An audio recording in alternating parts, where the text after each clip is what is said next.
Hey guys, today we're diving into another truly horrifying case. If you want to support my channel, make sure to subscribe and stay active. It really helps me out. I'd be super grateful for that.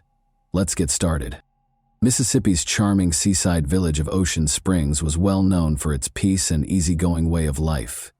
It was the type of community where neighbors watched out for one another and life went more slowly. Lauren Johansson, a kind young woman who seemed to improve the world simply by existing, was one of its occupants. Because she loved animals so much, Lauren spent a lot of her time volunteering at nearby shelters. One day, she hoped she would build a sanctuary where all stray animals may find refuge. However, everything changed on the morning of July 3, 2024. Lauren's phone was inaccessible, and she failed to return home. Her father became concerned after receiving an odd message from her number. The events that transpired next exposed the flaws in the system that was supposed to serve and protect. On October 30, 2001, Lauren Johansson was born in Ocean Springs. Numerous tourists were drawn to the town by its wide beaches, oak-lined walkways, and scenic surroundings. But to Lauren, Ocean Springs was more than just a vacation spot. It was home. She was able to experience her family's love and support there, which helped to mold her into the kind and responsible person she is today. Lauren was lovingly raised by her parents, Robert and Tamala. She was born with two older sisters, both of whom had serious health issues. Lauren actively participated in their care from an early age, helping her parents with everyday duties. She developed a great feeling of duty and compassion as a result of this event. She constantly tried to lessen the hardships of people around her and showed a remarkable ability to care for others, even as a young child. Early in life, Lauren developed a deep affection for animals. From pets to wild animals, she was fascinated by all types of wildlife. This love was fostered by her parents and developed into a calling over time. Lauren began volunteering at nearby animal shelters when she was a teenager. She was more than simply a dog or cat food and cleanup lady. She provided medical attention to injured horses, birds, and even rescued wild animals. It was evident from her ambition, commitment, and kindness that Lauren was meant to serve others. She chose to become a nurse in high school, which was a great fit for her nurturing personality. She enrolled in the University of Southern Mississippi's nursing school after graduation. Lauren's intense interest in the subject and her unwavering work ethic drove her academic success. Her exceptional academic performance demonstrated her will to succeed and her sincere desire to improve people's lives. Lauren's aspirations went far beyond being a nurse. She had dreamed of establishing an animal rescue and rehabilitation center since she was a young child. She meticulously saved every dollar she made for this purpose. Building a location where animals in need may find refuge and a chance at a new life was her clear aim. She found motivation and purpose in this project. In her final year of high school, Lauren got to know Bryson Rivers. Bryson was popularly perceived as the ideal man, since he was charming and had exceptional athletic ability. They met at a school function where they had both volunteered. A casual talk quickly developed into a passionate partnership. Lauren was deeply impacted by Bryson, who was a year older than her. He was born on February 9, 2000, and was raised in a big, deeply religious family. His parents emphasized the importance of close connections, church attendance, and family values. Bryson was supposed to assist in taking care of his younger siblings because he was the oldest. His seemingly perfect image in high school was a result of the discipline and sense of duty that this upbringing established in him. Bryson was a standout student and athlete who constantly had high grades and was commended by teachers for his concentration and hard work. He was a standout on the school team and a favorite among his friends because of his athletic ability, especially in football and track and field. While friends appreciated his perseverance and capacity to succeed, teachers saw immense promise in him. His relationship with Lauren appeared to be ideal from the outside. They seemed to work well together and were both driven and ambitious. Lauren took pleasure in Bryson's apparent support and frequently expressed how considerate and kind he was. Bryson responded with praise of Lauren, making her feel appreciated and going with her to significant occasions. However, concerning trends started to show up over time. Bryson showed signs of a need for control early on in their relationship. At first, it sounded like cute requests to talk longer or to find out how Lauren's day went. But these requests quickly turned into demands, and Bryson became more and more envious of the males in Lauren's life, including her classmates and friends. Claiming it was for her own benefit, he started to insist that she limit her contacts with people he didn't particularly approve of. Lauren's acquaintances observed little yet noteworthy behavioral shifts. She began going to fewer social events and frequently avoided talking about her relationship. She explained away Bryson's growing domineering behavior by pointing to the strain he was under from school and training for the military. Lauren stood up for Bryson, highlighting his love for her, even when his actions became harsh. Bryson's attempts to control Lauren increased, along with his jealousy. He frequently played on her feelings and used guilt to persuade her that his behavior was acceptable. Lauren would argue whenever she tried to set limits, and Bryson would respond by assuring her that everything he did was for their mutual benefit. As this conduct became more commonplace, Lauren noticed that she was adjusting to his expectations more and more. Bryson's influence grew stronger throughout the years. He created a dynamic that made Lauren feel reliant on him by deftly alternating between demonstrating concern and applying emotional pressure. She missed the red flags of an unhealthy relationship because of this pattern. Despite warnings from worried friends and family, Lauren consistently justified his actions, claiming that he was a decent man going through a difficult time. When Bryson first became physically aggressive during an argument, things became more heated. He became louder as he accused Lauren of not giving him enough credit. Then, in order to prevent her from leaving the room, he grabbed her wrist. This was the first time his actions had clearly gone too far. Despite being terrified, Lauren later told her friends about the occurrence and justified it by claiming that Bryson had been agitated and didn't intend to harm her. As they observed Lauren's reserved manner, her pals grew more concerned. She had been candid about discussing good times, but now she avoided talking about her relationship. Her family members voiced their worries, particularly after she disclosed that Bryson frequently chastised her for her actions, saying that was the reason for their arguments. Lauren brushed off her closest friend's attempts to persuade her that his treatment of her was wrong, referring to it as a short-term issue. The way Brian behaved in public raised yet another red flag. If he felt Lauren was getting too much attention, he would frequently cut her off in talks or make scathing comments. One instance happened when Lauren thanked a server for their service on a night out with pals. Bryson was annoyed by this insignificant gesture, and he used the remainder of the evening to express his annoyance by making passive-aggressive remarks about her. Robert, Lauren's father, also started to notice changes, and although he had never seen Bryson act aggressively, he had a gut feeling that something wasn't right. He made multiple attempts to talk to Lauren, but she refused to admit that there were any issues, claiming that her father was unfairly criticizing Bryson and being unduly protective. The culmination of the matter was when Lauren stopped talking about her feelings with anyone. She would either quickly shift the topic or defend Bryson by claiming that his actions were due to stress, fatigue, or frustrations at work whenever her friends or relatives brought up her relationship. She started to think that it was her duty to keep him from losing his temper. For Lauren, these aggressive and manipulative behaviors formed a vicious cycle. She eventually gave in to Bryson's influence and grew more and more cut off from people who could have been of assistance. Her loved ones could see her internal conflict, but they were powerless to change her choices. Unaware that she had already resorted to emotional and psychological dependence on her boyfriend, Lauren thought she could manage the problem independently. Bryson and Lauren organized a trip to Nashville in December 2023. Lauren was on winter vacation from college, while Bryson was on leave from the military. While Bryson saw the vacation as an opportunity to show himself as a kind partner, Lauren saw it as a chance to escape her everyday routine. They intended to unwind together, tour well-known sites, and take in the city's vibe for a few days. The journey began without any problems. They visited well-regarded restaurants, strolled the streets, and investigated nearby landmarks for the first few days. Bryson felt at ease and delighted in their time together, but there was tension between them beneath the surface. Despite feeling the weight of his expectations, Lauren ignored the warning signs.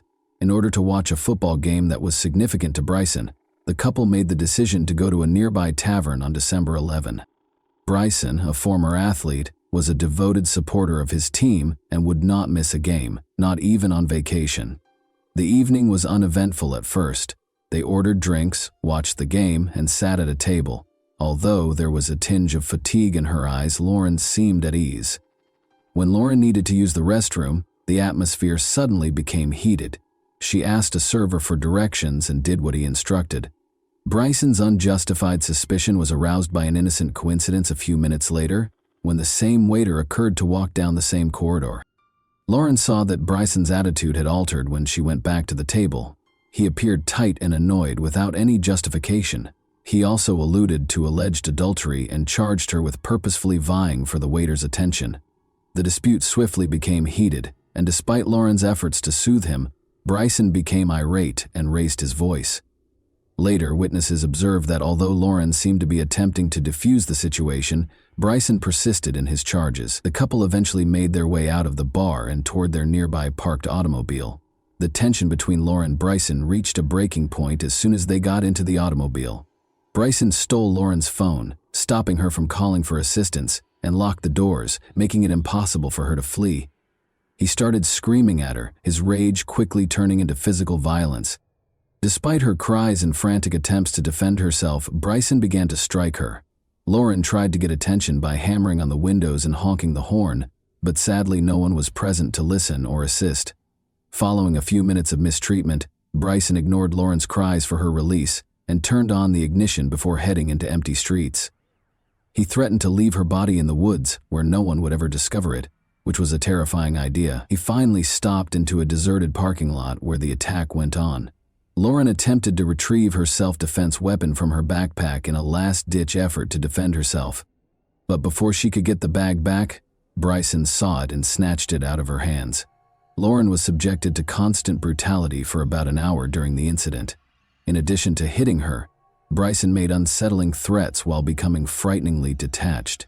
Recordings from Lauren's phone showed him icily remarking at one point that the swelling was beginning to make her head seem like a bowling ball. Bryson called his mother during the attack, which led to Lauren's surprise rescue. In the background, Lauren yelled, pleading with Mom to call the police. Even though Bryson's mother didn't know the precise location of law enforcement, she knew something was seriously off and called them. In the meantime, Robert, Lauren's father, located her using a family monitoring program on their phones. The officers heard Lauren screaming from inside the car when they got there. Bryson was still holding her as the officers opened the door. Lauren was bruised and covered in blood. There were obvious evidence of serious damage on her face and torso. Bryson was immediately detained. Lauren was taken to the hospital, and she was hardly able to speak. Medical personnel were astonished by her injuries. It was evident what she had been through from the numerous bruises, swelling, and other indications of severe suffering. Lauren declined to file charges in spite of everything, stating that she didn't want to jeopardize Bryson's life or military career. Bryson constantly attempted to get in touch with Lauren while she was being held, taking advantage of unknown loopholes in the jail's rules. He deceived her throughout his calls by vowing to change and making a vow to never harm her again. Lauren gave in to his pressure and changed her original remarks, which had a big impact on the case's course. After being arrested, Bryson Rivers was detained pending trial on assault charges. The court granted him the chance of bail in spite of the seriousness of the accusations and the overwhelming evidence against him, which included Lauren's testimony and audio recordings. At first, $250,000 was his bond, which kept him in custody while his case proceeded. Bryson appealed the bail amount 6 months later with the help of his legal team. The bail was reduced to $150 when the judge granted the motion. Many, including Laura's family, were taken aback by this ruling since they thought that a lower bail would encourage more aggression.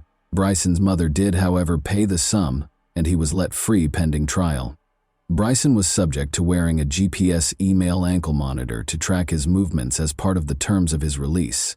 He was not allowed to leave Nashville, to go near Lauren, or to try to get in touch with her in any manner. However, these conditions were not appropriately implemented because to bureaucratic mistakes. The stringent limitations were not completely disclosed to the officer who took Bryson to the monitoring center. As a result, there were no limitations placed on the GPS monitor to stop him from leaving the city, and it was incorrectly programmed.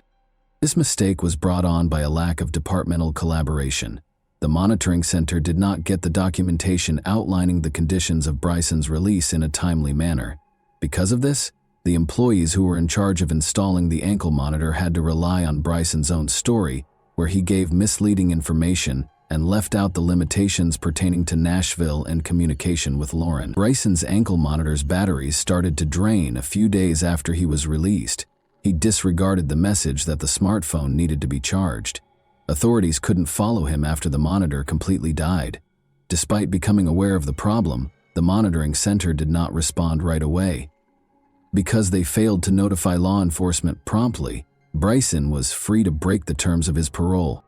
Lauren's family didn't find out until a few days later, when police told her father, Robert, that Bryson's monitor had stopped working and that they didn't know where he was.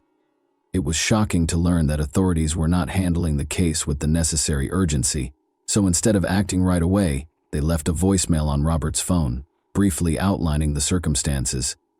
Lauren's family decided to handle things themselves. Robert demanded prompt action from the local police department in order to find Bryson. In order to avert a catastrophe and find any hints on Bryson's whereabouts, he also insisted on checking Lauren's car's GPS system. Attempts to locate Brian were unsuccessful despite the family's constant efforts. His location remained unclear for days after the ankle monitor malfunctioned. Robert emphasized the immediate danger to his daughter's safety and urged law authorities to act more forcefully on several occasions. When law enforcement officially confirmed that Brian had broken the conditions of his parole on July 2, the situation became more heated. His phone had been switched off by then and it was unclear where he was. His arrest warrant was issued by the police, but it was too late to stop what transpired. Robert, Lauren's father, attempted to reach her on the day she vanished, but his calls were not returned. Later, he got an SMS from her phone that made him suspect right away. Lauren didn't sound like the author of the message. Startled to find out where Lauren was, Robert called his other daughter, who lived in the same apartment as her.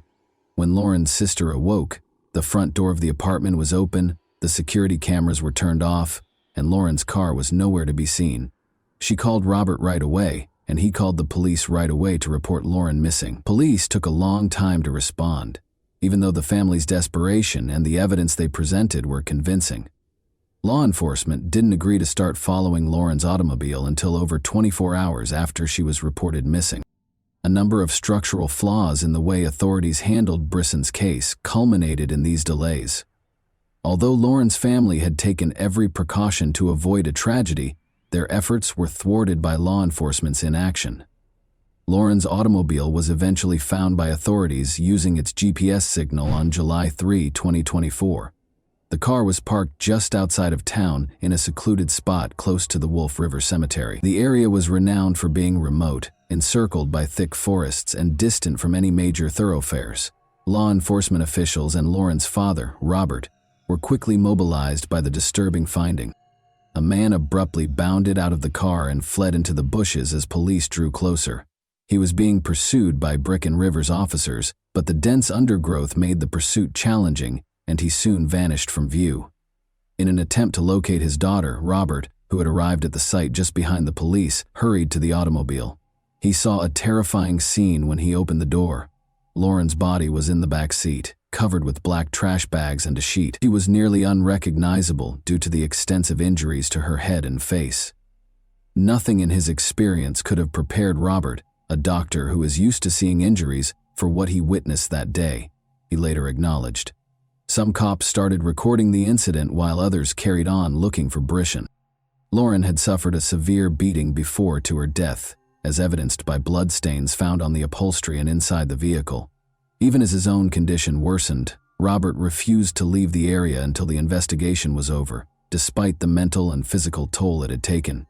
Bryson was found after many hours of searching. He was eventually found deep in the woods by helicopters using thermal imaging technology. 9 hours after the search started, Brian was captured by the officers that encircled the location. He didn't resist and seemed cool and collected when he was arrested. Brian Rivers later gave his version of events when being questioned. He asserted that he knew Lauren would be spending the day alone when he got to her house that morning. She had been ignoring his calls for a few days, which had increased his ire and misgivings. Bryson found it hard to believe Lauren was attempting to put her distance from him. He waited for her to leave the home and then went out to speak with her. He claimed that Lauren attempted to leave and refused to talk to him about anything. Bryson then took hold of her arm and pushed her into her vehicle. Despite Lauren's protests, he locked the doors and got behind the wheel. In order to avoid being overheard, Brian said that he had taken Lauren to a secluded area outside of the city, but the discussion soon descended into a dispute. Brian's ire was only heightened when Lauren insisted on being released and threatened to call the police.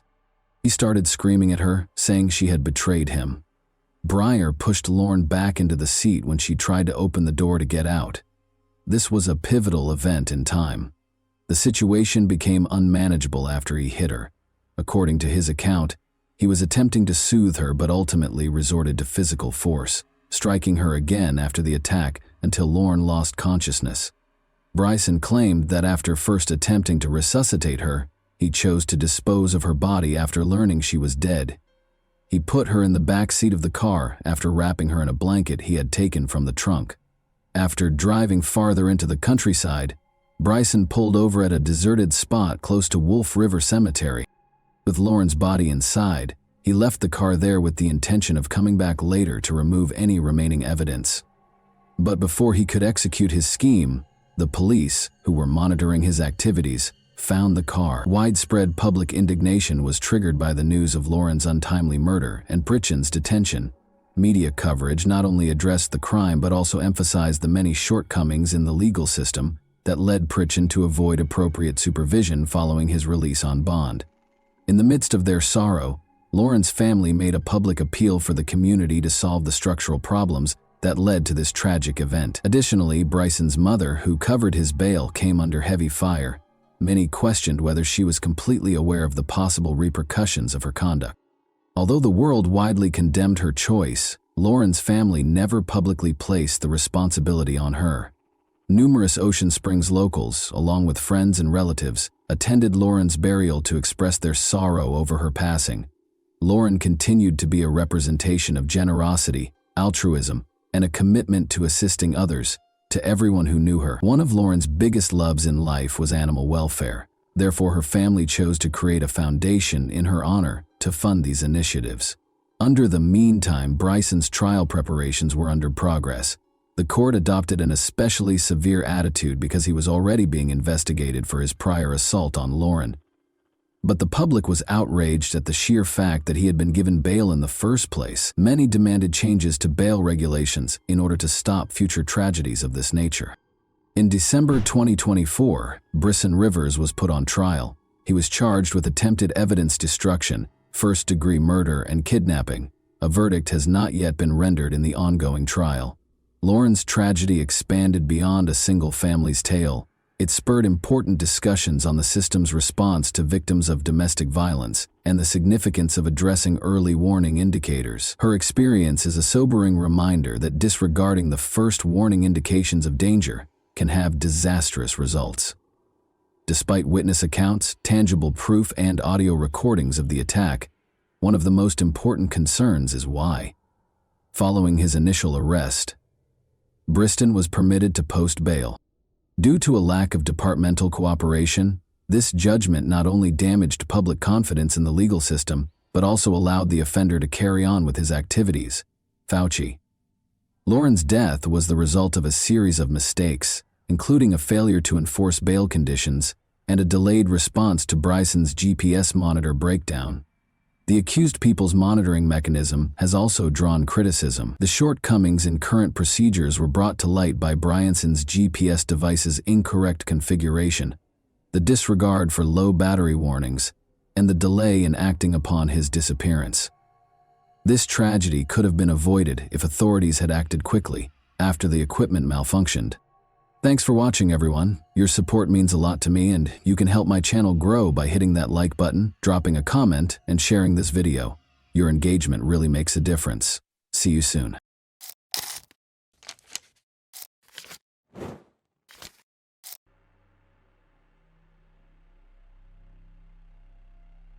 On May 28, 2008, a seemingly ordinary Wednesday, Moira Jones' life took an unexpected and tragic turn. Moira, a vibrant 40-year-old woman, went out on the town that evening with her boyfriend of 4 years, Paul Thompson. Moira chose Glasgow, Scotland, and the United Kingdom as her home. Her flat overlooks a lovely park in Glasgow's south. In 2003, she left her previous life in London to work as an executive at Britvic, Glasgow quickly captured her heart, and she formed strong bonds with the city and its residents.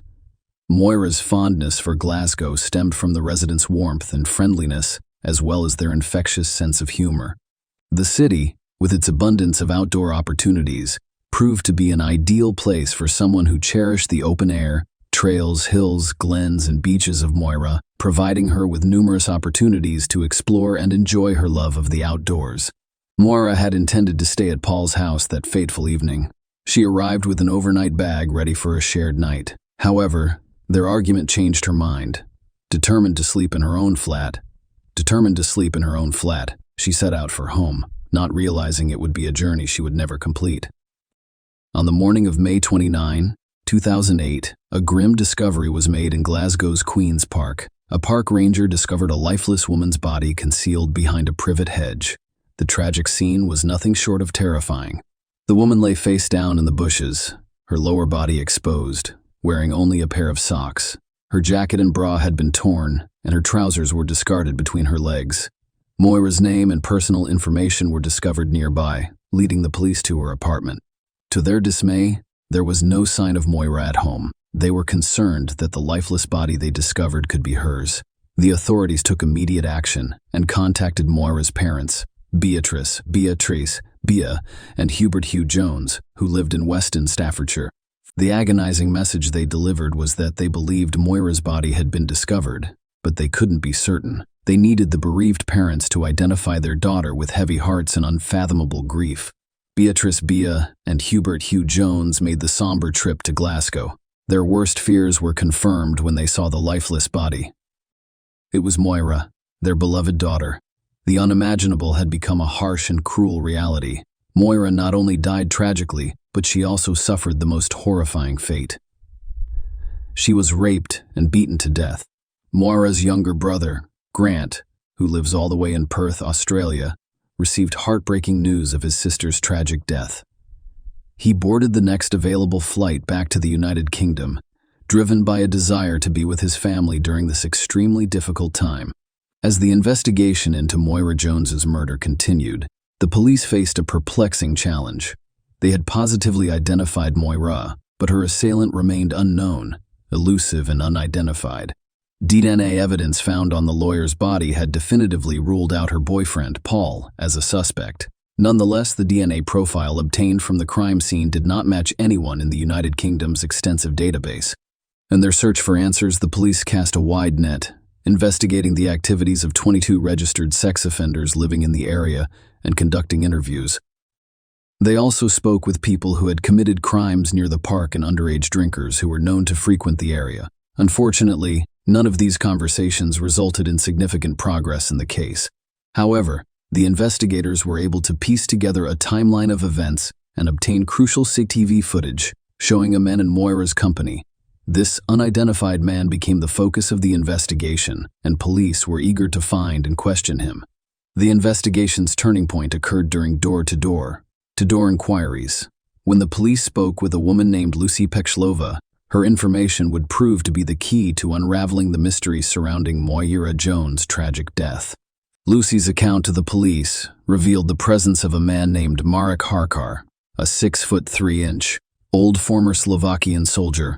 Lucy and Marek previously worked together in Liverpool in 2007. Marek arrived in Glasgow on May 18, 2008. When he needed a place to stay, Lucy offered him her bed on Queen's Drive.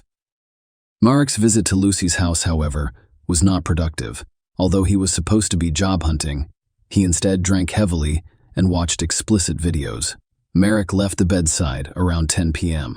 On May 28, allegedly drunk, and informed Lucy that he was going out to find a lady of easy virtue. Marek returned to the bedside around 3:15 a.m. According to Lucy, he looked different the next morning and appeared to be afraid of something. Surprisingly, Marek left the bedside on June 1, abandoning all of his belongings without warning. Later investigations revealed that Marek flew to the Czech Republic and then traveled by bus to Slovakia. Lucy handed over Marek's possessions to the police, who conducted DNA testing and discovered a crucial link to the crime, marking a significant breakthrough in the case. A Marek's black leather jacket was discovered to contain traces of Morris blood. providing compelling evidence with significant implications for the ongoing investigation. Marek Harker's arrest and extradition to the United Kingdom marks a significant development in the Moira Jones case. He faced a number of serious charges, including murder, rape, and robbery, and his trial began on March 12, 2009, in Glasgow. Throughout the proceedings, Marek maintained a not guilty plea to all charges. The court heard that Marek arrived in the United Kingdom in 2007. Morris had been in Glasgow for only 10 days when he was tragically murdered. The prosecution's case centered on Marek as the perpetrator. They presented a compelling story, alleging that on the night of May 28, Moira was on her way home from her boyfriend's house. But Marek had completely different plans. He had been drinking heavily, including beer and vodka, and was overheard saying he was going out to find a woman. Moira returned to her flat, where she had originally planned to spend the night, carrying a large black overnight bag and parking her car about 60 yards away near Queen's Park, according to the prosecution. It was approximately 11:30 p.m. The prosecution claimed that at this point, Marek approached Moira and forced her to walk along a path with him. CCTV footage obtained from a passing first bus captured two people crossing Langside Road and walking along the perimeter of Queen's Park, providing crucial evidence. The jury noticed a stark difference in height and stature between the two figures in the footage. Moira, who stood only 5 feet, 4 inches tall and weighed less than 9 stone, appeared much smaller than the man accompanying her. The prosecution claimed that the towering figure was Marek, who, at 6 feet 3 inches and a kickboxing enthusiast, had a significant physical advantage over Moira. The prosecution also outlined the written Marek allegedly forced Moirato to accompany a witness who reported seeing a man and a woman near a holly bush near the tennis courts, where 6 buttons from the wire top and a cigarette buttock bearing Marek's DNA were found. Furthermore, CCTV footage captured a man exiting the park near Queen's Park Baptist Church on Ballvicar Drive at 2:15 a.m. The prosecution claimed that this individual was Marek, who had been alone at the time. The prosecution's case painted a bleak and distressing picture of the events at Queen's Park. According to their account, Marek Harker forced Moira into the park, assaulted her violently and sexually, and stole some of her belongings. The autopsy findings revealed the horrific extent of Moira's injuries and shed light on the harrowing attack she had to endure. Moira's autopsy results indicated that she did not die from her injuries before 2 a.m., implying that she may have survived her ordeal for about 2.5 hours. Moira had sustained 65 distinct blunt force trauma injuries as a result of punches, kicks, and stomps, according to the examination. These injuries were the result of severe and sustained blunt force trauma. A forensic pathologist identified 65 external injuries, including a broken nose and 2 black eyes. Moira suffered brain damage, fractures to her right cheekbone and larynx, and bruised ribs. She had extensive bruising on her head and face, and one of her front teeth had been knocked out. Bruising spread to her chest, back, legs, and buttocks. Dr. Black's compelling testimony, which revealed the tragic details surrounding Moira Jones' death, captivated the courtroom. Dr. Black, an expert witness, revealed that Moira's head and neck injuries were the primary factors contributing to her tragic death. In a chilling revelation, she suggested that small hemorrhages in Moira's eyes indicated a possible asphyxiation factor in her death. The presence of bruises on the backs of her hands and arms raised additional concerns, which Dr. Black described as common defensive injuries. Dr. Black's expert testimony also highlighted the distressing aspect of the case. There was no evidence of a weapon being used in the attack. Instead, she believed the injuries were caused by physical blows to the fists or feet. Moira speculated that the extensive bruising on her neck was caused by an arm, leg, or knee compressing more of his neck while she was on the ground. As Dr. Black described additional distressing findings, the courtroom atmosphere became increasingly somber. Moira's brain was bleeding between layers, and there was a moderate amount of blood in her windpipe, indicating the gruesome ordeal she had been through. It was later discovered that she had swallowed some of the blood during the attack. Dr. Black also revealed that Moira had consumed other items during the assault, including bark fragments, grassy fragments, plant cuticle fragments, and leaf skeleton fragments. The implications were chilling, implying that Moira had been forced to consume these items while alive. The final damning piece of evidence was the DNA discovery. A vaginal swab yielded a semen sample from the boy's body, and DNA found on more of his clothes and body matched Merrick's DNA, with the jury being told that there was a 1,000,000,000 to 1 chance that it belonged to someone other than Merrick. The courtroom was packed with witnesses, each contributing their own piece to the chilling puzzle of Moira Jones' murder. Several residents near Queen's Park reported hearing disturbing noises on the night of May 28. One woman who lives in a flat overlooking the park recalled a chilling incident in which a loud scream pierced the night, only to be abruptly silenced. Other couples strolling through the park reported hearing Moira's obvious distress. Even a cab driver turned to his partner and said, "If there was a murder, we just heard about it." It was a shocking revelation that, despite the busy street and the large number of people who heard a woman screaming and in distress, no one intervened or called the police, allowing the tragic events to unfold in silence. In addition, a neighbor who lived near the bedside where Merrick stayed provided compelling testimony. He described how Mara approached him on the night of May 28th, frantically saying, "I'm looking for a woman." In her closing statements, the prosecutor urged the jury to convict her based on the evidence presented.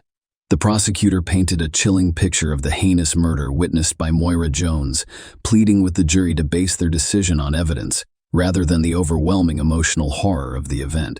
On the other side of the courtroom, the defense vehemently claimed that the police had charged the wrong man. They claimed that 3 other men were involved in the murder, despite Merrick's innocence, and that one of these men, Jason Mulrin, a convicted sex offender, was at Lucy's bedside during the crime. They pointed out similarities between his previous criminal acts and Moira's attack, emphasizing his lack of an alibi on the night Moira was killed. The defense also claimed that Jason confessed to the murder to his ex-girlfriend, who became so concerned that she reported it to the police. However, when Jason testified in court, he categorically denied any involvement in Moira's rape or death, contradicting the defense's allegations. The defense urged the jury to find Merrick not guilty and to consider the possibility that another man was responsible for the murder. They also emphasized the importance of skepticism when evaluating the prosecution's DNA evidence, reminding the jury that scientists can only provide probabilities and that DNA should be viewed as one piece of evidence among many. Merrick Harkar's fate now lay in the hands of the jury, which had the difficult task of determining the truth in this complex and chilling case. The trial lasted 20 days and kept the courtroom in suspense. However, the jury delivered its verdict quickly, finding Merrick guilty of all charges in less than 2 hours. The judge imposed a harsh sentence, sentencing Merrick to life in prison with a minimum of 25 years.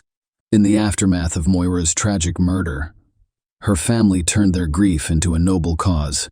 They founded the Moira Fund, a charity that helps families in the United Kingdom who have been bereaved by murder. The charity provides grants to cover a variety of expenses, including funeral costs and transportation to court, assisting those in need during their darkest hours. Moira's memory continues to provide comfort and support to others who have experienced similar tragedies. Share your opinion with us in the comments and subscribe to the channel for more.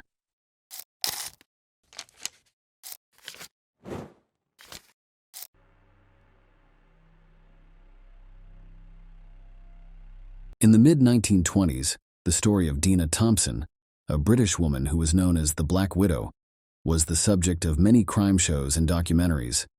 At first glance, this woman seemed nice, but she turned out to be a pathological liar and con artist who killed at least one man who loved her deeply. Dina got away with many crimes, but in 2003, she was finally put in jail. Even though the person was facing life in prison, the court was surprisingly lenient and let them out on parole. So, in 2022, one of the most dangerous criminals got away with her crimes after miraculously surviving her evil ex-husband. Experts say that the fact that Thompson's victims were always men may be a sign that the criminal experienced some kind of trauma as a child or teen. Dina, on the other hand, had a very good childhood. The girl was born in North London in 1960 and grew up with her whole family. Their family didn't have much, but they made sure their daughter had everything she needed.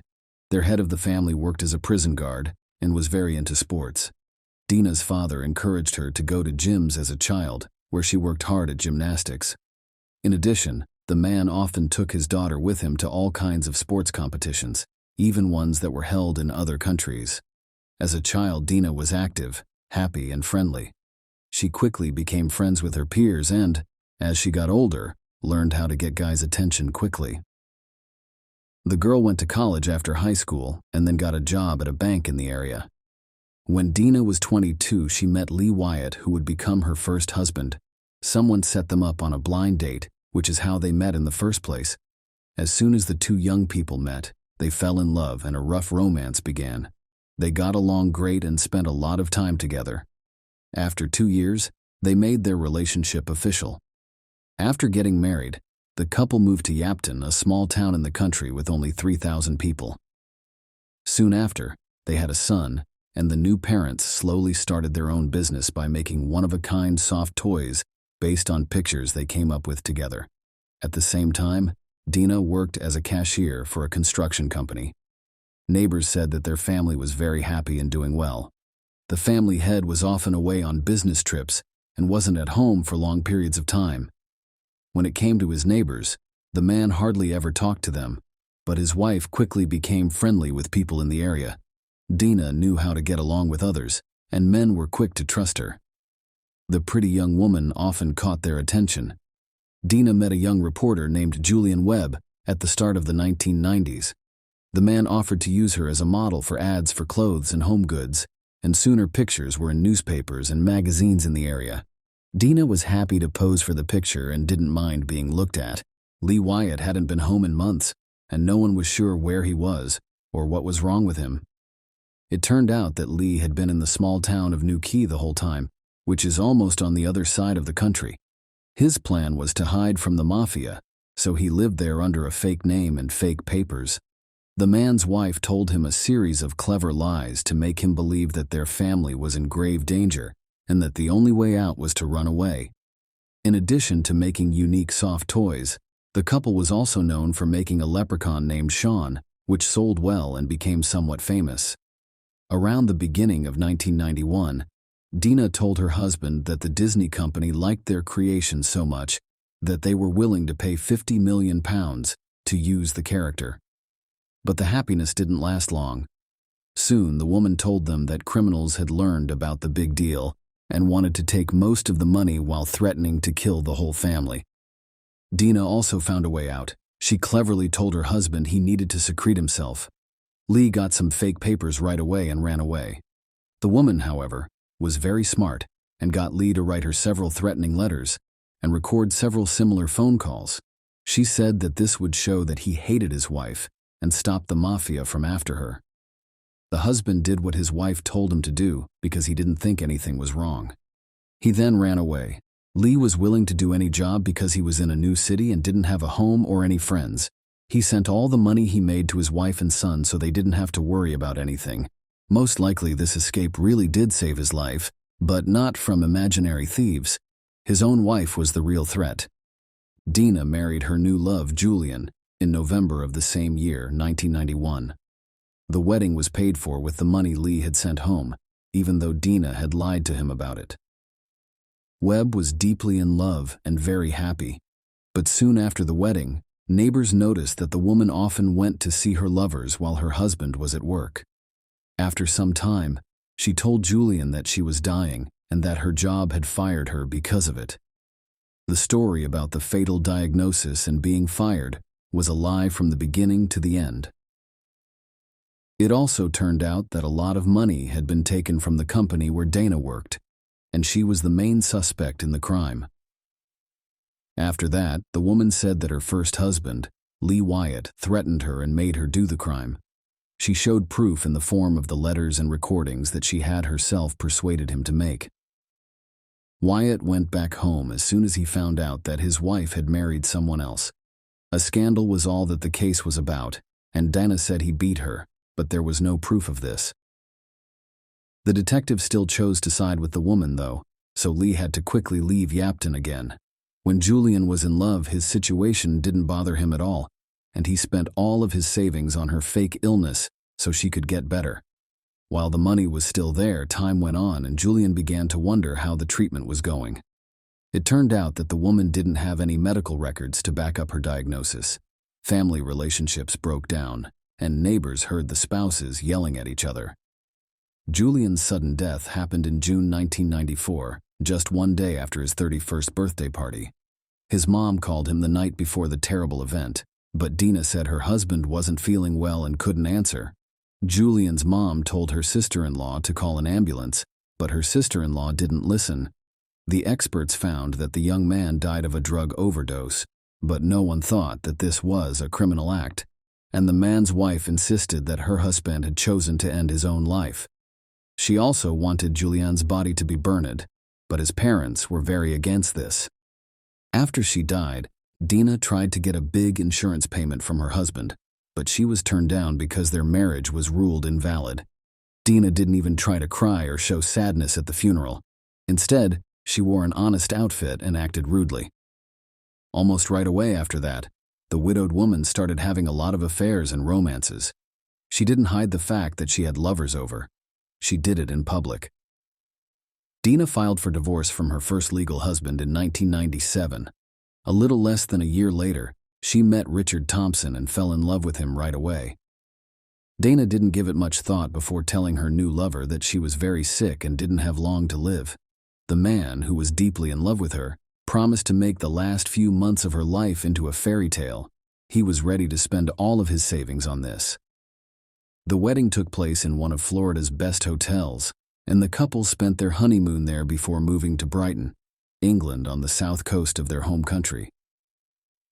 Richard said that the way his wife cared for and supported him literally put a spell on him. She also skillfully pretended to agree with all of his ideas and goals. He had always wanted to own his own boat so that he could fish professionally.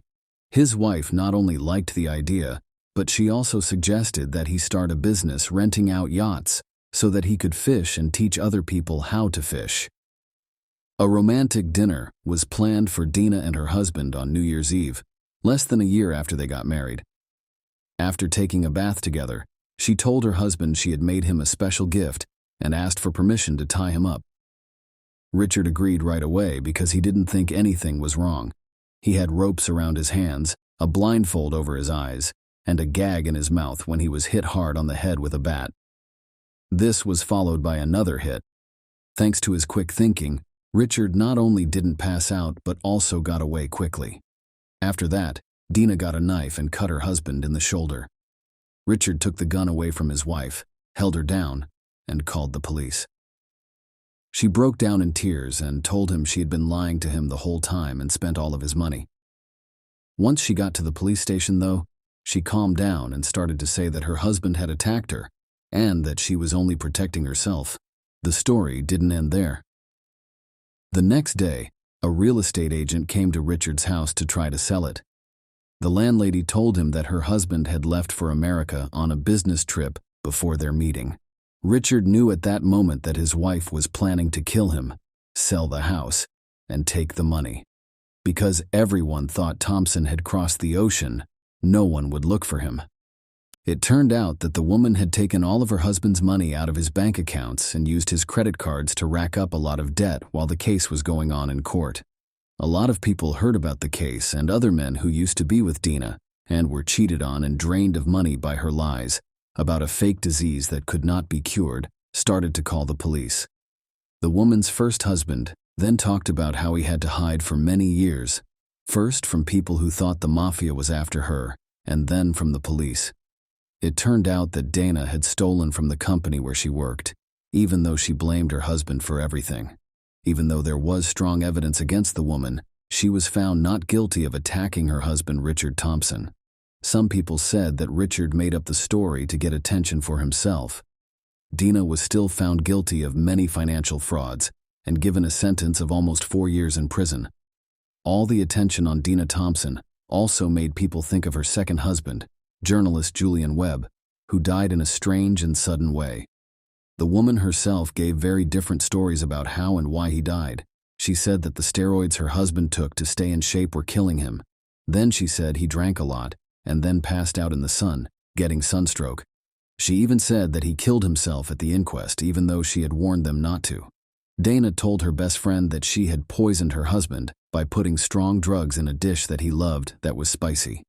The police were able to find the owner of the diner where Julian often ate and picked up food to go. He remembered that Webb's wife had made rice and chicken curry the day before the terrible event. Then, the police thought that this seasoning might have been hiding the real taste of the drugs. Because new information came to light, a new investigation was started, and Julian's body was dug up and sent to be looked at. It turned out that the man was poisoned by a lot of strong antidepressants that were mixed into his favorite curry dish, and then made stronger by aspirin, which Dina mixed into her husband's drink. Webb was still alive when his mother called. He could have been saved, but that wasn't a plan from his wife. For the first time, the Black Widow was put on trial in 2003. During the hearing, the investigator said she was the most dangerous woman he had ever worked with, and the judge said she was a very good liar. Dina Thompson was given a life sentence with the possibility of parole after 16 years.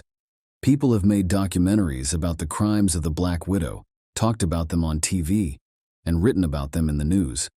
Detectives found out about another scary event in Dina's past, even after she was in jail. The person who was one of her first lovers never showed up again and has still not been found, dead or alive. Stanislav Kostov was the young man's name. He lived in Bulgaria, which is where Dana trained as a gymnast in the late 1970s. A romantic relationship started between them, and then the guy was never seen again. The investigation doesn't rule out the possibility that Dana has something to do with this case, and Kostov was one of her first victims. But there was nothing that could be shown. Thompson worked with a prison psychologist and took rehabilitation classes while she was in jail. The detective in charge of Dina's case says that she doesn't feel bad about what she did and can commit another crime even though she has been good and said the right things about re-education and admitting her mistakes. Still, Black Widow, who was 61 years old, was let out of prison in the summer of 2022. Richard Thompson said he wouldn't feel safe now that he knows about it because he doesn't know what to expect from his ex-spouse. Now Dina has to tell the police about all of her relationships and connections, stay inside after dark, and report all of her financial transactions. She also can't talk to her ex-husbands or lovers who were hurt by what she did. She has to wear a special bracelet on her leg that keeps track of everything she does. A few months after she was freed, reporters caught Thompson coming back from the store with a big bag of shopping.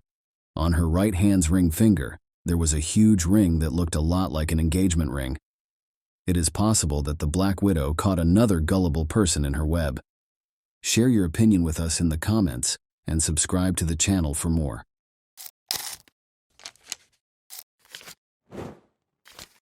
Hey guys, welcome to my channel, and today we're going to take a look at another horrible case with you.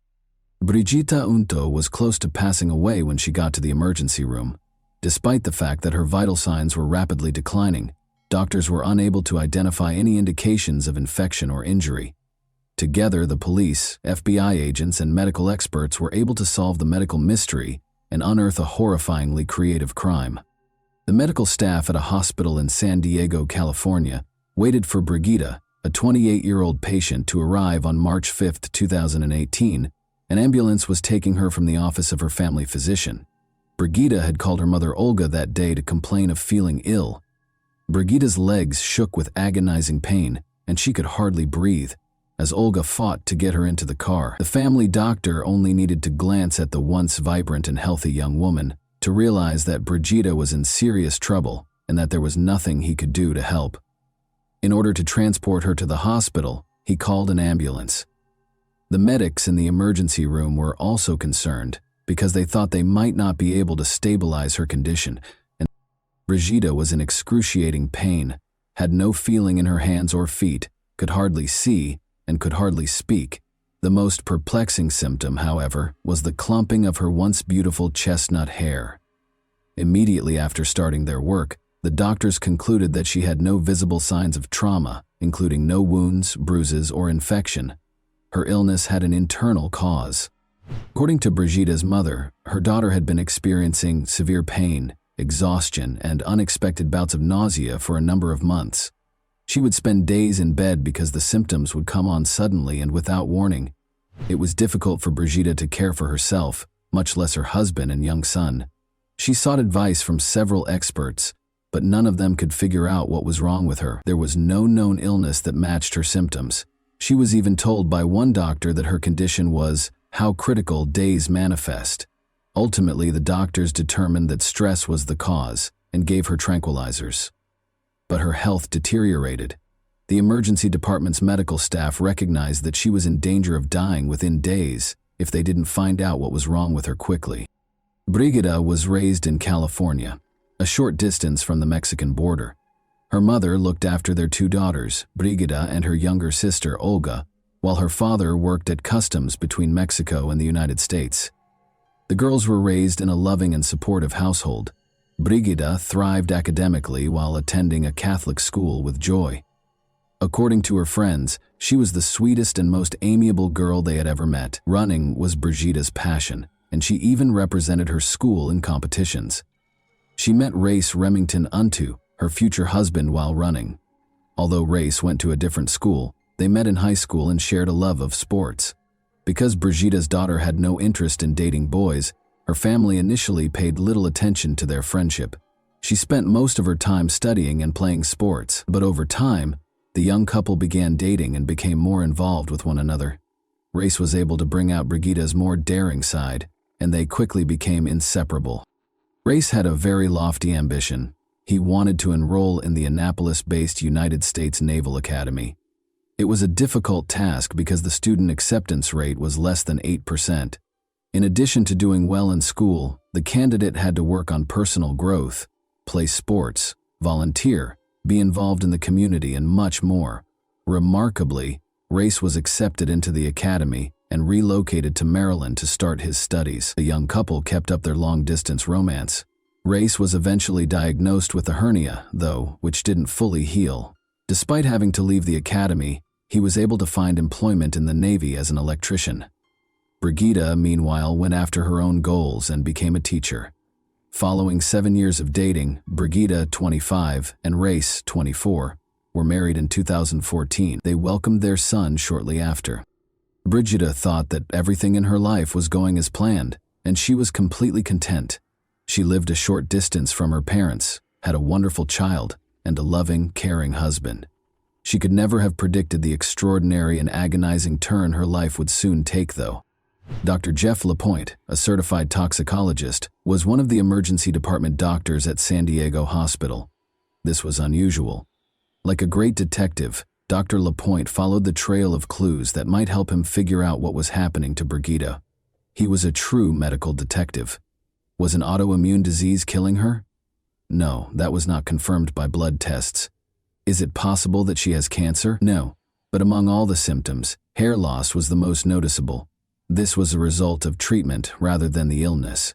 Brigida had been exposed to a toxic chemical, according to all the symptoms. But which one and how? It wasn't cesium, cadmium, or arsenic, because hair loss wouldn't be caused by these heavy metals. But thallium was the one material that could. Thallium was employed as a depilatory agent at the beginning of the 20th century. Additionally, doctors actively used it. For instance, if a child had lice on their head, thallium was applied to the lice, which caused the lice to fall off, along with all the hair. In the years that followed, thallium took center stage in rodent poisons. But by the 1970s, and arsenic had become so widely used as murder weapons that they were outlawed for use and sale. Leg pain, weakness, deteriorating vision, appetite loss, weight loss, and of course hair loss were all signs of thallium poisoning that Brigida was experiencing. Dr. LaPointe's inability to promptly verify his suspicions was the issue. There was no way to test the patient for poisoning on the spot, and no one in the hospital had ever seen a case like this before. The results would be available in 3 days, which Brigida might not have, and the samples needed to be sent to another lab. This was the start of the race against time. In order to get an expedited analysis, Dr. LaPointe began phoning each agency. The antidote would be desperately needed, even if the doctor's suspicions were confirmed and Brigida had thallium poisoning. But getting the antidote, which was aptly named Berlin Blue, proved to be more difficult than he could have imagined. Since Berlin Blue is a blue pigment used in paints, we have all seen it. When creating Starry Night over the Rhone, Vincent van Gogh used it. Additionally, It speeds up the body's removal of heavy metal poisoning by acting as an antidote. Though blue paint is available at the closest art supply store, it is nearly impossible to find medical-grade Berlin. Despite calling every pharmacy, naval medical officer, and clinic, Dr. Lapointe was only able to locate the antidote at one warehouse, a classified warehouse located in Los Angeles. In the event of a dirty bomb explosion, for example, Berlin blue can also be used as an antidote to radiation exposure. Therefore, until thallium poisoning was verified in the lab, Dr. Lapointe could not rely on receiving the antidote because the government maintains exacting records of every tube of Berlin blue in the nation. Lapointe's worst fears were validated when the toxicological analysis of Brigida's case was delivered. Brigida's body contained 1,000 times more thallium than was allowed. To transport the antidote to San Diego, a hospital employee drove through the night. But the doctor was concerned that one antidote might not be enough for such severe poisoning. In order to purify the patient's blood, he recommended dialysis. After a long and agonizing process, Brigida's family and the medical staff were left with nothing to do but wait and pray. To keep an eye on their health, Brigida's husband and son were moved to a different hospital wing. They might have been impacted as well if she had been exposed to thallium. Where could she have gotten so much thallium? That was still the key question. FBI agents were looking for the answer to that. Remember, this was all taking place in a state with multiple military installations. Additionally, President Trump's scheduled visit was the backdrop against which these events took place. As a result, FBI agents became very interested in what was going on in the city when Dr. Lapointe began searching for Berlin blue. It was ultimately delivered so far away from the city that a local scientist for Harvard chemistry began searching for cocaine flu. When Brigida started having an unexplained illness, police and FBI agents found that she had been treated at an alternative medicine clinic in Mexico a few months prior.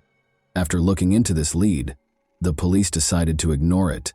Because Brigida's school was a former World War II military installation, rodent poisoning may have happened there in the past. Many of the school's teachers became ill that year. This lead, though, also proved to be a dead end. Because Brigida was depressed, investigators could not rule out the possibility that she had used thallium herself as a cry for attention. She loved life, however, and would never desert her son, according to everyone who knew her. Furthermore, rather than the other way around, her depression developed after the emergence of inexplicable symptoms. Regarding the poisoning of his patient, Dr. Lapointe had his own suspicions. After scanning Brigida's internal organs, he was appalled to find a large number of white spots all over her digestive tract. It became clear that food was the entry point for the poison into her body. The ideal crime had been attempted by someone close to her. The patient was placed in total isolation by doctors, but food was the least of her worries at the moment. The antidote helped Brigida regain consciousness a few days later. She was unable to sit or move, and all of her hair had fallen out, but she was still alive. She was unable to identify anyone who would want to hurt her. Nonetheless, the police were aware that poisoning is always a private crime carried out by a close friend or relative. The fact that Brigida's husband and child were unharmed was also intriguing. Her husband, parents, and sister were all willing to assist with the investigation when the police spoke with them. Her husband, Race, complained that he was unable to put himself in his wife's shoes to ease her pain. Investigators sensed that he was lying, even though he said what they wanted to hear.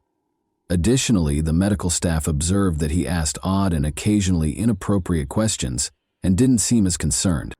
When her husband was suspected of being involved, Brigida became enraged and strongly denied it.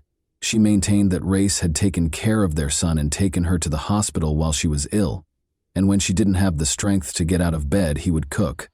But what the investigators discovered during their chat with Brigida gave them the chills. Race had a rather peculiar pastime. He liked to gather rare poisonous plant seeds. After Brigida was hospitalized for 16 days, the police became interested in this and gathered enough information to search their house. Race, looking a little agitated, opened the door. He voluntarily turned over all of the family's devices, including laptops and phones, when the detectives asked him to. They were unable to ignore the fact that the device's entire search histories had just been erased. The police discovered 2 books, Criminal Poisoning and The Poisonous Handbook. despite the purportedly erased data on his phone. The poisonous handbook claims that thallium allows the poisoner to manipulate the rate at which their victim perishes. As the patient gradually deteriorates for unclear reasons, the poisoning manifests as a medical mystery. Race's vehicle yielded even more fascinating findings. In a tiny compartment in the spare tire, they discovered a packet of exotic seeds and an acetone canister. Additionally, just before the police arrived, their mother saw Race throw away a black garbage bag, which Brigida's sister handed over after retrieving it from the trash can. Receipts for exotic seeds, including cerebrodollar, prayer nuts, and tick seed, as well as a variety of equipment for grinding and filtering them, were found inside. Stated differently, everything required to produce rare poisons. The man had clearly already tried to crush tick seeds to extract ricin, a poison that is poisonous to mice but harmful to people if swallowed or inhaled. Although the detectives' suspicions increased, no thallium was discovered in the car, yard, or house. As a result, Race could not be arrested. They had no choice but to inform Brigida of their suspicions and request that she refrain from going home. Despite her continued incredulity, she did not object to the investigation's continuation. As they dug further, the investigators found a potential motive for the murder. One of Race's lovers thought he was a widower. He misled her by saying he was a Navy SEAL and that he wanted to work in the poisoning division of the FBI. Race led a double life, going so far as to have another affair and confessing to the woman that he was married. He didn't think twice about taking his young son on their dates, and the boy had become so attached to the woman that he called her mom. But in order to avoid having to share custody of their son, he wished that his wife would be struck by a bus. Why the woman wasn't alarmed by this is unknown. Even so, it was obvious that the man wanted to break up with Brigida. However, as a devoted Catholic, she had informed him prior to their marriage that she did not support divorce and that their union would be lifelong. Her unfaithful husband taking this ending so literally was not something she could have predicted. Race was asked to take a polygraph test by the detectives, but he failed horribly. He didn't try to deny the results when the polygraph examiner told him, and he admitted to everything. Race claimed that in August 2017, he placed 3 online orders for thallium. He started by making his wife a sandwich for breakfast in an effort to incorporate it into her meal. He used her weight to determine the thallium content. Brigida felt ill the following day, but it didn't kill her. She began to get better. Race increased the amount of thallium in the soup by a small amount in December of that year. Once more, he failed to get the desired result. He concealed the poison in a sandwich once more, in January, and increased the dosage 5-fold. He planned to murder Brigida in a few days. She started to lose her hair, felt awful, and was in terrible pain, but she persisted in fighting for her life. Race confessed and was taken into custody. He entered a guilty plea to 3 attempts to kill his wife 8 months later. His attorney attempted to claim that Race's judgment was impaired due to a spinal injury he sustained while serving in the Navy. This defense, though, was ineffective. He was given 3 life sentences, ranging from 21 years to life, on March 14, 2019. In October 2033, he might be eligible for parole. He will only be incarcerated for 14 years and be released before turning 42, if he is fortunate enough to be successful in his first attempt at freedom. Brigida finally had the opportunity to speak to her husband directly during the trial. She stated, "I wanted to believe that I knew the man I married 3 years ago, the man I had been dating for nearly 10 years. I wanted to believe that he would never harm me. I am horrified by the thought that he could be responsible for attempting to kill me. How could you do this to the mother of your child? Why do you think you have the right to decide that I am not a worthy mother for your son? How could you decide that the way to end our marriage is by slowly killing your wife, watching her suffer for months? I cared for you, and I loved you." Brigida gets cold sweats every time she thinks about the incident. She was lying in bed feeling ill. Her spouse brought her a peanut butter sandwich. Climbing onto the bed, their young son requested a bite. Race yelled at her to stop giving him any right away.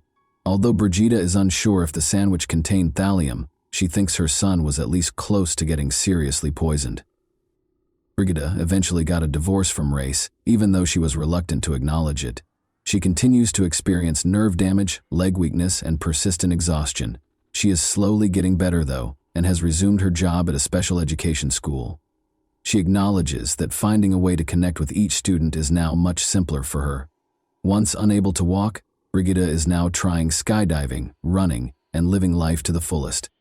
And that wraps up today's chilling story. If you enjoyed this video, don't forget to like and subscribe so you never miss a new upload. Also, let me know in the comments what part of this story shocked you the most. Thank you for watching, and I'll see you in the next video.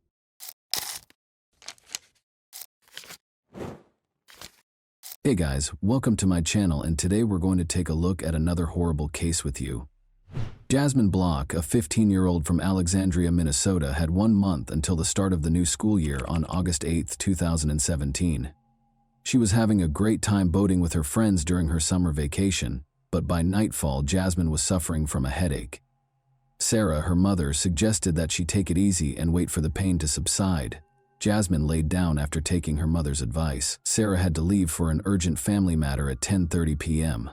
Before leaving the house, she made sure Jasmine was okay and would attempt to get some sleep. Knowing that Jasmine's older sister and her boyfriend were at home gave her comfort. 3 hours later, Sarah found her younger daughter gone when she got home. To her surprise, the top portion of the pajamas she was sleeping in was on the floor, and Jasmine's phone, keys, and bag were all at home. She had also lost 2 pairs of shoes. At first, Jasmine's family thought she had just gone outside to get some fresh air in the hopes that her headache would go away, because she had never left a note before. She wasn't in the house, though. Because her daughter was terrified of the dark, Sarah was certain that she wouldn't flee, especially at night. This indicated that she had been abducted. Sarah became so worried that she called the police. Hundreds of locals and the police joined the search for the missing teen in the days that followed. Posters asking anyone who saw Jasmine to report her whereabouts were displayed everywhere. The young girl found herself in the worst nightmare imaginable as the hunt for Jasmine went on. A family friend named Thomas Barker visited them that evening on August 8th while she was trying to fall asleep despite having a headache. Since she was a young child, Jasmine has known Thomas Barker, the 32-year-old father of her best friend. The youngest of his 6 children was born only a month ago, and he was married. Jasmine believed him when he told her that his son was having a breakdown of some kind, and that he couldn't manage it alone. In an attempt to soothe his son, Thomas asked if she could accompany him to their house. Even though it was late, Jasmine was unable to turn down his request, but she had a hazy feeling of danger during the ride. Her instinct was correct. The story about his son's breakdown was really a pretext. Rather, Barker drove Jasmine 16 kilometers from her home to a remote mobile home in the neighboring town of Carlos. Barker attacked her out of the blue and used zip ties to bind her hands and feet. Jasmine's actual nightmare started inside the mobile home. Before attacking her, Barker threatened her with his gun. Once his craving was satiated, Barker told his victim why he had taken her hostage. He brought up the incident a few days prior when Jasmine fell while riding a bicycle with his son. She revealed a bruise on her body by slightly lifting her shirt. For Thomas, it was an innocent incident. The 32-year-old man's inappropriate thoughts were triggered by it, which ultimately led him to abduct her.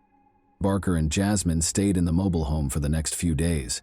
After 3 days, Thomas's old friend Joshua Holby, 31, and his acquaintance Stephen Powers, 20, arrived at the house, decreasing Jasmine's chances of escaping. Jasmine was mistreated by all 3 men, but Stephen in particular was not ashamed to participate in the abuse.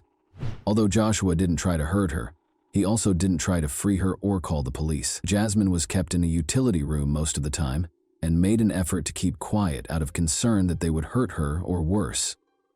At intervals, they fed her fast food and water, and all 3 of them tried to kill her several times. Barker tried to kill Jasmine twice in the 13 days she was left alone with him. His initial attempt to drown his captive was unsuccessful because Jasmine resisted and fought valiantly to save her life. On his second try, he came up with a darker scheme. He put her in a bag with the intention of drowning her in the bathtub. However, Jasmine was able to chew a hole in the bag, insert her fingers, then her hand, and eventually free herself when he left her in the bedroom to fill the tub. When Barker realized she was out of the bag, he became furious and hit her. He briefly gave up on trying to get rid of her, but he later went back to his evil schemes with the help of his cronies. Stephen helped Barker attempt to drown Jasmine on the 3rd attempt. He taped a sock shut after jamming it into her mouth, but despite both men's best efforts, the young girl was fighting for her life with great vigor and they were unable to overcome her. Joshua, the heaviest of the kidnappers, sat on top of Jasmine after the criminals realized that drowning her would not work and sandwiched her between two halves of a sofa bed with a pillow over her head. They had a very clear idea. They wanted Jasmine to choke, but she persisted in struggling, kicking, and fighting, so this plan also failed. Jasmine's fifth and last attempt on her life took an odd turn. Threatening her with a knife, the men made her stand on a number of stacked buckets, tied a noose around her neck, and fastened a rope to the ceiling. However, Thomas told Joshua to untie the noose because she might die after he unintentionally knocked over the buckets, causing them to roll on the floor. Evidently, the men found it difficult to cross the boundary of taking a life, even after all their efforts to get rid of Jasmine. Thomas later told Jasmine, dejectedly, that he was only doing this to avoid being caught with her because he was afraid of going to jail. The mobile home's door was unexpectedly knocked on almost a month after Jasmine was kidnapped. A policeman was circulating the neighborhood to ask about a theft that had nothing to do with the kidnapping. The policeman left after the three suspects, who were all inside the house at the time, declined to answer the knock. The criminals realized they needed to find another hiding place immediately following the officer's visit. After placing Jasmine in a sports bag and escorting her into their vehicle, they let her exit the bag. In an attempt to find a new place to hide the girl, they first went to a number of cornfields before setting up camp at an abandoned house in Grant County. Jasmine feared for her life at the hands of Barker and his cronies, and by this time she was certain that they had no intention of letting her go alive. But good fortune was on the girl's side. She had an opportunity because of the kidnappers' negligence and the forced relocation to a new location. The previous day, the men had come across a police vehicle while driving and quickly threw some illegal substances out the window. They made the decision to look for those substances at the new location and had to purchase supplies for both themselves and their captive. They left Jasmine sitting in another car, thinking she wouldn't go anywhere, and told her they would be gone for approximately an hour. Thus, Jasmine was alone for the first time in 29 days following her kidnapping.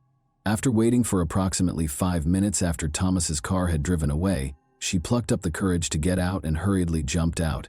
In the hopes of finding assistance, she hurried to the two closest homes, but they appeared to be deserted.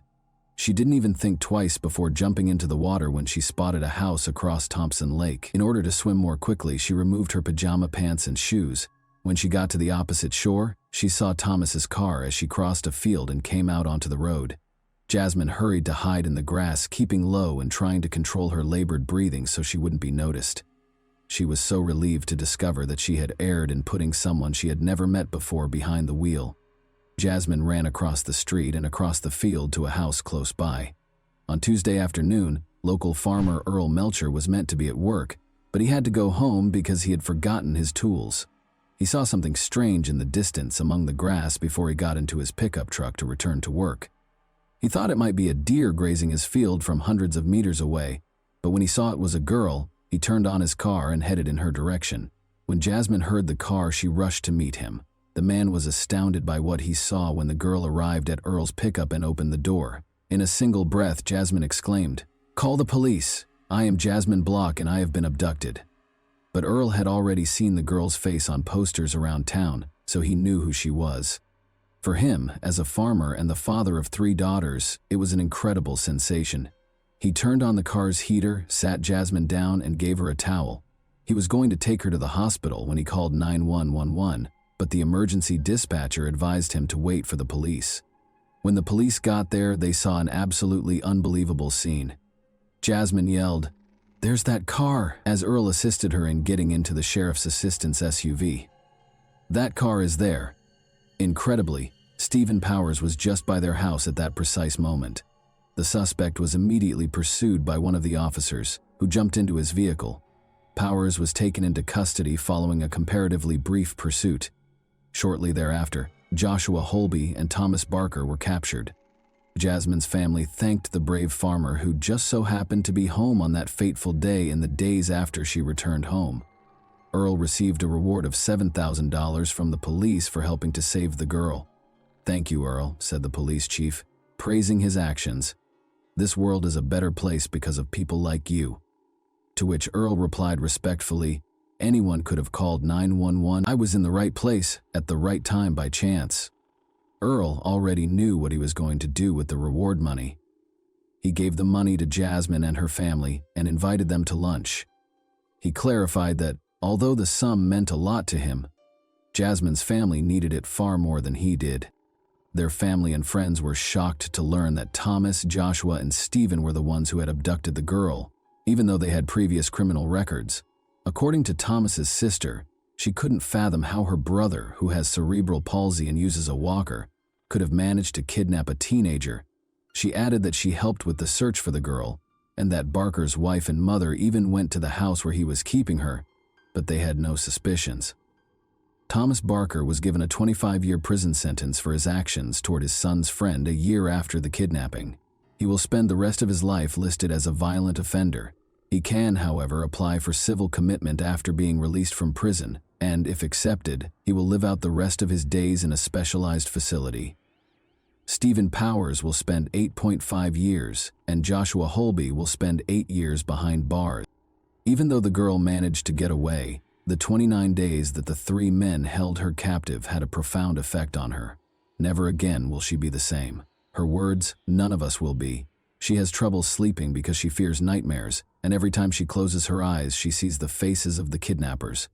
Jasmine finds it difficult to trust people these days, so she withdraws from them. Fortunately, acknowledged Sarah, her mother, the world is not without kind people.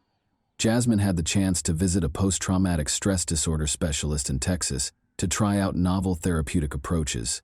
She brought 2 gadgets home from the meeting that have been effectively assisting her in managing her PTSD symptoms, anxiety, and nightmares. In addition to these resources, Jasmine says she has found comfort in talking to friends and creating art as a way to express herself. She is getting better every day. In order to support other girls who might have gone through something similar, she made the decision to share her story. Jasmine smiles and responds that she just wants everyone to know that she is doing well when asked if she has anything else to share. And that wraps up today's chilling story. If you enjoyed this video, don't forget to like and subscribe so you never miss a new upload. Also, let me know in the comments what part of this story shocked you the most. Thank you for watching, and I'll see you in the next video.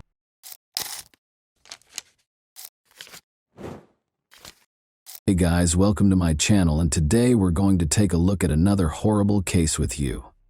The discovery of the victim's body is usually the first piece of information we receive after a murder. From that point forward, the police begin their investigation to determine what happened and who committed the crime. But not this time. In this case, the typical scenario was disrupted when the victim identified their assailant before he committed the crime.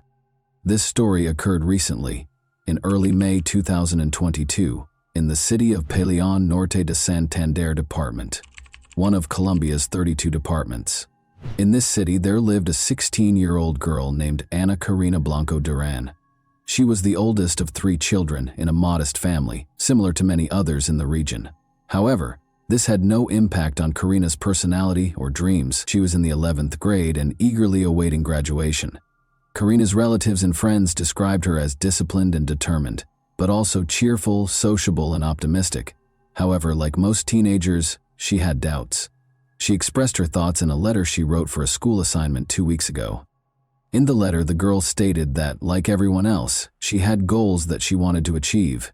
However, at the time, she was preoccupied with being happy, studying, and assisting her mother, whom she described as a beautiful, strong, and resilient woman who had a huge influence over her. The following year, the girl intended to attend university and study psychology or philosophy. This would allow her to pursue her dreams, the most important of which was to buy a house for her mother. At the same time, Karina acknowledged her overwhelming fears and doubts. She wrote that she was afraid of growing up and facing the big world alone. She sometimes wished she could go back in time and play with dolls again, something she didn't get to do as a child because she had to grow up quickly and help her parents. Karina, almost prophetically, explained what would happen to her in 2 weeks in her final sentence. She wrote that she feared human evil, and she was not mistaken. What she was afraid of eventually shattered her dreams. Karina awoke early on May 3, 2022, as she usually does. She lived in La Vega, a village in the Kashra municipality. Karina had to walk for at least an hour every day along several country roads to the bus stop that would take her to school because her village was relatively remote. The morning progressed as usual. The student awoke, ate breakfast, said her goodbyes to her family, and left the house at 5:30 a.m. However, shortly after Karina left, her father began receiving messages from her. It was unusual. Karina wrote to her father that while walking down the country road, she noticed someone following her. A man was approaching her very closely. When the girl quickened her pace, the stranger did the same. If she attempted to take a different path, he would follow her. Karina was understandably uneasy and suspicious. She mustered the courage to take a discreet photo of the stranger and send it to her father so he would know who was after her. Cesar Blanco, Karina's father, became extremely concerned for his daughter's safety. He dashed out of the house, taking the same route to the bus stop that she had taken, but he couldn't find her anywhere. The man assumed the danger was over and Karina had safely boarded the bus. Unfortunately, this was not the case. Karina's parents were later informed by the school that she did not attend class that day. Karina's parents reported her disappearance to the police. Because it was a small village where everyone knew each other, word of the incident spread quickly among the locals. The girl's family distributed a photograph of the stranger who had been following her since the morning. A few hours later, a man who worked at a local farm mentioned another farm worker who looked very similar to the man in the photograph. Despite the blurry image, he believed he recognized him. Additionally, that worker was late for work on the same day. Armed with this information, several villagers and Karina's relatives went to the farm where these men worked and demanded answers from the person Karina had most likely photographed. The man in question was Alexander Quio, a 55-year-old Venezuelan native. He had arrived in town 4 months ago and was staying with a relative. Alexander had found work on the farm where he was located. The people were outraged by the schoolgirl's disappearance and acted aggressively. He eventually admitted to assaulting Karina, killing her, and disposing of her body in the Kashra River. It's understandable that the villagers, particularly Karina's relatives, wanted to take matters into their own hands following such a confession. However, the police arrived just on time. The officers apprehended the suspect, rescuing him from the angry mob. The police took Alexander Carrillo to the station and began interrogation. He repeated what he had previously told the villagers. He admitted to killing the schoolgirl and revealed where her body was disposed of. Following the crime, he cleaned himself up, changed his blood-stained clothes for clean ones, and returned to work. The man truly believed he would never be found, unaware that the victim had taken a photograph of him. During the interrogation, villagers gathered near the station. They were furious and wanted to take matters into their own hands. Concerned for the man's safety and believing his life was in danger, the police decided to transport him to another location. They escorted the suspect out of the station and attempted to get him into the car. However, when the crowd began to act, they dragged Carrillo from the vehicle and attacked him. The police couldn't intervene because there were so many of them. The mob beat the perpetrator with sticks and stones before someone attacked him with a knife, killing him. Even after that, the crowd refused to disperse and blocked the police from approaching until they were certain that the man had died. Karina's body was discovered on the riverbank, exactly where her assailant had indicated. Her bag was nearby. The girl was partially undressed, and the autopsy revealed she had been sexually assaulted. She died of 2 penetrating wounds to her chest and neck. According to the police, Alexander Carrillo had been watching Karina for several days, meeting her every morning as she walked to school while he went to work. This version is supported by the fact that, a few days before the attack, Karina informed her school friends that she was being followed by a stranger, which made her extremely uncomfortable. The police have stated that the investigation will not be terminated at this time. They will investigate the actions of the local police officers who allowed the man's lynching, as well as who initiated the attack and delivered the fatal blow. According to local media reports, it was a relative of Karina, but the individual's identity has not been revealed. Pain and outrage swept through the city. An event was organized at Karina's school to honor her memory, while also protesting the killing of women. Students and teachers wrote an open letter to express their outrage at the current state of affairs. She wasn't drinking, she was not dressed provocatively, she wasn't in a bar. She walked to school every weekday wearing rubber boots because she lived on a farm, and she, like many other boys and girls in the country, had to overcome obstacles in order to receive an education. She feared that someone was following her. She was just 16, terrified. Her dreams, desires, and life were stolen from her. After Karina's voice was silenced, all that remained were the voices of those of us who demanded a safer environment and normal families in which children were taught not to hit, violate, or murder one another. Karina's killer did not see her as a person with her own life, dreams, and loving family, so the villagers decided to repay him in kind. Lynching is considered unacceptable by many, and it has no place in a civilized society. However, for many others, it simply reflects a lack of faith in the justice system. They are dissatisfied with the prevalence of impunity and the fact that the criminal will never face the harshest penalties. They believe the police are not doing their jobs, so they have decided to take action to remedy the situation. It is heartbreaking to see girls who leave for school and never return, becoming victims of murder. But in this case, Karina was the one who exposed the criminal. Karina did not behave recklessly. She immediately sensed the danger emanating from the persistent stranger, secretly photographing him and sending it to her father. She let him be caught before he could harm another innocent girl. Unfortunately, it was too late for her. However, without that photograph, the police could have gone days, months, or even years without finding the killer.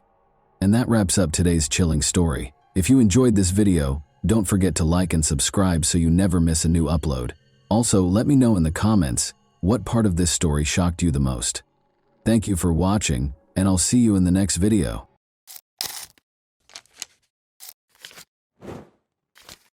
Hey guys, welcome to my channel, and today we're going to take a look at another horrible case with you.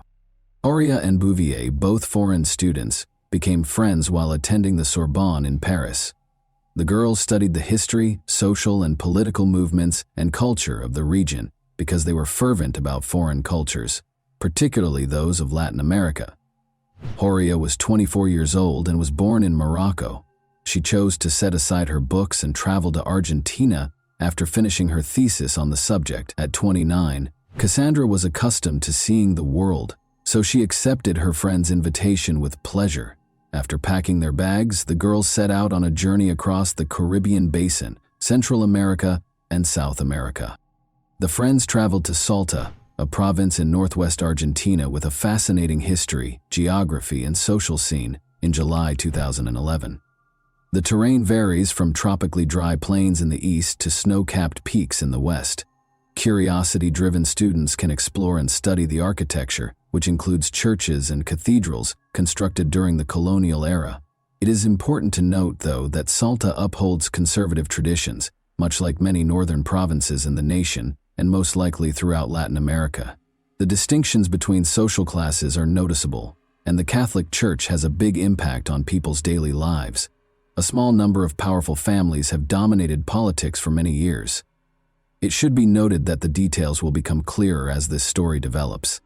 Since they intended to return to Buenos Aires, Cassandra and Horia checked into a hotel in Salta on July 15 and left to explore the sites without unpacking. A popular tourist destination, Salta is renowned for its low crime rate and welcoming locals, particularly to visitors. The natural reserve known as Quebrada de San Lorenzo is Salta's main draw. The girls bought tickets to the reserve at precisely 4:23 p.m. on July 15. Instead of hiring a guide, they went far into the forest. They were expected to get in touch with their families from Buenos Aires and let them know which city they would be visiting next.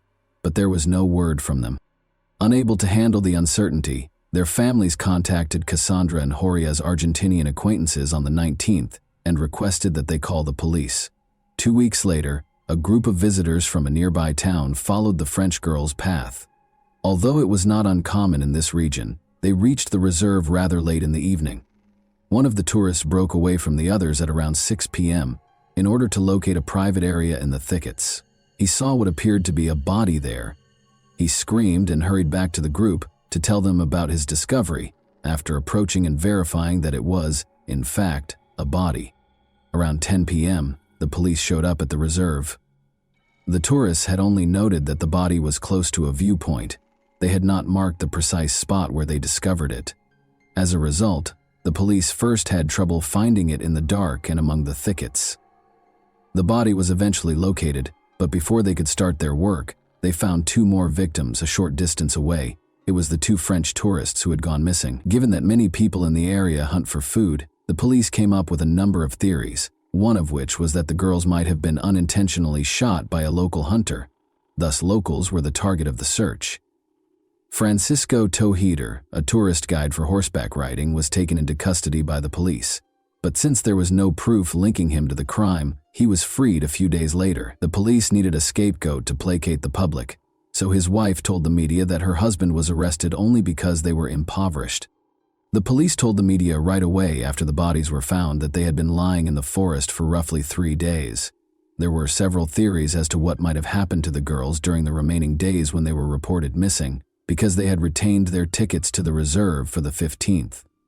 There was conjecture that they were abducted, held captive, and subsequently disposed of. The police later explained that the girls had been lying in the reserve close to the viewpoint for 14 days before they were killed.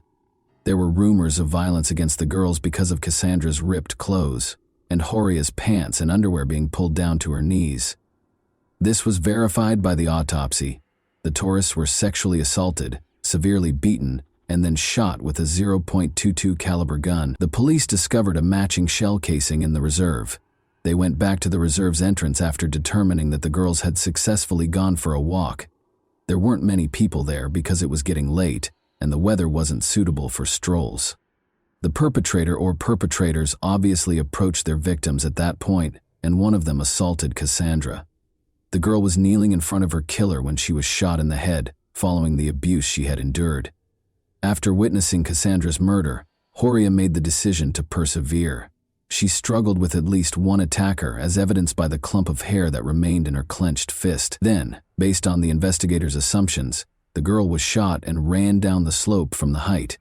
It went through her shoulder and struck her in the back. The criminals departed, thinking Horia was done as well. She tried to crawl back to the trail, but she was still alive. Her efforts were in vain, however, for she was too feeble and suffered for several more hours before passing away from blood loss. When the investigators looked through the girls' hotel room, they discovered that there was only 1 phone among their possessions, rather than the 2 they had anticipated. They found that a local girl named Maria Fernanda Canyons, RS, the daughter of a former police officer, was using Horia's phone after tracking it down. They also discovered that Horia was in possession of her camera. According to the girl, these were presents from Gustavo Lassi, her boyfriend. The 23-year-old Gustavo was a guide in the reserve, and his father was a tourist ticket vendor. Gustavo had offered the French girls his services, but they turned him down. Gustavo thought that changing the SIM card in the phone would be sufficient to evade detection. Gustavo Lassi admitted to being at the crime scene and taking part in the violence, though not right away. He asserted, however, that he was only a witness and neither the murderer nor the instigator of the French girls. He described how, after hearing a commotion and rushing to the cries, he saw 2 men, a stonemason named Daniel Vilt, 24, and a gardener from the plains of San Lorenzo named Santos Clemente Vera, 31, tormenting the girls. These men allegedly forced him to take part in the violence before letting him go. He did, however, remember to bring the girls' camera and phone. The gun that fired the deadly shots was found by the police during a search of Gustavo's house. The police were able to determine the precise moment of the attack on the French girls thanks to Horia's camera. Before starting their hike through the reserve, the girls took a few pictures while they were sightseeing. The tourists' final photograph, taken at 6:28 p.m., 2 hours and 5 minutes later, was hazy and ambiguous, leading investigators to surmise that the attack happened at that exact moment. Murder charges were brought against all 3 men. Witnesses came forward right away and identified Vilt as the individual who tried to sell a rifle. But since he was at a bank when the attack happened and could provide proof, he had a strong alibi. Vera was freed because of insufficient evidence and his denial of guilt, while Gustavo Lassi was sentenced to 30 years in prison in 2014. He said he had an alibi too. Both men were given life sentences in prison in 2016, though, after the prosecutor insisted on a review of the case. One of the most well-known cases in Argentine history appeared to have come to an end. The story doesn't stop there, though. The case was investigated by French journalist Jean-Charles Chattard, who spent 4 years writing a book outlining his reasons why the girls could not have been killed on July 15 in the nature reserve, as the investigators claim. The journalist is certain that the girls' bodies were just taken to the reserve following the murder, not that they perished there. First of all, in contrast to the victim's shoes, his were covered in dust and dirt even after a brief stroll through the reserve. Such a path, enduring violence, fighting for their lives, and still having clean shoes would have been impossible for the girls. Second, the tourists' overall appearance was peculiar. They weren't dressed for a hike in the nature reserve, but rather for an evening event in the city. The bodies were left in Quebrada de San Lorenzo for 2 weeks, which is the next oddity. The reserve is an open, wild place where condors, foxes, and pumas live. The police might have discovered fully gnawed bones after such a time. Despite the fact that the bodies were found in a well-known reserve close to a popular viewpoint, they were found to be spotless. Last but not least, the pathologist who examined the bodies declared with confidence that they were killed no more than 3 to 5 days prior to the autopsy. The doctor was categorical when it came to the date of the murders, stating in the report that it was July 26, 2011. Interestingly, this date was rescheduled for July 15 by the investigating judge. Is there any chance that the judge purposefully falsified the facts in order to shield someone? Was he attempting to falsify the evidence? The commissioner in charge of the investigation, Nestor Piccolo, was persuaded of this very thing, and it might have cost him his life. 4 months after the investigation began, Commissioner Piccolo passed away, inexplicably. He was discovered with a bullet wound to his head at the commissioner's office entrance. Although his mother claimed that her son made the decision, she is positive that he was executed. Nestor was developing a new version prior to his passing, and no signs of gunpowder were discovered on his hands. Clemente Vera claims that Gustavo Lossi is merely an accomplice of the true criminals, who are representatives of the province's upper classes, and that he is innocent. Many people, including the judge and powerful local families, were concerned about Nestor's investigation because they did not want the truth to be revealed and could not permit the deaths of the French girls to come to light. But in April 2014, an anonymous letter detailing the same trail that Commissioner Piccolo was looking into broke this conspiracy of silence. The families of the victims in France received the letter. After obtaining a copy, Chattard followed up on this lead. A woman who was afraid to testify in court wrote the anonymous letter by hand but did not sign it. After several months, Chattard was able to locate the witness. It turned out to be a girl who frequently hangs out with a select group of powerful people in Salta. She was aware that since the 2 tourists had been invited to a party hosted by the city's affluent youth on July 15, 2011, they could not have been murdered in the nature reserve. Her account of what transpired is entirely different. Alcohol is served freely at these parties, and everything seems like it's from a movie. But it's all real. The girl claimed that Cassandra and Horia were among the visitors, and that they were spotted close to the pool. The men's interest in the gorgeous French women grew as the evening went on, and more alcohol was consumed. They led them inside the house at around 3 in the morning, and nobody saw them again. One of the tourists was being harassed by the guys. She refused, of course, but things went too far and the men no longer cared about her opinion. In order to keep the truth from coming to light, the guys chose to murder both of them after her friends saw what transpired. They took their time, though, torturing the victims for days before killing them. The witness gave the precise address of the alleged incident, a villa in Buena Vista, the city's most upscale neighborhood where ministers, deputies, and affluent foreigners live. Since the villa is frequently rented out to private parties, it is typically not occupied permanently. Additionally, the French women were last spotted in a pool. The villa's location, directly beneath the bodies, is the most fascinating aspect, though. A secret trail leads to the nature reserve's lookout point behind the house. If the witness's account is accurate, the girls' bodies were transported through that path during the night and dumped in the thickets of the reserve. But how could such a crazy situation that was taking place in full view at a party be kept a secret for so long? According to the witness, it can be explained by the fear that actual criminals instill in anyone who has the audacity to speak up. She claimed that the son of a deputy who assaulted the French woman was responsible for organizing the party. He severely beat her when she attempted to flee. The politician's two other sons also participated in the attack and subsequent killing. Today, during his most recent election campaign, the deputy's face calmly gazes down from a number of billboards. It should be noted that one of his sons became a politician, just like his father. One judge who oversaw the initial investigation expressed a great deal of interest in the story told in the anonymous letter, but the politician declined to comment on these claims. He thinks it has everything needed to bring about justice. The judge who later took over the case, however, had no plans to look for additional offenders. He blames the deaths of the French women on the provincial justice system and thinks that the family must have a lot of power to influence the police. The witness's account that he witnessed the two French women departing the nature reserve on July 15 is given more credence in the updated version. This implies that the crime might have taken place at a different time and location than the investigators maintain. Regarding the hazy photos purportedly taken during the assault in the nature reserve, Cassandra's father, Jean-Michel Bouvier, sent them to a specialist who thinks they were altered with a photo editing application. The lighting and shot angle are not as accurate as the picture shows.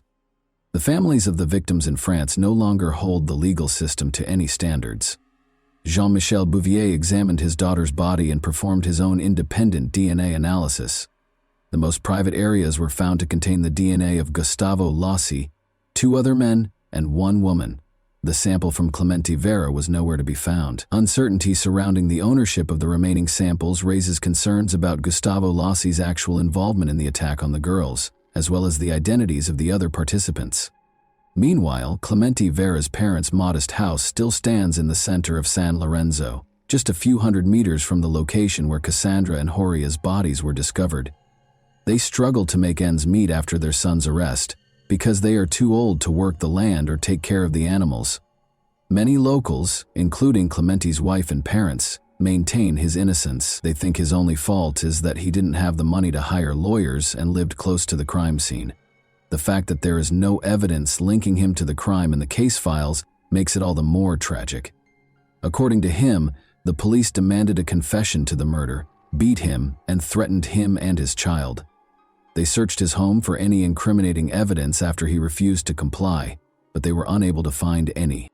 Regarding this, Santos Clemente Vera complained to the Supreme Court of Argentina in 2017 and was given permission for a case review in June 2020. He hopes that a new trial will be held and that he will be found not guilty.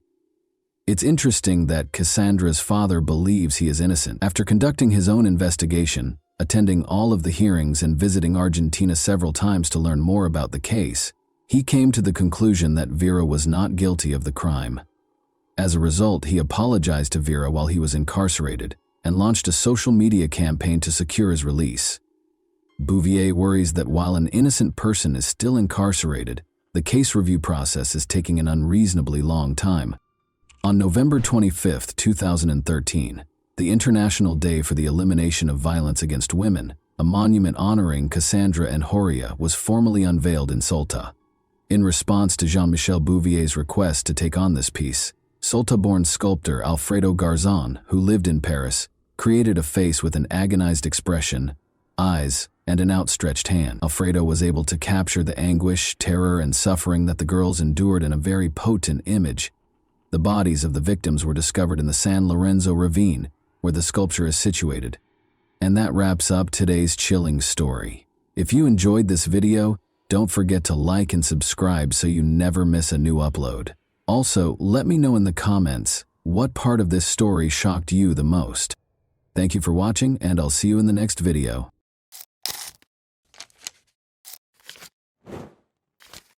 Hey guys, welcome to my channel, and today we're going to take a look at another horrible case with you. Little Bria had only ever been frightened by imaginary monsters. She called her mother, Michelle, on November 20, 2000, claiming to have seen someone outside the window. The day before, 3 armed men wearing masks broke into her house. Michelle looked out and saw no one, so she dismissed her daughter's words as the product of her young imagination. The difference with this incident, though, was that Bria saw them. They had looked through the window. Michelle and Bria were being held at gunpoint in their own home's living room by the same individuals who had been there the previous evening. In a peaceful San Diego, California suburb, It was November 2009. Michelle Renee was 35 years old and had just returned home from her job as a manager at the bank. She and her 7-year-old daughter, Bria, resided in a rather remote home. Michelle had been a bank manager for more than 13 years, putting in a lot of time and effort to advance through the ranks and land a job where she was respected and trusted. She was happy to be home with Bria after a long day. The two of them were playing Game Boy on the couch when a loud noise suddenly burst from somewhere behind them. Michelle saw 3 people when she turned around. As though they were a takeover squad, they stormed into the house. This was obviously not a SWAT team, though. The strangers wore all black clothing and were armed. Bria and Michelle screamed. When Michelle was grabbed by her hair, a gun aimed at her face and flung to the floor close to the couch, she was able to see her daughter running into another room. After securing her with duct tape, they turned the woman to face her daughter, who was lying face down close to the door with her hands and legs bound. "Are you going to kill Mommy?" Bria asked. "Do you intend to murder me?" The stranger said, "No, if the mother does everything we tell her to Michelle's belief that they had broken in to kill them. Michelle was told bluntly by the illegal intruders, "You will rob the bank for us, or we will kill you, and your daughter will be first." The intruders told Michelle that they had been watching her for months and had a plan because they knew she was a bank manager. They would stay with her all night to give her instructions and make sure she understood exactly what she was supposed to do. As they held her and her daughter bound on the couch with tape, the gang leader gave her explicit instructions throughout the night, stressing what she needed to do repeatedly. He told Michelle that 6 more gang members were standing guard outside, waiting to murder her if she did anything stupid. Around 11, a female voice on the radio caught his attention, as if to reaffirm what he had just said. He was told by the accomplice that a car had pulled into the driveway. The neighbor of Michelle and Bria had shown up. She lived in the same building and was named Kimbra. She was obviously very drunk after returning from a night out. She shocked the criminals by resisting their attempts to grab her. One of the criminals shouted at Kimbra not to move while pointing the weapon straight at his face. In an attempt to shield her friend, Michelle pushed his arm away, but he pointed the gun at her and hissed at her to never touch him again. Kimbra was finally restrained, and they all waited for dawn. Michelle became aware that she might be spending her final evening with her daughter. She needed to share everything with Bria. Thinking that this might be the last time she would ever touch her daughter's hair or see her sleeping, the mother smoothed her hair to give her some space to rest. The nightmare persisted in the morning. The robbers' leader told her to get up and prepare for work at 6 o'clock. He interrupted her to apply dynamite to her as she was getting dressed and arranging her hair. She was in excruciating pain as he taped it firmly to her back. Kimbra and Bria were also outfitted with sets of explosives by the criminals. The girl sobbed and asked what it was, but the mother merely muttered something because she didn't want her to become even more terrified. Then they showed Michelle something that looked like a lock on a door. According to the man, it was a detonator, and he would press the button if she made even the slightest mistake. The detonator had a 10-meter radius, he added. Bria was placed in her bedroom closet by the criminals. The mother reiterated that everything would be all right and that she would be back shortly. "Mom, have courage," her daughter said. 2 men remained inside the house as Michelle left, and the gang leader gave her a suitcase containing a sports bag before hiding in the backseat of her Jeep. As she always did, she was headed to work in a minute, but this time she had a gun pressed against her side and dynamite strapped to her back. She parked in her usual spot when she arrived, and the man told her she had 5 minutes to come out with the money after the cash collector arrived before she got out of the car. He had his finger on the detonator in case something went wrong. Around 9 o'clock, the cash collector showed up and handed over the cash. Michelle was in charge of getting the money because she was a bank manager. Michelle asked her colleague to go with her to the vault as soon as his car pulled away, and she explained the situation. Michelle was left with no choice but to stuff the bag full of cash while her colleague watched in horror as the bank manager did something so unthinkable. Her heart pounded. Was she moving quickly enough? Naturally, Michelle's co-workers informed the police about the incident, but first she took $360,000 out of the bank. She climbed into the Jeep and got ready to do whatever was asked of her. The criminal told Michelle that she would find her Jeep further down the street and told her to get out of the car after a few blocks. And so, it came to pass. She located her vehicle, got into it, and drove quickly home. The woman didn't know if she would find her daughter alive when she got home. She saw Kimbra's car was gone as soon as she pulled up to the house. She called for Bria as she entered the house, but the silence was uncanny. At last she heard a small voice. From the other side of the house, Bria was calling to her. Her mother had left the girl in the closet and she was still there. Relieved, the woman gave her daughter a hug, but it wasn't quite over. Bria saw her mother's expression change to one of panic. The gang leader had departed without taking the dynamite away from her. What if the detonator was used remotely by the criminals? Before departing, Kimbra informed Michelle that they had just cut the tape and thrown the explosives against the far wall, removing the dynamite from the girl and her back. They all rushed to the nearby homes after that.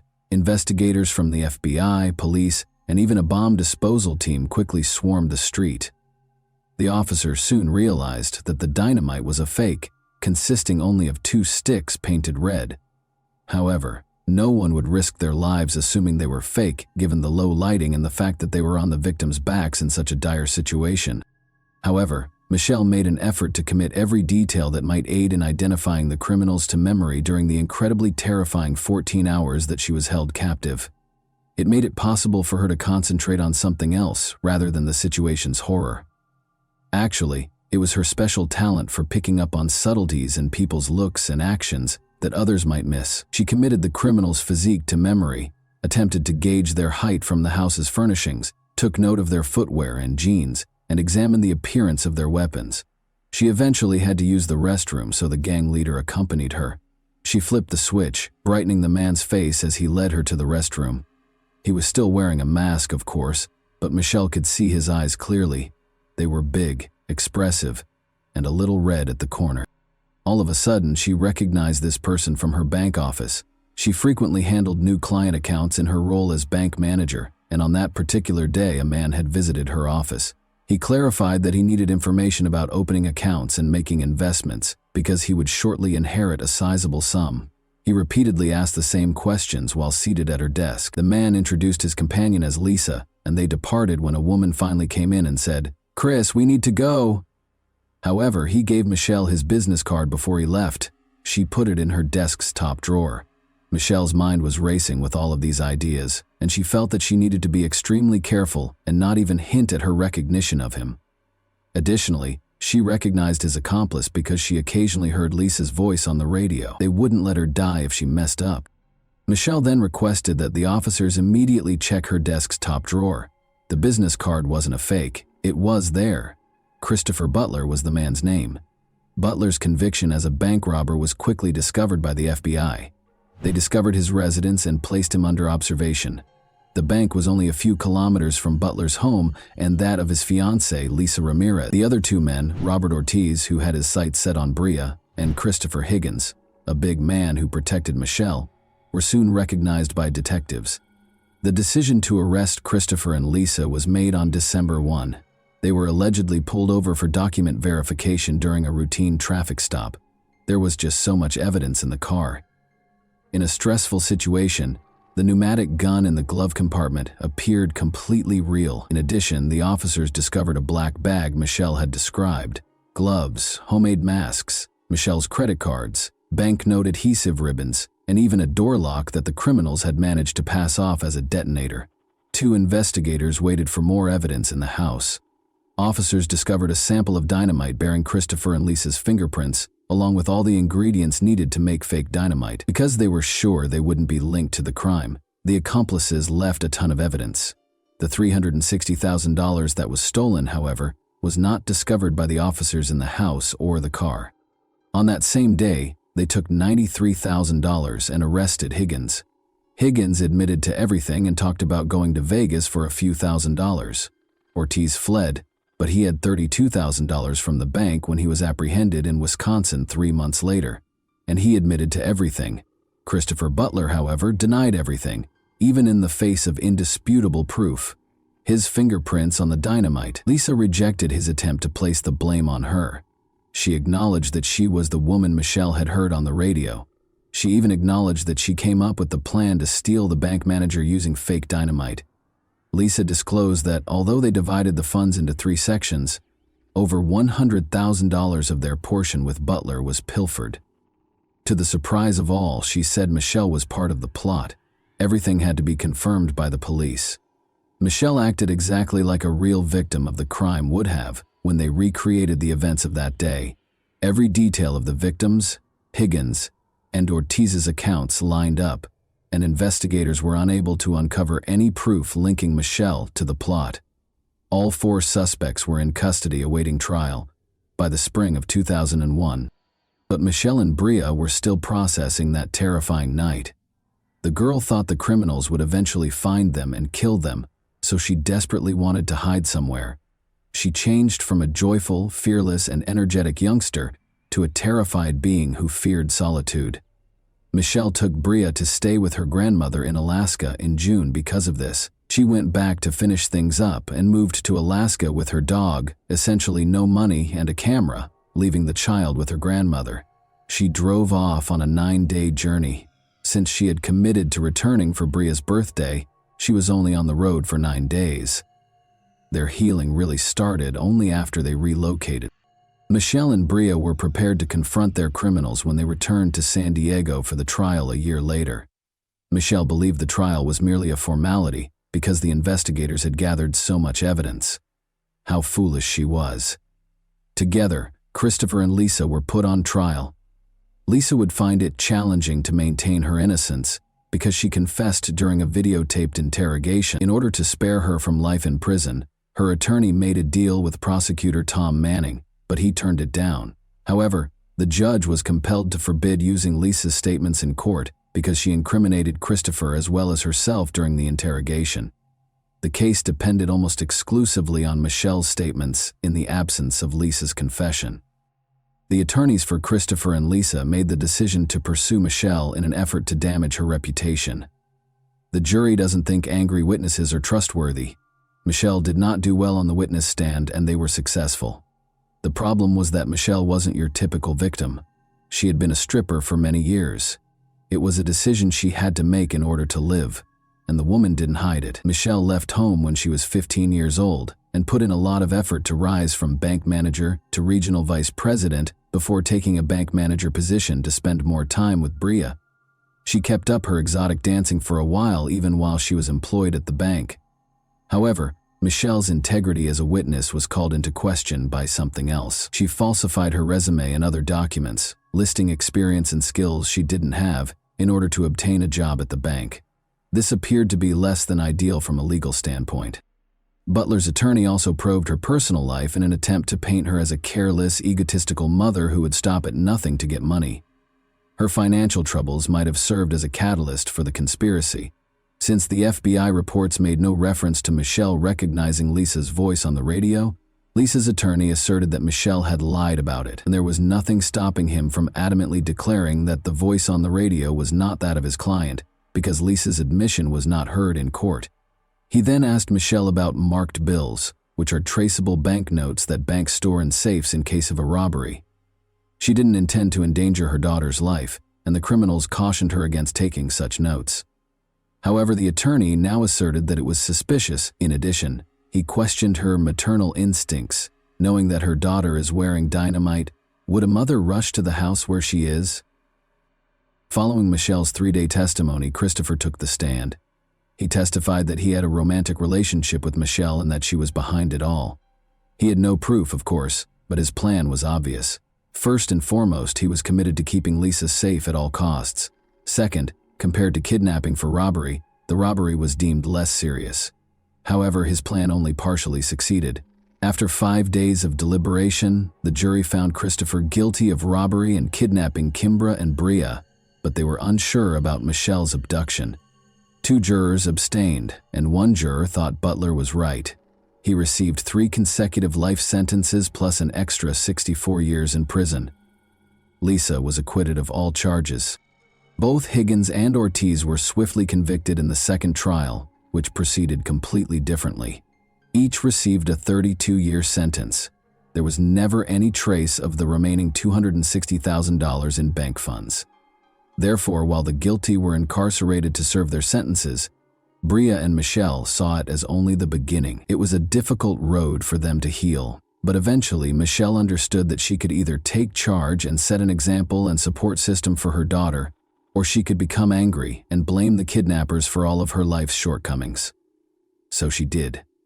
She began her own public relations firm from the beginning, gave numerous speeches in public, told other assault survivors her story, and penned a book that was made into the movie In Captivity. Bria followed her dreams after being inspired by her mother. Despite receiving a multiple sclerosis diagnosis at the age of 18, she went on to attend college and join the school cheerleading squad, but they had to confront the past once more after their world was destroyed 20 years ago.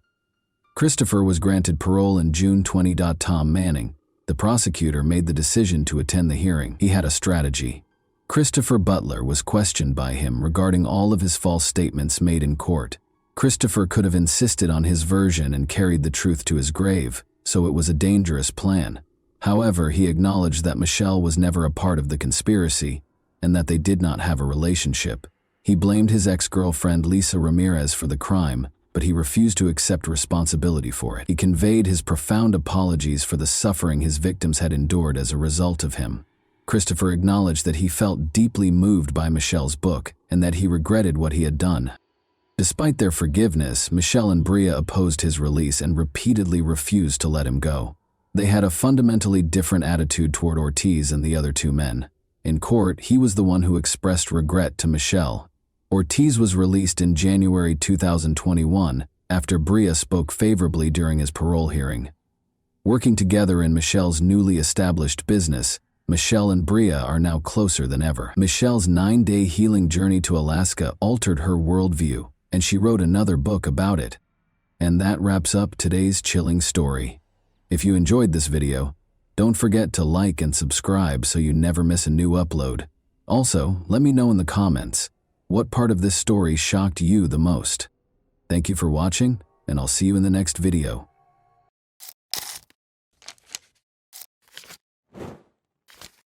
Hey guys, welcome to my channel, and today we're going to take a look at another horrible case with you. 3 young lads chose to go hiking near Wadsworth Park, northwest of Great Falls, Montana, on January 3, 1956, which is when this horrific event began. They discovered a car parked between 2 trees with its motor still running while they were strolling down a dusty road. To their surprise, they found a dead body. 5 miles outside of Great Falls, on Vineyard Road, the police discovered another lifeless person the next day, with secrets and ominous tales that plagued Great Falls for years. This enigmatic incident gave rise to myths and conjecture surrounding the case. What sinister secrets were concealed in the lives of the victims? Would we ever know the truth? We'll examine the convoluted case of Patricia Kalitsky and Dwayne Bogle today. Montana's Great Falls is a city renowned for its lively people and breathtaking scenery. The Great Falls of the Missouri, a group of waterfalls on the Missouri River, are the inspiration behind the city's name. With attractions like Giant Springs State Park and the River's Edge Trail, the city offers a blend of urban conveniences and scenic beauty. This is where the story for today is set. Let's begin at the very beginning, though. On January 18, 1937, Dwayne Bogle was born in Waco, Texas. Albuquerque Walker and James George Bogle Jr., his parents, embraced him. Dwayne was a Waco High School graduate who was loved by his family for his wonderful sense of humor and endearing demeanor. Fortunately, Dwayne's path led him to the United States Air Force in 1955, youthful and ambitious. It was probably his first job after finishing technical school and basic training. For 8 months, he served as an airman second class at Malmstrom Air Force Base in Montana, which is close to the picturesque town of Great Falls. He had no idea that he would meet Patricia Kalitsky, the love of his life, while he was there. She was a junior at Great Falls High School when she was born on August 20, 1939, in the tiny town of Great Falls. She always had a large smile on her face and was regarded by her classmates as amusing, compassionate, and energetic. Patricia appeared to be gifted in anything she tried, including tap and ballet dancing. 18-year-old Dwayne and 16-year-old Patricia met in December 1955. They both loved to sing and dance, and as luck would have it, Dwayne fell deeply in love with Patricia while he was sent at Malmstrom. Even though they had only known one another for a few weeks, they clicked right away and dreamed of a future together since they couldn't bear to be apart. Dwayne was embraced by Patricia's family, and he even spent Christmas 1955 staying with them and participating in their celebrations. With great excitement and anticipation, Dwayne and Patricia set off on their trek to Wadsworth Park on that memorable day, January 2, 1956. Brimming with anticipation for their first journey together as a couple, they bid farewell to their relatives. They had no idea that their journey would soon take an unexpected turn that would permanently change their lives. Although they had intended to get home by 9 p.m., Patricia's parents became more and more worried as the hours passed. Patricia, who was renowned for being accountable and on time, had not returned by her customary curfew of 10 p.m. In a panic, Patricia's parents contacted her older sister in the hopes of finding out where she was, but she was nowhere to be found. They searched well-known spots where Patricia enjoyed spending her time, but she was still evasive. They began to worry about the prospect that Patricia might have eloped with Dwayne, just like her sister. As their search became more frantic, they hesitantly accepted the idea that history might be repeating itself, because they had already felt the anguish of betrayal from their older daughter, who had eloped with her lover years prior. Uncertain if Patricia had voluntarily disappeared or if anything more nefarious had happened, they were afraid of the worst but were also troubled by their previous heartbreak, so they were reluctant to call the police. 3 daring youngsters went hiking at Wadsworth Park in northwest Great Falls, Montana, on a chilly January 3, 1956. They encountered an odd and unnerving sight while strolling along a dirt path. The radio was playing loudly in a car that was still running and parked between 2 trees. The emergency brake was applied, and its headlights remained on. The motorist appeared to have disappeared moments earlier. Curiosity drove the youngsters to approach the car with caution. They were shocked to see a dead man partially trapped beneath the car, laying face down. They saw that what appeared to be his own belt had been used to firmly bind his hands behind his back. The guys alerted the authorities right away, and they hurried to the area to look into it. Being cautious not to disturb any possible evidence, they thoroughly searched the entire area. They discovered a gunshot wound to the back of the man's head when examining his body. His body showed no further symptoms of injuries, which was surprising. This implied that the murderer's sole goal was to take his life quickly without causing him more pain. A key piece of identification, the driver's license of 18-year-old Dwayne Bogle, was discovered by the police during the automobile search, and it served as a major lead in the investigation. Robbery was one of the many hypotheses that whirled through the police's heads.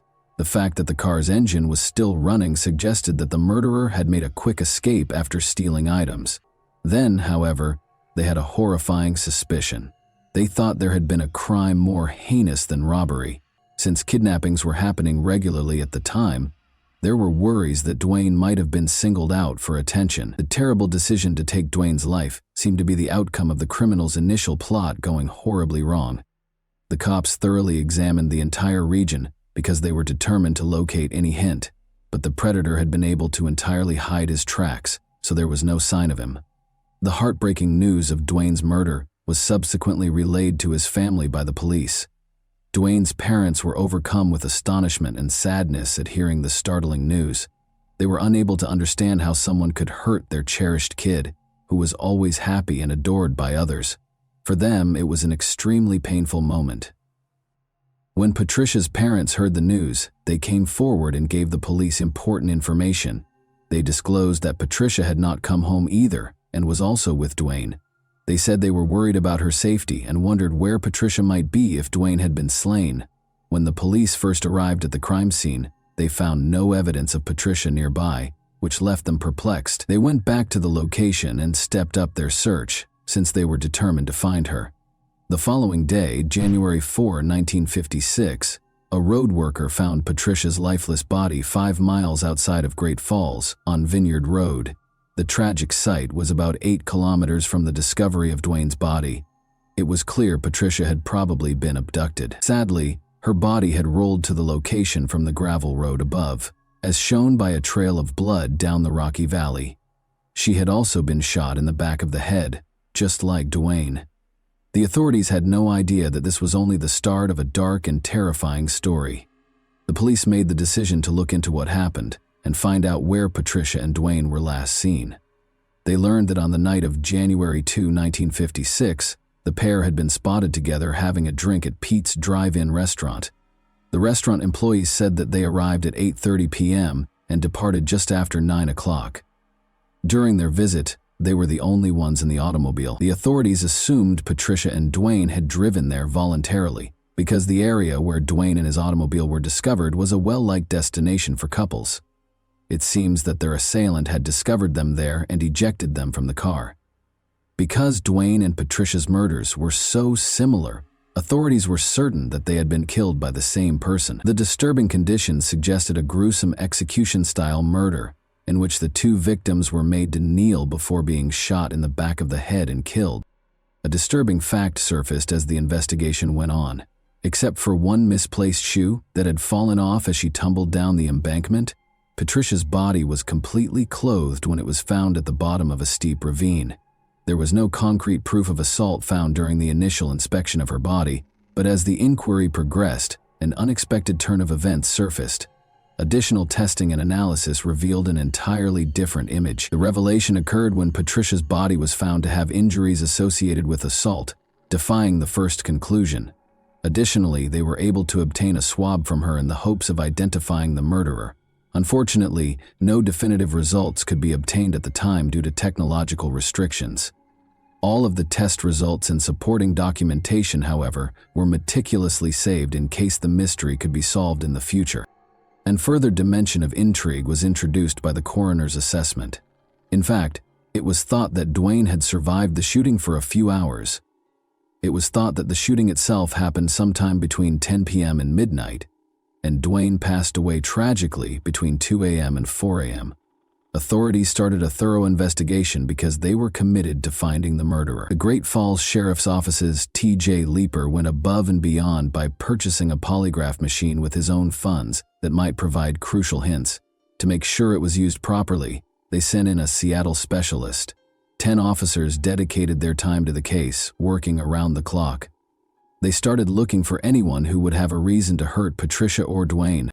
Catherine, Patricia's mother, revealed a troubling exchange she had with Dwayne on January 2, 1956, the day before his lifeless body was discovered, adding to the growing suspicion.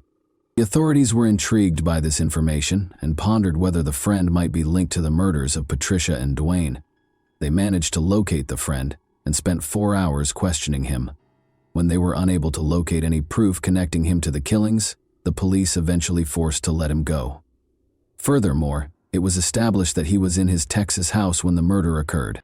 Unfortunately, the authorities were unable to identify a specific personal reason for Dwayne and Patricia's killings. Their investigation options were limited by this obstacle, so they turned their attention to those who had consumed alcohol the night before the killings and attempted to track down those who carried firearms. When all seems lost, 2 witnesses came forward with shocking information. They reported to the police on January 10, 1956, a man who was spotted returning home at midnight with a gun in his hand, in addition to having one. A glimmer of hope that they might have finally gotten a break in the case was generated by this information, but when they confronted the individual and spoke with him, their hope swiftly evaporated. He insisted that he didn't even own a gun and strongly denied ever leaving his residence that evening. Based on the 2 men's testimonies, the police had almost enough reason to arrest him. In a startling change of events, nevertheless, the witnesses did finally confess. It was discovered after hours of hard interrogation that they had been lying the entire time because they hated the man. They viewed this continuous probe as a chance to get what they wanted. The police were shocked and enraged by this discovery, knowing that they had to start over in their hunt for the real criminal. Sheriff Leeper had to close the full-time investigation into the case in March 1956, 2 months later, without being able to identify the murderer. The sheriff expressed his dissatisfaction and sadness for not apprehending the individual responsible for Patricia and Dwayne's deaths, but the lack of progress was discouraging. The inquiry went on, but in January 1957, the sheriff addressed the Great Falls Tribune on the 1-year anniversary of the killings. He expressed his will to continue. "I guess it's just one of those things, but we're not giving up. Maybe this year we'll catch him. He must have made a mistake. They all do. Someday, we'll find out what it was, and then we'll have them." Their families and the communities to which they belonged were profoundly affected by Dwayne and Patricia's deaths. Henry, Patricia's father, had emotional numbness and struggled to accept Patricia's passing. In an interview with the television program Hard Copy, Patricia's sister Darlene revealed that their father Henry was unable to deal with the loss or talk about Patricia. Darlene decided to treasure the good times she shared with her sister as a way to find comfort. Both families understood that nothing could bring Patricia and Dwayne back, no matter how much it hurt. It was really hard to understand the loss, and it seemed impossible to find closure. Catherine, Patricia's mother, revealed that for years following the murder, she and Dwayne's mother corresponded by mail. Because of their shared loss and sadness, the two families were able to connect through their correspondence. Meanwhile, the case had remained unsolved. Detective Bill Madison brought a new perspective to the 2001 investigation into the murders of Dwayne and Patricia. He found a swab from Patricia's autopsy that had been kept for more than 45 years in evidence storage. The swab was transferred to the Montana State Police Crime Lab for processing using the latest developments in DNA technology. Patricia had been beaten, as the lab shockingly discovered a cell in the swab that did not belong to Dwayne. Over the course of the following few years, investigators compared the cell's DNA to that of over 35 previously recognized suspects. But the DNA on the sample did not match that of any of the suspects. The swab's DNA was also compared to national criminal databases by the investigators, but no matches were discovered. They investigated suspects such as Boston mobster James Whitey Bulger, who had resided in the Great Falls region at the time of the killings. Bulger was previously arrested in 1951 for the assault of a 15-year-old girl. Edward Wayne, a convicted serial murderer who killed two couples years after Dwayne and Patricia's deaths, was another possibility. He denied any participation, although the authorities suspected he might have been in the Great Falls region at the time. When Bulger's and Wayne's DNA did not match the swabs, they were both disqualified as suspects. After 18 more years of investigation, a breakthrough was made, motivated by the method employed to solve the Golden State Killer case in 2018. Assigned to the Patricia and Dwayne murder case, Detective Sergeant John Kenneron was adamant about pursuing the investigation. In order to obtain further DNA evidence from the swab obtained at Patricia's autopsy, he collaborated with forensic scientists. They embraced a state-of-the-art technique in 2019 called genetic genealogy with GED match technology. Forensic genealogists were able to compare the DNA profile discovered at the crime site with profiles in public genealogical databases, thanks to this novel technique. They were able to create a family tree and find distant relatives by examining the common DNA. Making the connections between various people and their genetic connections was similar to solving a jigsaw. The investigators were about to reveal the suspect after carefully creating the family tree, but there was a terrifying turn to the tale. It was difficult to get a direct DNA sample from the leading suspect because he had already died and his bones had been cremated. Unfazed, they focused on the suspect's kids, who lived close to Great Falls, and asked for their DNA to compare. To their surprise, the children's DNA revealed that the cell discovered during Patricia's autopsy had come from their father. When the children learned that their loving father was to blame for the deaths of two individuals, it was a heartbreaking discovery. Kenneth Gould, who also resided in Great Falls, was formally identified by the Cascade County Sheriff's Office as the murderer of Patricia and Dwayne on June 8, 2021. Following a comprehensive investigation and DNA analysis, the authorities were certain that Kenneth Gould was the murderer of Patricia and Dwayne. However, Gould cannot be tried or formally identified as the murderer because he had already died. Rather, they were limited to designating him as the case's most likely suspect. This historic announcement was made over 65 years after the untimely deaths of Patricia and Dwayne, making it the oldest case ever solved in history, utilizing the cutting-edge method of genetic genealogy. The local horse trainer, Kenneth Gould, was born and raised in Great Falls, Montana. He married 16-year-old Lula Bell Brown in 1952 at the age of 24, began a family, and raised 5 kids. He lived very close to Patricia's home and was often spotted riding horses in the neighborhood around the time of the murder. Gould lived close to the location of the incident, but his name was never in the police files and he had no obvious relationship to either Patricia or Dwayne. Oddly, Gould sold his family's land in February 1956, a month after the killings, and started a string of movements throughout Montana before landing in Missouri in 1967. He never went back to Montana after that. At the age of 79, Gould's adventure came to an end in 2001 when he died in Oregon County, Missouri. His life continued to be entangled with the mystery surrounding the killings of Patricia and Dwayne, raising doubts about his potential involvement and the motivation for the killings. People can have secrets they never tell anyone, Cascade County Sheriff's Office Detective Sergeant John Canaron said in reference to the case. Many of Patricia and Dwayne's loved ones had already died and were unable to hear the news because so much time had passed between the murders and Gould's identification.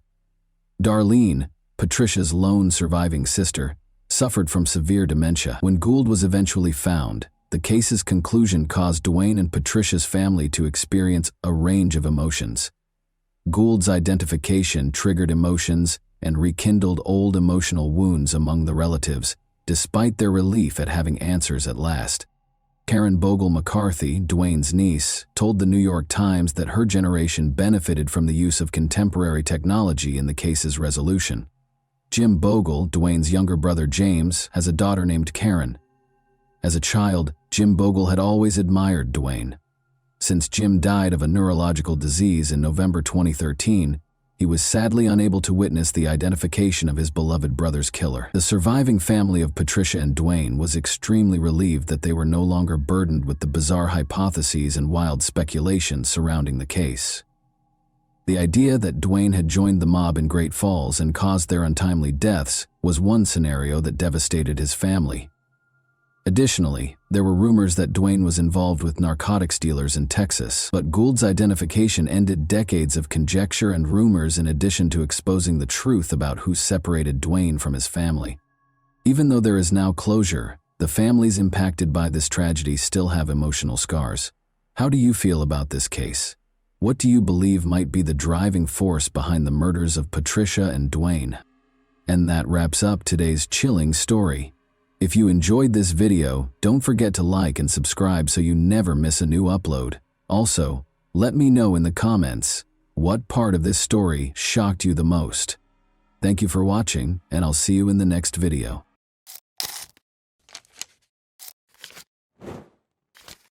Hey guys, welcome to my channel, and today we're going to take a look at another horrible case with you. Keyshawn Mann, a 13-year-old boy, made the horrific 911 call that you heard. The Kentwood-dwelling child had a rather startling encounter. He was casually relaxing on the basement couch on January 25, 2010, when an unthinkable incident occurred. They heard someone approaching and the horrifying sound of a gunshot. His father had been shot while using his laptop, and his lifeless body lay on the floor. No youngster should ever have to see such a terrible and painful event. What secrets and ulterior intentions drove the man to be brutally murdered in his own house? How did the police resolve the case in the end? We'll examine Keyshawn Mann's convoluted case today. On January 25, 2010, this case brought us to Kentwood, a quiet town with a population of about 54,000 people, tucked away in a beautiful environment and renowned for its calm attitude and close-knit community. It provides a delightful fusion of natural beauty and suburban living. Kentwood offers a warm atmosphere for both families and single people, with its tree-lined lanes and amiable locals. Despite its peaceful exterior, Kentwood conceals a number of secrets that will soon be revealed. Everyone appeared to be going about their everyday lives as usual in the town of Kentwood on January 25, 2010. However, the police department was notified by an unexpected 911 call around 6 p.m. The initial caller sounded frightened, as though a horrible incident had occurred. His voice betrayed the fact that he was a scared teen in dire need of assistance. They had no idea that this upsetting call was only the start of a bizarre and startling chain of events.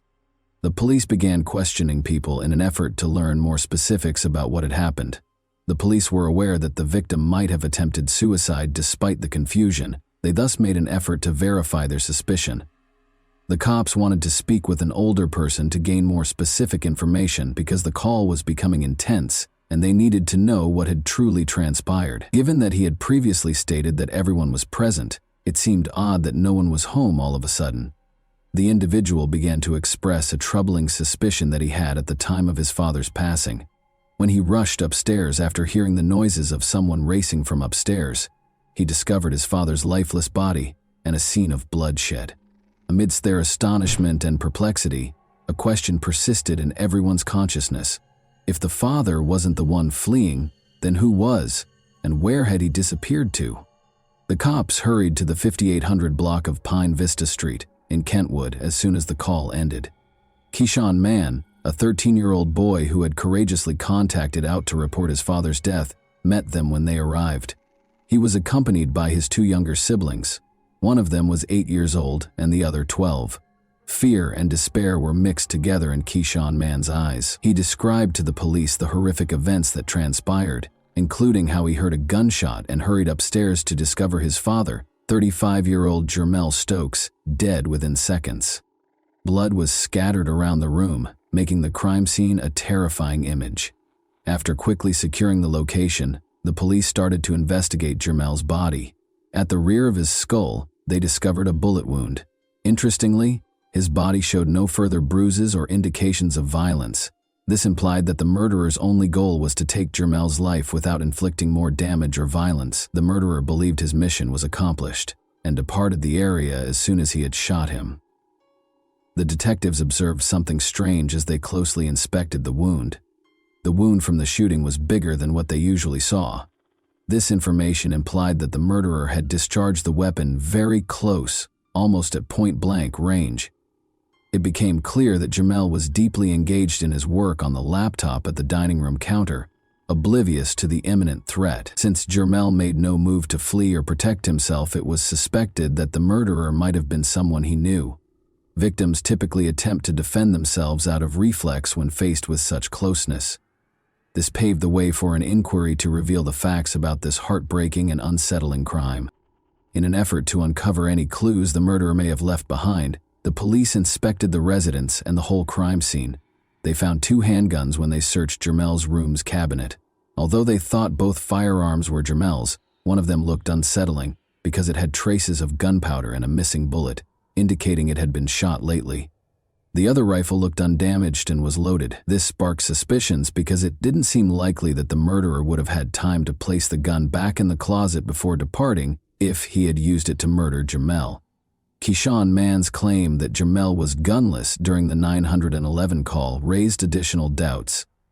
The detectives questioned how Keyshawn Mann could have been so certain that Jermell was armed. In an attempt to find any evidence that would provide them with information about the predator, the rifle was sent for testing right away. At that point, Lakeisha Mann, Jermell's fiancée and Keyshawn Mann's mother, came home after hearing of Jermell's passing. Despite being in the same town, the fiancé took a long time to return home, which the police thought was odd. If the spouses learn of their partner's death, they typically return quickly.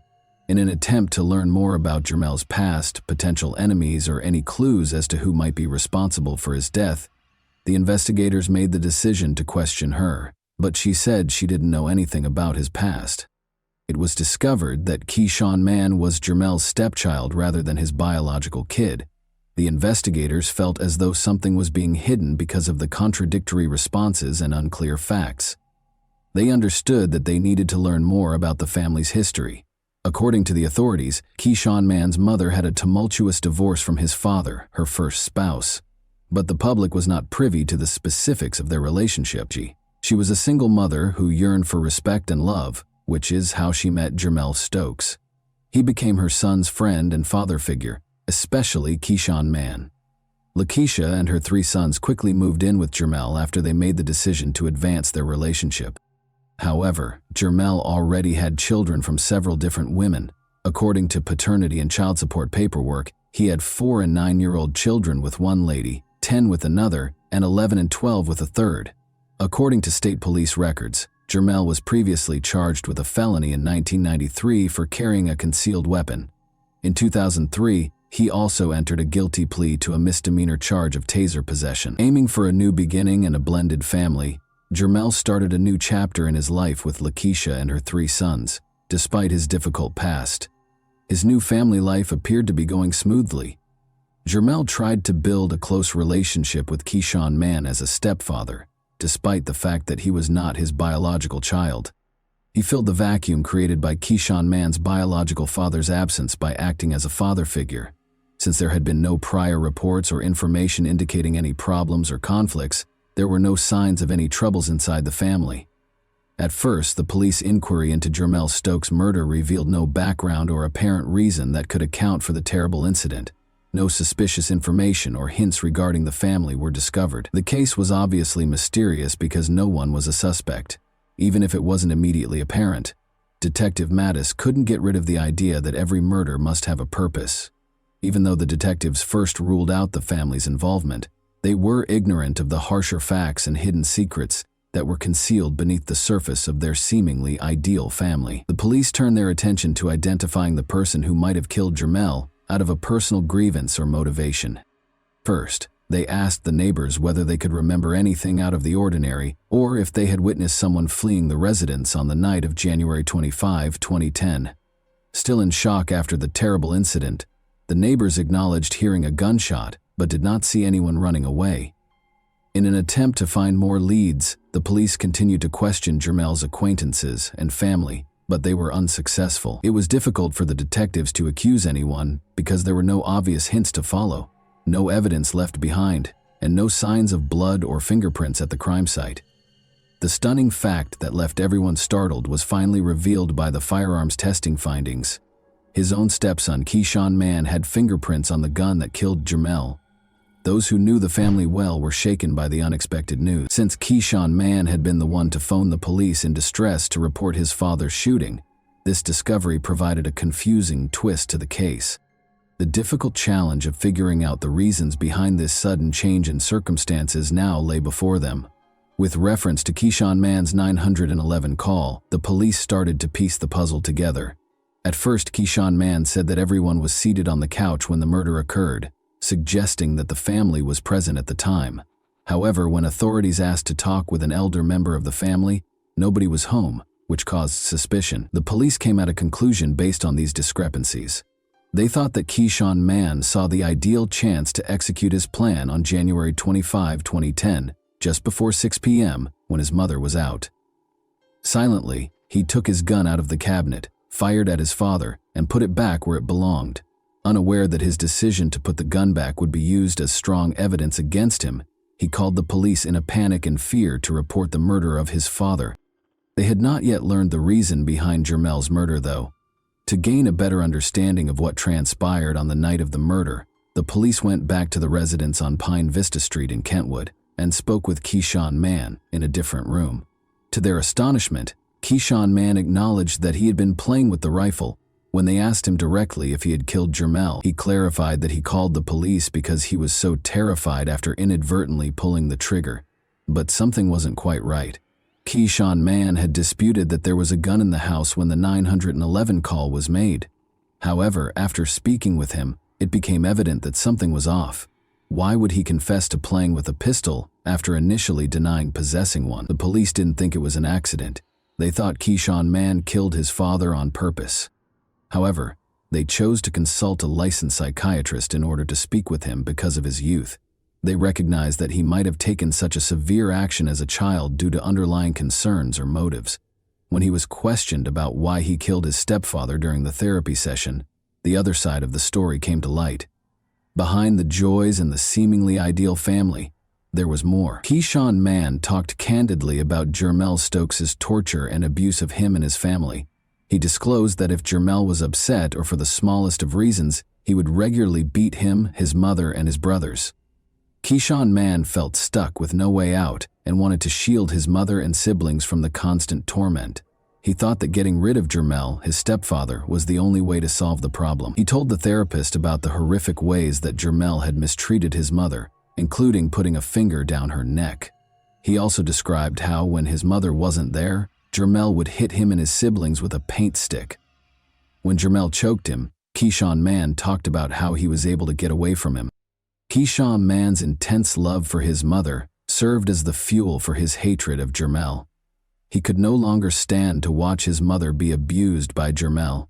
Keyshawn Mann made the painful choice to take his own life with one of Jermel's own firearms because The anguish of seeing his mother mistreated him grew intolerable, perhaps as a result of some unidentified factors influencing his mother's prior divorce. This young child had already experienced a great deal in his life, but this time Keyshawn Mann had reached his breaking point, which led him to perpetrate a heinous crime. This terrible story was made all the more fascinating by the depths of motivations and emotions. It was determined to send Keyshawn Mann to the circuit court for trial in June 2010 due to his young age of 13. This made him one of the youngest in the state to be put on trial for murder, and the youngest in Kentwood County. Keyshawn Mann confessed to killing his stepfather, Jermell Stokes, according to the Kentwood police detective in the courtroom. Keyshawn Mann acknowledged stealing Jermell's unlicensed silver handgun from a cupboard during the trial. He had checked the rifle by taking out and reinstalling the clip, so he knew it was loaded. Keyshawn Mann acknowledged that he did approach Jermell from behind when his attorney, Fred Johnson, questioned him about it. Keyshawn Mann responded with another yes when Johnson asked a pivotal question. "You understood that pulling the trigger could result in someone's death?" This made it abundantly evident that the shooting was not an accident because he had previously abused his mother. A close friend of Keyshawn Mann from Park Ridge Academy, whose name was kept secret because of his youth, appeared in court as a witness prepared to make shocking disclosures. He informed the jurors that Keyshawn Mann had brought a firearm to high school on January 25, 2010. He told him about his plans and showed him the gun. A 21-page report from the Children's Trauma Assessment Center was shown in court. It included information from Keyshawn Mann's therapy sessions in which he confessed to the crime and disclosed the shocking cause behind it. The therapist claims that Keyshawn Mann felt that the only option to shield himself and his family from serious abuse and possible harm was to kill Jermell. According to the therapist, Keyshawn Mann's experience was brought on by a home setting that was occasionally chaotic and dangerous, as well as ongoing exposure to intense violence. Even the mother of Keyshawn Mann admitted that she occasionally worried that Jermell might murder her or her boys. Fred Johnson, Keyshawn Mann's attorney, stated that he believes the shooting was mostly caused by the domestic violence that was allegedly occurring in the home. He thought the therapist's conclusions, though, were arbitrary and might not be solid enough for the trial. He made it clear that Keyshawn Mann was afraid, worried about his mother, and felt guilty. According to Johnson, Keyshawn Mann knew the effect his acts had on his mother and sincerely regretted them. Since there had been no previous calls to the police or Child Protective Services about the family's abuse, the police and prosecutors questioned the validity of the evaluation report. According to police interviews, discipline in the home was imposed by Keyshawn Mann's mother, Lakeisha Mann, wearing t-shirts that said "Beloved Melly," a nickname for Jermell. Some of his relatives denied that he had ever mistreated Lakeisha Mann or the children. Did no one know whether there had been abuse? And secrets of that nature don't remain that way in the closet. Jose Moore, JL's uncle, rejected the allegations as baseless. Investigators were unable to determine a specific motive for the crime, according to Kent County Prosecutor Bill Forsyth. Everyone concerned found it uncomfortable because there was no recognized motive for the murder. After hearing the case and carefully weighing all the evidence, Judge Daniel Zemaitis found Keyshawn Mann guilty of second-degree murder for the death of Jermell Stokes and sentenced him to serve the next 8 years until he turns 21 at the Muskegon River Youth Home, a juvenile facility about 110 miles from Grand Rapids. Keyshawn Mann would be released in 2018 if he finished this term, but there was also a chance that he would receive a different punishment, one that would involve transferring him to an adult jail for at least 162 months or life. Some of Jermell's family members were unhappy with the proposed agreement because they believed Keyshawn Mann's sentence was not harsh enough. Keyshawn Stokes, Jermell's sister, said that she thought Keyshawn Mann should be sentenced to 35 years in jail because her brother was 35 years old. Justice, in her opinion, was not being done. Annette Moore, Jermell's aunt, also expressed her belief that Keyshawn Mann's return to normal life was an unfair decision. She didn't think Keyshawn Mann was mistreated, but she did think he committed a significant offense and should be sentenced as an adult. Moore expressed her displeasure with the current sentence's fairness, but since the verdict had already been rendered and could not be overturned, acceptance was the only option. But 3 years later, on February 13, 2013, 16-year-old Keyshawn Mann showed up in court for a progress report on his stay at the Muskegon River Youth Home. He was performing better than the facility average, according to reports. He was able to go to counseling sessions and classes while he was in a guarded area. On a scale of 1 to 5, the youth home's officials gave his performance a 4 and observed that he was improving significantly. They even noted that Keyshawn Mann had demonstrated suitable coping mechanisms by managing his emotions, disappointments, and rage in a constructive way. During his brief court appearance, Keyshawn Mann apologized for his behavior and thanked his family for their support.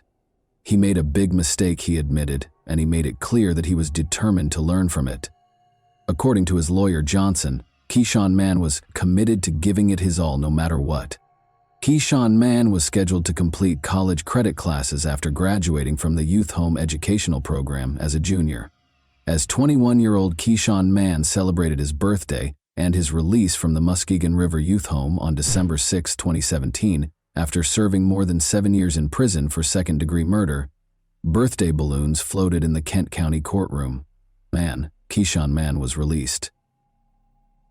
Keyshawn Mann was granted his freedom by Judge Daniel Zamatis, who was supervising his progress at the periodic review sessions. At the final hearing, the judge spoke to Keyshawn Mann and said he was certain he was ready to start a new chapter of achievement in the community.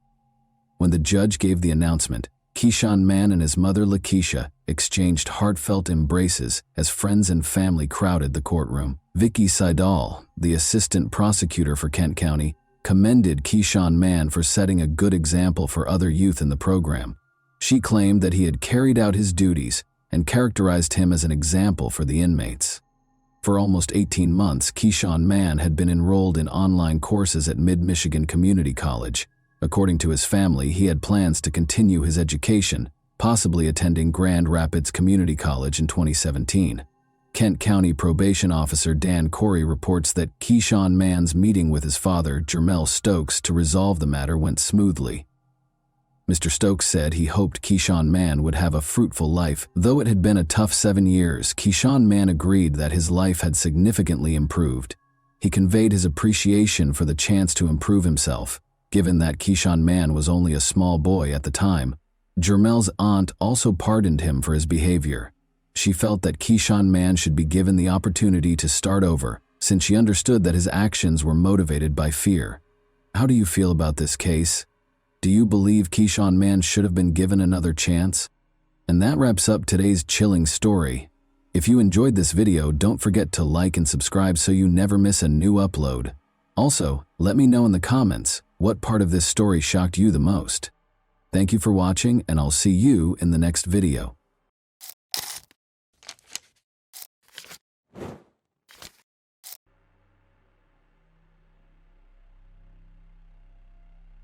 Hey guys, welcome to my channel, and today we're going to take a look at another horrible case with you.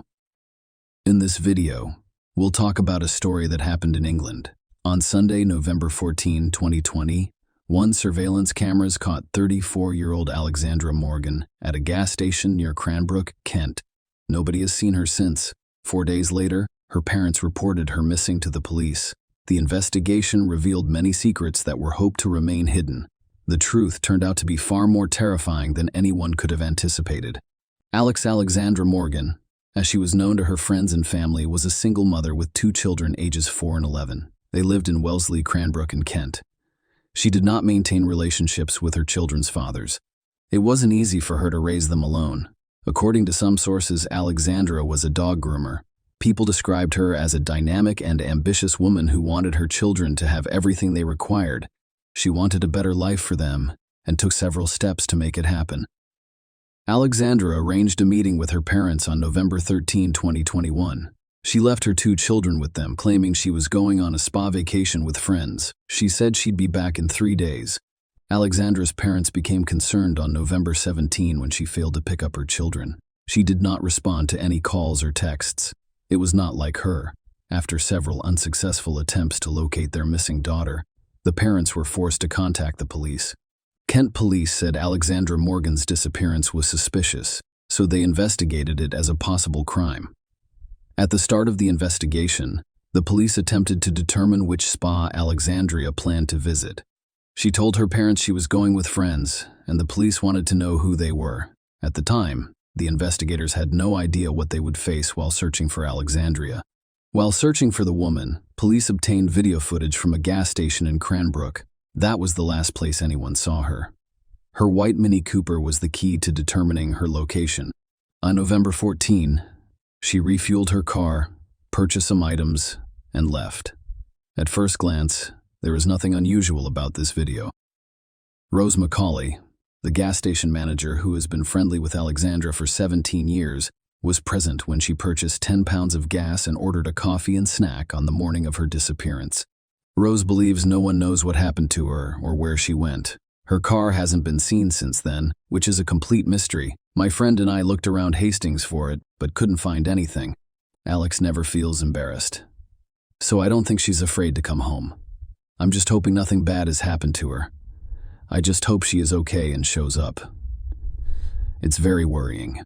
Alex arrived that Sunday looking very well, dressed, with a full face of makeup, her hair done, and nice clothes on. She was more dressed up than I had ever seen her before. And she arrived unusually early in the morning. Alex appeared to be in a good mood, smiling as he interviewed Alexandra's friends. The detectives discovered that in 2018, she posted information on social media about a stalker who followed her every move. In another post from 2019, she shared an image with the words, "Hello, stalker." Alexandra wrote, "Stop stalking my page. Lovelies. It's rather sad. Not only that, but you're making it clearer by the day, as we're not even friends on Facebook. There is nothing to see here, pal, unless you continue. Oh, please share your antics for all to see. Have a beautiful day." Investigators were now looking into whether these messages had anything to do with her disappearance. According to a police spokesman, Alexandra's failure to contact her family is completely out of character, and the case is now being investigated as a possible murder. While we conduct our investigation, I urge anyone who has seen Alexandra or her white Mini Cooper with a black roof to contact us. If you think you saw Alexandria or something suspicious but are unsure, please call and let us know.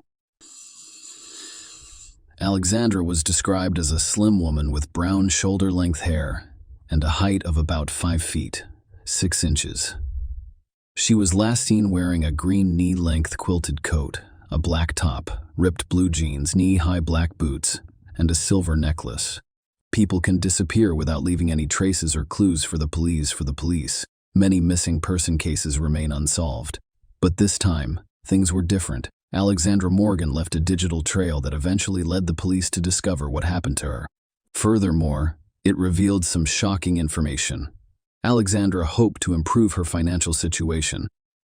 To accomplish this, she began working as an escort and advertised her services on the internet. However, her family and friends were unaware of it. Women working as escorts are among the most vulnerable groups of people. Everyone, including the police, is aware of this. They never know who their next client will be. An ordinary person who, for whatever reason, has decided to pay for such services, or a maniac looking for a target. The investigators discovered that Alexandra had scheduled a meeting with her regular client prior to her disappearance. They arrested this man. At the same time, the police representative's statement made it clear that Alexandra had died.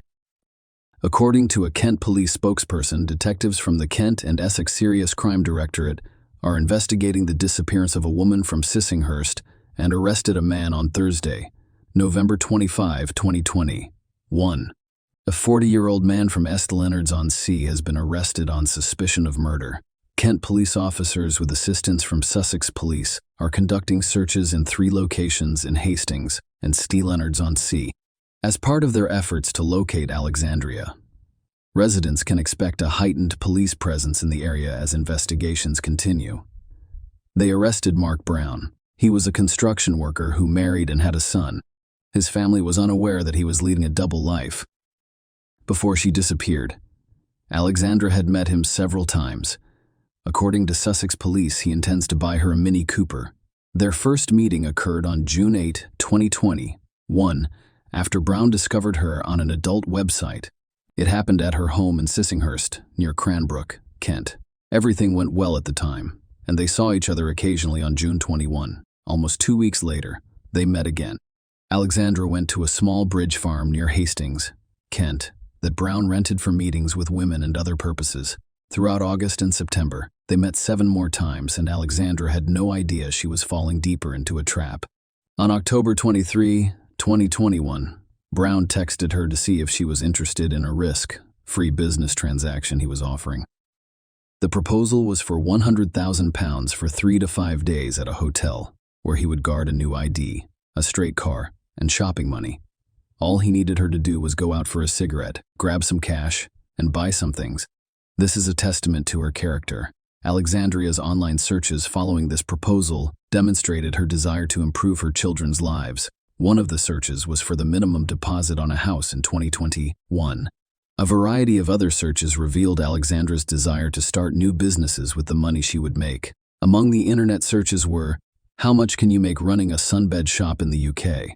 How much tax would I pay on $100,000? Alexandra told her parents she was going to the spa with her friends, but she was actually going to meet Mark Brown on the farm.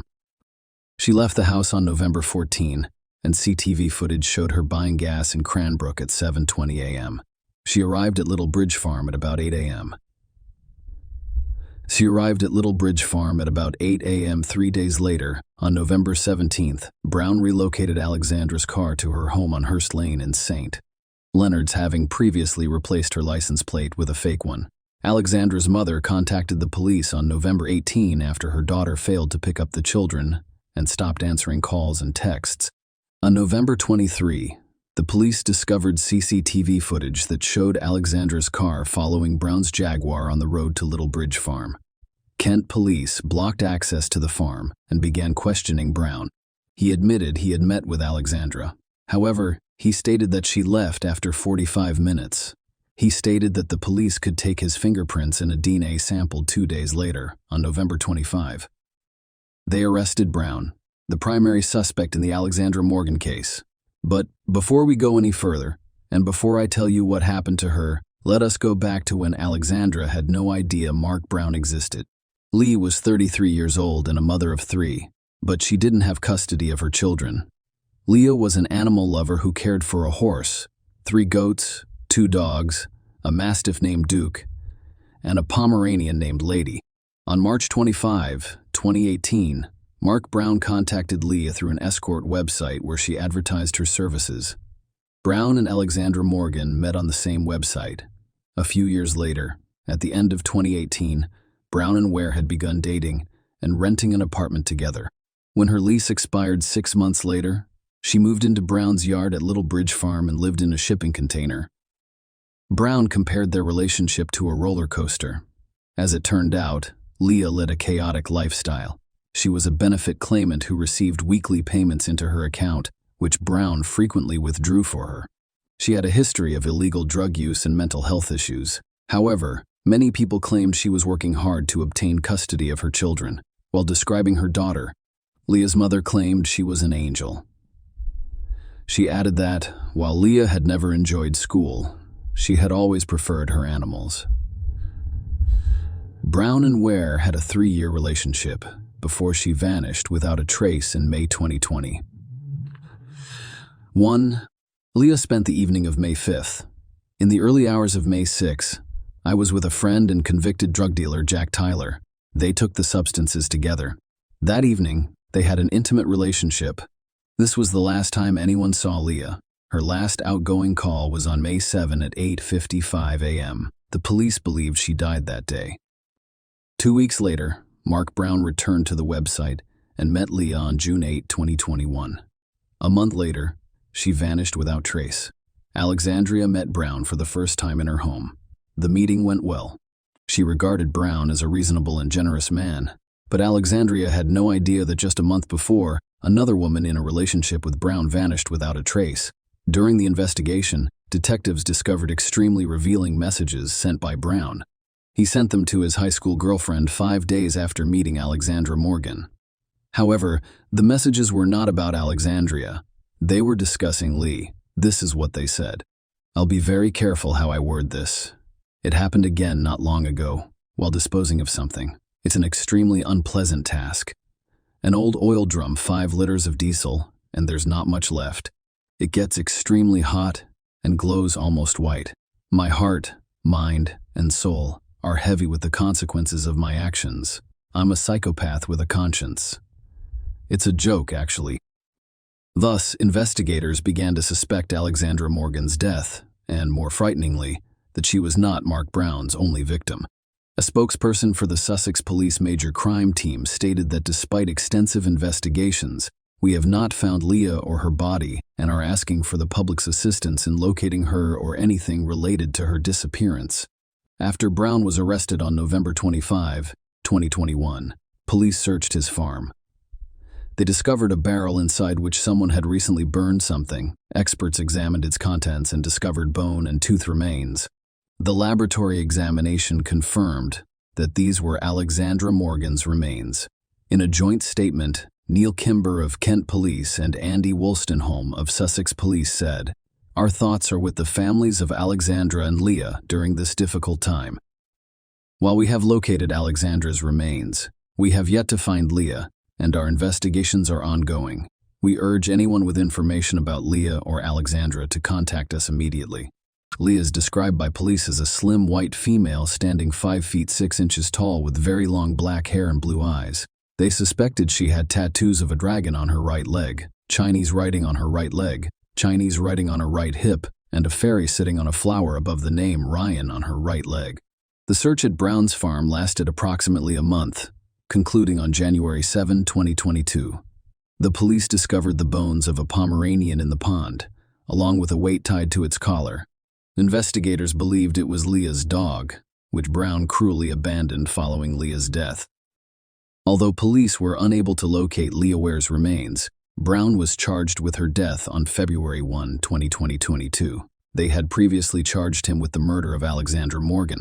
Throughout the interrogation, Brown denied the charges against him.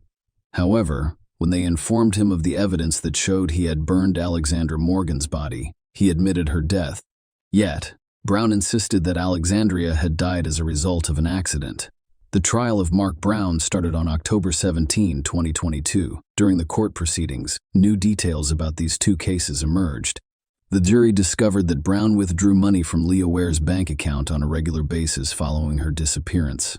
Following Leah's disappearance on May 7, 2021, Brown collected her prescription medication and withdrew money from a cash machine every week using her new bank card. They delivered the card to his sister Cheryl's address. He would then place the cachet and medication in a horse box belonging to their pet. Bertie's prosecution lawyer, Duncan Atkinson, detailed several times in the weeks following Leah Ware's disappearance how Brown took £200 from her account, the maximum allowed in a transaction. This resulted in Leah's balance dropping from over £2,000 to £45. In July 2021, jurors were informed that Brown withdrew £200 from Leah's account, twice shortly after transferring £200 to his own account. When asked why he did this, he explained that he probably used her £200 and then replaced it. "At the time, someone owed me £430, so they most likely paid me back." Atkinson stated that the withdrawals from Leah's account had nothing to do with her and everything to do with you. "Is this a coincidence? She died after receiving her new bank card," Brown responded. "I'm not sure what you're getting at because as far as I know, she is not dead." Atkinson asks if we're running away. "Ms. Where's the money? Were you?" "You knew Leah was in a situation where money wouldn't help her," Brown responded. "I'm not sure what planet you live on." Leah wished Brown would leave his wife for her. This was stated by one of her friends during testimony at the trial. Perhaps it influenced Brown's decision to commit the crime. During the trial for Alexandra Morgan's death, Brown stated that her death was accidental. He claimed Alexandra slipped and fell on a tool, injuring her head in the workshop he rented at Little Bridge Farm. He claimed he ran over to her and discovered there was a lot of blood. As a result, he grabbed a towel and attempted to stop the bleeding from her head. When he moved her head to place the towel underneath, there was more blood. Prosecutor Duncan Atkinson objected, claiming that when you first saw her, she had collapsed on her back. There is already a lot of blood on her head. So before you do anything else, it's clear that she's hurt, needs assistance, and requires a doctor. "That is absolutely obvious," Brown responded. "Yes, but I was panicked, and the first thing I did was grab a towel to help stop the bleeding. She had already left by that point, and I made it a priority to perform CPR because I couldn't find a pulse. I did not call an ambulance because my first priority was to stop the bleeding and then check for a pulse. There is no point in calling an ambulance. If it is not going to arrive on time, the first priority is to stop the bleeding. Brown stated that he was certain Alexandra Morgan had died after performing CPR and holding a mirror to her mouth and nose to check for breathing. In the 5 minutes that followed, he used jumpers to keep blood from flowing out from under the workshop door, went outside to vomit, and grabbed his phone from either his car or jacket pocket to call the emergency services. He then decided to cover it up, saying, "I wrapped Alex in a sleeping bag and wrapped a towel around her head to keep more blood from coming out. I had a death escort on my workshop floor." How would it look like? How would I prove she had an accident? It was a foolish thing to do. It was the worst mistake I'd ever made in my life. Brown then decided to dispose of Alexander's body with an incinerator he had built out of an old oil drum earlier that year and used on a regular basis to burn waste. He said, "I'd heard urban legends about people burning bodies, and I didn't want anyone to find a body dumped somewhere." Thus, Brown claimed that he had nothing to do with Lee's disappearance and believed she was still alive. Alexandra's death was allegedly accidental. However, during the trial, the court heard testimony from Brown's boss, Alan Downs. The man claimed Brown warned him that the police might come for him and arrest him. The conversation took place on November 24. When Downs asked what the police might arrest him for, Brown said it was a double murder, and this was a critical point. With this response, Brown implied that Lee had died and that Alexandra Morgan had not died in an accident. However, Brown denied using such language. He responded, "No, I said I was going away for 25 years. I'm not sure where he got the double. I stated that I would be arrested for one murder. I did not say double." When asked who he had killed, Atkinson responded, "Who? The answer should have been no one." Brown responded, "The answer should have been yes. But that was not what I expected to happen. I can't prove I didn't kill Alex, and I didn't expect anyone to believe me. This is why I did what I did." They were both mothers and daughters, among other things, to their families and friends, and they died in the most tragic of circumstances. Both fell into the clutches of an evil maniac. They abandoned children and devastated families. Throughout the murder trial in Hove Crown Court, the jurors learned about Leah Ware and Alex Morgan's lives, including their upbringing, children and relationships, work and passions. Jurors also heard attempts to change their names from Brown to, as the prosecutor put it, Black, creating a false picture of the women. People should remember Lee and Alex Morgan for smiling and enjoying life. Both deserve to be remembered by their loved ones for their many qualities. On December 1, 2022, a jury of 10 men and 2 women convicted 41-year-old Brown on all counts. Judge Nicholas Hilliard stated that this is clearly a serious case, with devastating consequences for the victims' families. He stated that the court would sentence Brown to life in prison, and he would have to decide on the minimum prison term or whether he would ever be eligible for parole. The judge also stated that if Brown decided to reveal what he did with Leah Ware's body, he would consider it during sentencing. However, Brown passed up this opportunity. Before the judge handed down his sentence, Rebecca Martin, Leah Ware's mother, delivered a victim impact statement. She claimed Brown is continuing his sadistic torture of our family's lives by refusing to tell us what happened to her. She died because Mark Brown sought to satisfy his depraved desires. He dominated and manipulated every aspect of her existence. When he'd had enough, he discarded her like a piece of dirt. The court also heard from Alex Morgan's parents, who described her as bright, energetic, and determined to succeed. She faced challenges, but she was overcoming them and looking forward to the future with her 2 children, whom she adored. On January 13, 2023, the court sentenced Mark Brown to 2 life sentences. He will be eligible for parole in 49 years. Judge Hilliard, who sentenced Brown in his absence after he refused to appear in court, stated, "No sentence I pass is any measure of the lives lost. Nothing can correct what the defendant has done. That's not possible. His conscience is unaffected by what he has done." Share your opinion with us in the comments and subscribe to the channel for more.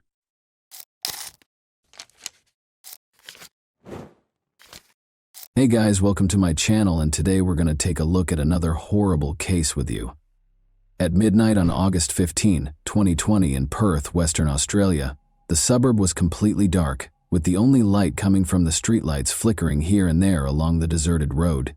In the faint light of a solitary lamp, a home on the outskirts stood motionless and silent. Yet within, there was a muffled bustle. Loud shouts and weak shadows danced over the walls. It was more than just an argument. It was something ferocious, passionate, and disturbing, even primordial. The air was broken abruptly by a loud bang that sounded like something big hitting the wall. Then there was the clear sound of a gunshot. Time seems to stop. After that, there was a terrible quiet that enveloped the area outside the home like a dense fog. Not a soul could be seen. Although no one was around to see it, the gun's piercing crack shattered the silence of the night like a piece of glass. Perth police got a desperate contact to the emergency services just minutes after the gunfire. The shaky, terrified voice of a woman indicated that there had been a shooting and that someone had been hurt. "He is not moving. God, please assist." The woman's voice broke as she screamed. Officers showed up at the scene as soon as the dispatcher deployed a patrol unit. Minutes later, a woman standing on the front lawn, clearly shaken, was visible through the flashing lights.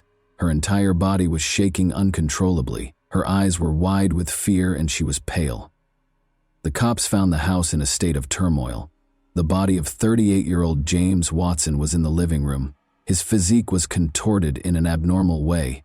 A black pool of blood had started to spread across the floor, and his eyes were wide open. The walls and furnishings were stained by the blood that seeped into the carpet.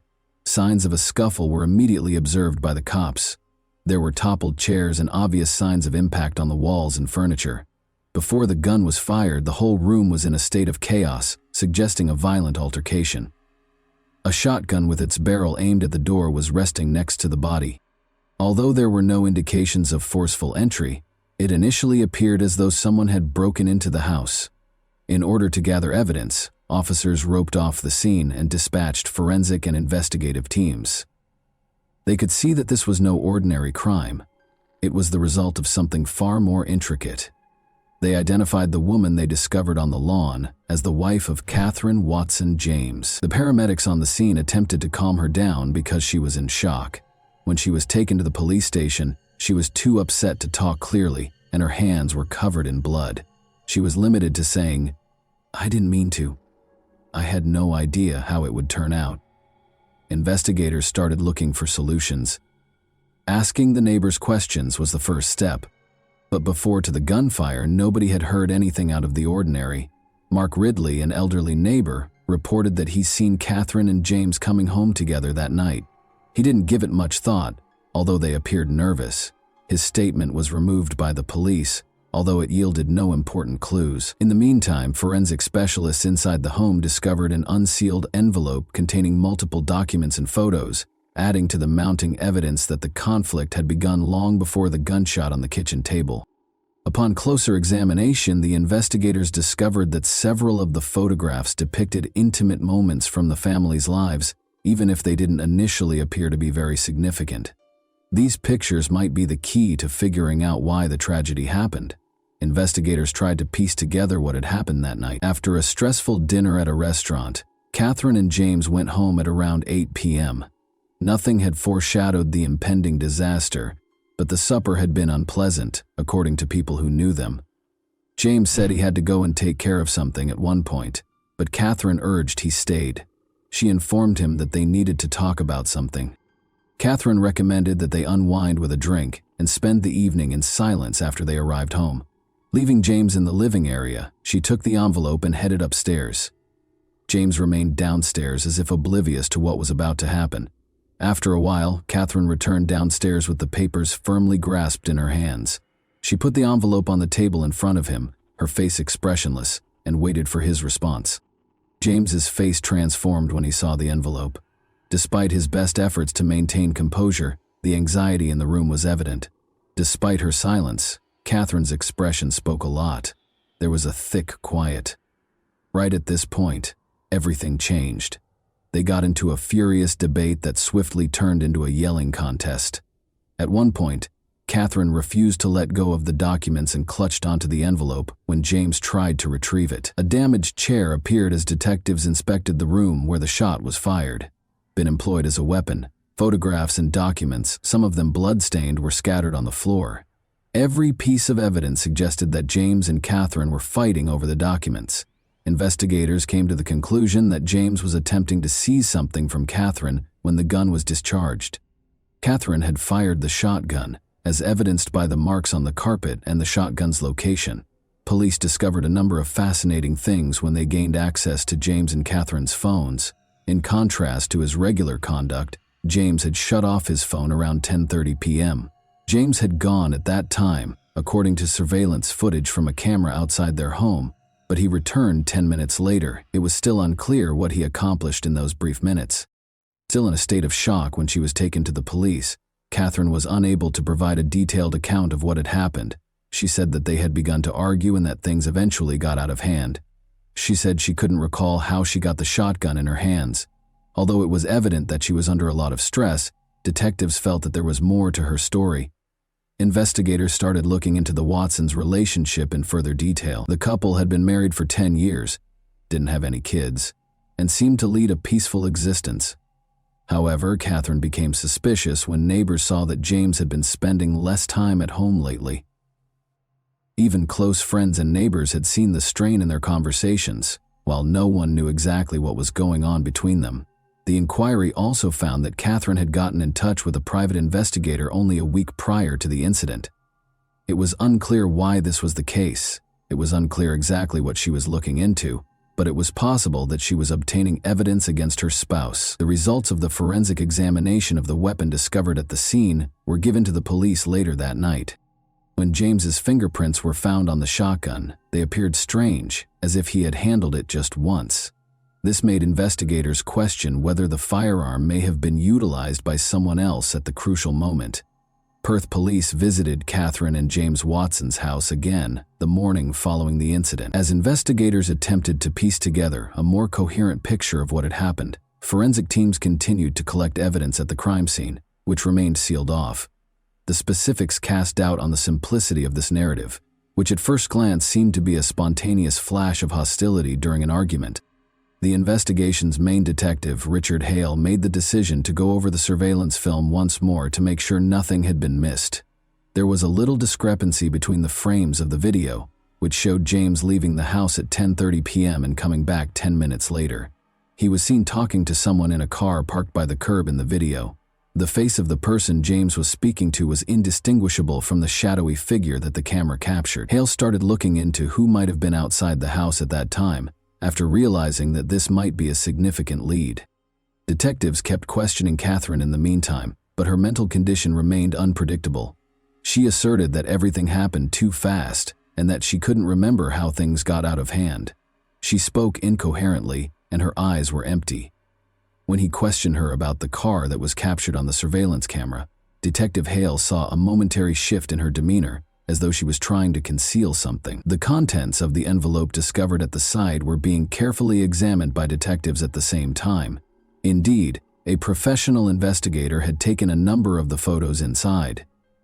James was pictured with a young woman, but her face was never fully visible.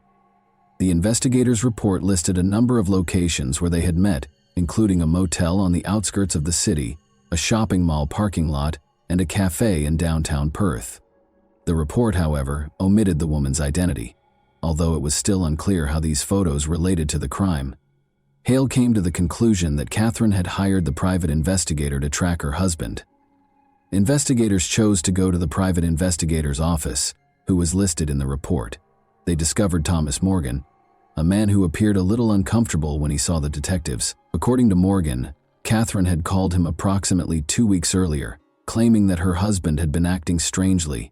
She had a suspicion that he was cheating, but she didn't elaborate. Copies of the images captured over the course of a week of monitoring were presented to the police by Morgan.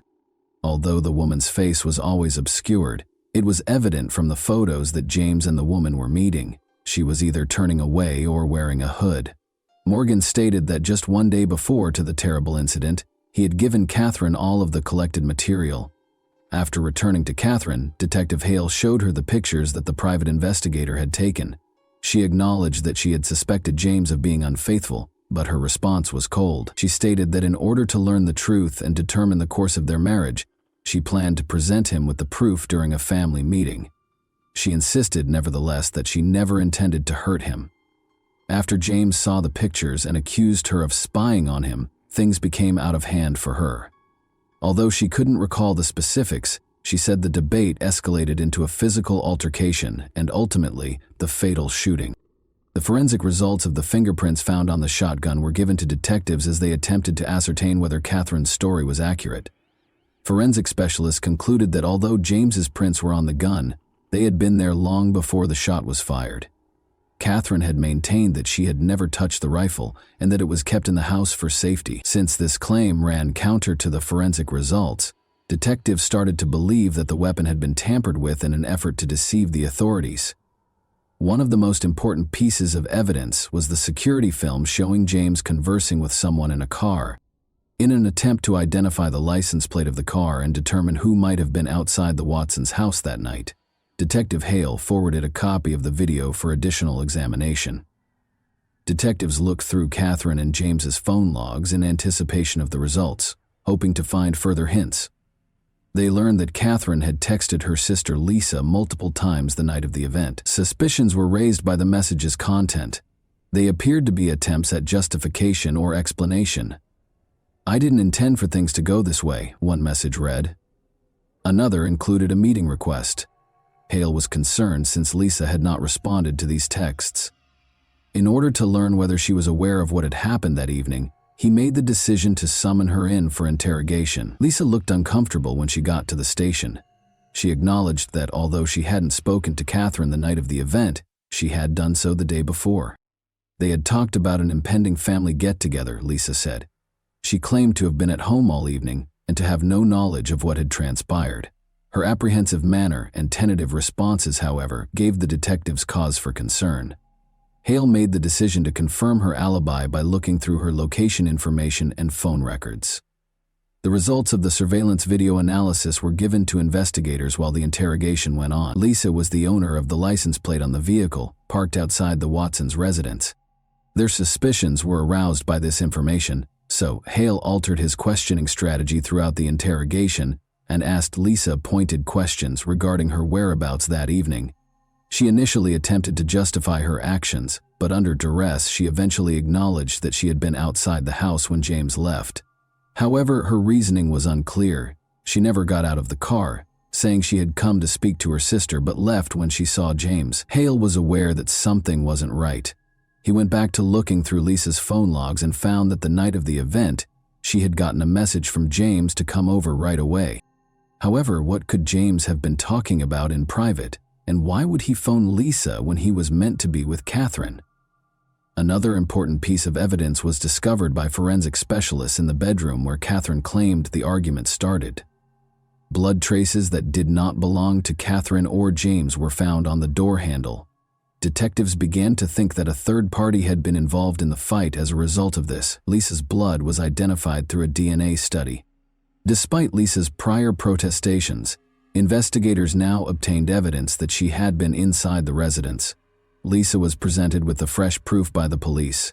She attempted to excuse herself by saying she had simply come to keep Catherine safe, but she became alarmed and attempted to flee as James and Catherine began to argue.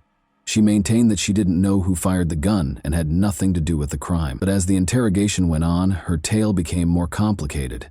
Investigators were starting to feel that Catherine and Lisa could be concealing something. There were still too many unresolved problems, but they had a notion that James's potential affair might have led to a dispute between the sisters. Hale made the decision to temporarily release Lisa, requesting that she stay in town. He had the feeling that the mystery was almost solved, but that one crucial piece of information was still lacking to reveal the whole truth of that evening. Detective Richard Hale and his colleagues went back to the Watson residence the next day to conduct a more comprehensive examination. It became evident with every fresh clue that this was no ordinary crime. Hale believed that there was much more going on here than a tragic family dispute. Once more, the cops searched every room for information that could help them solve the case. They looked carefully at the pictures in the envelope. Although the woman's face was obscured and blurry in the private investigators' images that Catherine had commissioned, the detectives thought they were essential to the motivation. Because they were unable to identify her with certainty, this made the inquiry more difficult. Hale made the decision to re-interrogate Lisa, this time as a possible suspect rather than a witness, while the forensic team carried on with their investigation. Lisa agreed to cooperate despite her anxious appearance. Hale decided to present in a more straightforward manner. Given the blood analysis results on the door handle, he questioned her about why, if she had stated she never left her car, her blood was discovered inside the residence. Lisa attempted to clarify once more, but her responses lacked conviction. Although her explanation looked tenuous, she implied that she might have unintentionally scratched herself as she entered the residence. Though he was positive there was more to her story than she was revealing, Hale opted to give her some time after realizing that pressing any farther would not be fruitful. Investigators examined Lisa and James's phone logs in the interim. James had sent Lisa a number of texts shortly before he passed away, which they discovered. One text said, "Come over immediately," while another gave the meeting place. Hale thought James had a feeling something catastrophic was going to happen because of the frantic, almost desperate tone of the communications. He gave his staff instructions to look more closely at their previous exchanges to determine whether any encounters or messages were comparable. Investigators also started looking through James's social media and email accounts, discovering a series of exchanges between James and Lisa that went back several weeks. During these conversations, James and Lisa talked about some important actions that needed to be done immediately. The messages alluded to a strategy, but they were ambiguous. Hale began to piece together that James and Lisa's relationship went beyond a simple familial tie. Catherine continued to feel stressed as the investigation progressed. In an effort to shed further light on what had happened that evening, detectives made the decision to question her again.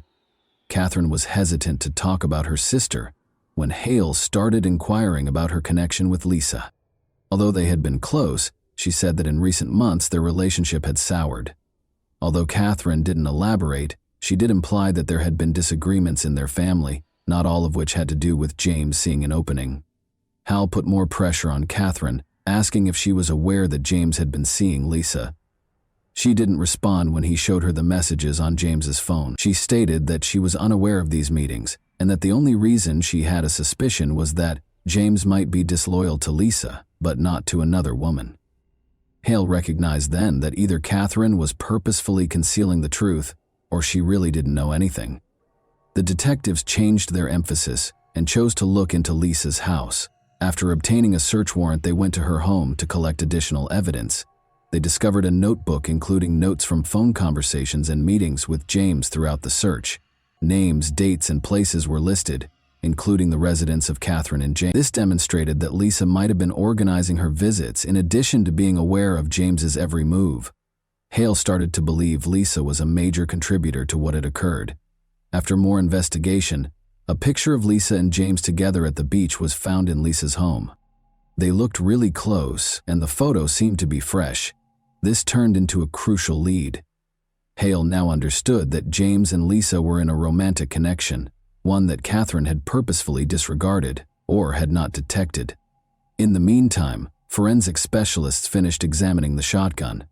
Lisa's fingerprints were found on the weapon, according to the results, but they were left behind after James's. Because of this, investigators concluded that Lisa handled the shotgun after James had already suffered injuries. Hale started to worry that Lisa might have altered the scene of the crime in order to deceive the investigators. Investigators also discovered video from a hotel where James and Lisa had first met. Before Lisa departed and James remained, the footage shows them conversing and debating things. Their close-knit conduct was another evidence of a relationship that Catherine was not aware of. The idea that Lisa and James were part of something more complex and that their covert relationship had been a significant factor in the events leading up to that terrible night was reinforced by this. Hale made a snap decision. Calling Lisa back to the station, he showed her the additional evidence, photos, videos, and fingerprints. This time, Lisa made an effort to maintain her composure, but she broke under strain. Indeed, she had been seeing James behind Catherine's back, she acknowledged. She clarified that she never meant to ruin her sister's marriage, but that their affair had begun more than a year prior. Everything was kept under wraps until Catherine hired a private investigator after she started to suspect James of adultery. Hale persisted, inquiring as to what Lisa and James had talked about that evening. According to Lisa, James had requested a meeting to discuss the best way to tell Catherine the truth. However, things rapidly spiraled out of control. She acknowledged that she hadn't meant to meddle when she had entered the residence, but when she went inside after hearing the yelling, she discovered Catherine and James struggling. She claims that she attempted to stop them but was unable to do so in time. Investigators started confirming her account, but every piece of evidence suggested Lisa was inside the house when the crime was committed. Her presence was verified by fingerprints, blood analysis, and surveillance footage. Comments. It was still unclear if she was a direct participant in the altercation or just a bystander. Hale, however, was positive that she was concealing more than she was admitting. Investigators looked into James and Lisa's financial records in the interim. They learned that James had made a sizable transfer to Lisa's account just prior to the incident. The cause for it was still unknown, although it appeared to be payment for something. Hale started to believe Lisa was part of a bigger scheme, possibly even planning the crime. The forensic squad gave cops a breakthrough later that night. In the bedroom of Catherine and James, they had discovered Lisa's phone concealed beneath the mattress. The detectives' suspicions were validated when they discovered text messages on the phone. James and Lisa had been preparing to attack Catherine and set her up for it. Various aspects of the plan were covered in the communications, but for some reason, things didn't work out as planned. Hale ordered Lisa to be detained after realizing they had enough evidence to arrest her. Later, when she was being questioned, she backed into a corner and acknowledged that there had been a plot. She said that if she didn't assist James in getting rid of Catherine, he would expose her. She maintained, though, that the gunshot was an accident and that she never meant for things to escalate to this point. Hale was aware that he was getting close to cracking the case, but there was still a crucial question. If Lisa and James had conspired to plot everything, why did it go wrong, and who actually fired the shot? Detective Richard Hale believed that the puzzle was finally coming together. But there was still a critical point that needed to be answered. Why had James and Lisa's plan failed? And who had actually pulled the trigger? Although Lisa's confession and the evidence gathered suggested a plot, the specifics were still unknown. Lisa insisted throughout the interrogation that she was not involved in the crime and never meant to hurt James. She attempted to persuade the cops that their initial strategy was only to fabricate an event to give the impression that Catherine had assaulted James. However, she claims that as things got out of hand, she was left on the sidelines, not knowing what to do when the conflict started. Even though Hale paid close attention, he could sense that Lisa was still hiding something. He made the decision to do a last examination of the case in order to piece together the whole series of events that transpired that evening.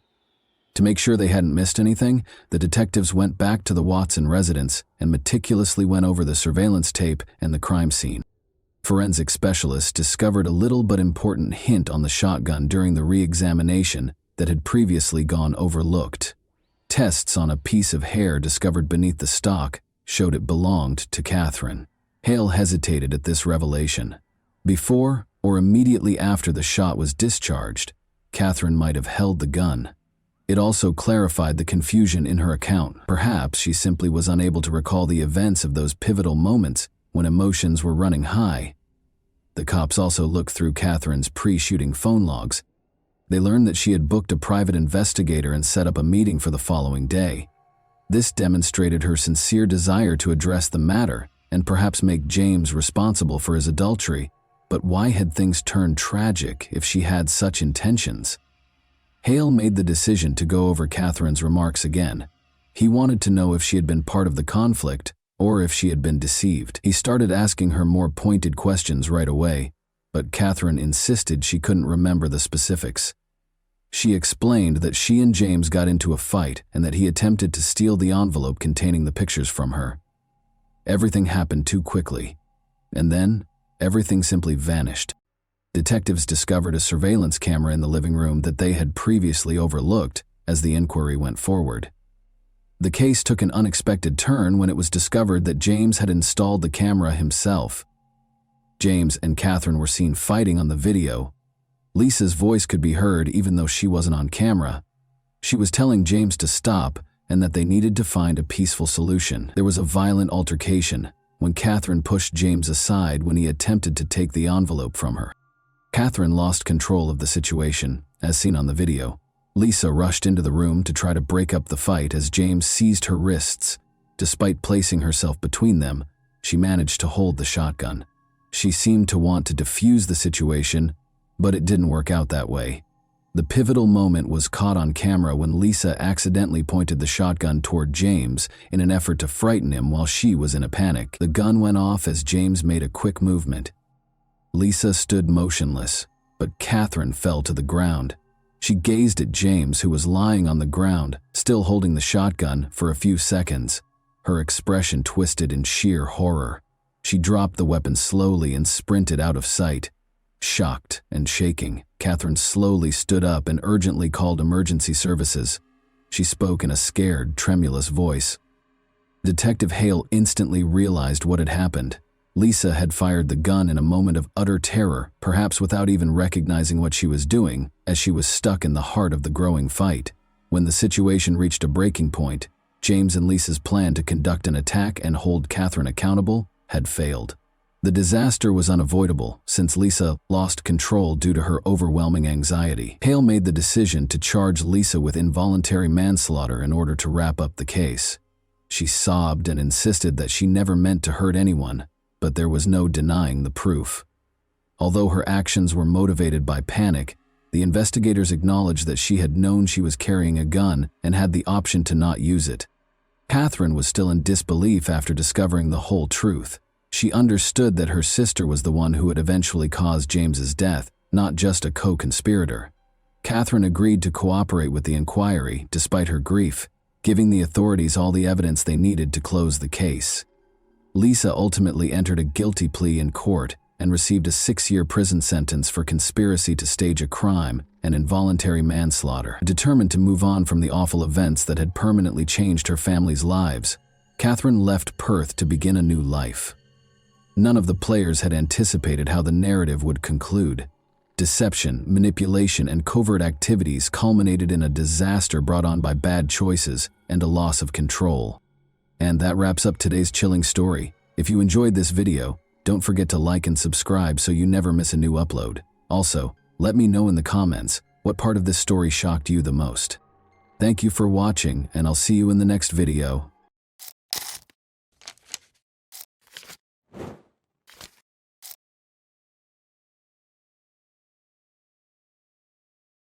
In the quiet town of Aspen, Colorado, a chilling mystery unfolded on a cold winter's day in 2014. A heinous crime committed in secret shocked and stunned the community. An individual known and loved by many died tragically and unexpectedly, forever altering the tranquility of this picturesque mountain town. Nancy Pfister's life story begins in Orofino, Idaho, in July 1956, with her birth.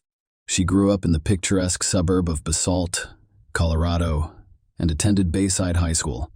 Nancy's family had a unique connection to the development of the Buttermilk Ski Resort. Her father, Art Pfister, transformed the family cattle ranch into this well-known ski resort in 1958, making a large fortune in the process. Nancy's mother, Betty, has a remarkable background as well. She was a member of the Women's Air Force Service Pilots during World War IE. She began her college career at Brooklyn's Pratt Institute before dropping out and returning to her roots in Colorado at the age of 20. Back home, she continued to play an important role in managing her family's business, which was well known in the local tourism industry at the age of 29. Despite never being married, Nancy welcomed her daughter Juliana into the world. At the age of 39, she gave birth to a son. Nancy Pfister's life was defined by her dedication as a single mother, raising her 2 children in the log home her father lovingly built for her in 1991. On the fateful day of February 26, a visit to Nancy and her friend Kathy Carpenter's home took an unexpected and terrifying turn. It had been 3 days since they had last seen or spoken, and Kathy's concern had grown too strong to ignore. Kathy walked into Nancy's house and called out for her friend, desperate for a response. However, the eerie silence that greeted her sent chills down her spine. Her heart sank as she noticed a chilling detail: a small smear of blood on Nancy's headboard. The room itself was disorganized, with the covers thrown aside as if there had been a fight, but the most disturbing discovery was yet to come. Nancy's bedroom featured a large walk-in closet, and Kathy's concern grew when she discovered the door was locked. Desperate to learn the truth, she retrieved a spare key from the closet and cautiously opened the door. What she sensed was beyond her worst nightmares, a nauseating, unbearable stench. Inside the closet was a lifeless body. Kathy called 911 at 6:15 p.m., her voice trembling as she described the grisly discovery. She believed that the lifeless figure in the closet was Nancy herself. The arrival of the cops only confirmed Kathy's suspicions. Nancy's lifeless body was indeed hidden in the closet, shrouded in a heavy-duty trash bag from the neck down, with additional kitchen trash bags covering her head. The scene was a horrific display of violence. Nancy had been brutally beaten to death, her head showing signs of multiple blunt force traumas. An electrical extension cord had been cruelly wrapped around her neck, adding a chilling element to the crime. Despite the brutality of Nancy's attack, there was very little blood at the scene, with the exception of a small smear on the headboard. But when the investigators turned the mattress over, they discovered a large pool of blood soaked into the fabric.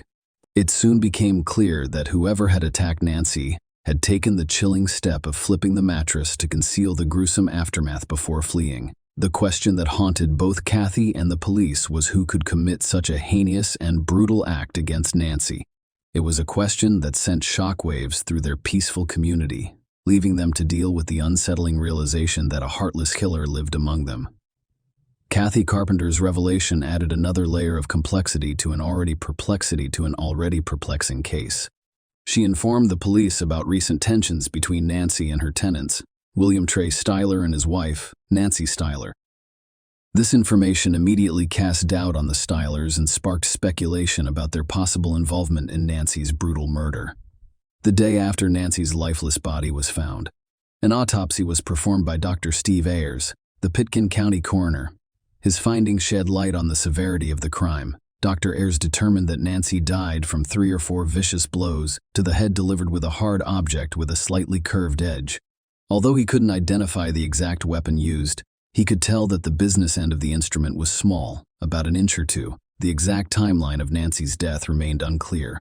Dr. Ayers estimated that the fatal assault occurred between the evening of February 24th and the morning of February 25th. Nancy's injuries were concentrated between her right forehead and right temporal bone, indicating 3 or 4 severe blows. In addition, several bruises covered her left upper arm, right neck, and right jaw, painting a bleak picture of the brutal violence she endured.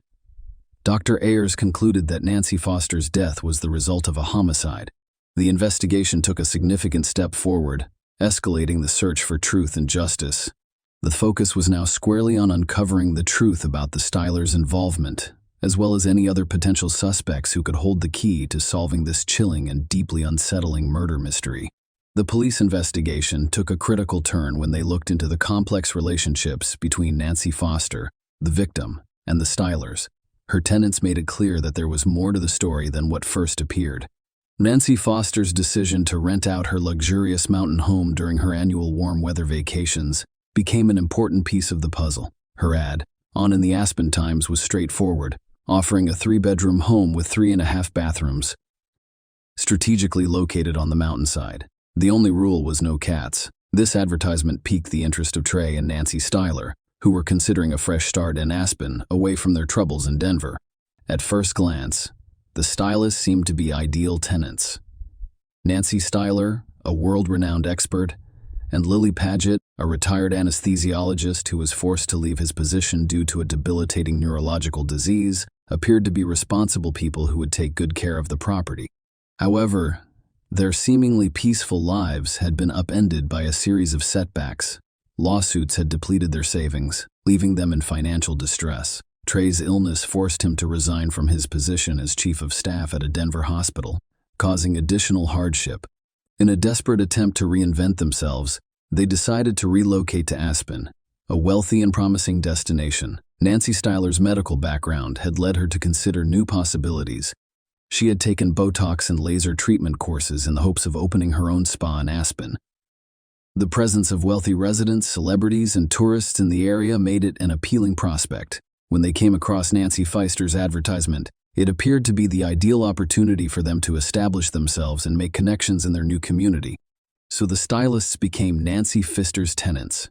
The once promising landlord-tenant relationship had mysteriously deteriorated to the point where Nancy Pfeister died brutally in her own home.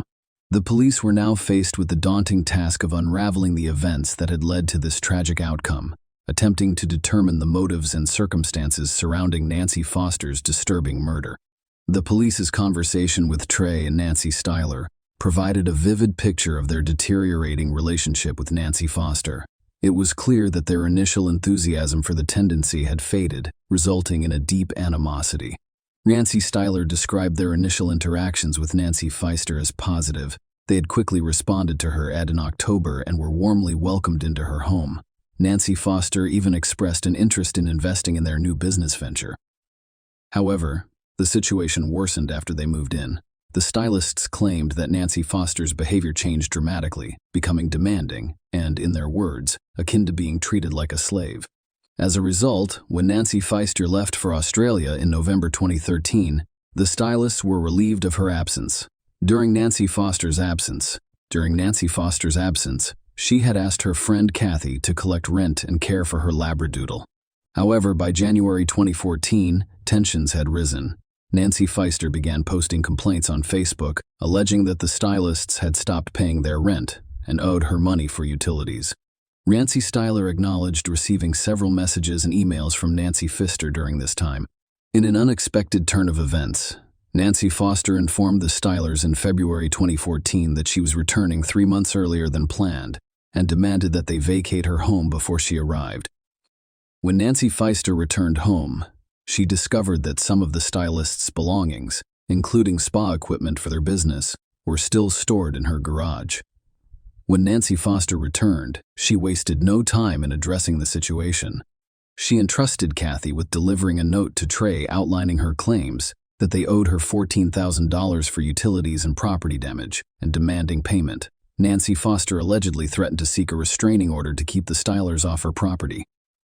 Although the Stylers questioned the legality of such an action, Nancy Styler's version of events indicates that they went to the house to retrieve their belongings after receiving Nancy Pfeister's note. Nancy Pfeister was not present at the time, so they entered the house to collect their belongings, staying until 4 p.m. The next morning, they returned to complete the task, but they still did not encounter Nancy Pfeister. However, during their visit, they noticed Nancy's dog was left alone in the house. Nancy Styler claimed to be unaware of what had happened to Nancy Pfeister, as they had not seen her during their visits to the property. The Nancy Pfeister case, which involved her complicated relationship with the Stylers and her disappearance, added intrigue to an already enigmatic story. Investigators were intent on determining what happened when Nancy confronted the Stylers about the alleged deaths. The police's initial release of Trey and Nancy Styler following a 12-hour interview raised concerns about their involvement in Nancy Pfeister's murder. Aside from Kathy's report of a dispute, there was no concrete evidence linking them to the crime. However, the discovery of crucial evidence soon after their release would cast new light on the case.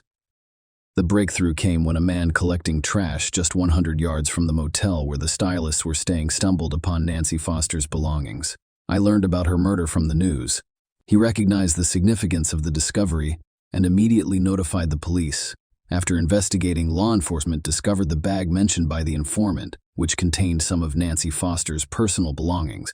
Intriguingly, the Stylers' Jaguar vehicle registration was found in the same bag, raising questions about why it was in Nancy's possession. But the discoveries did not end there.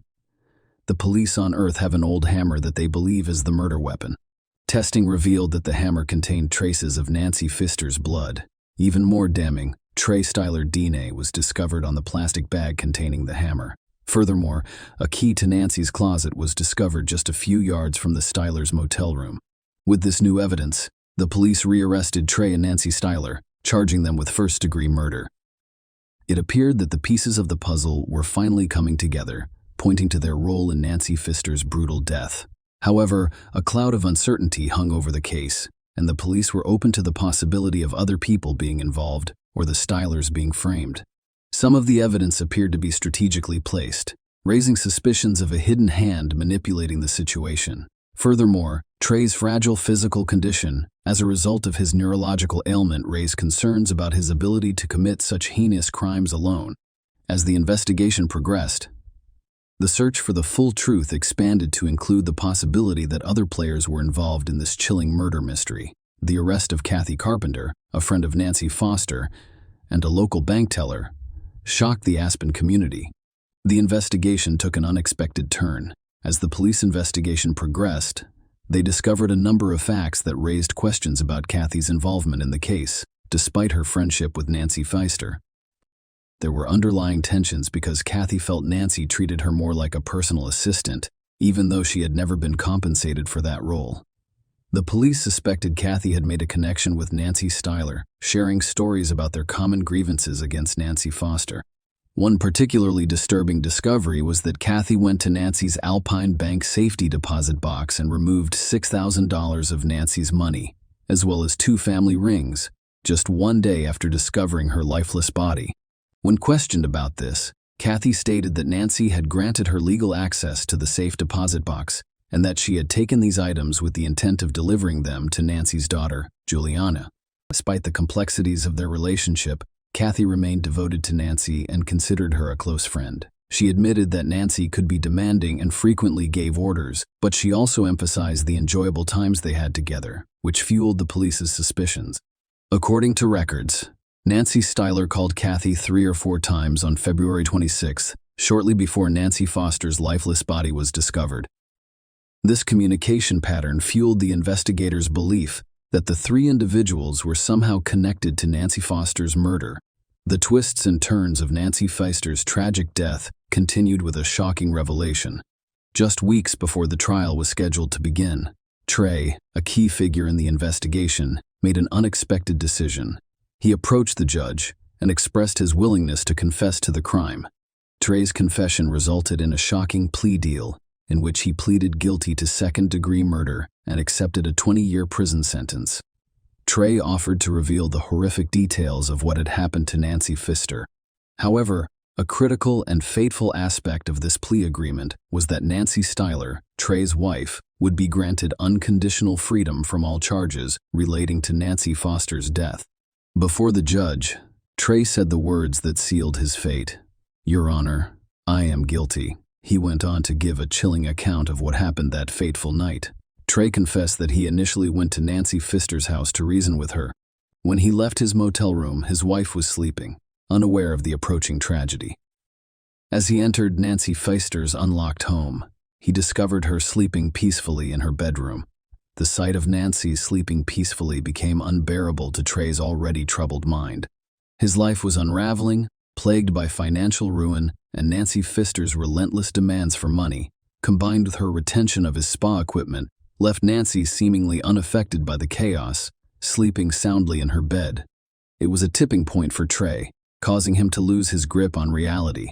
In a shocking turn of events, Trey described going to the garage and retrieving a trash bag and a hammer.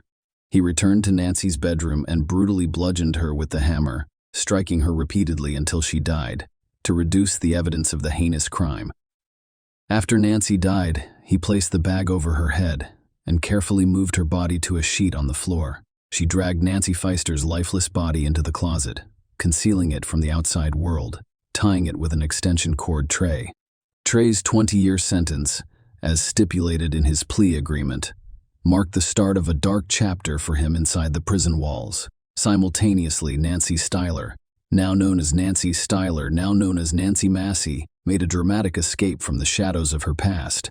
She changed her identity, moved to a different state, and filed for divorce from Trey. However, the narrative took another tragic turn. On August 6, 2015, Trey was discovered dead inside his prison cell, and the cause of death was determined to be suicide. Following her death, Nancy Styler Nancy Masson was able to collect a significant sum of $1 million from a life insurance policy. Share your opinion with us in the comments, and subscribe to the channel for more.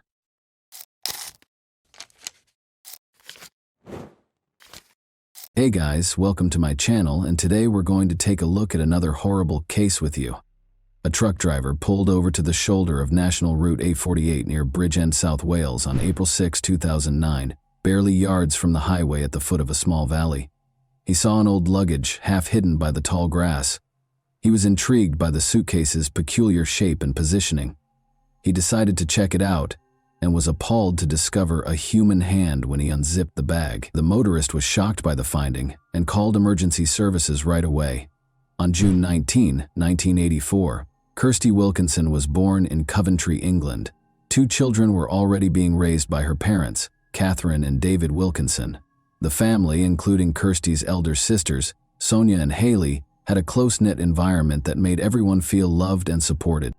Kirsty and Catherine had a particularly cordial and trustworthy friendship. The family relocated to Bridgend, South Wales when Kirsty became 14. This was a pivotal moment in her life. Her teenage years coincided with the move, and her new school presented additional social and emotional difficulties. Kirsty immediately attracted notice for her attractive beauty and self-assured manner. She started dreaming of a modeling career after being inspired by celebrities she saw in publications. She pictured herself enmeshed in the fashion industry, surrounded by flashes from cameras and the spotlight. The reality, however, was more difficult. Because of the fierce competition in the modeling field, Kirsty found it difficult to launch a successful career. Her only source of income was the occasional amateur picture shoot, which provided little consistency. Kirsty, nevertheless, shone a strong feeling of independence by working a variety of part-time jobs. She avoided depending on her parents for financial support by working as a server, cashier, and even housekeeper from an early age. At the age of 17, Kirsty's situation drastically changed. She had to start working at a Bridgend institution that was well known for its nightlife and adult entertainment due to her growing expenses. For Kirsty, this was more of a need than a choice. Fearing their disapproval, she concealed this part of her life from her family. She told her mother and sisters that she was an administrator at a nearby company. Kirsty attempted to keep this aspect of her life apart from the rest of her life by using the pseudonym Megan to conceal her identity. There were substantial financial advantages to her new position. She was able to pay for personal needs, save a portion of her income, and acquire her own apartment. Kirsty was not proud of her job, though. She battled feelings of humiliation and internal conflict, and she was constantly afraid of being seen. She yearned for a means to move on from that phase of her life and begin over. Kirsty remained connected to her family despite her clandestine work. Unaware of the true cause of her financial independence, her parents viewed her as responsible and goal-oriented. Kirsty persisted in fabricating the appearance of a steady and typical life, hoping that she would eventually be able to abandon her double life and follow her childhood aspirations of stability and normalcy. Paul Grab was born in South Wales in 1983. His early years were characterized by ongoing disputes and unstable finances. Paul felt unwelcome from a young age because his parents were constantly fighting and regularly neglected their son. Paul exhibited problematic conduct, frequently missing school and arguing with students and teachers. His parents tried unsuccessfully to reprimand him because of his subpar academic achievement. Paul started acting more aggressively by the time he was a teenager. He was openly disrespectful to professors and often got into confrontations. But he eventually dropped out of school, leaving his education unfinished as his reputation at school deteriorated. Paul became interested in illegal substances about this time. His initial experiments with moderate narcotics gradually progressed to more serious addictions, which made him more hostile and alone. Paul began working in escort services when he was 18 in order to pay for his vices. He was willing to work for both men and women. Although it was risky, this line of employment became his main source of revenue. Paul experienced humiliation, violence, and threats, which fueled his rage and feeling of unfairness. He was also drawn into the criminal underworld by this path, where he made contacts that allowed him to carry on with his destructive way of life. One significant instance of Paul's increasingly antagonistic behavior was a fight with a neighbor, whom he accused of causing damage to his vehicle. The woman was forced to leave the neighborhood after Paul threatened her and even attacked her with a bat. Because of the frequent occurrence of such instances, many members of his community shunned him. He was leading a lonely and disorderly life by the time he met Kirsty in 2004. Escort work, drug abuse, and an inclination toward violence had taken center stage in his life. His manipulative habits and problems controlling his wrath frequently hurt others around him. Kirsty had no idea how his tumultuous background would have a devastating impact on her own life when she first met Paul. Paul Grabbett and Kirsty Wilkinson met in 2004 while attending a party in one of Bridgeton's nightclubs. Both Kirsty and Paul, who were 20 and 21 years old respectively, were going through difficult times. Kirsty was still employed at a place, while Paul was heavily addicted to drugs and relied on sporadic revenue from escort services. She kept secrets from her family. Mutual attraction served as the foundation for the bond that grew between them in spite of their differences. Their initial encounter was entirely fortuitous. They were introduced by mutual acquaintances during the boisterous party. Paul's self-assurance drew Kirsty in, and her attractiveness and endearing grin enthralled him. Although they spent the evening together, no meaningful commitments were made. They didn't have a close relationship after that night, although they did communicate periodically. For Kirsty, it was only a brief phase in her life that held no hope of lasting change. 3 years after their first meeting, their relationship was revived at the end of 2007. Unusual circumstances led to Paul, a client, visiting the same place where Kirsty worked. Paul recognized her and went to talk to her, even though she was using her pseudonym Megan. It started off awkwardly but quickly became a comfortable conversation. Paul proposed they get together outside of work and that he had been thinking about her a lot since they first met. Their relationship started to grow quickly after that. They began to spend more time together, sharing personal tales and taking walks. Kirsty, who had concealed her work life from her loved ones, found in Paul someone who appeared to comprehend and accept her without passing judgment. Paul, on the other hand, concealed the problematic elements of his past by projecting charm and confidence. Soon after, Kirsty began to think that Paul might be her prince, someone who might help her change her life. His desire to change his life and settle down to establish a family impressed her. She believed they had a common understanding, which gave her hope that things might become better in her life. Paul deftly fueled this romantic illusion by frequently bragging about his purported accomplishments, which included previous positions as a race car driver, mechanic, and even a dancer. But even though their relationship seemed harmonious on the surface, it was based on lies. Paul was aware of Kirsty's occupation from the beginning, but he kept his true intentions from her. She was not only a possible love interest, but also a source of financial security. However, Kirsty started confiding in Paul more than she had in anybody else because she believed that their relationship was genuine. A few weeks after getting back in touch with Paul, Kirsty stunned her mother Catherine by announcing her engagement in December 2007. Kirsty claimed that Paul had asked her to marry him and she had accepted without question. In spite of her secret existence, Kirsty felt she had discovered the guy of her dreams, someone who would accept her for who she was. Her family was completely unaware of Paul's existence, so they were all taken aback by the news. Catherine voiced her worries right away. She believed Kirsty didn't know Paul well enough and that the relationship was progressing too soon. In order to give her daughter more time to comprehend Paul's personality and goals, she advised her to postpone the wedding. Kirsty insisted on delaying the ceremony for at least a few months, despite Catherine's suggestion. 5 weeks after announcing their engagement, she and Paul had already decided on a date in February 2008. The family's initial encounter with Paul only made their worries worse.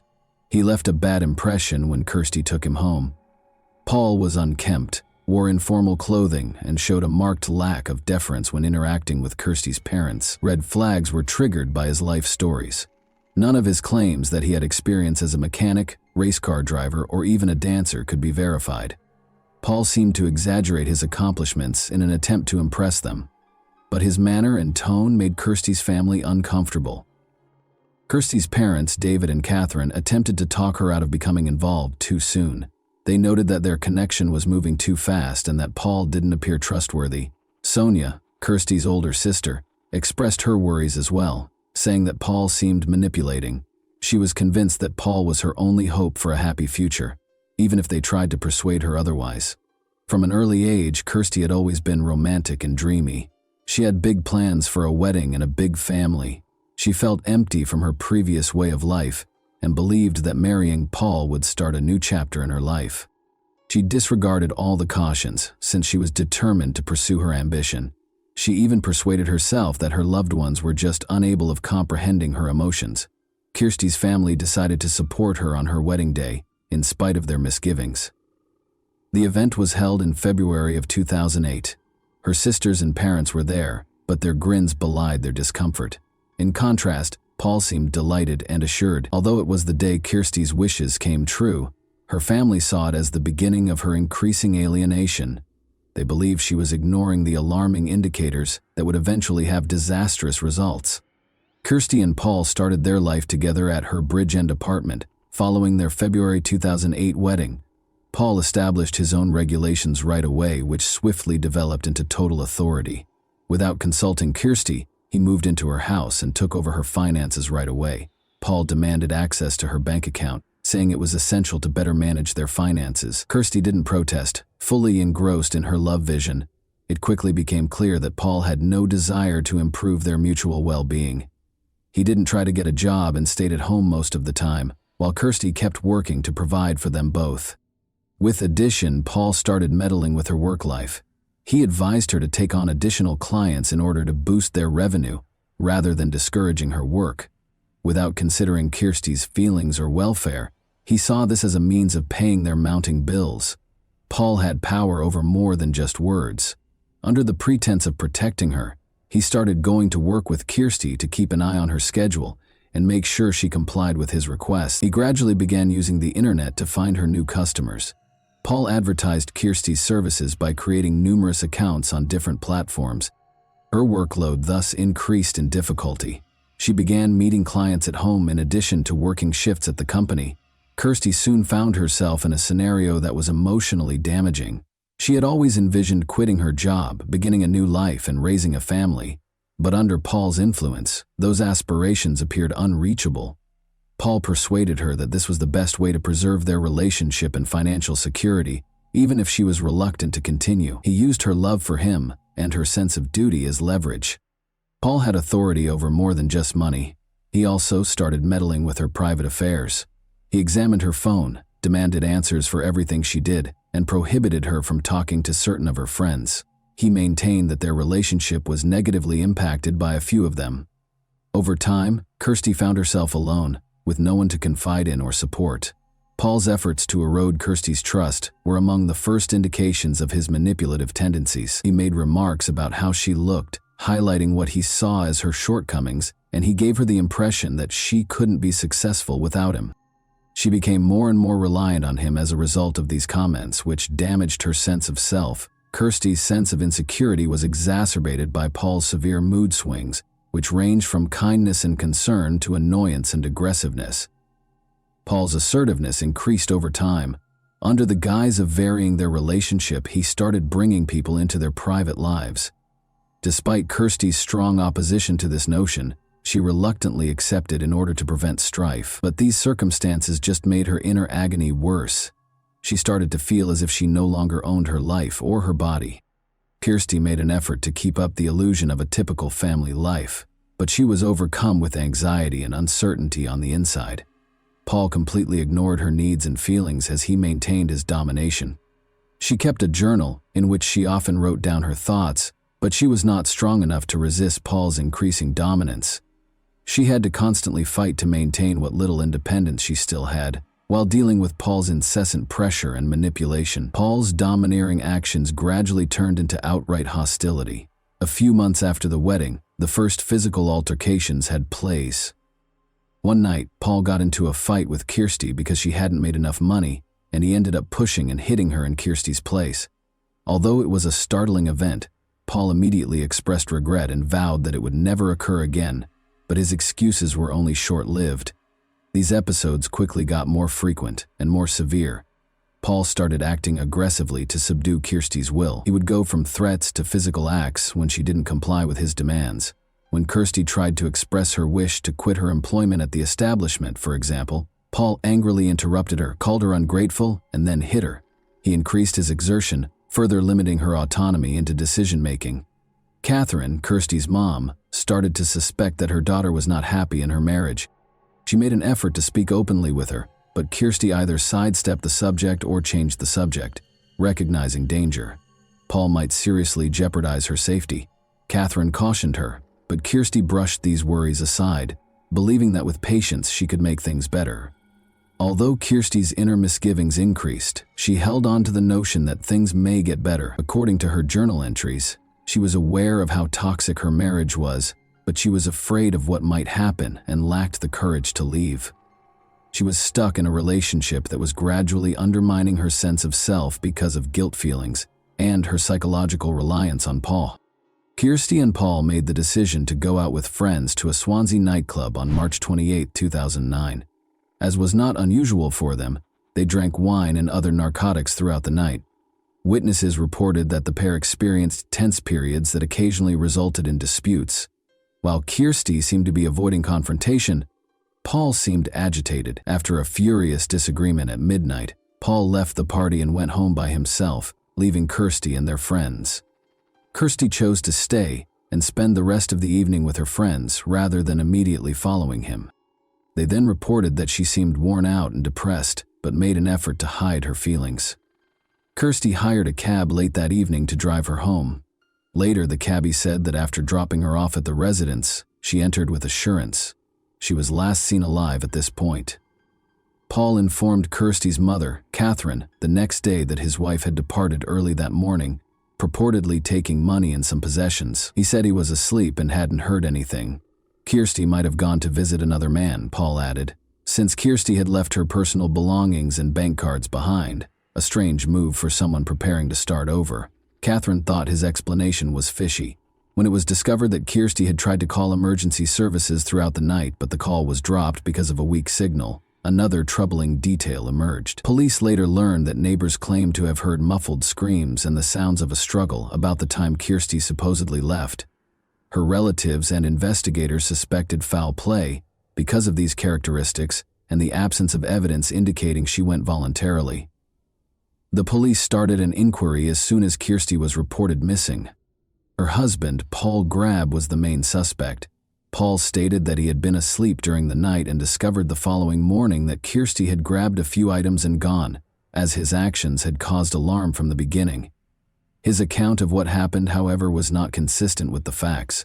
Kirsty had left behind her bank cards and other significant personal belongings, which ran counter to the notion that she had departed on purpose. When police first searched their house, they discovered some unusual modifications. The carpet that had been in the living room was gone, and a portion of the ceiling had recently been painted. Kirsty had wanted to redecorate, according to Paul's explanation, but that didn't seem reasonable. During the night, neighbors reported hearing muffled cries, sounds of a fight, and a bang that sounded like the movement of a heavy object. At the time, no one called the police, figuring it was simply a domestic dispute. Kirsty's unsuccessful attempt to contact emergency services the night she vanished provided a vital clue. Although investigators concluded that the call was cut off, the fact that she attempted to contact for assistance indicated that she was in danger. This increased suspicions of Paul's involvement even more, as did the neighbors' statements. The investigation took a sad turn on April 6, 2009. A suitcase was discovered in a roadside ditch by a truck driver who had stopped on the shoulder of the A48 close to Bridgend. He was drawn to the item's peculiar appearance. He found a human hand when he opened the suitcase. He called the police right away, horrified. Officers discovered a woman's body inside the suitcase when they got there. Kirsty Wilkinson was later identified by experts as the victim. Kirsty had been seriously injured according to a physical examination. She had multiple bruises and scratches on her body, and her jaw and nose were shattered. She passed away as a result of a traumatic brain injury brought on by many head injuries. She also had evidence of strangulation, which suggests that someone tried to suffocate her during the fight before being abandoned in the ditch. Investigators discovered that her body had been transported from another area. Paul was taken into custody by authorities that same day. He denied any involvement during questioning, saying he was unaware of Kirsty's movements after she departed, but his tense manner suggested that he was not involved at all. Additionally, investigators found that Paul attended a massage parlor and took out cash using Kirsty's bank card the day after she vanished, all of which seemed extremely suspect given the circumstances. The terrible chronology of the crime was made clear by forensic evidence and testimonies. A dispute between Kirsty and Paul occurred the night before she vanished. Paul assaulted her, trying to choke her and hitting her several times. Paul brought Kirsty's body to the living room after she passed away and he struggled to pack it in a bag because of how big she was. Without the required equipment, Paul gave up on his initial plan to dismember it. Finally, he pushed her body into the suitcase and carried it to a ditch on the side of the road, where he dumped it. Later, bloodstains were discovered in Kirsty's house, which Paul had attempted in vain to clean. Splatter marks on the ceiling were found to be hidden by paint stains. Together with witness statements and Paul's actions, these pieces of evidence proved to be essential in establishing his guilt. The charges against Paul were strengthened by Kirsty's journal entries, which also showed her dread of him and her wish to flee. Early in 2010, Paul Grabbitt's trial got underway. Based on police-gathered evidence and witness accounts, prosecutors provided a thorough chronology of the events. One of the most important pieces of evidence was the bloodstains in the living room, which Paul tried to hide by removing the carpet and repainting the ceiling.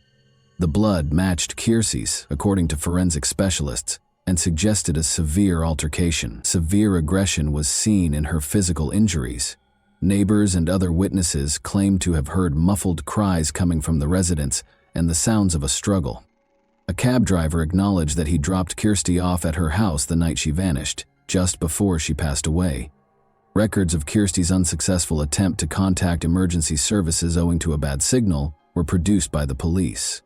Paul's use of Kirsty's bank card for purchases, such as cash withdrawals and visits to a massage parlor following her passing, was another crucial piece of evidence. Kirsty's journal entries were read out loud during the trial. She talked about how she was afraid of Paul because of his aggressiveness and cunning. These documents depicted a life of financial exploitation, intimidation, and control. The prosecution focused on how Paul controlled Kirsty's life while ignoring her security and welfare. Paul denied any misconduct, asserting that Kirsty left their house on her own volition and implying that an unidentified someone was responsible for her passing. Evidence and witness accounts, however, refuted his story. Investigators also discovered that Paul had tried to portray himself as a laid-back husband by claiming that Kirsty had cheated on him with another man. Paul was found guilty of the crime by the jury following a protracted trial. The judge emphasized Paul's total lack of regret, the act's extraordinary cruelty, and its self-serving motivations. Paul Grabbitt was given a life sentence with a minimum of 19 years in prison on February 4, 2010. Kirsty's family was somewhat relieved by the sentence, but it was insufficient to make up for their terrible loss. Kirsty's family was unaware of certain aspects of her life until the trial. They felt that they could have saved themselves from the disaster, and they were overcome with anguish and shame. In addition to marking the end of the case, the hearing served as a sobering reminder of the destructive power of dysfunctional relationships and control. The Wilkinson family suffered severe emotional and psychological damage following Kirsty's passing. Catherine, her mother, battled a persistent sense of guilt. All of the cautions she had given Kirsty, the statements her daughter had disregarded, and her instinct that Paul posed a threat to her were all repeated in her thoughts. She was overcome by these ideas, which made the loss much more painful. David, Kirsty's father, became reclusive and avoided talking about the catastrophe. Their family's cohesiveness was destroyed when they lost their youngest daughter. Haley, Kirsty's older sister, was deeply impacted by her passing. Since the two had always been close, Haley found it difficult to fill the vacuum created by the loss. Haley tried to numb the pain by drinking because she was unable to handle the mounting weight of her depression and powerlessness. Haley died at the age of 31 from alcohol poisoning 5 years after Kirsty did. Kirsty's other sister, Sonia, lost yet another daughter as a result of this second tragedy, which dealt the Wilkinson family yet another painful blow. The tragedy served as a sobering reminder of how crucial it is to keep loved ones safe. Despite her own profound sadness, she made an effort to help her parents. No verdict or punishment could mend the wound that the Wilkinson family was left with. Their lives were ruined by the tragedy, which left a scar they would never be able to shake. And that wraps up today's chilling story. If you enjoyed this video, don't forget to like and subscribe so you never miss a new upload. Also, let me know in the comments what part of this story shocked you the most. Thank you for watching, and I'll see you in the next video.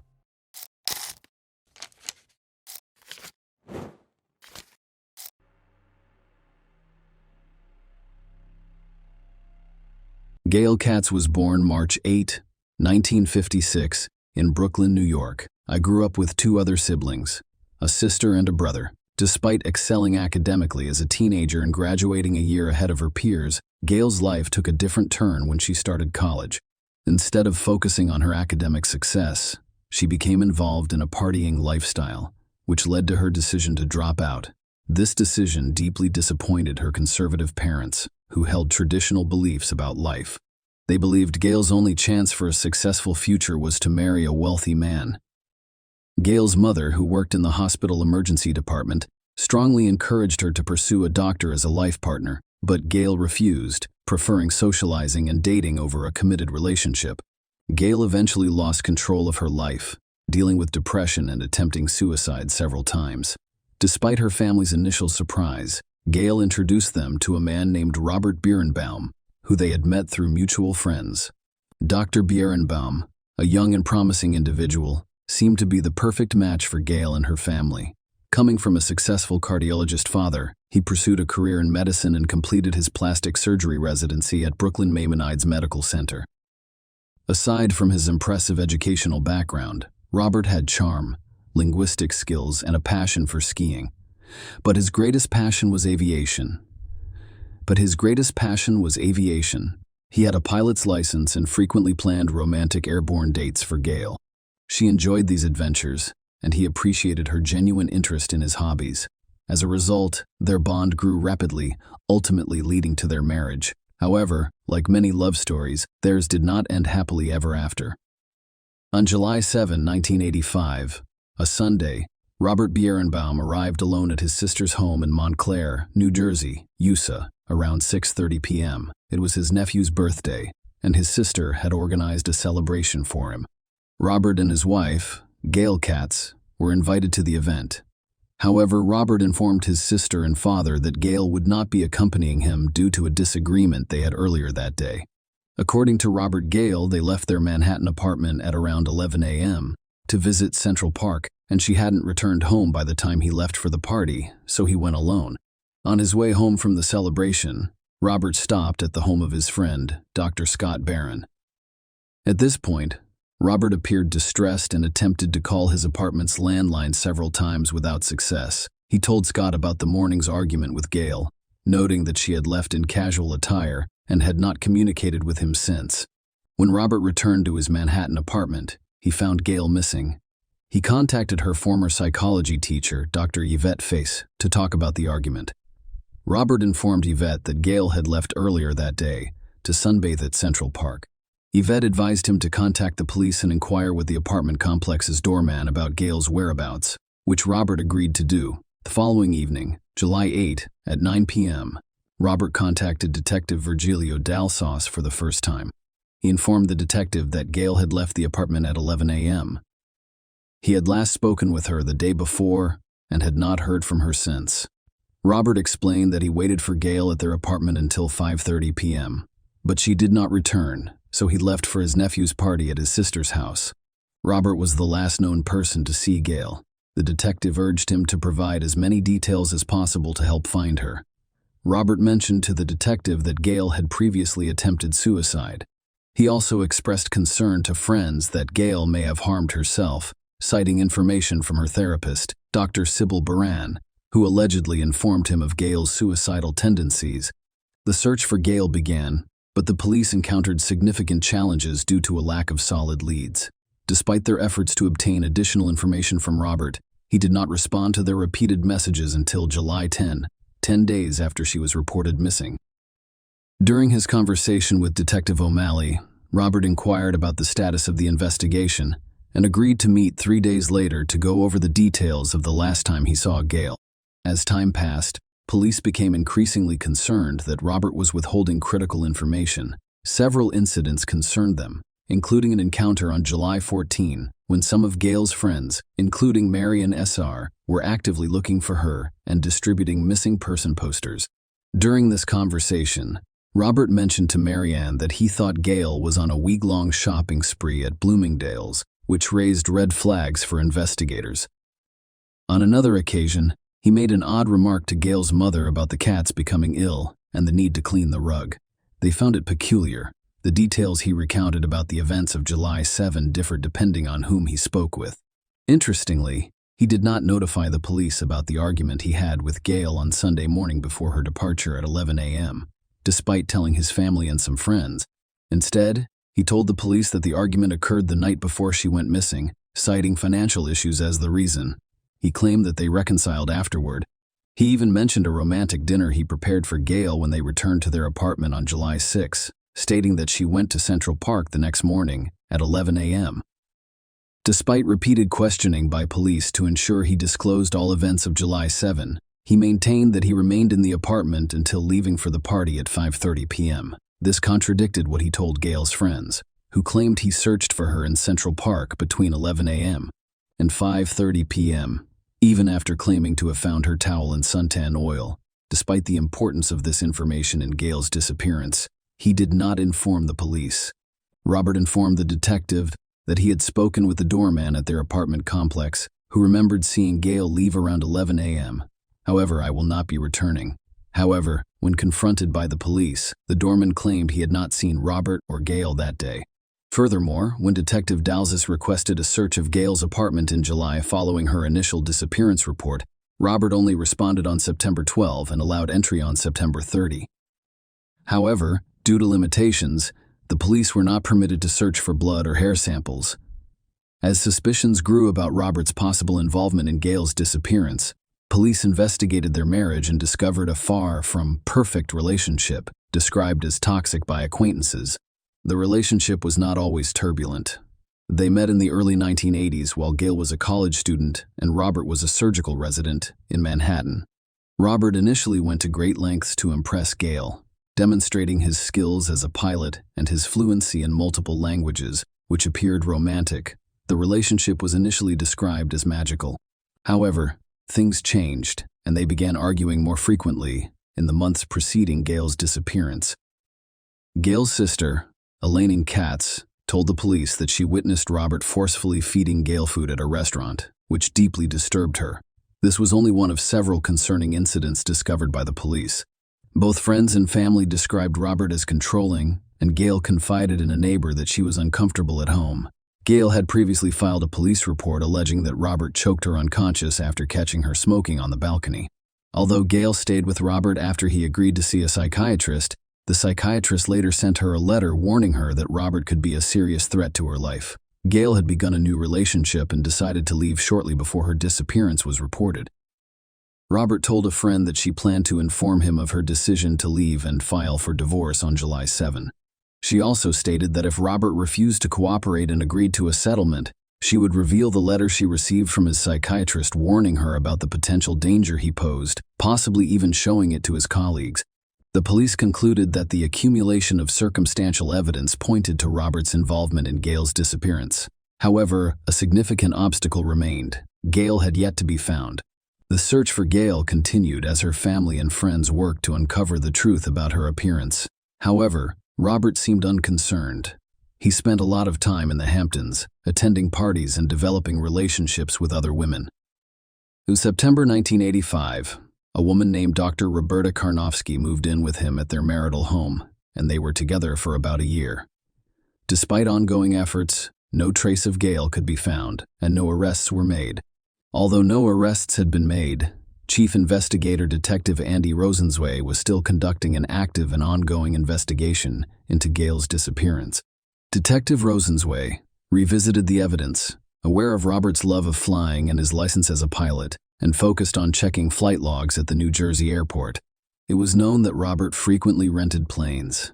An investigation into the records revealed that on July 7, 1985, at 4:30 p.m., he rented a Cessna 172 plane from Caldwell Airport in Fairfield, New Jersey, and returned it after 1 hour and 56 minutes. However, Robert had changed the date on his own flight log to the next day, July 8. Detective Rosenzweig's discovery sparked concerns. Why did Robert try to conceal the flight? Detective Rosenzweig suspected Robert of killing Gail and disposing of her body in the Atlantic Ocean. Robert's flight record showed that he had enough time to fly 165 miles across a portion of the ocean. However, without Gail's body, the district attorney's office believed there was insufficient evidence to secure a conviction. For years, after Gail went missing in May 1989, a torso washed up on Staten Island. At the time, DNA testing was not available. Instead, an X-ray technician compared an old chest X-ray to the torso and determined it belonged to Gail. The torso was released to Gail's family, who held a funeral service for her. Despite this identification, no charges were filed, and Robert moved to Las Vegas, where he established a successful plastic surgery practice, continued to date, and became well known in the community. He married Janet Sally in 1996, and the couple later moved to North Dakota, where they have a daughter. Despite Robert's apparent departure, Detective Rosenzweig was haunted by the unsolved case of Gail's disappearance and decided to reopen it a decade later when forensic DNA analysis was available.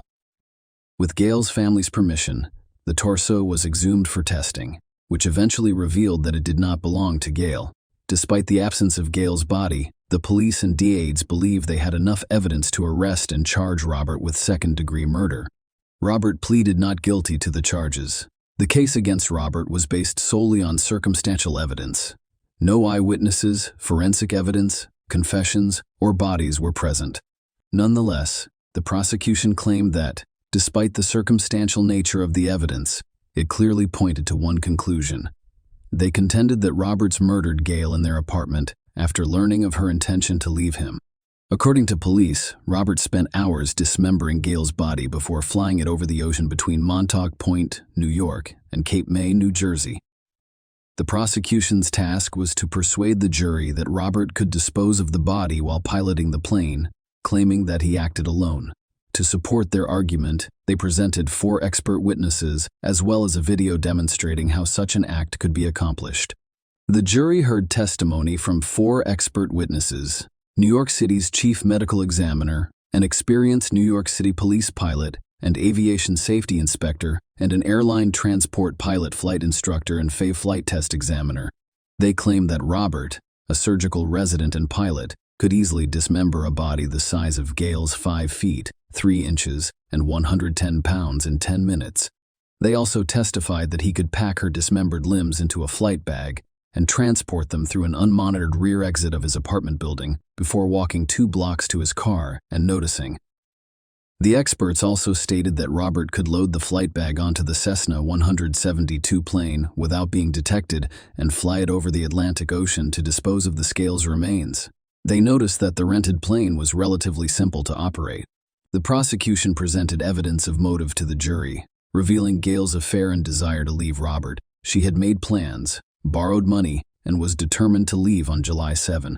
The court learned that Robert did not notify anyone, including his family, of his flying activities on that day. The altered flight log was presented as evidence that he flew the next day.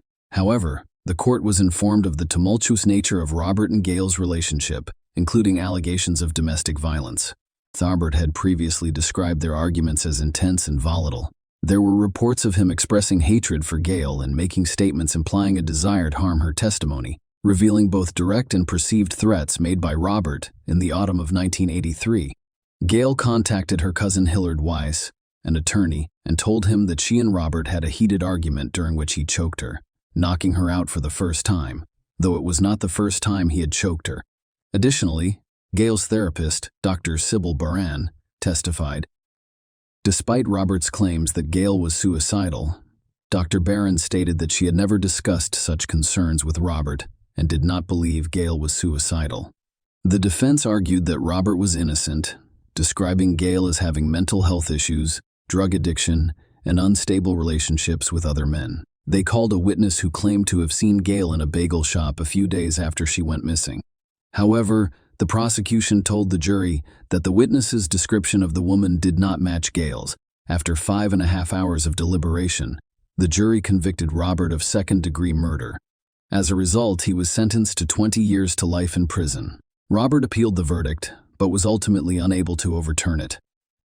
After serving 20 years of his sentence, Robert confessed for the first time during a parole board hearing in 2020. He admitted to killing Gail and throwing her body out of an airplane, which was consistent with the prosecution's theory of events. Robert described how they argued, and he became overwhelmed, eventually attacking and strangling Gail. He then flew an airplane, opened the door, and dumped her body over the ocean.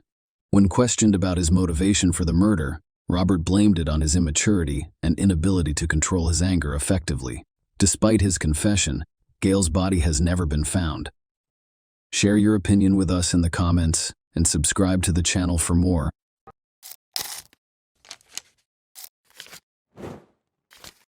Hey guys, welcome to my channel, and today we're going to take a look at another horrible case with you. The nation was rocked by the disappearance of Adam Walsh from Hollywood, Florida, on July 27, 2981. He vanished from a nearby Sears store, and the ensuing investigation was beset by misunderstandings and errors, leaving detectives frustrated and with dead ends. Adam's family was left in despair when police were unable to piece together a clear timeline or motive, despite a plethora of leads. What serious errors occurred during this investigation, and how did the pursuit of justice come to a standstill? Let's examine the specifics. Reeve and John Walsh welcomed Adam Walsh into the world in Hollywood, Florida. He was a normal child who made his parents happy, loved baseball, and was quiet. But after going missing on July 27, 1981, when he was 6 years old, he became well known. Adam and his mother, Reeve, went shopping at the Hollywood Mall that summer afternoon. They went directly to the Sears store after entering the mall via the north entrance. Reeve was there with a specific goal in mind: to ask questions regarding a lamp that was for sale.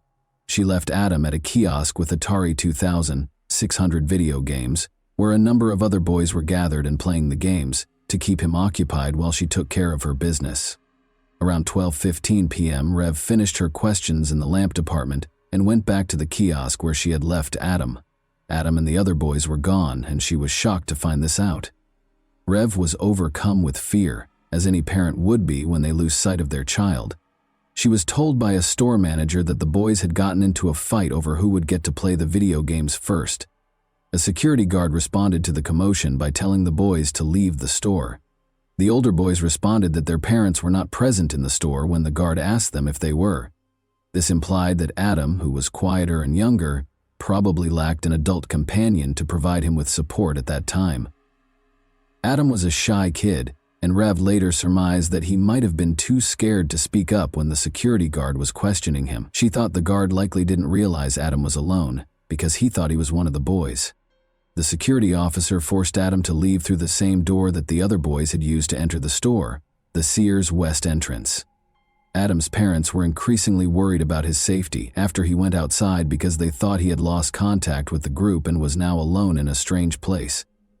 As the minutes went by, Rev frantically looked around the toy section for Adam, but was unable to locate him. Her panic increased in intensity with every second that went by. She asked the store staff to shout his name over the loudspeakers in a last-ditch effort to find him, hoping that if Adam heard it, he would come back to her. She kept searching the store, calling out his name and searching every hallway in the hopes of finding him while she awaited a response. She happened to run into Jean, her mother-in-law, who volunteered to assist in finding Adam right away. They searched the store together, asking staff and other customers if they had seen him. But after searching for more than 90 minutes and calling on Adam several times without finding him, Rev realized that time was of the essence. She had a growing fear in her heart that something horrible had occurred. She made the difficult choice to call the Hollywood police at 1:55 p.m. with a heavy heart and a sense of urgency. She had no idea that her worst nightmare was going to come true. A massive search for her son was launched in response to this call, with ground crews searching the area for any hints and helicopters hovering overhead. A horrifying find was made in a drainage canal next to the Florida Turnpike, close to Vero Beach, on August 10. On closer examination, two fishermen saw what appeared to be the head of a baby doll floating in the water, but it turned out to be a child's detached head. They called the police right away, horrified. The Indian River County Sheriff's Office sent Detective Ralphie Latimer Jr. and a deputy to the scene to conduct an investigation. Regretfully, no additional remains were discovered during the canal search conducted by divers from Indian River County and St. Lucie County. Adam's parents, meanwhile, continued to hope that their son was still alive. They were left to look for him by themselves, heartbroken and feeling totally powerless. The FBI's National Crime Database at the time allowed reports of stolen vehicles, including horses, but there was no mechanism in place for missing children. Because of this, law enforcement was unable to communicate important details about missing children, giving the impression that Adam might be anywhere, Adam's parents made a public plea for their son's safe return on the Good Morning America television show on the morning of August 11th. In the hopes that their message would strike a chord with viewers and inspire anyone with information to come forward, they shared their anguish and desperation. Additionally, they promised a $100,000 reward for any leads that could lead to Adam's location. This outreach emphasized the gravity and urgency of the situation and was a component of their attempt to engage the community in the search. The medical examination was essential in identifying the recovered remains as the investigation progressed. Adam's dental chart and the severed head discovered in the canal were thoroughly examined by the coroner's office. One notable similarity that emerged from this comparison was a filling on the cheek side of a lower left molar. This distinctive dental feature verified that the remains were, in fact, those of Adam Walsh. The coroner then conducted an autopsy to ascertain the cause of death. Adam had died from asphyxiation, according to the examination, which indicated a lack of oxygen because of an obstruction of the airway. This suggested that the act was violent and planned. In addition, the condition of his remains indicated that Adam had most likely passed away a few days prior to his head being found. Adam's death was officially declared a homicide by the coroner, which horribly confirmed the worst suspicions. Despite thorough searches of the canal and the surrounding areas, the remainder of Adam's body was never found, which presented a major challenge to the investigation. The nation was shocked when Adam's head was found 130 miles from his Hollywood home. People were saddened and deeply disturbed by the heinous crime. The way the Hollywood Police Department conducted the investigation into their son's disappearance infuriated John and Reeve Walsh. They believed the case was not handled with the necessary urgency from the beginning, which resulted in a disjointed response that made them feel powerless. John took action to bring attention to Adam in those early days. He held press conferences, distributed flyers featuring Adam's photo, and contacted the local media to request information. In addition to finding Adam, they wanted to force a more exhaustive police investigation. They argued for a thorough investigation of every lead during their meetings with law enforcement. They persisted in trying, but the police's lack of cooperation demoralized them more and more. John became a vocal critic of the investigation as a result of his frustration, which eventually influenced his subsequent public policy work. Their message was further amplified by John Walsh's hosting of the 1988 premiere of the television program America's Most Wanted. The program developed into a potent vehicle for bringing attention to wanted criminals and missing children, in order to encourage viewers to pay attention and report any information they may have. Each episode included segments on current missing child cases. In addition to educating the public about the realities of child abduction, the series gave law enforcement a way to ask for community assistance. The life of convicted serial killer Otis Elwood Toole was filled with violence, abuse, and chaos. Toole was born in Jacksonville, Florida, on March 5, 1947. His early years were characterized by an abusive mother who dressed him in girl clothes and called him Susan, an alcoholic father who abandoned him, and a maternal grandmother who exposed him to satanic rituals and practices. His older sister and a neighbor next door were among the many family members and acquaintances who sexually assaulted him. With an IQ of 75, Toole was categorized as having mildly disabled intellectual capacity. Due to his epilepsy, he frequently had grand mal seizures. Toole visited gay bars and became a prostitute as a teenager. At the age of 14, he allegedly committed his first murder in 1961 after being coerced into having sex by a traveling salesman. In the 9th grade, Toole left school and started living on the streets of the southwestern United States, earning a living through panhandling and prostitution. Toole, then 17 years old, was arrested for loitering in August 1965. Although there is little evidence of his activities after this arrest, authorities believe he drifted around the southwestern United States between 1966 and 1973, making a living through panhandling and prostitution. Toole was implicated in the 1974 murder of Patricia Webb, a 24-year-old woman in Nebraska. He left Nebraska shortly after and briefly made Boulder, Colorado, his home. His stay was brief, though, as he quickly emerged as a leading suspect in the October 14, 1974 murder of 31-year-old Ellen Holman. Toole's private life was a mystery in the years that followed. He hitched a ride in the American South and drifted back to Jacksonville in early 1975 D.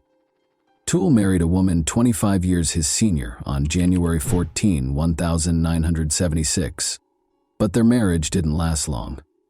When his wife found out he was gay, she left him 3 days later. Later on, Toole disclosed that his marriage was an attempt to conceal his actual sexual orientation. Toole was taken into custody for an unrelated arson incident in April 1983, while George Sonnenberg, 65, was inside his house. He had set it on fire. For the horrifying arson attack, Toole was taken into custody, admitted to the crime, and was sentenced to 20 years in prison. Toole, however, stated at his trial for killing George Sonnenberg that he only signed the confession to be sent back to Jacksonville and did not set the house on fire. He was given a death sentence for first-degree murder, but it was later reduced to life in prison. Toole, who was already serving a prison sentence for 2 unconnected killings, shockingly admitted to killing Adam Walsh on October 21, 1983. John Walsh, Adam's father, was convinced that Toole had committed the crime despite the lack of hard proof. According to Toole, he promised Adam candy and toys to entice him into his white 1971 Cadillac sedan DeVille, which had a noticeable dent on the right bumper. At first, Toole said Adam was quiet and cooperative as they traveled north on Interstate 95 toward Jacksonville, but as time went on, Adam started to get anxious. In a shocking development, Toole said he struck Adam in the face. He claimed that when things became more heated, he hit Adam once more, knocking him out. Toole continued north on the Florida Turnpike to an abandoned service road north of the Raid Bar Road overpass in northwest St. Lucie County while Adam was hurt. Toole used his car's seatbelt to strangle Adam to death after realizing he was still alive. He then allegedly used a hatchet to decapitate Adam after dragging his lifeless body out of the car. Toole later stated that he destroyed Adam's remains in an old refrigerator as part of his disposal process. He claimed he wanted to adopt Adam after he got back to Jacksonville, but that plan wasn't seen as feasible. The blood-stained carpet from the car, the hatchet allegedly used in the murder, and eventually the car itself were among the important pieces of evidence that police lost during the course of the investigation. This evidence loss was a major blow to the investigation. However, Toole was never formally charged or found guilty of Adam's murder because there was not enough tangible evidence. Toole initially admitted to the crime, but later recanted his admission, casting doubt on the case. In addition to depriving Adam's family of the justice they were entitled to, this lack of accountability also raised grave questions regarding the efficiency of the investigation and the handling of evidence in such dire circumstances. There are serious concerns regarding Otis Toole's possible involvement, because multiple witnesses located him in the Hollywood region in the days preceding Adam's disappearance. Toole, who was serving a life sentence for other offenses, passed away in prison in September 1996 at the age of 49 from cirrhosis after a long and difficult life. According to his niece, he confessed to Adam's murder on his deathbed after he passed away. On October 10, 1983, the television movie Adam, which told the tragic tale of Adam Walsh's kidnapping and murder, debuted. When it first aired, it attracted 38 million viewers and significantly increased public awareness of child abduction. In 1983, 1984, and 1985, each broadcast included a hotline for tips along with images and descriptions of missing children. 13 of the 55 children who were highlighted were able to recover successfully as a result of this initiative. The American rapper Busy Bone was reunited with his mother after a babysitter recognized his photo during the broadcast, making it a noteworthy case. The Walsh family changed the way society views missing children by using Adam to transform their tragedy into a potent advocacy tool. Additionally, in 1984, the U.S. John and Reeve Walsh, along with other parents of missing children, tirelessly lobbied Congress to pass the Missing Children's Assistance Act. The National Center for Missing and Exploited Children, NCEMEC, an organization devoted to offering resources, support, and advocacy for missing children and their families, was made possible by this important legislation. The act sought to strengthen the response to kidnappings of children and guarantee that law enforcement had the resources and direction required to successfully handle these tragic situations. After John Walsh's book was published, Hollywood Police Chief Rick Stone conducted a thorough review in 1997, which sparked a renewed effort to look into Adam's case.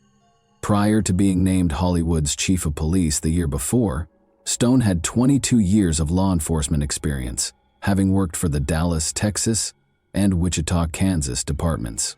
Stone carefully examined the evidence, even going back to Toole's recorded interrogations by Hollywood detective Mark Smith, even though the crime had taken place 16 years prior.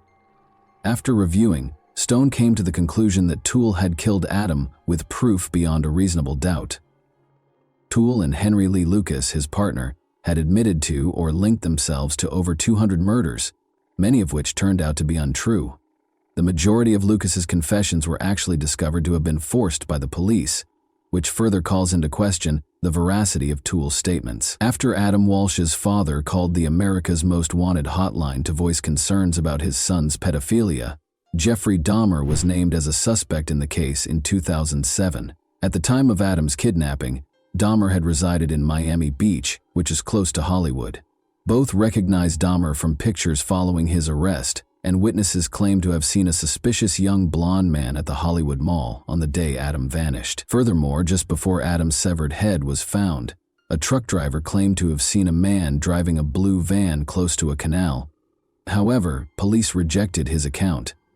John Walsh voiced doubts about any link between Dahmer and the murder of his son, pointing to a dearth of evidence, even though Dahmer denied any involvement in Adam's case. Due to his 2-week absence from home in 1981 and the installation of a new seat cover in his vehicle soon after Adam's disappearance, Edward James, another suspect, sparked suspicions. Investigators cleared him after a voice stress analysis revealed no deceit. Only incomplete dental records were used to identify the child, and there was no autopsy report. Even though the Walsh family acknowledged Otis Toole's guilt, these unanswered questions cast doubt on the case's legacy. With John Walsh at his side, Hollywood Police Chief Chad Wagner declared the case closed on December 16, 2008. The police came to the conclusion that Otis Toole was the murderer following an outside review. Following Adam's tragic story, legislative efforts kept changing. On July 25, 2006, the Adam Walsh Child Protection and Safety Act was passed by President George W. Bush, who signed it into law a few days later. This historic act strengthened punishments for violent crimes against children, put policies in place to prevent human trafficking, and created a national database for convicted juvenile offenders. The Adam Walsh Reauthorization Act, which was introduced in 2016, made sure that programs established under the 2006 Act had the money they needed to continue their essential work. This law, which was a part of the Survivors' Bill of Rights, demonstrated a strong dedication to protecting children. Even though Adam Walsh's passing is a tragic chapter in American history, his narrative has sparked important change. And that wraps up today's chilling story. If you enjoyed this video, don't forget to like and subscribe so you never miss a new upload. Also, let me know in the comments, what part of this story shocked you the most? Thank you for watching, and I'll see you in the next video.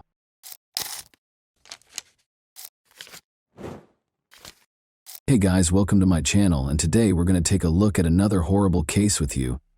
We'll talk about what happened in Everett, Washington, on September 20, 2017 at 1:55 a.m., when multiple people called 911 after hearing loud explosions as soon as the police showed up. They discovered a horrifying image on the doorstep 10 minutes later. Directly outside the door was Alicia Canales McGuire, 24. Sadly, she had already passed away. Thanks to CCTV footage and social media, investigators were able to solve this tragic case. Alicia was born on October 29, 1992, in Mount Vernon, Washington, to Manuel and Michelle Canales. She spent a significant amount of her adult life working as a caregiver because she enjoyed caring for others and always wanted to assist everyone. Raised on a farm, Alicia began working at the age of 5. She frequently went back to assist on the family farm because she understood the importance of hard work. Alicia loved spending time with her family, and she saw and talked to them often, always remembering to say "I love you" when she said goodbye. She and her spouse, Bradley, resided in Bird's View. In July 2017, Alicia and Brad tied the knot in a stunning beach ceremony at Deception Pass. As a result, investigators quickly discovered that Alicia did not reside in the home where she passed away. It belonged to her sister, Amanda Canales, who shared it with her 3 kids.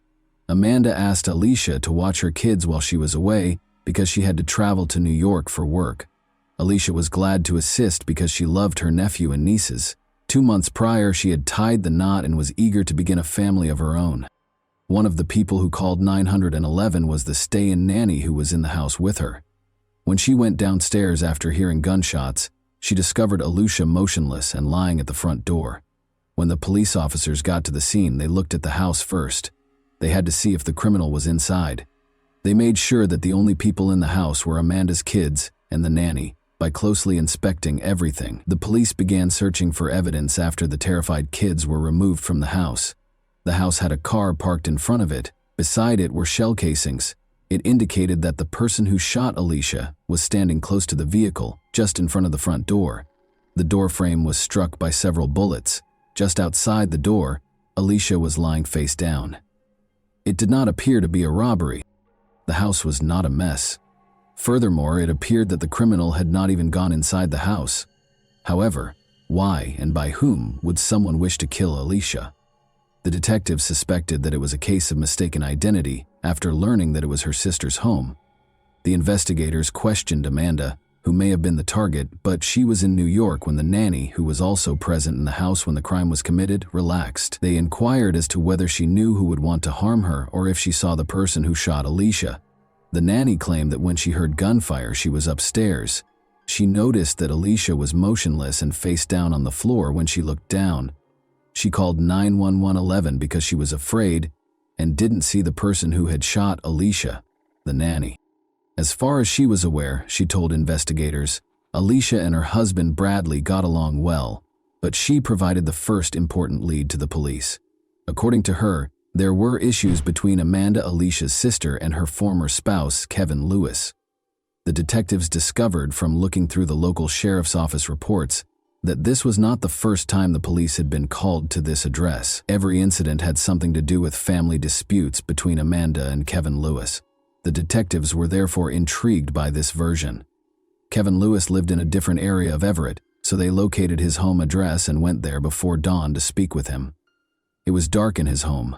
During the conversation, Kevin answered the door when they knocked. "Talk to Lewis." "She should be home," he said in response to the officer's question about his ex-wife's whereabouts. He appeared to have just awoken. He was asked to tell the detectives where he had slept.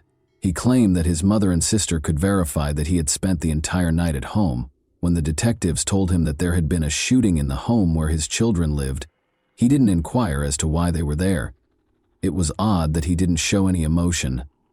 He should have inquired about his children's well-being as a parent, but he chose not to do so. Kevin looked shocked and said, "Really, that was the end of our conversation?" when the detectives informed him that Amanda had been out of town on business. While strolling down the street, the detectives noticed that 2 nearby homes had security cameras that they could use to verify Kevin Lewis's story. He said that instead of going out, he spent the entire night at home. However, after reviewing the video, the investigators discovered that approximately 40 minutes prior to the assault on Alicia, a car was pulling up alongside Kevin's driveway. Then someone who looked a lot like Kevin came out the front door, approached this car, and got in. The vehicle drove off a short while later. The quality of the recording prevented the police from conclusively identifying Kevin as the next victim. The footage was seen by the investigators from a different camera. Despite being able to examine the car more closely, they were unable to identify it. They could only make out that the car was light in color. About 20 minutes later, they saw the car return after fast-forwarding the recording. But they had one important detail to notice. This car's front right rim was different from the other 3. The front right rim was dark, while the other 3 were light. Kevin Lewis, who was in the first recording, got out of the car and went back to his house when the car came to a stop close to it. Approximately 20 minutes prior to the 911 calls regarding a shooting, this man, whoever he was, entered the house. The car then drove off and never came back. The drive from Kevin's house to Amanda's was 15 minutes. This could indicate that the car had enough time to reach Amanda's house, or it could indicate that the car was unrelated to the shooting. It was too soon to say. Amanda learned of her sister's passing. She was in New York a few hours later when their father called to inform them that Alicia had passed away. Alicia married, was content, and hoped to start a family of her own, but now her family had to grieve for her. Amanda said she had no doubt that her ex-husband Kevin was the one who shot Alicia when the investigators asked her if she believed he could have done it. Amanda Canales wasn't prepared to publicly acknowledge how toxic her relationship with her ex had been, even after her 8-year marriage ended. Despite having 3 young children, 2 girls and a boy, and spending 10 years with Kevin Lewis, Amanda had been extremely unhappy and continued to live in fear of him even after their June 2017 divorce. Amanda had been bruised by Lewis's previous physical abuse, and even after they had parted ways, he continued to threaten her. Amanda was granted full custody of their children in August 2017. Lewis was ordered to pay $800 a month in lieu of child support. For Amanda, it was a new beginning. As a single mother, she was grateful for the support she received from her family and concentrated on her home in Everett, Washington. Amanda was threatened by Kevin. He threatened to kill her. He had the training because he had served in the military. Although her sister passed away, Amanda thought she was the one who had been attacked. Rather, she even obtained a restraining order against Kevin, which he repeatedly broke.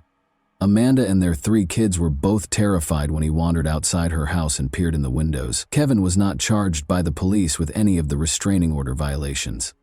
Amanda was returning home late at night and parked in the driveway next to her house when she was brutally beaten as she got out of her car a few weeks prior to her sister's death. Someone attacked her as soon as she opened her car door. She didn't have time to see the attacker's face because everything happened so quickly, but given everything, she was certain that Kevin Lewis, 30, was responsible for Alicia Canales McGuire's death. The investigators thought he was planning to kill his ex-wife. At the time, Kevin was unaware that she was in New York. He was unaware that Alicia had been asked by Amanda to watch her kids while she was away. Today, though, this version contained an error. Kevin would have been at his house when the shooting occurred, if the man in the video was indeed him. He was also given an alibi by his mother and sister. As a result, the police kept looking into the incident and took into account various theories. After going back to Amanda's house to take another look at everything and analyzing the bullet trajectory, experts came to the conclusion that Alicia was shot while the door was partially open and that the shooter fired at least 7 shots that entered the house from the outside. According to the evidence found at the scene, someone fired a shot while standing next to the garage, then proceeded to the house's door and fired once more inside. Multiple gunshot wounds to the head and torso were determined by the medical examiner to be the cause of Alicia's death. She was hit by 5 shots. There were gunpowder stippling injuries in 2 of the wounds. The last 2 gunshot wounds to the head were most likely the last 2 wounds administered, according to the medical examiner, who testified that he was unable to ascertain the order of the 5 shots. The 7 shell casings discovered at the crime scene were fired from the same firearm, the experts concluded. Alicia was shot at close range, resulting in head injuries. After examining this version, the investigators were unable to locate any proof to support this. Due to the rarity of this particular brand of shell casings, the police were also interested in the ones discovered at the crime scene. These casings were produced in Russia and sold under the Tulimo name. The investigators hoped to identify the seller of these cartridges and possibly the buyer because the brand was not very popular. The investigators found that this brand of cartridges was sold by Walmart. The crime scene was close to one of these shops. Walmart representatives informed the detectives that they had CCTV footage showing a man paying for 9mm Tulimo cartridges that he had recently purchased. The detectives went straight to Walmart to view the video. They thought Kevin Lewis might be the buyer when they made the recording on September 18, 2 days before Alicia passed away, but they were mistaken. The police now knew the identity of the man in the video, who wasn't Kevin, because he used a credit card to make the purchase. When the investigators looked into this man, they discovered no relationship to the nanny, Alicia Amanda, or Kevin Lewis. They now had to find fresh evidence. The investigators looked through every version that was available at the time before turning to Amanda for fresh details about Kevin. They had a good relationship at first, she said. Kevin was restrained in his behavior during the honeymoon.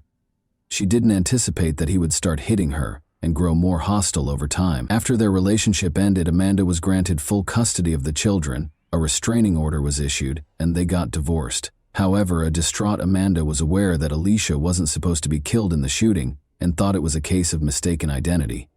She told police that Lewis had somehow planned the attack and that Kevin was home when it happened. The footage from the night of Alicia's death has been examined by the investigators once more. They saw something now that they had never seen before. The man who left his house, Kevin, can be seen approaching the car and settling into the back seat behind the driver in this grainy video. Why, though, did he not take the front passenger seat? As the investigators searched for a solution, they came to the conclusion that someone else was already occupying the front passenger seat. As a result, by the time the car arrived at Kevin Lewis's house, there were most likely two people inside, which may have been the reason he had to take the back seat. There was insufficient evidence for the police to connect Kevin to Alicia's demise. But after gathering proof of Kevin's assaults on his ex-wife Amanda, they detained him in November 2018 and gave him a 3-year prison sentence. In the meantime, Alicia's case was still unresolved over a year after her death. The only break in this case came in 2019 when a woman with crucial information called the police station.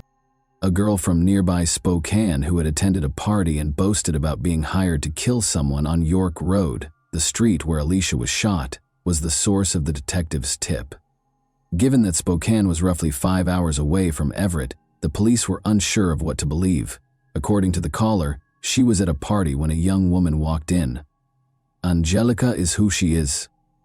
The latter boasted about her involvement in the crime with her boyfriend. This woman claims that Angelica stated that a person died as a result of being shot in the head. They were hired to shoot from around the corner by the children's father. Additionally, according to Angelica, they killed the wrong person.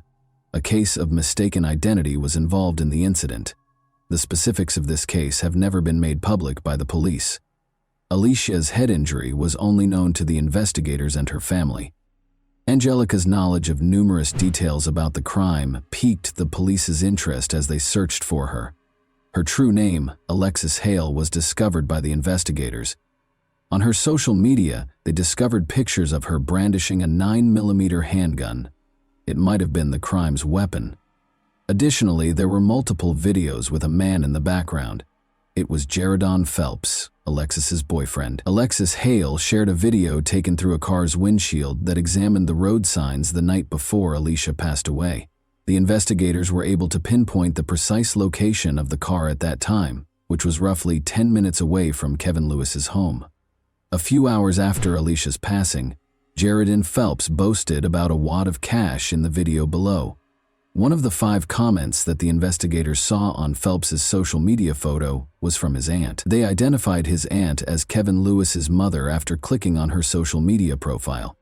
As it happened, Kevin's cousin was Jaredon Phelps. The police had good reason to make an arrest. Alexis Hale was the first to be placed in handcuffs. She screamed and claimed that because she was only 17 years old, the police were unable to arrest her. She demanded a lawyer because she understood why she had been arrested. Jaredon Phelps was taken into custody by the police in a different area of the city at the same time. Phelps and Hale had driven from Spokane to Everett to carry out the shooting, according to the investigators' phone records. Additionally, early on September 20, Lewis's neighbor's security footage captured someone getting into a car. At 1:13 a.m. EM, the man in the white top departed, and at 1:37 a.m. he returned. Following Alicia's passing, Lewis was wearing a white top when the police visited him. Alexis kept everything from the investigators. At the time, Kevin Lewis was serving a 3-year prison sentence for assaulting Amanda. As a result, the researchers were hoping that Phelps would provide some information. The investigators suspected it was Kevin Lewis, and now the police had a confession and the name of the man who hired Hale and Phelps. Phelps provided them with additional information about the crime when they brought him to the scene. Following Alicia Canales McGuire's death in September 2017, Kevin Lewis, who was already incarcerated on an unrelated charge, was charged with aggravated murder with a firearm, conspiracy to commit murder, and solicitation to commit murder in July 2020. At the age of 20, he entered a guilty plea to first-degree premeditated murder. He was given a 31-year prison sentence by the court. At age 18, Hale entered a guilty plea to the same charge and received a 15-year sentence. During the trial, Phelps testified that he had committed the crime for financial gain and to gain notoriety. Lewis gave Phelps money, which he used to purchase a Ferragamo belt buckle, Timberland boots, and some tattoos. He asserted that he had given his ex-girlfriend $200 after she obtained the pistol from a family member. Later that year, Lewis entered a not guilty plea and was put on trial by the prosecution. Claimed that in order to get his ex-wife out of the way, he had given $2,400 to his cousin and his girlfriend. Although he had made them into adolescent killers, Alicia had unintentionally opened the door in a tragic case of mistaken identity. Lewis gave Phelps an envelope of cash on the way back. Phelps said Lewis had led them to the house, but that he didn't know who the target was. Phelps and Hale dropped Lewis back at his house and then went back to the spot Lewis had indicated. After getting out of the car, the two headed for the house. Hale went to knock on the front door and Phelps stopped beside the garage. Hale left as soon as Alicia opened the front door, and Phelps fired the gun until it was empty. The gun's muzzle crossed the threshold as Phelps fired the first few shots from his position close to the garage, and the final two after approaching the front porch. The final two shots were directed at the head and neck region. Phelps and Hale returned in their vehicle because of a glove that might have been left at the scene. They turned around and departed when they saw police cars upon their return. After getting GPS directions, they returned to Spokane by car. The defense contended that Lewis had only said to move the target out of the way and had never used the word kill in his conversation with his cousin. However, the court was reminded by the prosecution of Kevin's violent past and his threats against Amanda. They claimed that power and control are at the heart of this case, and it was obvious what the goal was. Amanda described him as pure evil. He had played with their kids, who were in the house when she was supposed to die, she remembered incredulously. I assumed you loved them, but a person who truly cares for someone would never want to put them in danger or cause them any trauma. Did you care that they would have woken up to find their own mother dead, lying in a pool of blood, if it had been just me home that night? She asked. She also discussed finding her kids a safe place to live. She informed Louis that, in spite of all the harm you caused, they are recovering and moving on. In case you were wondering, they never inquire about or discuss you. The jury found Lewis guilty of first-degree murder in less than 3.5 hours after a 6-week trial in November 2021. In January 2022, 34 Kevin was given a life sentence without the possibility of parole. Records show that Lewis is still incarcerated at the Washington State Penitentiary in Walla Walla County, where Judge Thompson also ordered him to have no contact with his former wife, his children, Phelps, or Hale for the remainder of his life. And that wraps up today's chilling story. If you enjoyed this video, don't forget to like and subscribe so you never miss a new upload. Also, let me know in the comments, what part of this story shocked you the most? Thank you for watching, and I'll see you in the next video.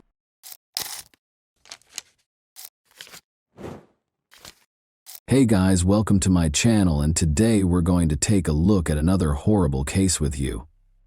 A plastic bag was discovered by a woman walking her dog along the shores of Deer Island, which is close to Boston, Massachusetts, on the afternoon of June 25, 2015. Her dog's incessant curiosity led her to a horrifying discovery: the dead body of a child. After she had initially written it off as discarded trash, she was so shocked and scared that she called the police right away. Because of the extreme stage of decomposition, the child's identity remained elusive despite their best efforts. 3 months passed before the child was identified. Who could have committed such a crime in their right mind? As soon as the child's body was discovered on Deer Island, the investigation into her death got underway.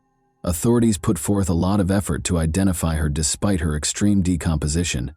She was found with a zebra print blanket inside the bag, and only a pair of white leggings with a black polka dot design. Early skepticism resulted in fruitless efforts to use cadaver dogs to find more bodies or remains. The body had already started to decompose, making visual identification impossible, and fingerprints could not be collected due to prolonged exposure to water. The race and ethnicity of the child were unknown to the investigators. How her remains got to the scene was unknown. It was unclear if the body had been dumped on the beach or if it had floated in the water from somewhere else, possibly as far away as Canada. Because the body was not sufficiently decomposed, authorities thought the victim had been placed at the scene rather than washing ashore. On July 3, 2015, an autopsy was performed after the child's body was found, but the cause of death was not established. Authorities suspected foul play, but the remains showed no obvious signs of injury. Tests were then performed to look for alcohol, drugs, or toxins that might have contributed to the death. Eventually, it was discovered that the child had Hispanic heritage. According to the description, her hair was 14 inches long, wavy, and brown, indicating that it had been untrimmed for some time. She weighed about 30 pounds and was estimated to be between 3'1" and 3'6". There were no noticeable scars or birthmarks on her body. The blanket was thought to be from Cannon Mills, possibly sold at Kmart, while her clothes, which were estimated to be a size 4T, were made by the Serco company and might have been purchased at Target. There was also an elastic hairband. Despite her unknown status, she didn't show any symptoms of malnutrition and seemed to have had a good life. After earlier attempts to identify the body failed, the National Center for Missing and Exploited Children digitally recreated the child's face to help identify her. Adobe Photoshop was used to create the reconstruction, which included stock and mortuary photos to approximate her appearance in life. In an effort to gather more details, flyers with pictures of the child and her possessions were handed out.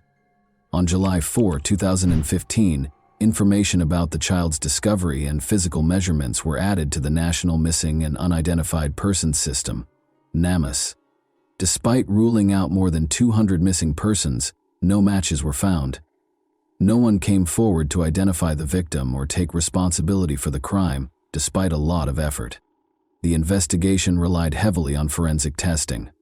Although DNA samples were taken from the body's teeth and hair, none of the profiles found in databases of known missing people matched.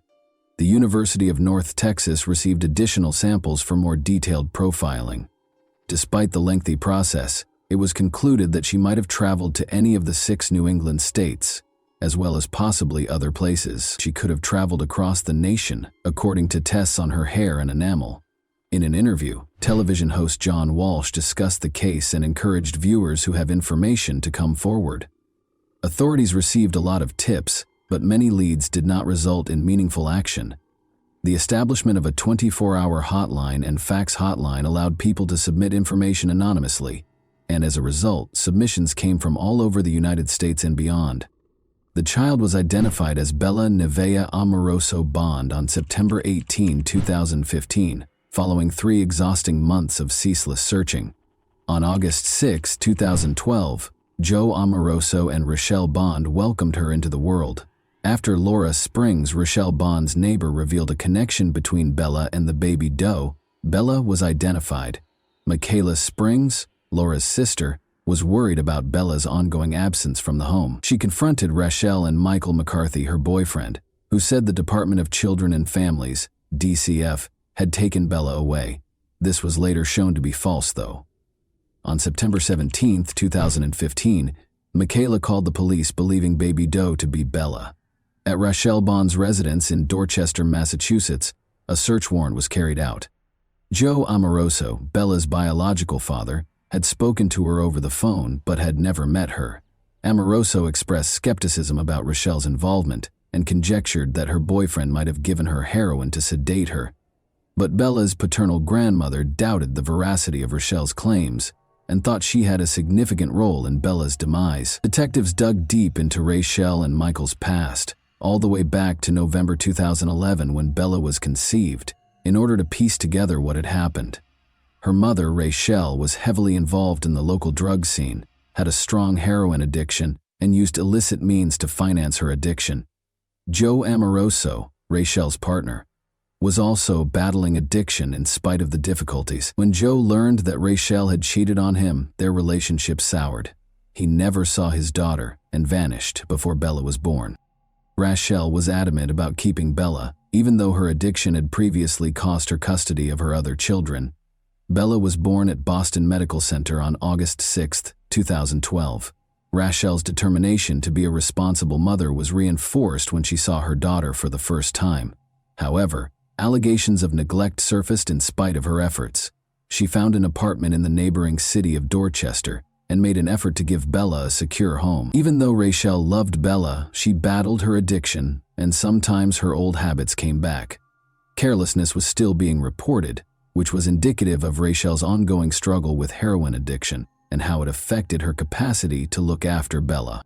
As the months went by, Rachel received calls from the Massachusetts Department of Children and Families in 2012 and 2013 regarding the domestic situation.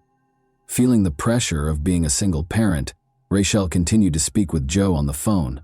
Although he re-established contact with the family, he never made it back to see Bella in person. In January 2015, Rachel started dating Michael McCarthy because she was looking for a partner.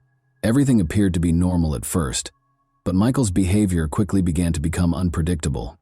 He lived with Rachel and Bella and was obsessed with supernatural subjects. Their relationship rapidly deteriorated as they both became addicted to drugs. When the abuse was reported to the police, nothing was done, and things continued as they were. Rachel had been lying to them, which is why no one noticed Bella's absence. After visiting their home, she made a false claim that Bella had been taken away by the DCF, saying that the situation was too difficult. People accepted Rachel's story without question because of the situation. Investigators obtained a search warrant and questioned Rachel and Michael because of their suspicions and Rachel's false claims about the DCF removing the child. Eventually, Rachel admitted to the terrible things that had happened that fateful night. She claimed that Michael had become enraged and had attacked Bella several times because he thought the child was possessed. Rachel tried CPR on Bella after she passed out, but Michael intimidated her and disposed of the body in the harbor. This supported the investigators' long-held suspicions of foul play in Bella's case. However, Rachel's participation sparked doubts about her competence. Some inconsistencies, like declaring Bella alive on a benefits form, raised questions about her intentions and degree of participation. On September 18, 2015, Michael and Rachel were taken into custody. According to medical evidence, Bella may have died from severe abdominal trauma. The chief medical examiner, Dr. Henry Niels, suggested that this trauma might have resulted in cardiac arrest or asphyxiation. When Michael was arrested, he denied knowing about Bella's passing in spite of these facts. Michael McCarthy and Rachel Bond each gave their own account of what happened during their June 2017 trials. Michael made an effort to place the blame on Rachel by depicting her as a drug-addicted and careless mother. Rachel, meanwhile, insisted she was innocent of the crime, but acknowledged that she assisted in disposing of the body under Michael's pressure. Because she kept claiming benefits for Bella after her death, she was also charged with welfare fraud. Although the court tended to accept Rachel's account during her trial, she was still charged with serious crimes, with cadaver dogs proving that a body had been found in the McCarthy home and bruises on the body that matched Rachel's description. The evidence against Michael appeared to be stronger. But there was no concrete proof that Michael was responsible for Bella's passing. Michael's defense team claimed that because Rachel had allegedly informed him that Bella had been taken away by the state's child welfare agency, he was unaware that she was missing. A complicated web of deceit, abuse, and addiction within Bella's family was exposed by the trials. Michaela Springs' testimony as a crucial witness, meanwhile, highlighted the emotional cost of pursuing justice for Bella. Following the untimely death of Bella Bond, Michael McCarthy was found guilty of second-degree murder on June 28, 2017, and given a life sentence with the possibility of release in 20 years. In the end, Rachel entered a guilty plea and was given a considerably reduced probationary period. Investigations into Bella's case, however, revealed grave mistakes and misconduct, raising concerns about how the Department of Children and Families handled her case. Prior to McCarthy's sentencing, Bella's biological father, Joe Amoroso, gave a victim impact statement in which he expressed his deep sorrow over the death of his daughter. Although Joe had never met Bella, he stressed the importance of her life and regretted not being able to be her father. The Office of the Child Advocate's investigation found significant mistakes in the child welfare system. Only a formal written warning was given by the agency to the employee who committed the misconduct. Bella Bond's case generated a lot of national attention, as evidenced by the activity on Facebook and Twitter. A funeral home promised funds for a dignified burial with a headstone, and other people offered to pay for her funeral and burial. Joe Amoroso disclosed that Bella would be buried in Winthrop, Massachusetts, with her family by her side, choosing to hold wake services and a public funeral. However, after both of her parents ultimately decided against holding a public funeral, Bella was finally buried in a private ceremony at Winthrop Cemetery on November 28, 2015. Her name and the date of her discovery were engraved on the headstone beneath which she was interred. Later, Bella's mother's Facebook page posted pictures of her. When we consider Bella's story, it becomes evident that her untimely death was caused by her parents' negligence. The acts of Rochelle Bond and Michael McCarthy, both inside and outside of prison, were heinous. Bella's story emphasizes how urgently vulnerable children need to be better protected. And that wraps up today's chilling story. If you enjoyed this video, don't forget to like and subscribe so you never miss a new upload. Also, let me know in the comments what part of this story shocked you the most. Thank you for watching, and I'll see you in the next video.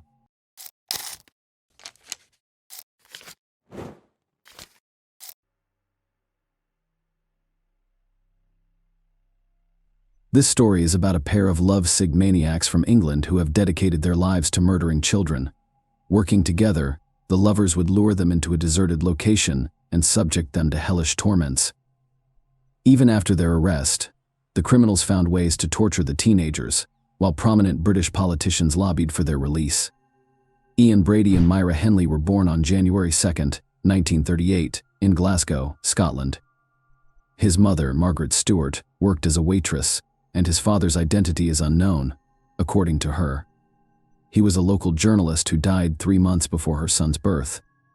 Margaret gave 3-month-old Ian to the Sloane family, who had 4 children of their own. Ian took their last name but continued to see his mother regularly. At the age of 9, he and his family moved to the town of Pollock, where he enrolled in the local school. From an early age, Ian's acquaintances noticed his cruelty to animals and later described him as the Terrible. He dropped out of school and started working at a shipyard, but after less than a year, he changed jobs and became a messenger butcher. He was put on trial again at the age of 16. His girlfriend, Grant, went to a dance with another boy, and Ian threatened her with a knife. The judge sentenced him to probation with the condition that he live with his birth mother and her new husband, so he relocated to Manchester. Patrick Brady, as you might expect, adopted his stepfather's surname and hired him as a fruit porter at the market. But the hard work did not appeal to Ian a year later. The young man was caught stealing a bag of lead seals with the intention of selling them on the black market for extra money. Due to his age, he was sentenced to 2 years in a juvenile facility. While serving his sentence, he obtained alcohol and became inebriated. As a result, he was transferred to a stricter institution. Myra Henley was born in Manchester on July 23, 1942, 4 years after Ian. Her family was not ideal. Her alcoholic father frequently beat his daughter and instilled violence in her. After her parents had another daughter, the family moved into a dilapidated house with only one room that was mostly safe. Myra was sent to live with her grandmother. Her father taught the girl self-defense in a brutal manner. He demanded that his daughter fight back against any abuser and would not tolerate weakness. He once made her beat up a neighbor's boy for scratching her cheek. Later, the maniac described this incident as her first victory. Another shock during the girl's childhood was the death of her close friend, 13-year-old Michael Higgins. He invited her to swim in the nearby abandoned reservoir, but she declined. As a result, the boy drowned, and Myra felt bad. Following that incident, the girl gradually began to explore religion. She joined the parish of the local church and became godmother to Higgins' nephew. When she was 16, the girl started working as a clerk in a small firm. Her responsibilities were straightforward: brew coffee, fetch something, and print documents. Despite this, she quickly gained the team's trust after receiving her first paycheck. Myra Spence will be out of work for a week. Then her co-workers chipped in, giving her the same amount from their pockets around the same time. The girl intended to get engaged to her boyfriend, Ronnie Sinclair, but later changed her mind. She changed jobs when she was 17, but she didn't seem to enjoy the new job as much. 6 months later, she was fired for chronic absenteeism, At the same time, Myra went to the judo section, where even the guys refused to fight her. Once she got a taste for it, she couldn't stop in time, causing serious injury to her opponents. At the same time, Myra colored her hair pink. The future maniacs met at Millward, where they both found jobs. Myra was 19 years old when Ian turned 23. According to the young woman's diary, their first conversation occurred on July 27, 1961. Myra initially sympathized with the young man despite his criminal record, but eventually lost interest. However, 6 months after they met, Ian asked her out to a movie, and the young woman agreed that the choice of a movie for a first date was as strange as possible, a documentary about the Nuremberg trials, and that the couple continued to go to the movies for the most violent films. And soon Brady instilled in Myra an enduring interest in Nazis. They frequently sat down together to read materials and books about the atrocities of the Third Reich while drinking German wine, which piqued her interest. Myra began to imitate the Aryan young woman model, dyeing her hair white and wearing dark red lipstick. Later, she dramatically changed her wardrobe to more candid short skirts, leather jackets, and high-heeled shoes. The couple continued to work together, but their attention to the team dwindled with each passing day. Calling the relationship perfect at the time was impossible. In a letter to an old friend, Myra revealed that Ian had slipped her sleeping pills. After a few months, Ian and Myra decided to rob a bank. The young woman rented a van and attempted to learn how to shoot, but failed to master the skill. Despite this, she eventually acquired a rifle and 2 revolvers. The couple eventually abandoned the idea, and they were likely safe. They were eventually given new housing through a government program because their previous one was deemed unsafe. Brady was also the first to express Myra's deepest desire to commit the perfect murder. He was inspired by Meyer Levin's book Coercion, in which 2 teenagers plotted to kill a 12-year-old boy in order to avoid the death penalty. The young woman was undeterred by this revelation and agreed to assist her lover. The plan was extremely simple. Myra and Ian planned to find the victim along the road, then take her to a remote location and kill her. Brady told Myra to drive the van down the street alone while he followed on a motorcycle. After spotting a suitable victim, the maniac was about to signal his accomplice with his headlamp, after which she was to persuade the victim to get into the car on the evening of July 12th, only 1 month after moving in. They went out to hunt. Brady chose the first victim and signaled to Myra, but she drove past him, catching up with her. He demanded explanations. The young woman revealed that the maniac's target was 7-year-old Marie Rock, who lived next door to her mother. According to Myra, they would have a very difficult time getting away with it because the police would immediately begin searching for such a young child. The couple then continued down the street, looking for another victim. At 8 p.m., Brady made his decision on Fraxmer Street, and Myra recognized the girl once more. She turned out to be Pauline Reed, her younger sister's 16-year-old friend who was on her way to the disco. Determined to act, Myra stopped and offered her a ride, and the girl got into the car, which took her to a deserted location. Myra made up a story about losing an expensive glove on the Saddleworth. Heath was popular among locals due to its abundant supply of peat, which was used as fertilizer. Pauline agreed to assist her acquaintance shortly after arriving at the location. Brady approached them. Myra informed them that the girl was her boyfriend, and he would assist them in their search. The final outcome of the situation remains unknown. The problem is that Brady and Myra tell 2 different stories, but they all end up with the same outcome. In Ian's version, Pauline is murdered. The girl was abused and killed by him and his lover. Myra, on the other hand, she claimed that she was left in the car while Pauline and Brady allegedly went to look for the glove. After a while, the maniac returned alone and reported the girl's death. He led Myra to her body, and she noticed that the girl's clothes were severely wrinkled. Myra's version does not make sense to me. What excuse would a 16-year-old girl have for going on a search with a stranger while Myra was sitting in the car? Most likely, with this story, the maniac was attempting to absolve herself of direct involvement in the murder after burying the body. Myra and Brady packed the motorcycle into the van and drove home. On the way, they saw Pauline's mother and brother looking for the girl. After nearly 6 months apart, the couple decided to act again, but this time with a 12-year-old boy. When the boy saw the victim in a store, they struck up a conversation and offered the child a ride home as an added incentive. Brady offered the boy a drink once inside the car. He specified that the alcohol be picked up at their house, but first a pair of maniacs asked the child to assist in the discovery of a fictional glove in Saddleworth, much to his dismay. The boy agreed. The situation then proceeded in the same manner as before. Hinley claimed Brady had taken the child from the car, abused and killed him. The maniac reiterated that she was not present during the entire ordeal. 7 months later, on June 16, 1964, the couple abducted 12-year-old Keith Bennett while he was on his way to his grandmother's home. He met the same fate, violence, and murder.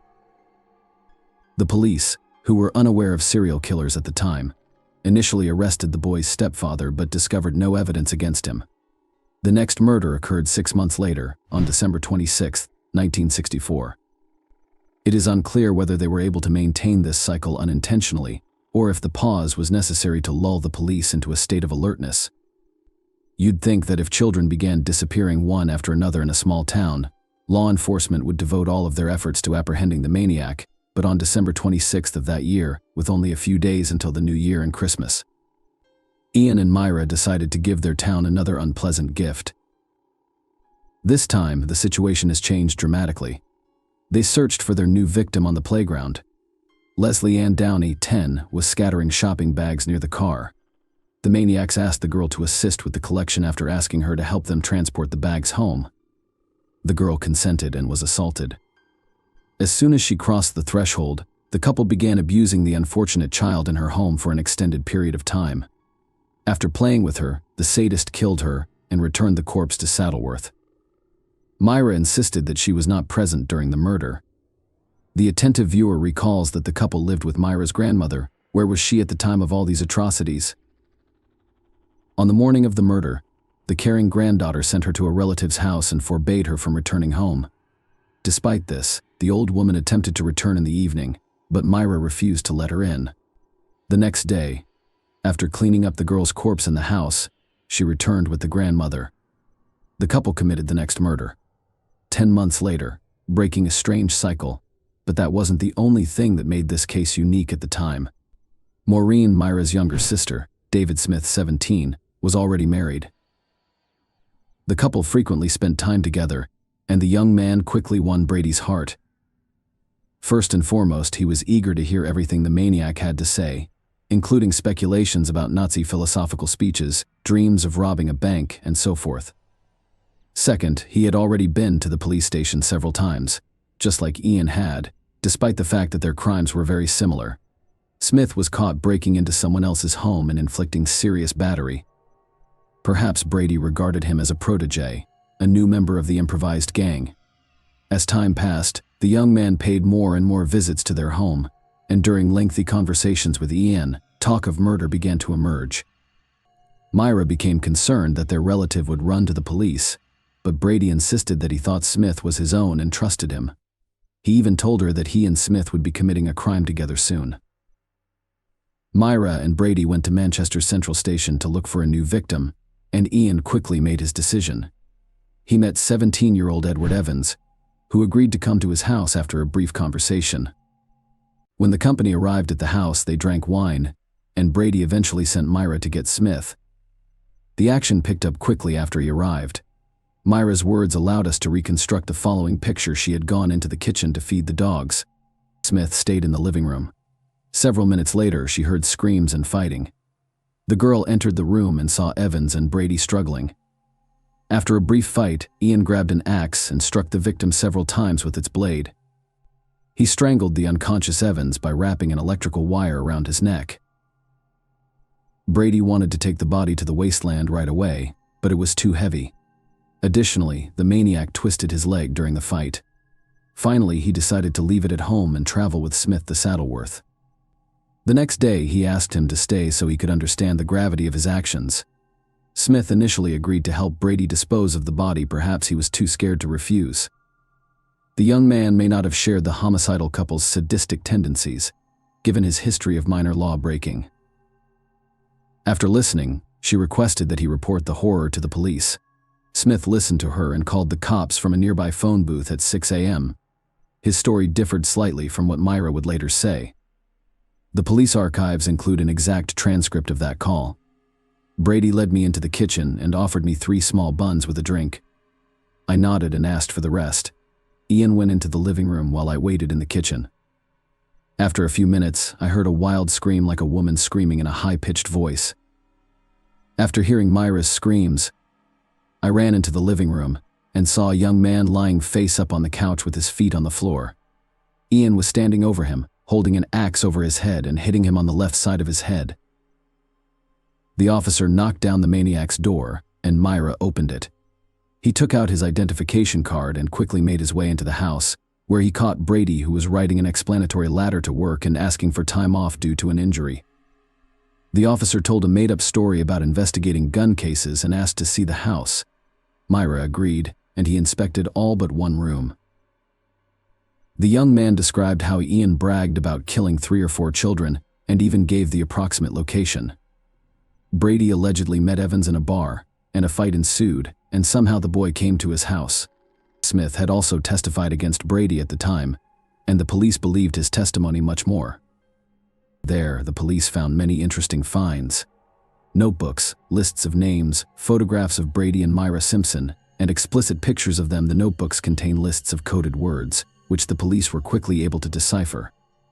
It turned out that Brady kept records of burial sites, weapons, and methods of killing.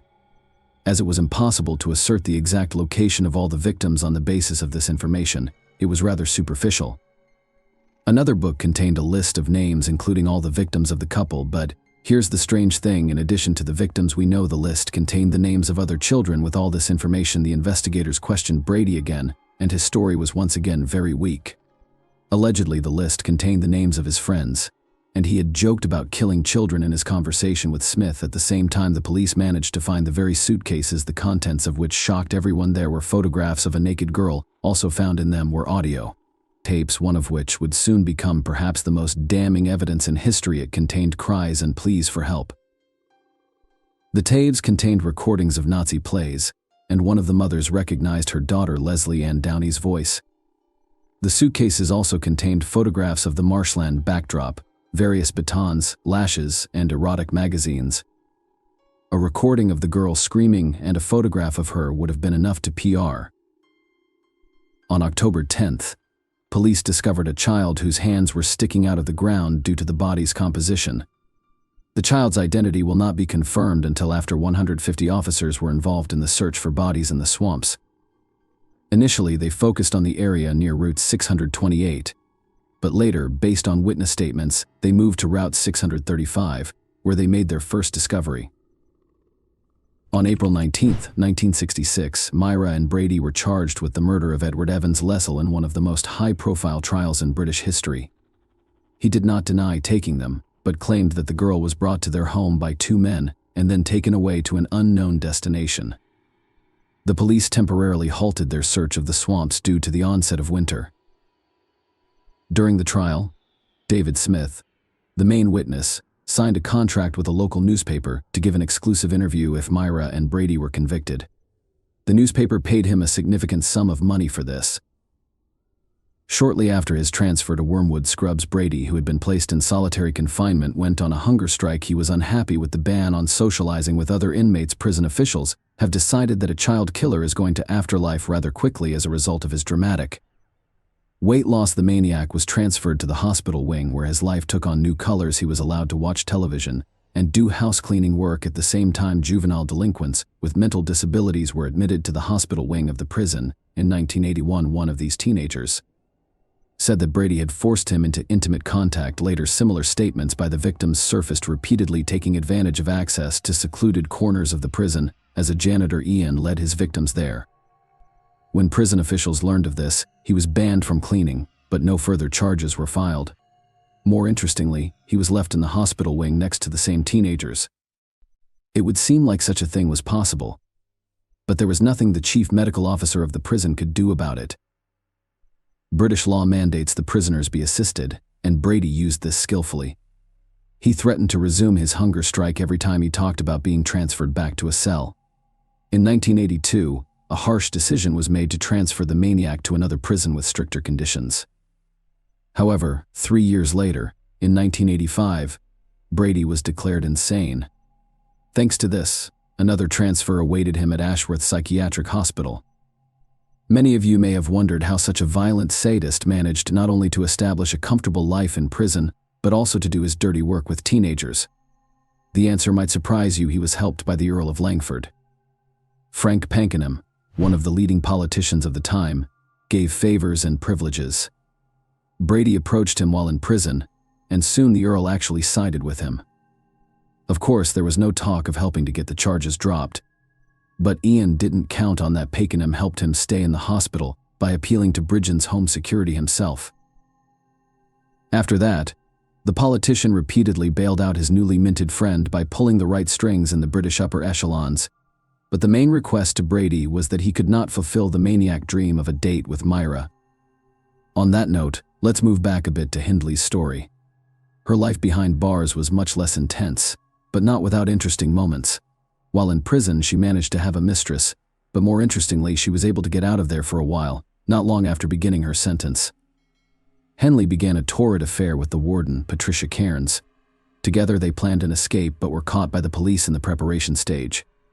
As a result, Cairns went from a prison employee to a prisoner for 6 years in November 1986. Keith Bennett's mother wrote her a letter begging her to tell her about her son's fate. It was filled with pain and despair, and the last lines were clear. "I am a simple woman working in the kitchens of Chrissy's hospital. It took me 5 weeks to write this letter, because it is very important to me that it be accepted by you as it is a plea for help." Myra was taken to Saddleworth Heath, which was cordoned off by 200 police officers along its perimeter, and her task was to locate the bodies of children whose fate was still unknown. The detective couldn't tell if Henley was moved by this or if there were other motives, but she agreed to participate in the investigation under tight security. Since then, Myra has been out on the Heath several more times, and in 1987, the caps were successful, and that's what you call the discovery of Leslie Ann Downey's body.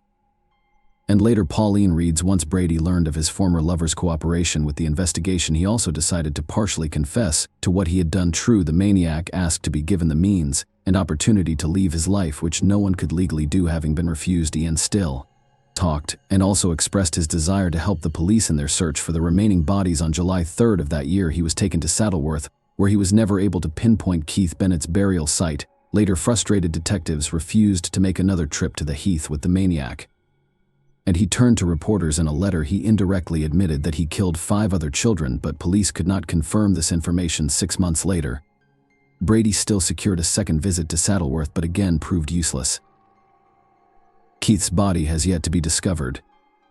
In 2003, the police resumed their search using the most advanced technology, but it yielded no results. They only had 40-year-old photos, making finding the right place next to impossible.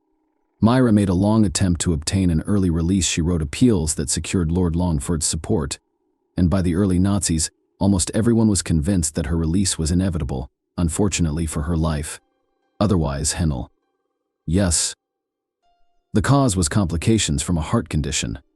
The rest of Brady's life was less rosy, while Myra's release was seriously considered. Ian's release from the asylum was being given the go-ahead by senior British officials. With each year in the asylum, he gradually went mad until he lost what little, if any, sanity he had left. In spite of this, he managed to live long enough until he was 79 years old. In 2017, the maniac died of cancer, and the urn with his ashes was buried at the bottom of the sea. Brady's death made a few people sad. His namesake Police Federation branch chairman Ian Hansen noted that such monsters deserve no sympathy. That was the end of the story of the child-murdering lovers, but in Britain, their names will long be remembered. Ian and Myra are a prime example of inhumanity, boundless impotence, and cynicism, as well as a total lack of morality. Just by remembering the history of the past, we are able to prevent the events of the future, so our work is not in vain. Please share your thoughts on this story in the comments section, and thank you for watching.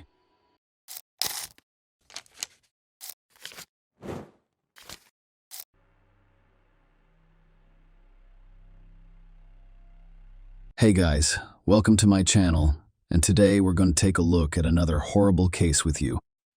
In this video, we will look at what happened in Malaysia in 2003. Kaniong, 28, went missing from the parking lot of a metropolitan mall after eating dinner with friends. Her family filed a missing person report with the police, and authorities soon made a shocking discovery. Many Malaysians still remember Canny Ong's story. This tragedy has shaken the country not only because it was so terrible and absurd, but also because it occurred in a well-known and prestigious mall with surveillance cameras. Canny Ong Lay Kian was born in Malaysia on July 18, 1974. She was the younger of two daughters and had a close bond with her parents. In 1995, Canny traveled to the United States to further her education and pursue a career in information technology. Living in the United States, she met a man named Brandon. He was a U.S. citizen and ethnic Chinese whose parents immigrated from Singapore more than 20 years ago. Canny and Brandon were friends at first, but their friendship quickly evolved into a romantic relationship. Brandon became a very close friend to Canny. He tried to support her in everything and help her. In 2001, the couple married. Canny had achieved her professional and personal goals. In 2003, she worked as an analyst in San Diego, was planning for the future with her husband, and wished to become a mother. However, that year, a series of events culminated in horrific events. Canny's father, B. Zheng, was diagnosed with cancer in 2003, so she decided to return to Malaysia to see him and support her family during this difficult time. The date was June 1, 2003. Canny arrived in Malaysia with Brandon. Brandon returned to the United States in a few days, while Canny remained in Kuala Lumpur and spent the majority of her time caring for her father, who was receiving treatment at one of the capital's clinics. Every day, she spoke with Brandon on the phone for hours. They discussed everything, including their two cats, and she chastised him for overfeeding them. It almost sounded like they were discussing their children. His father had his kidney removed, but fortunately his health was improving. He was recovering. That is why, on June 14, 2003, Canny planned to return to the United States. The day before her flight, she invited her mother Pearlie, sister Elsie, and close friends to a farewell dinner at a restaurant in one of the popular malls. That evening, June 13, 2003, Canny and her mother arrived at the designated location later than others. I couldn't find a parking spot on the street in front of the mall. Canny had to drive through the underground parking lot, which was not free, but Canny's mother was concerned about something other than the fee. However, the parking lot was not well lit. They left the car and went up to the second floor, where the restaurant was located. Canny was delighted to see her childhood friends. She hadn't seen some of them in a long time, and they had plenty to talk about. In a few hours, she started to notice that she looked tired. She asked her mother if she wanted to go home. Pearlie responded that she had a very busy day and did not mind leaving, assuring her friends that she would return soon. Canny rose from the table with her mother and sister, Elsie. The three of them went to the machine to pay for parking. The payment terminal was on the first floor of the mall, and, as I mentioned, the parking was underground. Standing in line for the terminal, Canny realized she had left a parking ticket in her car. She instructed her sister and mother to remain in line and went down to get the ticket. The terminal queue was gone, but Canny hadn't returned in 10 minutes, so her sister started calling her. The first call went unanswered, and the second was directed to voicemail. Something was obviously wrong. Elsie and Pearlie arrived in the parking lot. Surprised, they discovered that Canny's car was no longer there. They circled the parking lot several times. After that, they were certain that Canny had vanished with the car. Pearlie was certain that something had happened to her daughter because Canny wouldn't drive off without saying anything. The parking lot was poorly lit, but surveillance cameras could provide some answers. The mall security initially refused to show the footage to Canny's relatives, but eventually gave in after her mother begged for assistance. Around midnight, Pearlie and Elsie sat in front of a monitor, watching the footage that shocked and confirmed their worst suspicions. The footage showed Canny's car exiting the underground parking lot at high speed and breaking the barrier, while someone else drove it. The video quality was not satisfactory. However, it was clear that the person in the driver's seat was most likely a man, and Canny was sitting next to him in the passenger seat, her body tucked against the door, trying to keep as far away from the driver as possible. Pearlie went to the police station right away after seeing the footage and filed a report of her daughter's disappearance and kidnapping. The police launched an investigation, and Canny's family and friends drove all over Kuala Lumpur, hoping to find her car, a purple Proton Tiara. Meanwhile, Brandon Canny's husband began to realize something was wrong. He called the wife several times but was unable to reach her. He called her mother, and she told him what had happened. Canny's disappearance shocked Brandon. Pearlie overheard him crying over the phone. Only at dawn did Canny's friends and relatives return home. Unfortunately, their search was unsuccessful. The police were spreading information about the disappearance and conducting their own search, which did not provide any hope. The footage from the mall parking lot where Connie was kidnapped did not help identify the man driving the car. It's been more than 72 hours since his loved ones last saw her. The authorities knew that if Canny Ong had been kidnapped, it was not for ransom, because if money had been the motive, the kidnapper would have come forward long ago and demanded ransom. And this situation did not look good, as evidenced by a sinister discovery made by the police the same day. Connie's car was left on a city street. The front right tire was in such bad shape that it was safe to assume the car had been driven with a flat tire for quite some time, and as a result, it was literally ripped apart. In the back of the car, on the passenger seat, there was a big red stain. Forensic experts collected scrapings from the back seat, fingerprints from the steering wheel, and other car parts. There was plenty of evidence in the car. I'll talk more about it later. Canny's family and friends have not given up hope, and we hope she returns home safely. Unfortunately, the next day, after the car was discovered, all their hopes were dashed. On June 17, a road worker detected a strong, foul odor emanating from a manhole near a highway. When he lifted the lid, he discovered a body that someone was attempting to burn with 2 car tires and sticks. A team of leading forensic experts from the Royal Malaysian Police arrived on the scene immediately and discovered car tires filled with concrete that had previously been used as road sign stands, lying on top of the body. Whoever hid it was trying to make it difficult to identify. The family's worst fears were confirmed after the body was discovered, but it was stated incorrectly that she will not believe her daughter is dead until she receives confirmation. Until they do, we will continue to hope she is found alive. She said the family was going to the morgue. However, the doctor stated that they could not confirm whether Canny Ong's family members had DNA samples taken for comparative analysis. The results of expertise fulfilled Canny's parents' worst nightmare. The body discovered is undoubtedly that of their daughter. According to some sources, even before the DNA test results could help family members identify the jewelry on the body, Pearlie, a loving mother, believed and hoped that her daughter would live to the end. It's difficult to imagine the emotional torture she had to endure. The autopsy revealed that Canny suffered stab wounds in her abdomen. A medical forensics expert also discovered signs of strangulation. A cloth was tied around Canny's neck in several knots. In addition, semen was discovered inside her body, which served as a source of DNA. A few days after the body was discovered, an event occurred that raised numerous questions about the work of law enforcement agencies. Subramaniam Ravichandran, an undercover police officer, reported to his superiors that on the night of Canny's disappearance, he and his partner were patrolling the streets of Kuala Lumpur at night on their motorcycle. Both he and his partner were dressed in civilian attire. They noticed a car parked in the wrong spot, taking up half of the road, and decided to stop near it to see if anyone was inside. Walking up to the driver's door, Ravichandran noticed a man behind the wheel and a woman next to him in the passenger seat. He knocked on the window. And when the man behind the wheel lowered it a third of the way down, he showed him his police ID and asked what he was doing there, to which the driver replied that he was simply sitting there and chatting with his girlfriend and was not doing anything illegal.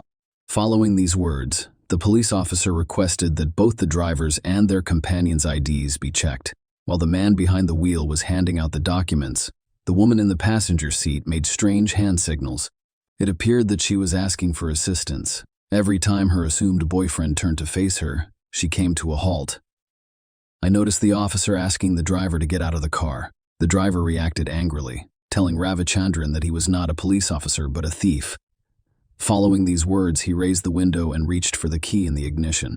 When the policeman realized the car was about to drive away, he took out his pistol and shot the right front wheel, causing the car to speed away. Ravichandran and his partner began a motorcycle chase, but they were unable to catch up to a car with a flat tire. This is the official version. Given the state of affairs in Malaysian police at the time, it was unsurprising that the officer on duty did not call for reinforcements or notify anyone about what had occurred. That car with a flat tire was the purple Proton Tiara, Canny Ong's transport, and it will be discovered abandoned in a few days. Even though the chase did not end in the police's favor, they now have documents from the driver. The driver was Ahmad Najib, a 27-year-old Rs, and the passenger was Canny Ong. And if the officer in that situation had behaved differently, perhaps Canny would still be alive. Unfortunately, Ravichandran informed his higher-ups about the situation. Only after Canny's body was discovered. The officer's possession of documents on the suspect was most likely the only positive outcome of that night. Aside from Canny's family, many Malaysians came to say goodbye to her. Brandon was devastated by the death of his beloved wife. Meanwhile, police began searching for Ahmad Najib. As it turned out, he never lived at the address listed on his documents. But his name was real, so there were several ways to find him. The police began looking for the name on the documents in the Registry of Documented Marriages. A match was found at the National Social Support Agency. Ahmad Najib bin Aris was born and raised in Muar, Malaysia. He was the second of 4 brothers and sisters in the household. He dropped out of school so he could work and help his family. In 1998, he went from Muar to Kuala Lumpur. Later, he married and had 2 children. Since 2000, he has been a cabin cleaner for Malaysia Airlines. The police began surveillance on his wife after learning her name and workplace. She worked at one of the metropolitan banks and waited until her shift ended. Police officers disguised in civilian clothes followed her and discovered her home address. The police now knew where Ahmad lived, but they needed to ensure that he was inside the house to avoid scaring him. They kept an eye on the house for 3 days, but when the investigators began to doubt Ahmad Najib's ability to live with his family, he disappeared. However, these were hasty conclusions. On the 4th day of surveillance, around 4 a.m., they noticed a cab pull up to the house, and Ahmad Najib got out. Only a minute later, he was handcuffed and led to the police station for questioning. Information about the arrest and the suspect's identity spread quickly in the press. Many people who knew Ahmad Najib couldn't believe he was responsible for Canny Ong's kidnapping and death. He was a devoted husband and father of 2 children, and he gave the impression of a good man. However, officers soon realized that he was a wolf in sheep's clothing. Najib remained calm throughout the first interrogation, stating that he was only willing to speak with the head of the Criminal Investigation Division. He started to deny his guilt. Only after he was presented with evidence linking him to Canny Ong did his confidence gradually wane. At first, he was shown 2 IDs that he had given to the officer on duty the night Canny was kidnapped. The officers then stated that they discovered blood spots on his jacket and jeans, and DNA analysis would almost certainly show that this was Canny Ong's blood. It wasn't until Najib realized that the officers were not faking it, and that they had irrefutable proof that they were not bluffing, did he admit that he kidnapped and murdered Canny in 10 days, beginning on June 23, 2003. Ahmad was taken to court, where he reiterated his confession. During the next few days, the police conducted an investigation in which Najib showed all of the places where he was with Canny and explained in detail how and how many times he forced her to have intimate relations with him, as well as how he killed her and attempted to dispose of her body. They discovered evidence to back up Najib's claims in every location where he led the police. The cameras captured Ahmad Najib in the underground parking lot where it all began. According to him, he was waiting for his former boss who fired him and wanted to exact revenge. It is worth noting that the version about the former boss has not been confirmed. By hiding in the dark, he noticed Canny looking for something in her car and decided to take advantage of that. He pushed her into the car and threatened her, telling her that if she tried to flee or call for help, she would regret it. Canny fell into a trance and obeyed all of his commands. Then he got into the driver's seat and drove out of the parking lot at high speed, breaking the barrier. After stopping in an industrial area, he began harassing Canny, but just then, a police officer dressed in civilian clothes approached the car. Najib was attempting to persuade the officers that he only realized he had kidnapped the wrong woman when the officer asked to see their IDs. Even if we assume he intended to kidnap his former boss, this does not absolve him of guilt. Without a doubt, she would have met the same fate as Canny Ong. According to his words, Najib escaped the pursuit. Even though the officer had his documents, he didn't think to let Canny leave. He pulled over on the road to replace a tire that had been punctured by a bullet. A car with a woman inside was parked near where he had stopped. He walked up to her and asked for a jack. He wanted to change the tire, but then he noticed that Canny was signaling the woman with her hands, who had landed him that jack, so he abandoned the idea and drove away. A short time later, he arrived at a deserted location and forced Canny to have an intimate relationship with him by threatening her with a knife. Then he drove to another district, forcing Canny to satisfy him yet again.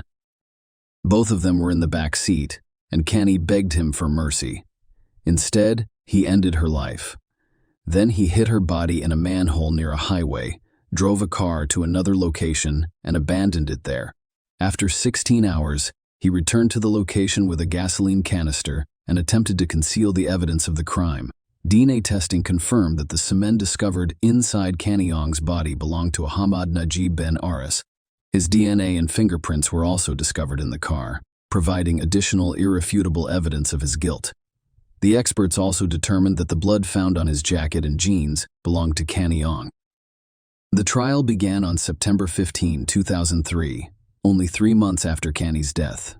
This case became one of the most contentious in Malaysia, attracting a lot of attention from the media and the public.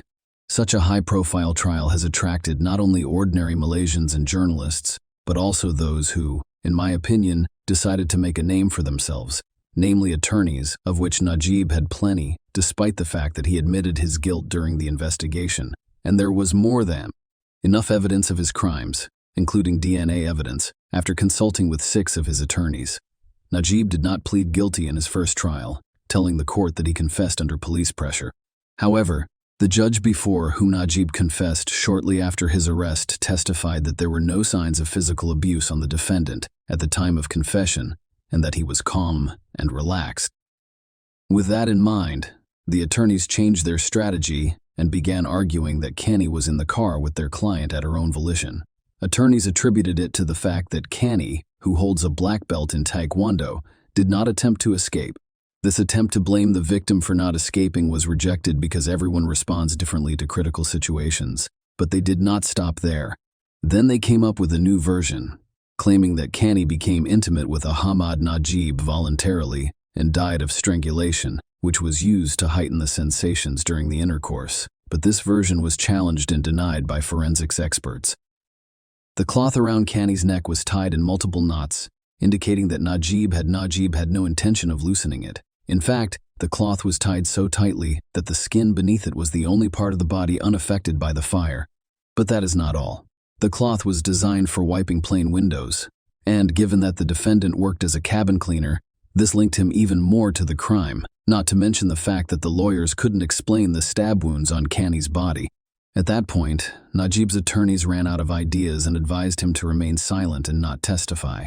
Many people wondered why Canny didn't get out of the car when she had at least 2 chances to do so. Sadly, we will never know the answer. Maybe she just froze in fear and couldn't run away. On February 23, 2005, Ahmad Najib Ben Aris was found guilty of all charges. The judge stated that the evidence points to only one person committing the crime against Canny Ong's sexual integrity. Najib received the maximum sentence under Malaysian law, 20 years in prison and 10 chain strikes, but he was also sentenced to death for killing her. Those who frequently watch these types of videos about real crimes are aware that, for example, in the United States, criminals are executed via lethal injection. However, in Malaysia, the process is quite different. They use ropes instead of expensive drugs. Ahmad Najib's attorneys attempted to appeal the sentence twice, but both times were unsuccessful. In 2010, Najib wrote to the head of state, requesting that his death sentence be commuted to life imprisonment. In his letter, he pleaded not guilty yet again, but his clemency request was denied. Ahmad Najib, 40, received his sentence on September 23, 2016, more than 13 years after Canny Ong died. Share your opinion with us in the comments and subscribe to the channel for more.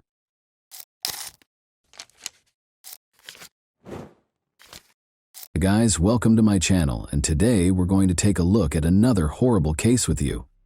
Lam Kor Wan, Hong Kong's first serial killer, was introduced in 1982. He worked as a taxi driver, but at night he was known as the Rainy Night Butcher and the Jars Killer.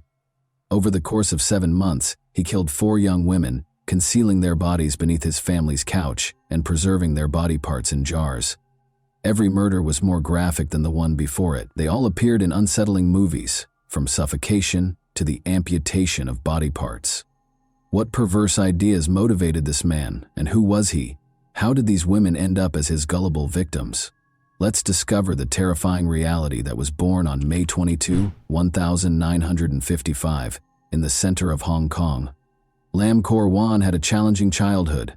With 10 children, a legal wife, and 2 mistresses, his father, Lam Weil Lok, led a difficult life. This set the stage for Lam's turbulent early years. Lam was subjected to cruel treatment during his early years while residing in Malaysia with his biological mother. His father violently abused both of them at home. Lam's situation was made worse by the fact that his parents divorced when he was a child. Due to a horrific event in which his father slammed his head against a wall, leaving 2-year-old Lam unconscious with periorbital bruises and a fractured skull, his father had a fierce temper. Following a period in Brunei from 1957 to 1962, during which Lam shared a dormitory with his father's half-siblings and mistresses. Despite his academic success in primary school, Lam returned to Hong Kong in 1968 to attend Ricci Middle School in Sham Shui Po for junior high school.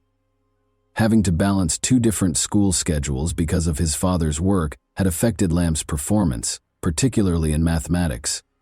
By 1970, Lam's academic standing had declined due to the demands of managing his father's motorcycle shop after school. His relationship with his father deteriorated even more, and this was marked by harsh treatment. Lam also started running away from home a lot as a result of this. Up until middle school, it had become a recurring pattern in his life.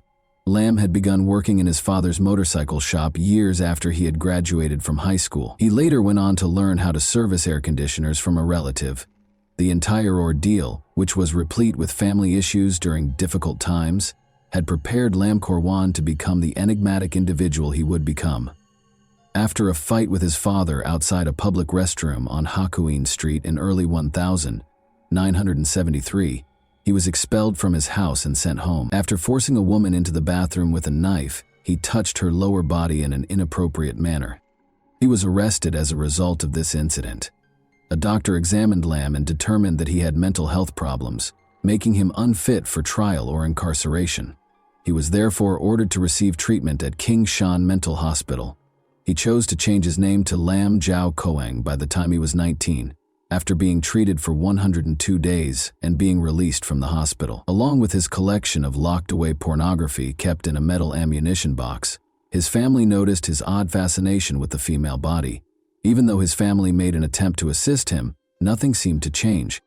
His behavior changed to something more unsettling when these measures did not satisfy him. The women chased him down the street after he bought a Polaroid camera and started taking illegal photos of them from beneath the doors of restroom cubicles. At their home in Kwantong, he had later been caught snooping on his sister as she undressed outside the restroom. After that, the family decided to move further away, into Kwa Wan at their new residence. There was an agreement in place for him and his younger brother to share a room and sleep in different parts of a bunk bed. They were to keep their possessions separate and free from outside interference. He officially began working as a taxi driver in 1978, after obtaining a license and assuming the name Lam Kor Wan. His family only saw him every 14 to 15 days after he was moved to the night schedule around 1980. He then developed an intense interest in photography in 1981, which led him to study the art form. But since he didn't have a darkroom at home to print color pictures, he looked for a photo studio. He enrolled in a photography course offered by the Chinese YMCA of Hong Kong at the Waterloo Road Association in order to avoid suspicion. His classmate was employed at a sim shots. Lam made up a story about needing help with autopsy photos because he was a part-time photographer and worked in a mortuary. Surprisingly, his account was approved, and the classmate edited Lam's images to prevent alarming other students. His mother observed a significant shift in his behavior after he had been a night taxi driver for a year. He began to disregard personal hygiene, declining to take a shower or change his clothes.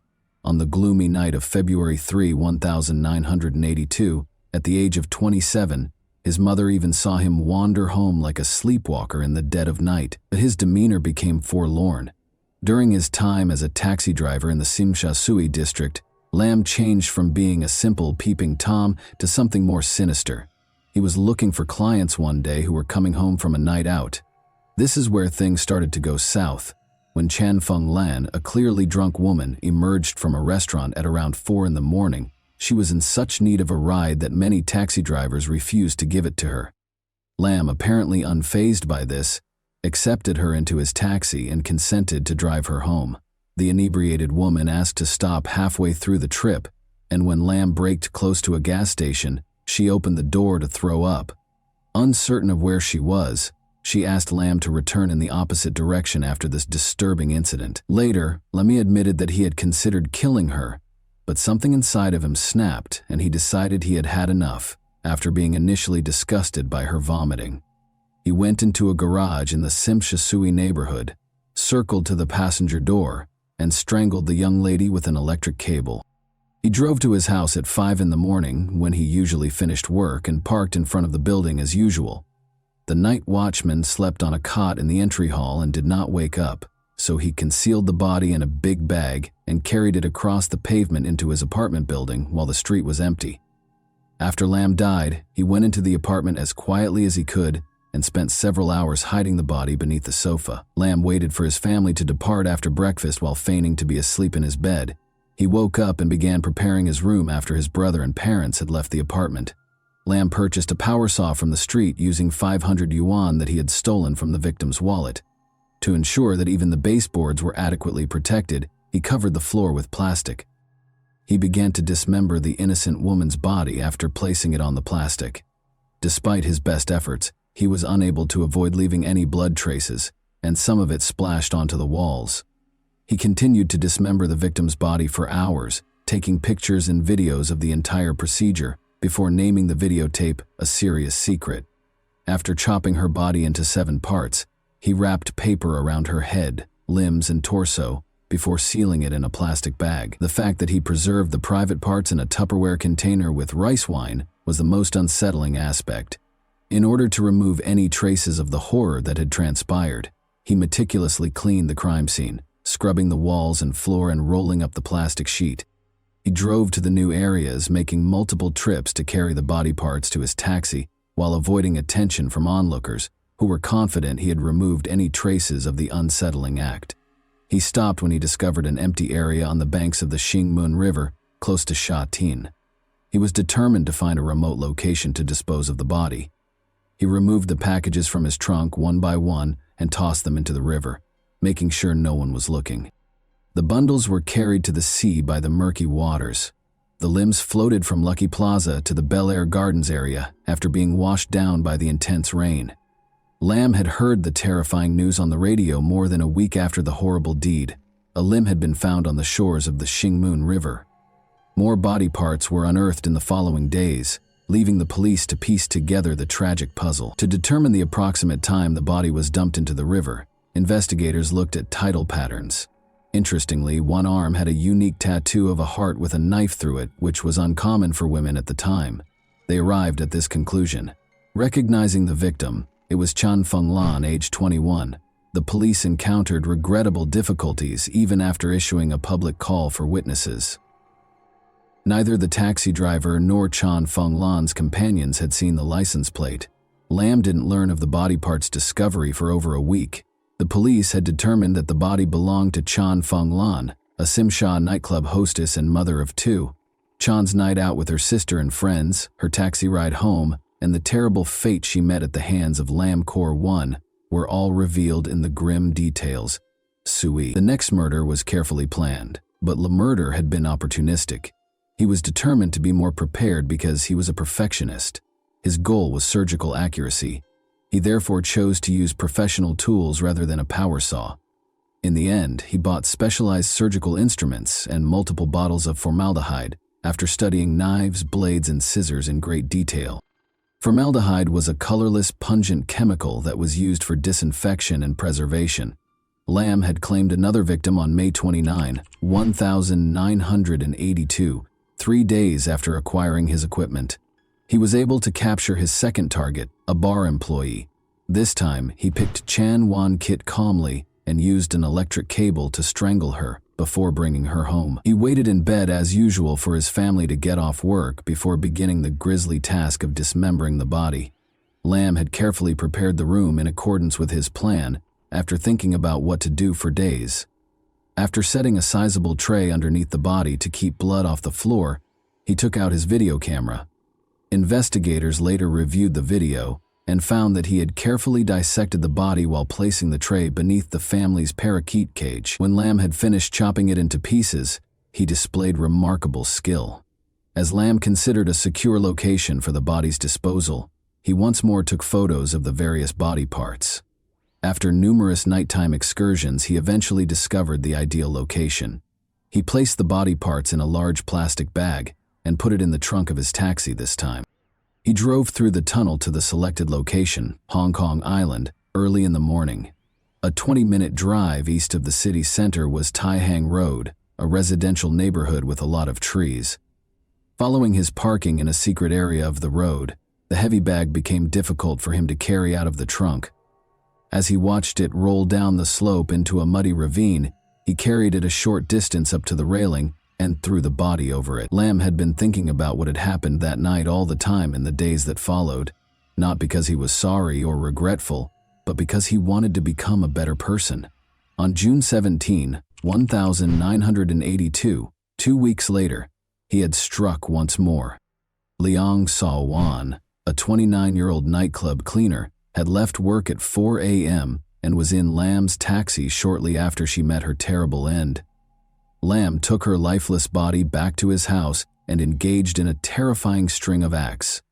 He recorded his horrifying deeds, titling the recording, Operation Rainy Night. Lamb used the selfie feature on his camcorder, which was resting on the bunk bed, to record the dismemberment procedure, displaying an unnerving amount of detail in contrast to his earlier action.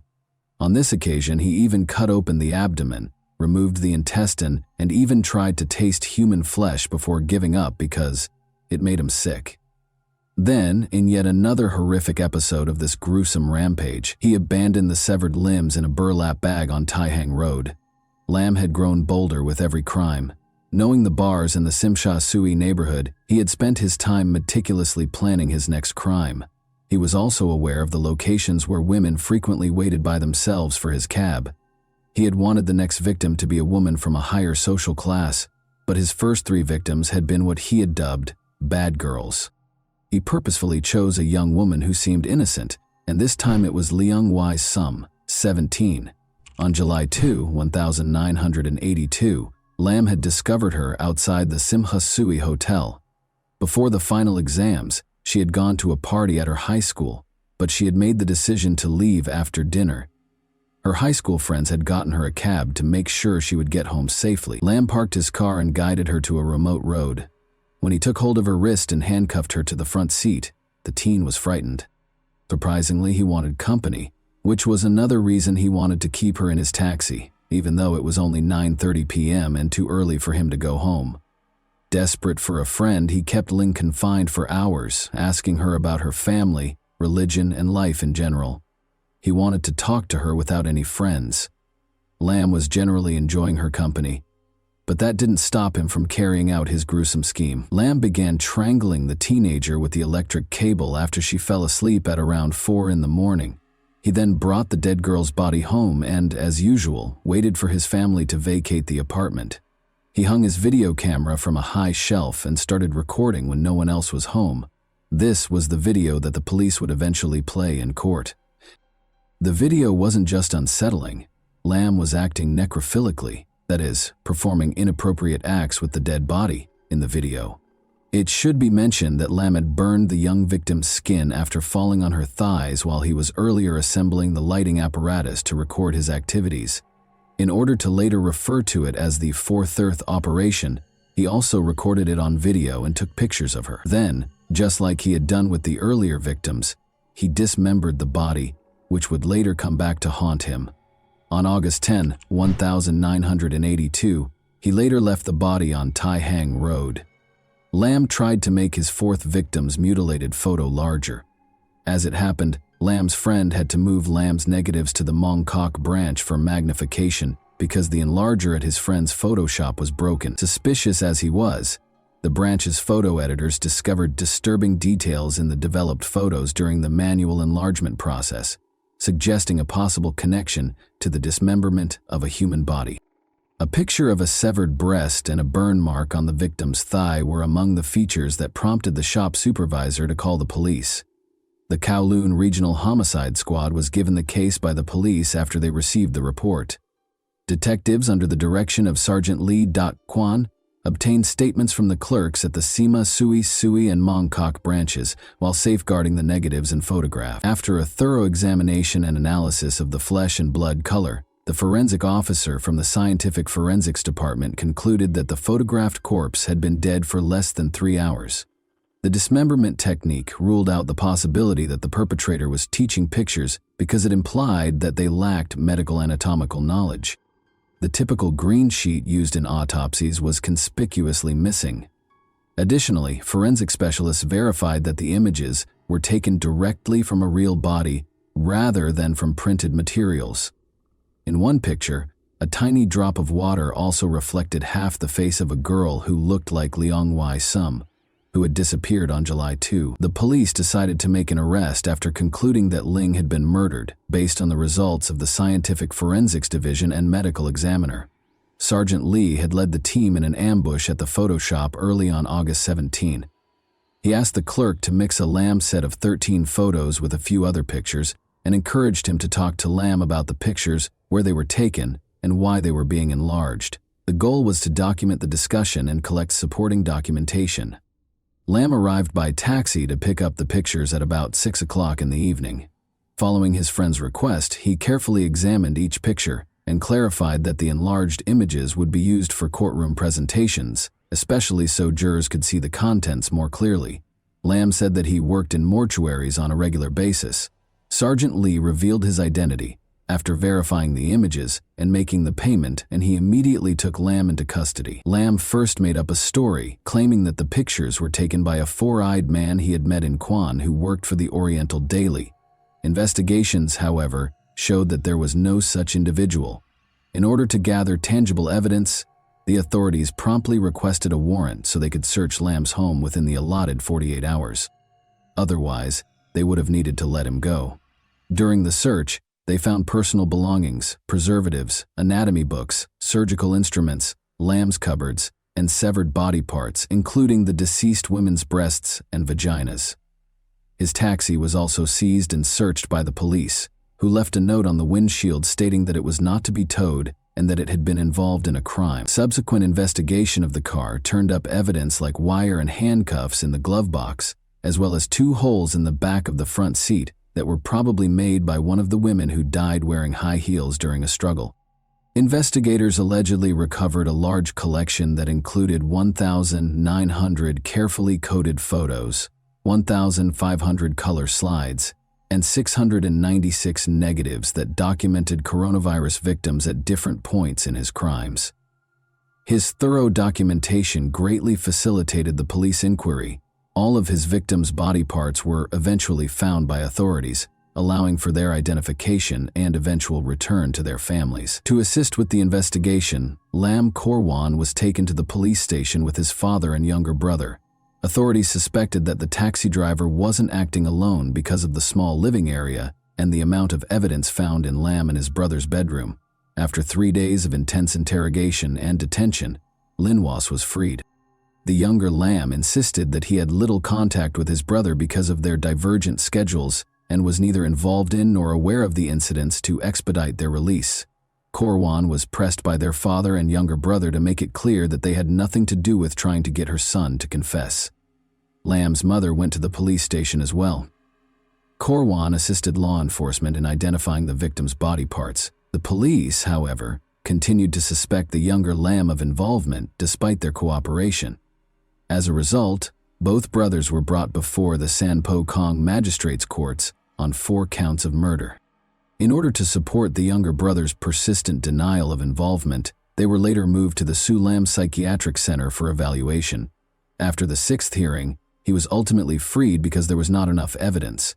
The case was sent to the Supreme Court for trial after a medical evaluation determined that Korwan was of sound mind, had a remarkably high IQ, reportedly over 130, and was deemed fit to stand trial with established prima facie evidence. On March 3, 1983, the trial began, and a large crowd gathered outside the court to watch Lamb's behavior. Because it was thought that the more than 1,000 pieces of evidence that would be presented in the case were too graphic for women, a number of men were chosen to serve on the jury. Authorities claimed that the specifics of the case were too upsetting for women, so 7 men were chosen specifically to guarantee a fair trial and avoid shock. The only people who could watch Lamb's videotapes were the jurors, judges, and attorneys.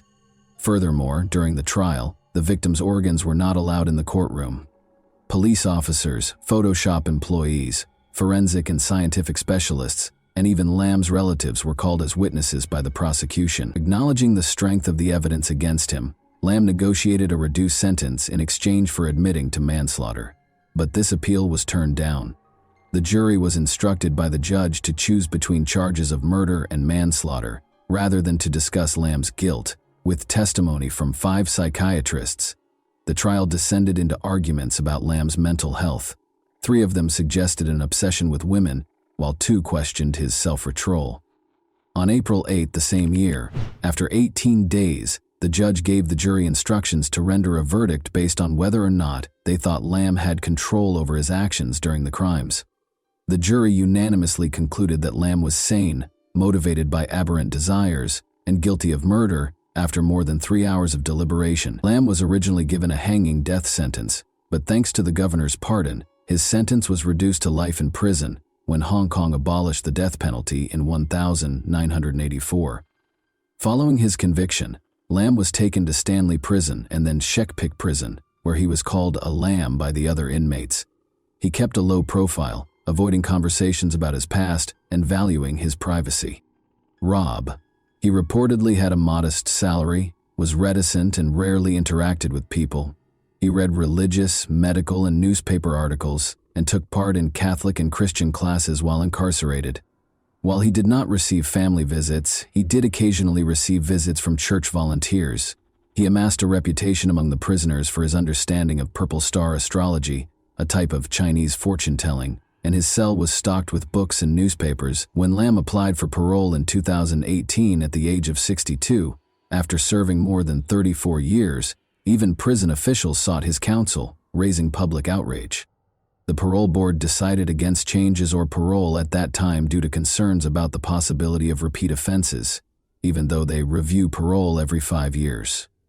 According to reports, during the 1983 trial, Lamb was also observed by some inmates dissecting cockroaches in the prison and making elaborate displays out of them while they were kept in a matchbox. In her testimony, Lamb's mother described the physical abuse her oldest son had suffered as a child. The father of coronavirus had even caused severe head trauma when the boy was only 2 years old, leaving him with 2 black eyes. She had also been the victim of domestic violence. Experts have connected severe head injuries sustained as a child to psychological problems like necrophilia later in life. Lamb reportedly told a psychiatrist that he thought God had given him the order to carry out the murders. Lamb's actions remained mysterious throughout the investigation. Investigators were baffled by his decision to develop films at a Kodak store, even though he had the required equipment. Some conjectured that he may have secretly wished for arrest because he had almost been arrested before the gruesome autopsy results, and the manner in which the bodies were dismembered suggested that a professional killer was at work. However, despite these disturbing facts, Lamb's family had difficulties because of the case's publicity. They tried to sell their apartment but were unsuccessful because of its fame, so they were forced to stay after the case ended. The police, concerned about possible media exploitation, destroyed all of Lamb's tapes and photographs. Some of the victims' organs, however, had a different destiny there, and were kept for educational purposes at the Wan Chai Forensic Medicine headquarters.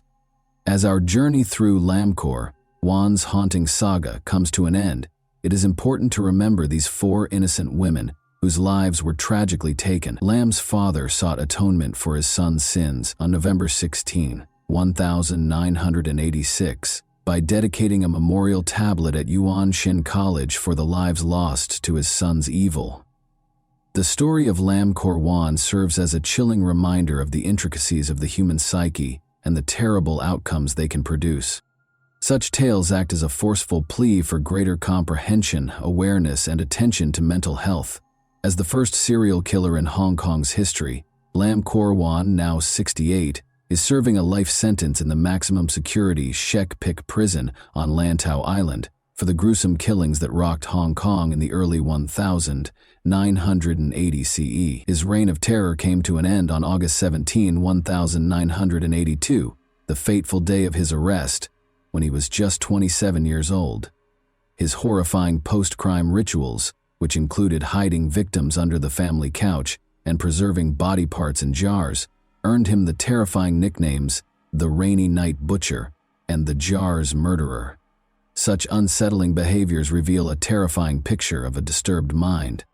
And that wraps up today's chilling story. If you enjoyed this video, don't forget to like and subscribe so you never miss a new upload. Also, let me know in the comments what part of this story shocked you the most. Thank you for watching, and I'll see you in the next video.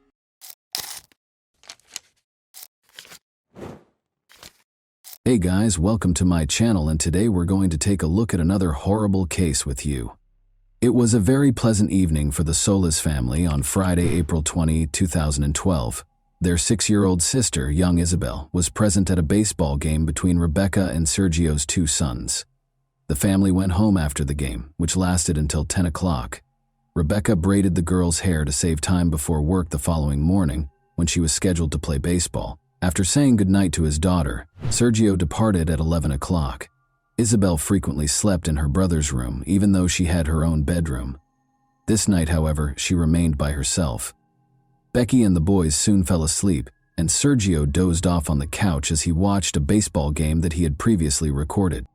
The man woke up at 5 and walked slowly to the bedroom. When he went to sleep beside his wife, the house was calm and quiet.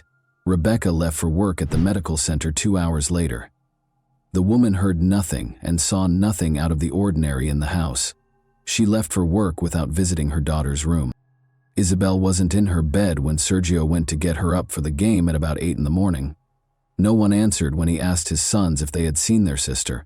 He called for Isabel and searched the house with the boys, but she didn't answer. Then, at the age of 14, Sergio Jr. saw that his sister's room had an open window and that the protective screen was on the ground in the yard. While Rebecca was hurrying home and the sons were desperately looking around the neighborhood for their younger sister, Sergio called his wife. Sergio dialed the emergency number. This was the call that ultimately led to a great deal of controversy and backlash against him. Sergio was remarkably composed throughout the call, despite the fact that people react differently when under stress or panic. In addition to his composure, many found it odd that he announced his daughter's kidnapping right away. The idea of telling his wife to come home even made him laugh. Sergio clarified that he was only attempting to maintain composure so that he could give the police all the information they required. It's interesting to note that Sergio Jr.'s neighbor also dialed 911. He was obviously upset and trembling, unlike his father, but he also said right away that his sister had been abducted and that they would not be able to locate her. Rebecca, who had also been in a state of panic and despair upon arriving at her house, was then given the phone. She was able to provide a detailed account of the attire her daughter was wearing prior to going missing. In fact, the girl's bedroom window had a protective screen on the ground in the yard when the officers arrived. It had a big hole in it, like it had been made with a tool. Soft toys that were always lying in the room beneath the girl's window were now strewn about. Isabel's shoe prints, which were found on the electrical box beneath the family's high fence and on the alley behind the house, were found on the floor next to blood. When he kidnapped the girl, the criminal most likely climbed over it. The police conducted extensive door-to-door searches, dismissing the possibility that the 6-year-old girl had escaped because they thought the case was one of kidnapping. Around 6:30 a.m., Alicia Stardevant, the Solis family's neighbor, reported being awakened by a noise. The girl's room is right across the fence from her bedroom. Alicia claimed to have heard the barking of the Solis family's dogs as well as her own. She heard men's voices outside of them, as if they were coming from her side of the fence rather than the Solis family's house. However, she ignored the fact that it was already becoming light outside and went back to sleep. The men didn't whisper or lower their voices, according to Alicia, and she didn't even consider the possibility that there was a small child present. Only locals were permitted to pass through the checkpoint that the police had set up around the Salas family's home. Since children are typically killed within 100 meters of the scene of the kidnapping, the search initially concentrated on a small area surrounding the house. After that, they interviewed residents and broadened the search area to include multiple apartment complexes. Officers used underwater cameras and sonars to examine the lakes and ponds, the local garbage dump, and the stadium where Isabel's baseball game was scheduled to take place. The Solis family's house was searched by forensic specialists and search dogs, and border guards handed out pictures of Isabel.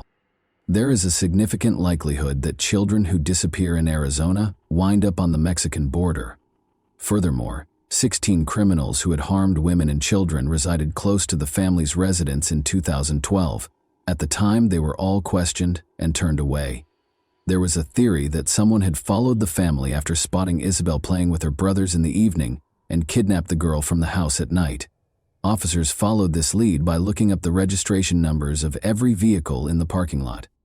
The family's home was close to surveillance cameras, which revealed an exceptionally bustling nightlife.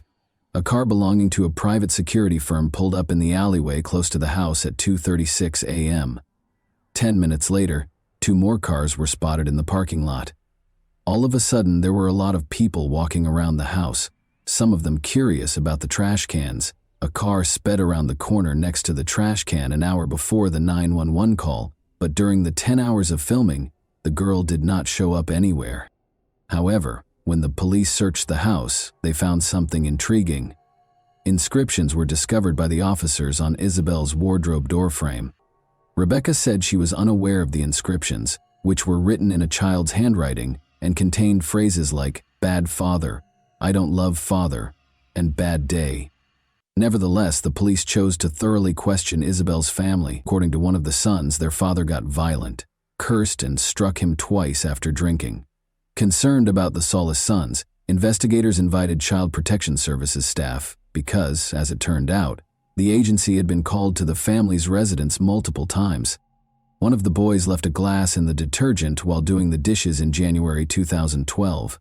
Sergio reprimanded his son for his error and drank water from that glass.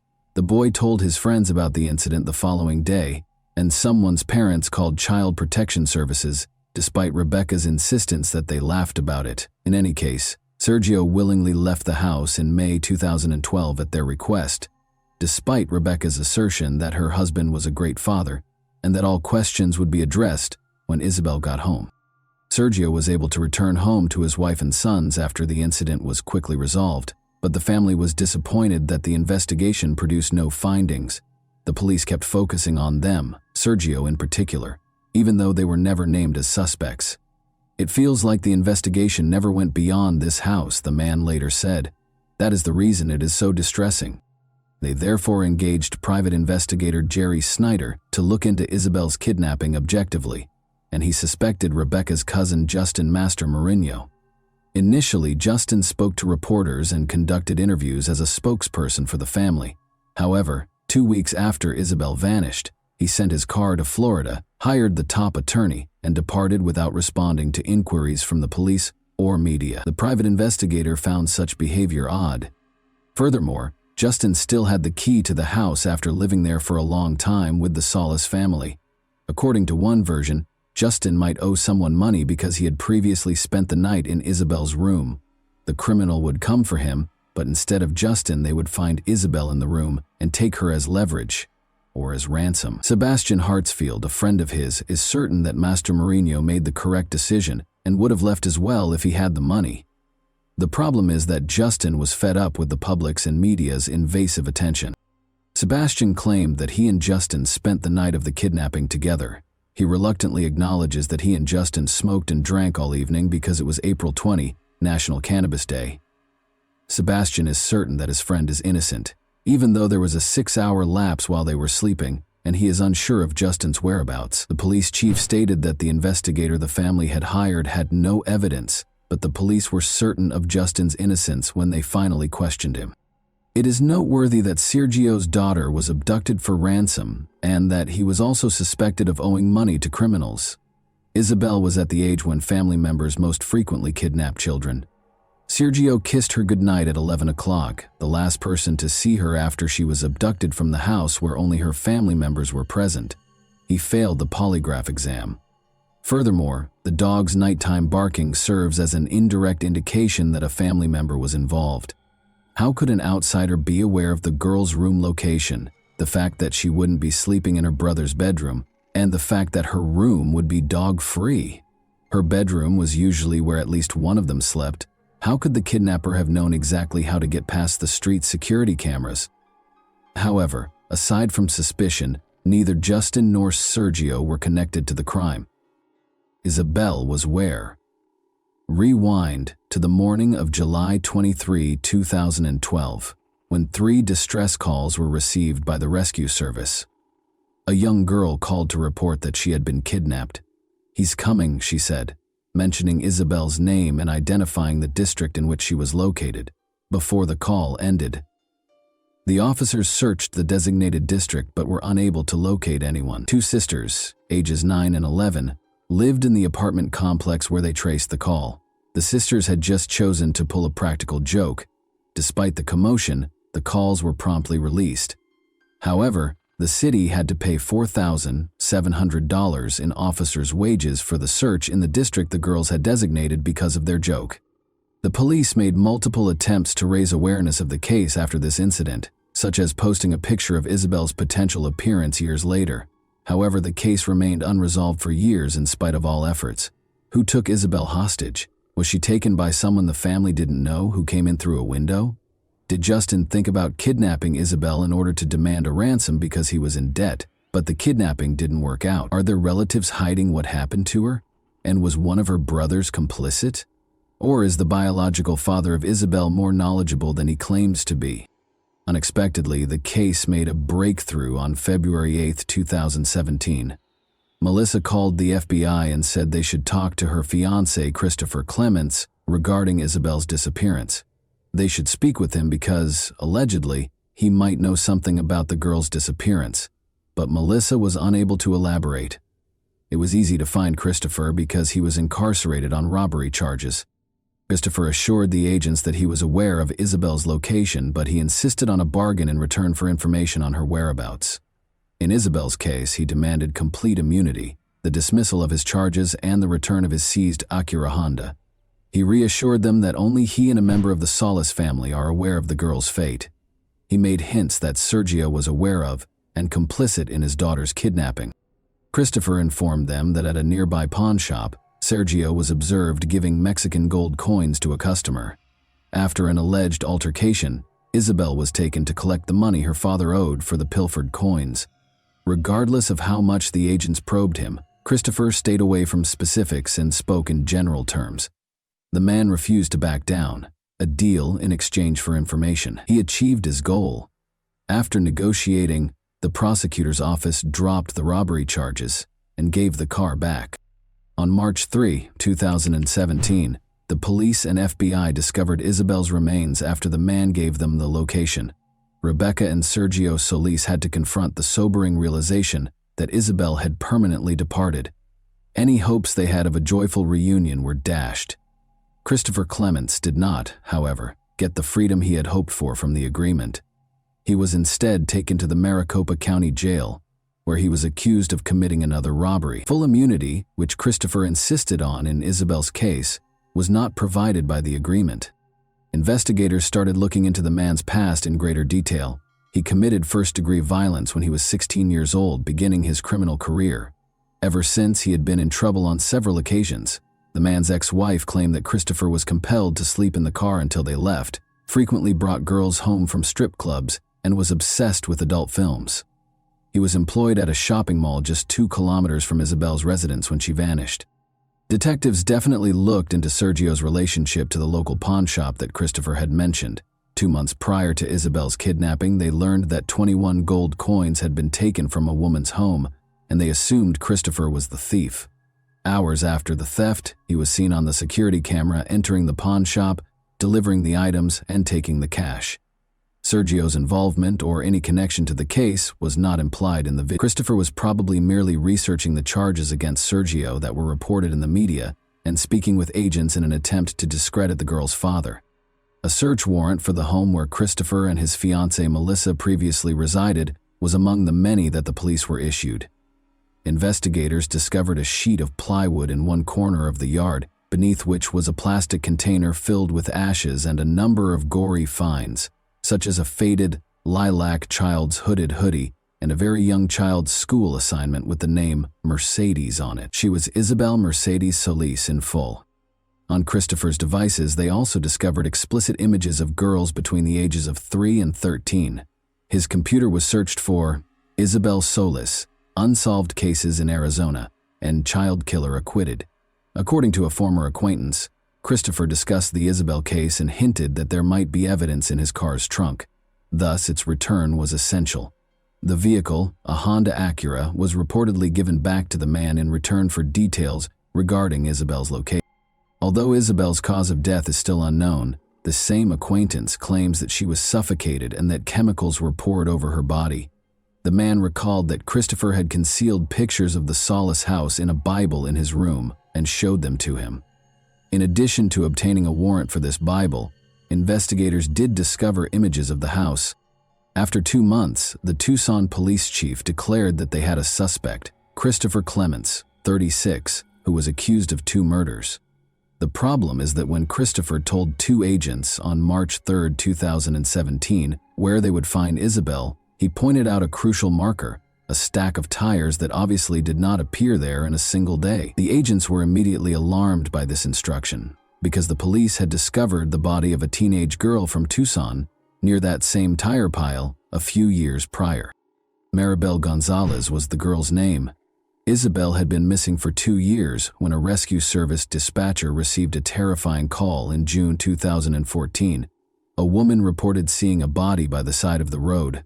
When the police arrived on the scene, they discovered a naked body buried beneath the tire pile, the smell of decay and evidence that someone had been dragged on the ground. The place was a long way from the closest residences. In an attempt to identify the girl, the police sent a picture of the tattoo on her collarbone and a chain with an anchor that she was wearing to the media.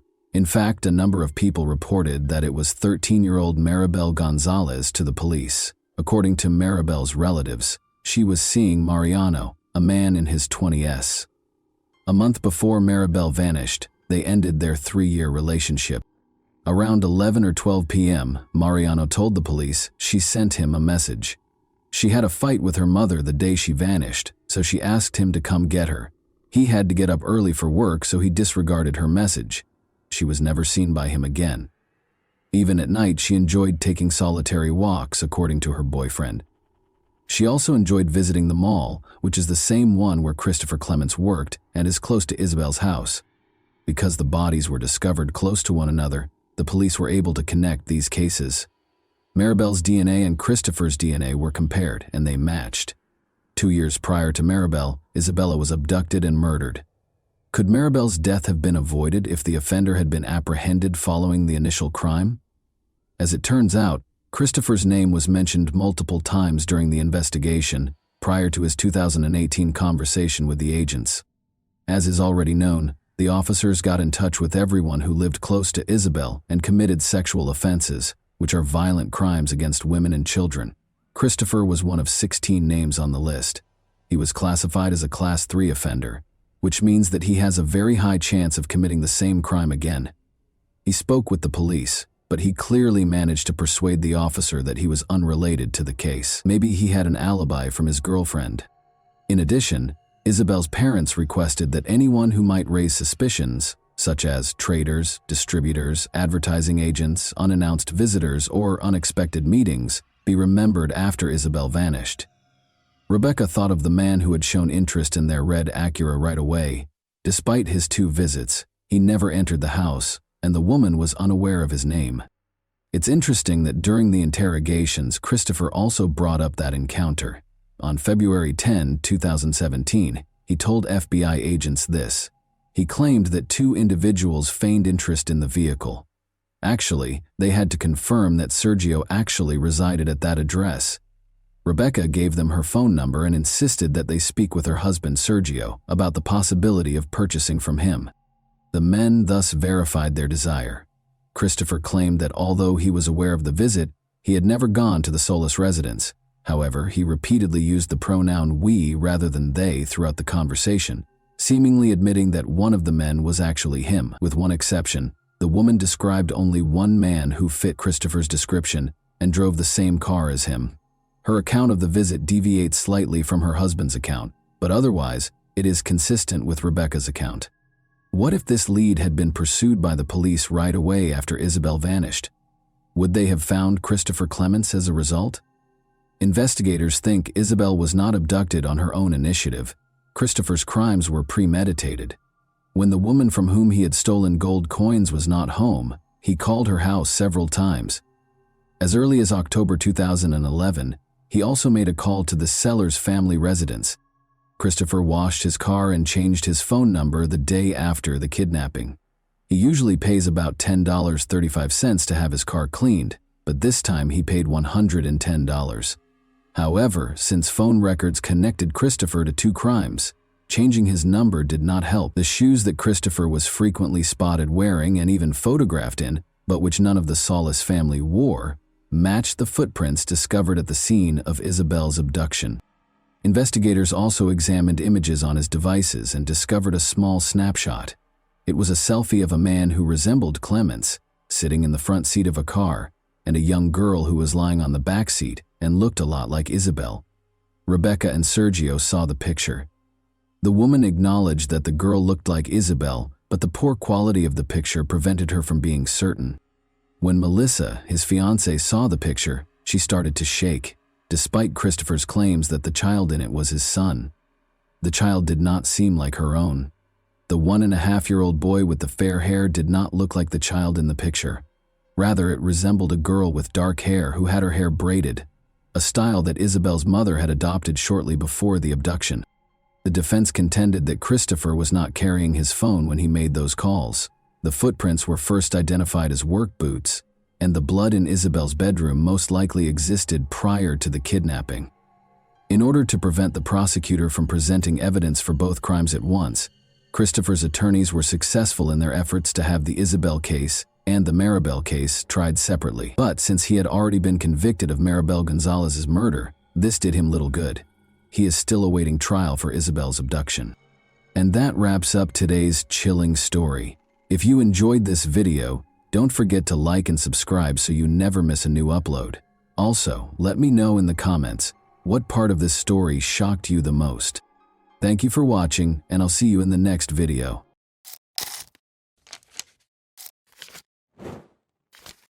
Hey guys, welcome to my channel, and today we're going to take a look at another horrible case with you. Two roommates, Lori Lister, age 21, and Melinda Aguilar, age 18, were the victims of a horrific attack in their Houston, Texas apartment on Sunday, May 23, 1982. They appeared to be the target of a man who was obviously trying to kill them. He restrained them and tried to drown Lori in the bathtub of their apartment. Melinda managed to get away, though, by feigning fainting and then plunging headfirst from her balcony. She asked for assistance, and she and her roommate were saved with the help of a neighbor. As he tried to escape, the offender, Coral Watts, 28, was taken into custody. Nobody could have predicted that he was suspected of killing nearly 100 other women, in addition to being involved in these two attempted murders. In 1982, he admitted to the murders of 13 women and was sentenced to 60 years in prison. Then, in a startling turn of events in the early 2000s, this man, who had committed multiple murders, was about to be released from prison.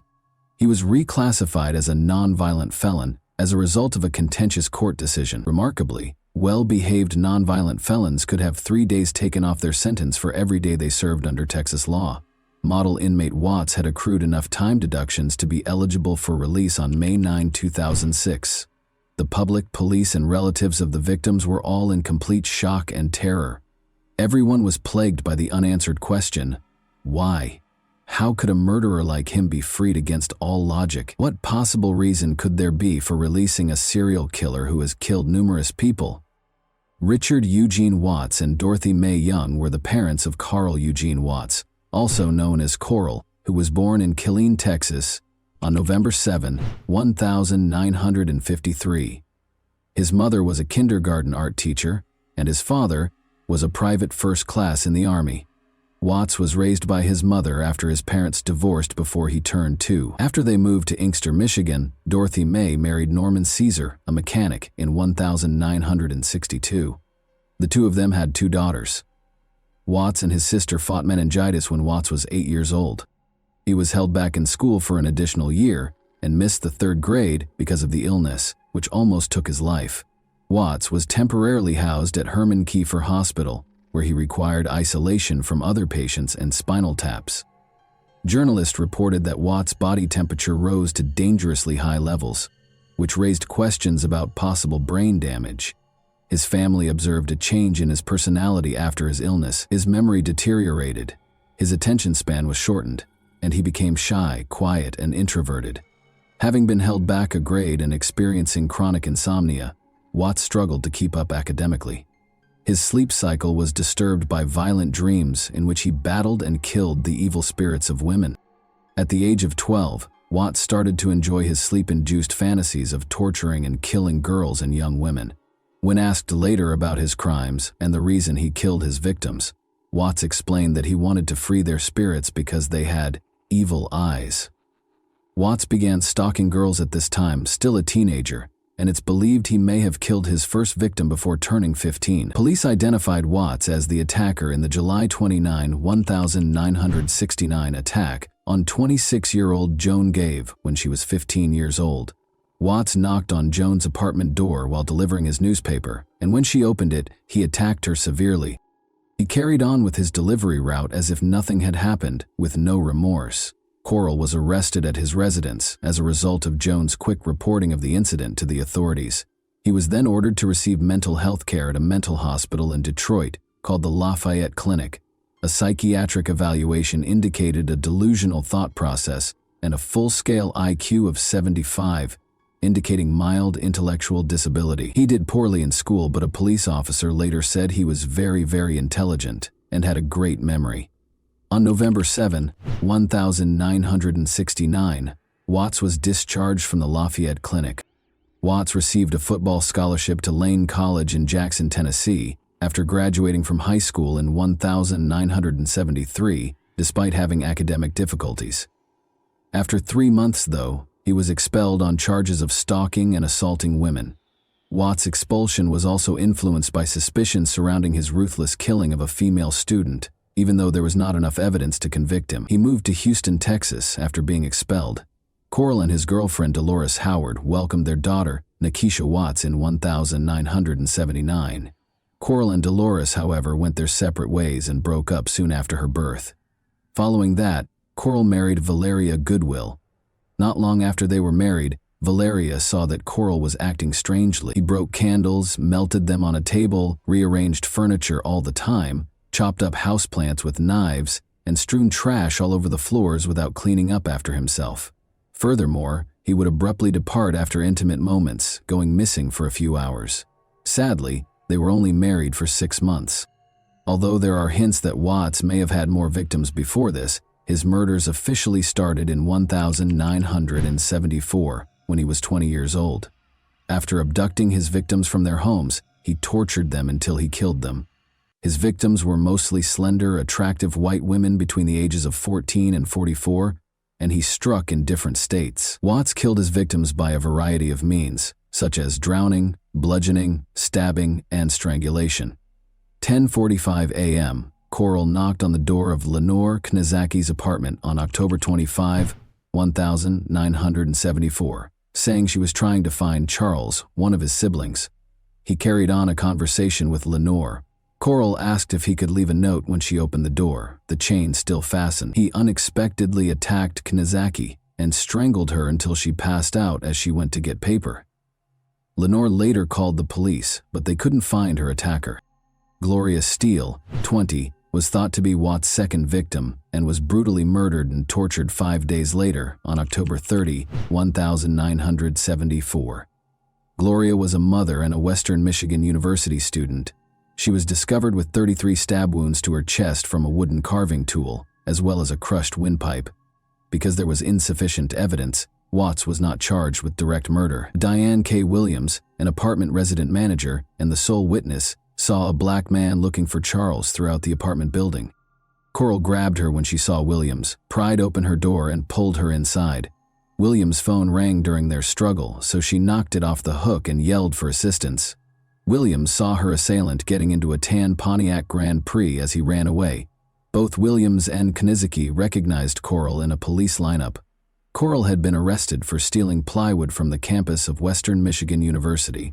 On November 16, 1974, he was arrested and charged with assault and battery in connection with the Knizicki and Williams cases. Watts was moved to the Center for Forensic Psychiatry in Michigan after being diagnosed with antisocial personality disorder and attempting suicide with a length of cord at the Kalamazoo Mental Hospital. When asked about Gloria Steele's death in 1975, he confessed to attacking about 15 other young women and acknowledged being close to her the day before she passed away, but he denied being the cause of her death. Under a search warrant, Detroit police searched Watts' home and found a wooden carving tool, but no evidence connecting him to Gloria's death. Watts was given a year in the county jail after entering a no-contest plea during his trial for the assault and battery of Knizicki and Williams. When Watts was evaluated by psychologists, they described him as incredibly dangerous, lacking regret for his crimes, reckless, careless, emotionally distant, and prone to relapsing.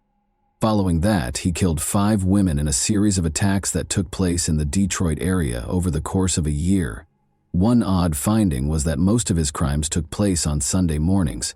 An Ann Arbor newspaper gave the offender the sinister moniker, Sunday Morning Slasher, because of this peculiar pattern, which added to the mystery surrounding the timing of these horrific attacks, which all took place at approximately 4 a.m.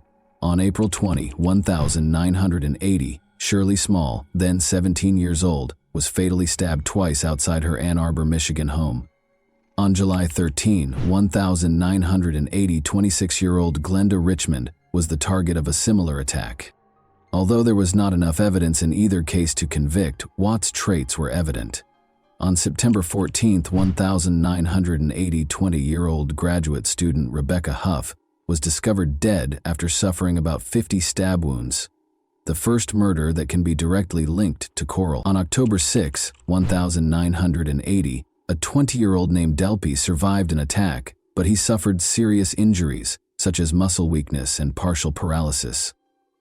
Agnes, a 30-year-old woman, raised the alarm on her way back from a Halloween party on November 1, 1980, and barely avoided being attacked by a hooded man who looked like Watts. She recognized Watts from pictures, but there was still some doubt because of the dark surroundings. When Watts became the focus of local homicide investigators in July 1980, a task force was established to investigate the Sunday slashings. Watts was intermittently monitored, and in November, a court order permitted officers to equip his vehicle with a tracking device. Around 5 in the morning on November 15, 1982, Ann Arbor patrol officers were near Main Street when they noticed a suspicious man in a car following a woman as she walked home. When the woman realized she was being followed, she tried to escape by hiding in a doorway. When the police stopped Coral's car for having out-of-date license plates and driving with a suspended license, they arrested him because he was upset about losing sight of the woman. When police inspected his car, they discovered a package with several screwdrivers and wood-filling tools. The most important item they found was a dictionary that belonged to Rebecca Huff and had the carved words, "Rebecca is a lover." Despite this, there was not enough evidence to connect him to her murder. Coral moved to Columbus, Texas in the spring of 1981 and found work with an oil company. On weekends, he would make the more than 70-mile journey to his next hunting location in the Houston area.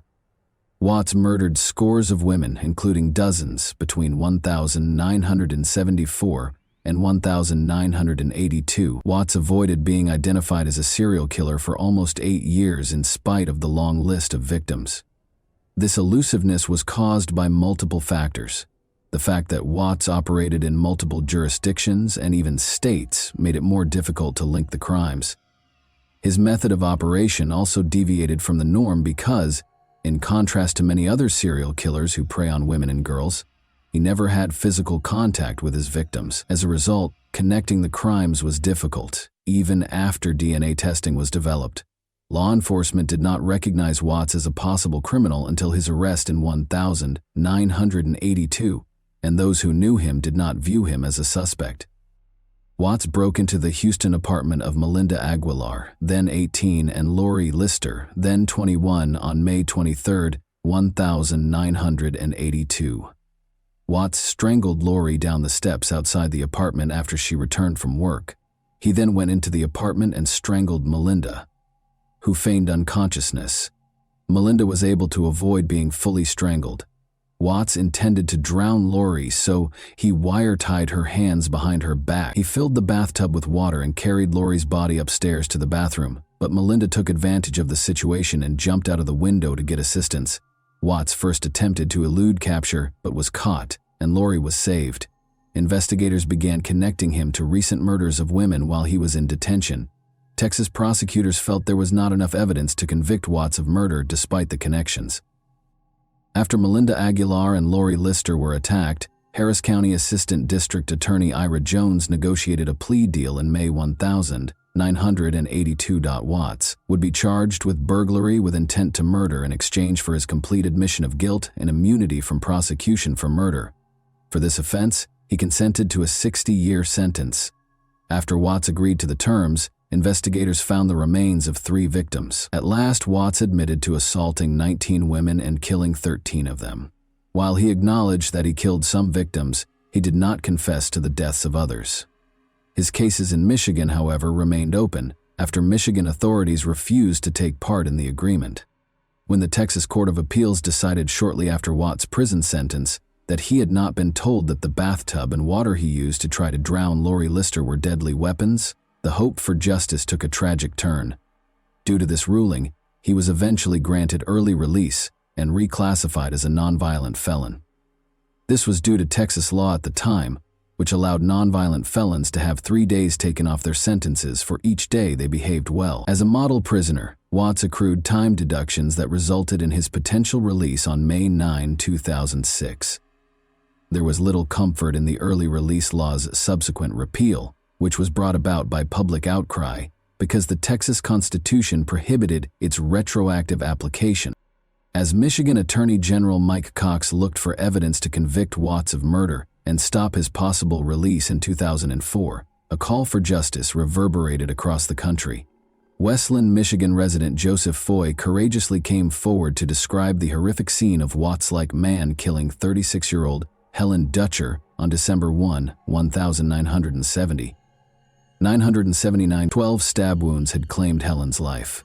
Foy recognized Watts by his eyes, which he described as evil and emotionless in a haunting way. Michigan had no such agreement, even though Watts was exempt from prosecution for the 13 confessed murders in Texas. Law enforcement officials begged the trial judge to admit the Texas confessions into evidence as the 2004 trial drew near, and he agreed. Watts was found guilty of killing Helen Dutcher and Gloria Steele, and he was given 2 life sentences without the possibility of release in a Michigan jail.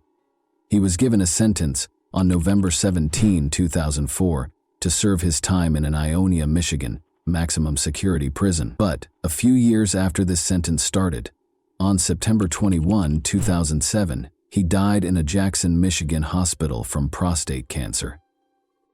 Ultimately, his dark story came to a somber conclusion when he managed to avoid serving his entire sentence for the lives he took. A vicious serial killer named Coral Eugene Watts terrorized the nation with his numerous murders. Despite his confessions, he was nearly released due to legal loopholes that allowed for a reduced sentence. The extent of his darkness was revealed by his subsequent conviction for Helen Dutcher's murder in 1979. In April 2379, Watts' legacy is haunted by the fact that he left the Ann Arbor murders unsolved, a terrifying reminder of hidden evil. And that wraps up today's chilling story. If you enjoyed this video, don't forget to like and subscribe so you never miss a new upload. Also, let me know in the comments what part of this story shocked you the most. Thank you for watching, and I'll see you in the next video.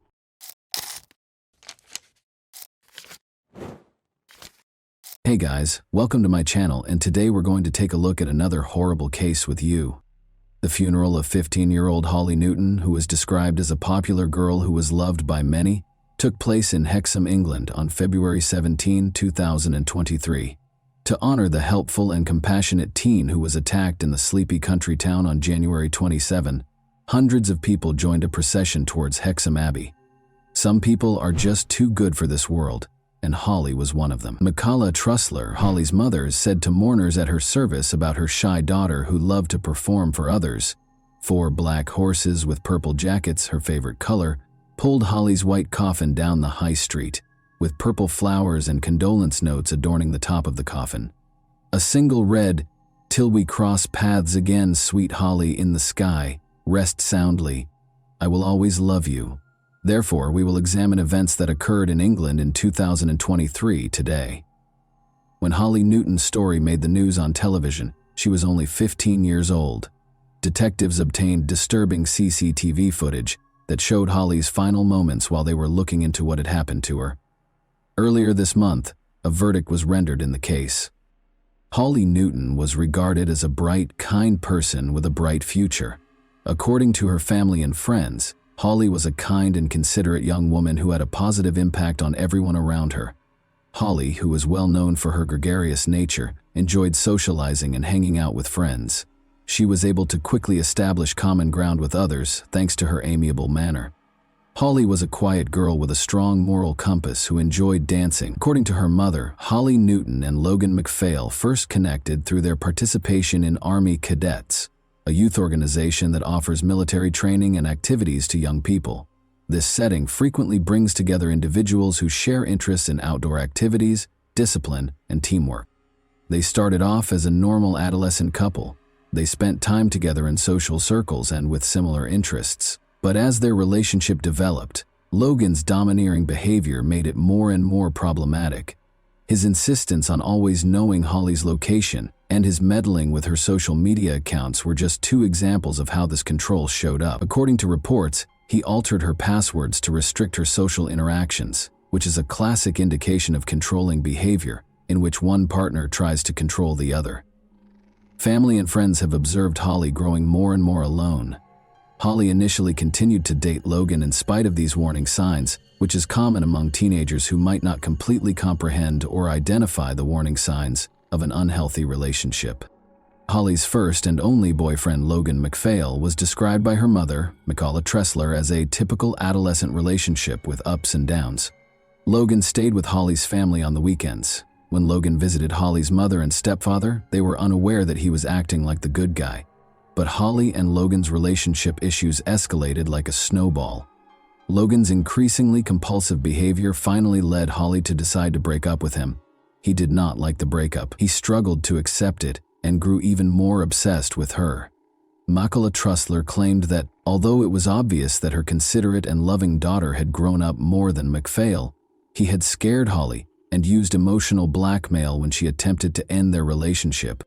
She added that McPhail had been obsessed with Holly and believed that if he couldn't have her, then no one else could, and that I was unaware of the magnitude of the turmoil Holly was going through at the time. She also claimed that she was unaware of the emotional pain Holly was going through when she attempted to end her relationship with McPhail, and that warning signs of his domineering behavior were not identified until it was too late. McPhail reacted angrily to the split.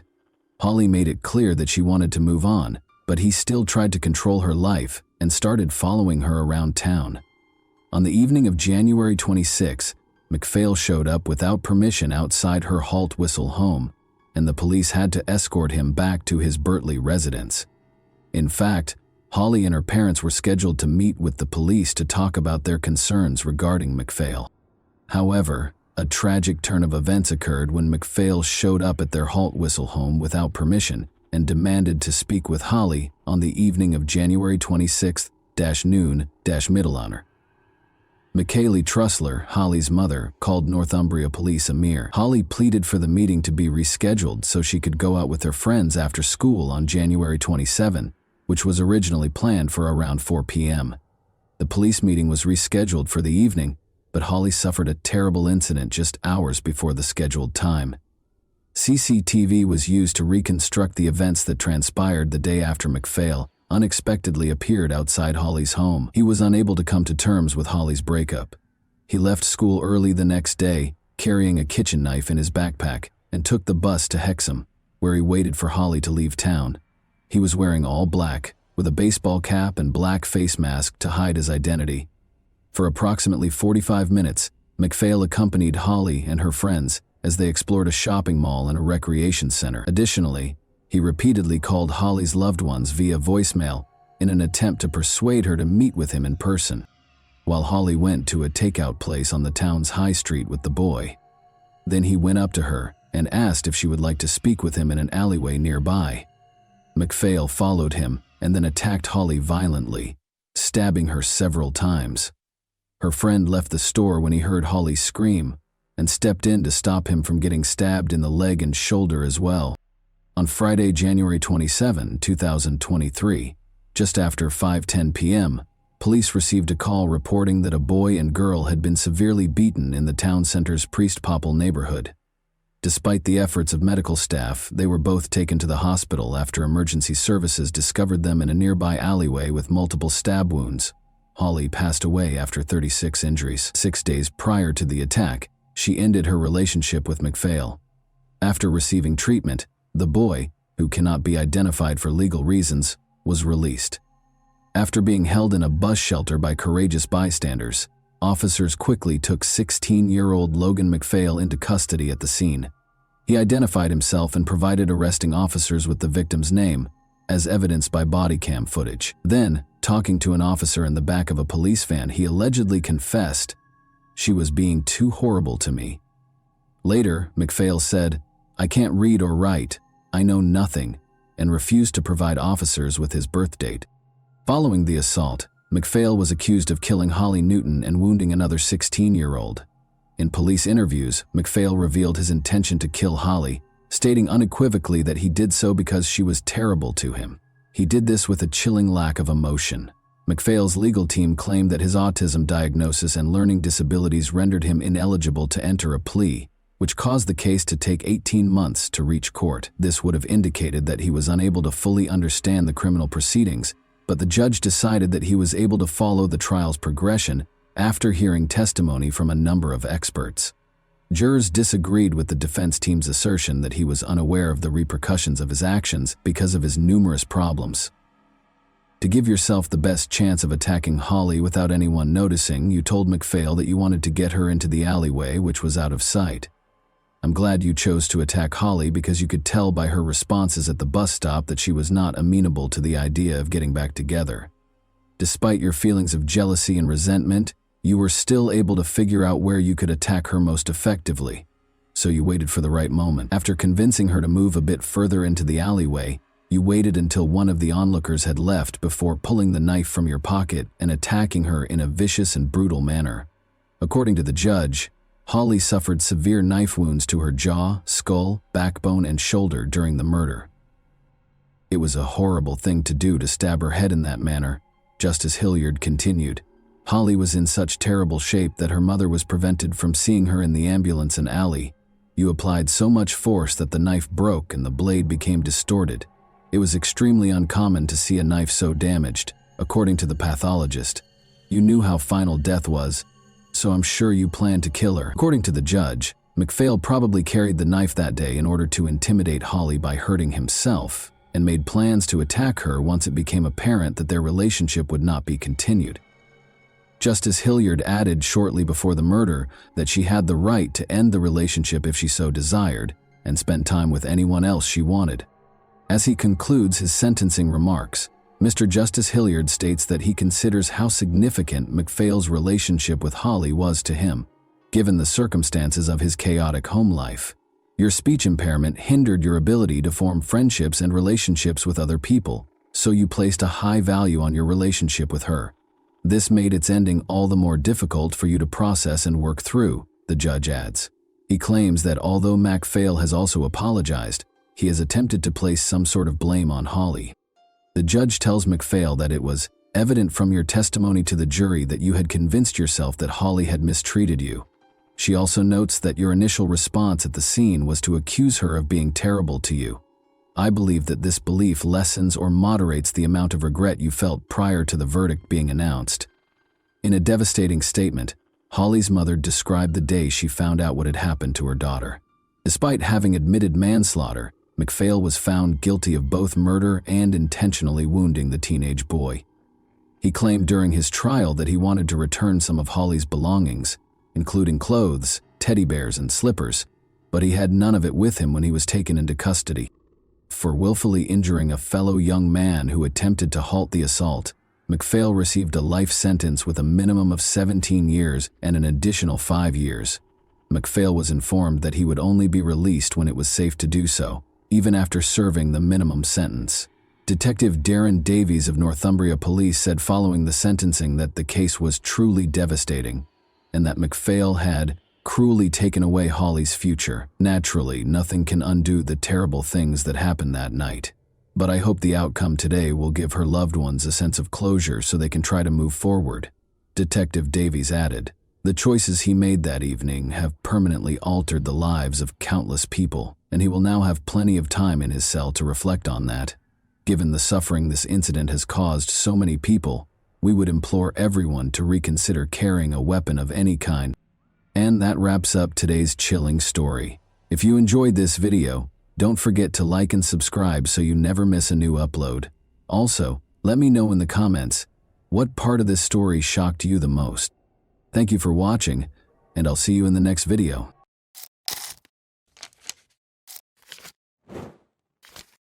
Hey guys, welcome to my channel, and today we're going to take a look at another horrible case with you. This video examines the events that occurred in the U.S. state of Washington in 2001. The mother of 8-year-old triplets, Dana Laskowski, 36, was discovered in her own home lying face down on a couch. It was a complicated mystery with multiple suspects for the police. Dana's ex-husband, her boyfriend, and other men were all investigated by detectives. However, this story had an unexpected conclusion, and Dana's family was shocked by the revelation of the truth. Dana Laskowski lived in Puyallup, Washington, a charming, peaceful city with tree-lined streets and nature trails. In 2001, although Puja has a low crime rate and is a safe city, on a typical August 2001 day, police receive a disturbing call regarding one of the city's newest residents. Dana was supposed to get to work at 7:30 a.m. but she never did. She was watching 2 doctors. She is very responsible, so this was really out of the ordinary for her. The police were contacted by her employers to inquire about her well-being. The police showed up at Dana's house at 11 a.m. to check on her. There was no response when they knocked on the door. The back door was open, so they chose to enter the house even though they had checked the perimeter and the windows and saw nothing out of the ordinary.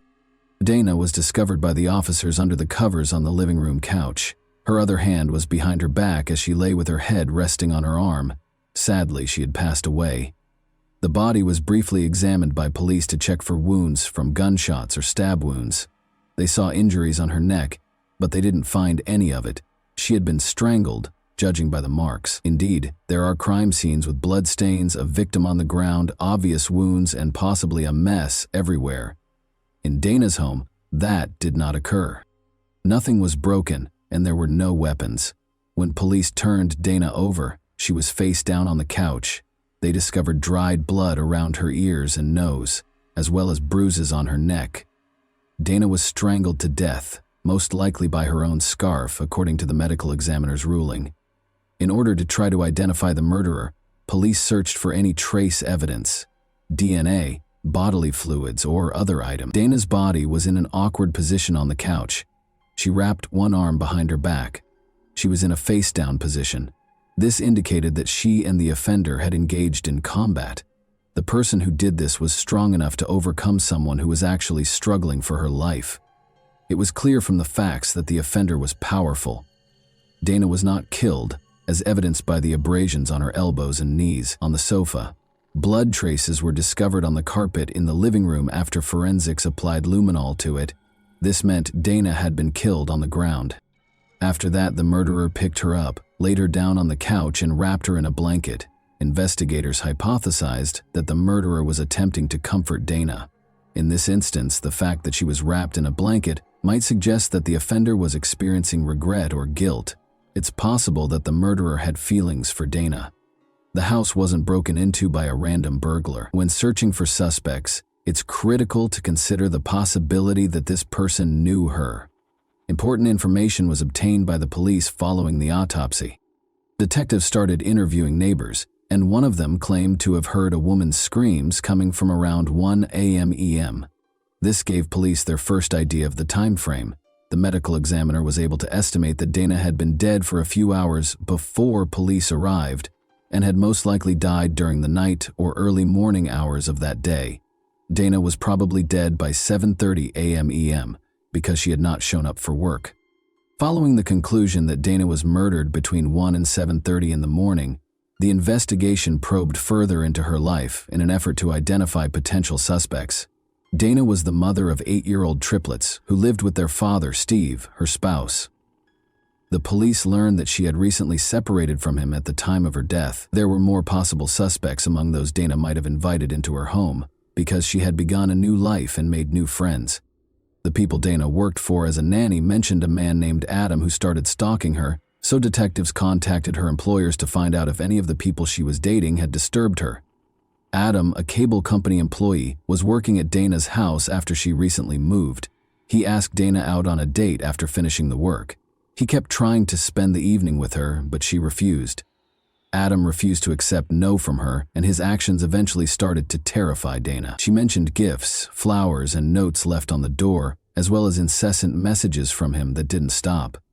These behaviors suggested obsessive, domineering, and irate behavior that might make Adam think about committing a crime. Police discovered that Dana had threatened to hold Adam accountable if she were to suffer any harm. Adam became the main suspect and was in the spotlight. Despite everything, his actions and potential motivation appeared to be strong evidence of guilt. Adam denied any role in Dana's demise. The police conducted a thorough investigation of his surroundings while he was being questioned. They looked through his work locker and his car, but they didn't find anything unusual. When questioned about his whereabouts, Adam acted aggressively and insisted on his innocence. Adam stated that he stayed at home with friends the night of the murder. His statements were verified by a review of his phone records. As a result, he was placed lower on the investigation's list of suspects, forcing the police to focus on other individuals.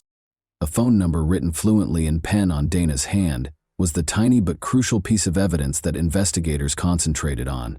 They looked up the number and found that it belonged to Julian, a 35-year-old man.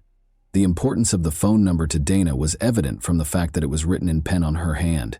To learn why Julian's number was inscribed on Dana's hand, detectives located him and asked him to come in for interrogation. Their suspicions were aroused by his unwillingness to provide a cogent response, which led them to investigate his relationship with Dana further. Julian acknowledged under duress that he was close to Dana, despite the fact that she was seeing his best friend Matt. Detectives started to question whether Julian could have been the murderer after this discovery, but when his alibi was examined, it was discovered that witnesses and establishment employees had verified that he was at the bar from 10:30 p.m. to 1 a.m. on the night of the murder. Julian was thus disqualified as the murderer by his alibi. The detectives began to question whether Matt could have committed the crime after discovering that Dana was having an affair with his friend. Romantic relationships have the power to arouse our emotions, and although it may not be immediately apparent to everyone, out-of-control feelings are frequently the root cause of such crimes. Personal intimacy is frequently the cause of crimes of this kind. Matt, Dana's romantic partner, was immediately elevated to the level of suspicion as a result. Investigators examined Dana and Matt's relationship more thoroughly after receiving Julian's information. The asymmetry of feelings was clear. Dana believed she had allowed Matt into her life, but Matt was blazing with passion for her. Lacked such intense emotion. According to phone records, Dana and Matt were in constant contact the night of the murder, with calls taking place between 11:30 p.m. and midnight. As a biker who abused illegal substances and was able to confront multiple men at once, Matt was described by Dana's friends as being abrasive and rude, all of which made him an obvious suspect. Investigators found that Matt lived close to Vancouver, Canada. While looking into Dana Laskowski, however, this did not absolve him of suspicion. In a couple of hours, He could have driven from his house to Dana's. When asked, Matt claimed that he was not involved in the crime because he had intended to meet Dana but was stopped at the border due to issues with his documents. His alibi was confirmed. Investigators asked Matt for any information that could help solve Dana's murder after he was exonerated of any suspicion. According to Matt, he had called Dana the night of the murder and observed that she appeared uneasy during their chat, which may indicate that someone was present in the house with her. Matt surmised that the unidentified individual might have been Steve, Dana's ex-husband. Dana had spent a portion of her life with Steve, so it was obvious that she needed to talk to him. Her triplets were his children. Breaking up is a tough experience, and depending on the situation, it can cause anger that can turn into murder. Maybe Steve decided to commit a crime because he was so furious after Dana left him. He might have committed murder out of passion, jealousy, or rage, all of which needed to be taken into account. When investigators started looking into Steve's identity, they discovered that he had given Dana a life insurance policy, which expanded the pool of potential explanations for what transpired to include financial ones. When Steve was brought to the police station to be questioned about his relationship with Dana, he seemed unusually distant and withdrawn, seen in his feelings. His emotions seemed to have been smothered. Another suspicious detail was discovered by the detectives during the interview. Steve's knees were abrasive, just like Dana's elbows and knees. Investigators thought that on the night of the murder, there might have been a disagreement between the two. Steve explained that he had sustained the abrasions on his knees while playing baseball when detectives questioned him about them. But according to one of the detectives there, who was a real baseball expert, those kinds of injuries were not typical of the sport. Steve was even more anxious after that, but did he have a chance to murder Dana? Steve responded that he was at home, 5 hours away from Puyallup, when asked where he was on the night of the murder. The following morning, he said, he put the children to bed, filled up the gas tank, and drove to a nearby campground. His explanation was intriguing. The triplets' absence from Dana's home the night she passed away could have been a coincidence, but it could also indicate that Steve had prearranged the entire situation. It took 10 hours to travel back and forth between Steve's and Dana's homes.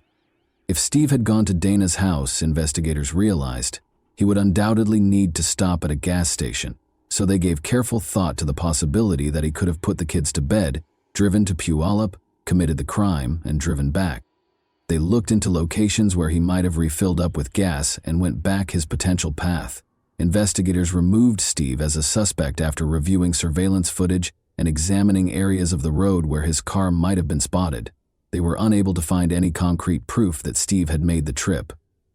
The investigation hit an impenetrable wall after all suspects were ruled out, which caused great frustration. The fact that Dana's body was covered in blankets seemed particularly strange, a behavior that amply demonstrated the unusual nature of the perpetrator. The investigators had reached a point where they had no viable suspect or explanation for the nature of the crime. In light of this, the police made the decision to enlist the FBI in the inquiry. Because the local police lacked the requisite experience to identify such specific signs, the investigators sought the FBI specialist's assistance in creating a psychological profile of the potential offender. After carefully examining the case, the FBI concluded that the crime was likely committed impulsively and in a fit of rage, revealing a disordered personality. The person who was in Dana's home that fateful night, according to experts, had no intention of killing her. They probably knew one another, spoke, and then he attacked in a fit of rage. The search had to be expanded after the police had already looked at the ex-husband, the boyfriend, and even the stalker. This crime was committed by someone. It was unclear who made the decision to expand the search for suspects in the Dana Laskowski case in light of fresh FBI information.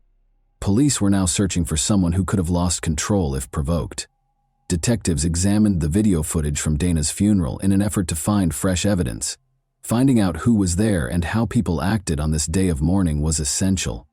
It was crucial to observe who attended Dana's funeral and who did not, both from a psychological perspective. Given that most murders are carried out by someone the victim knew, it is possible that the murderer was one of these individuals.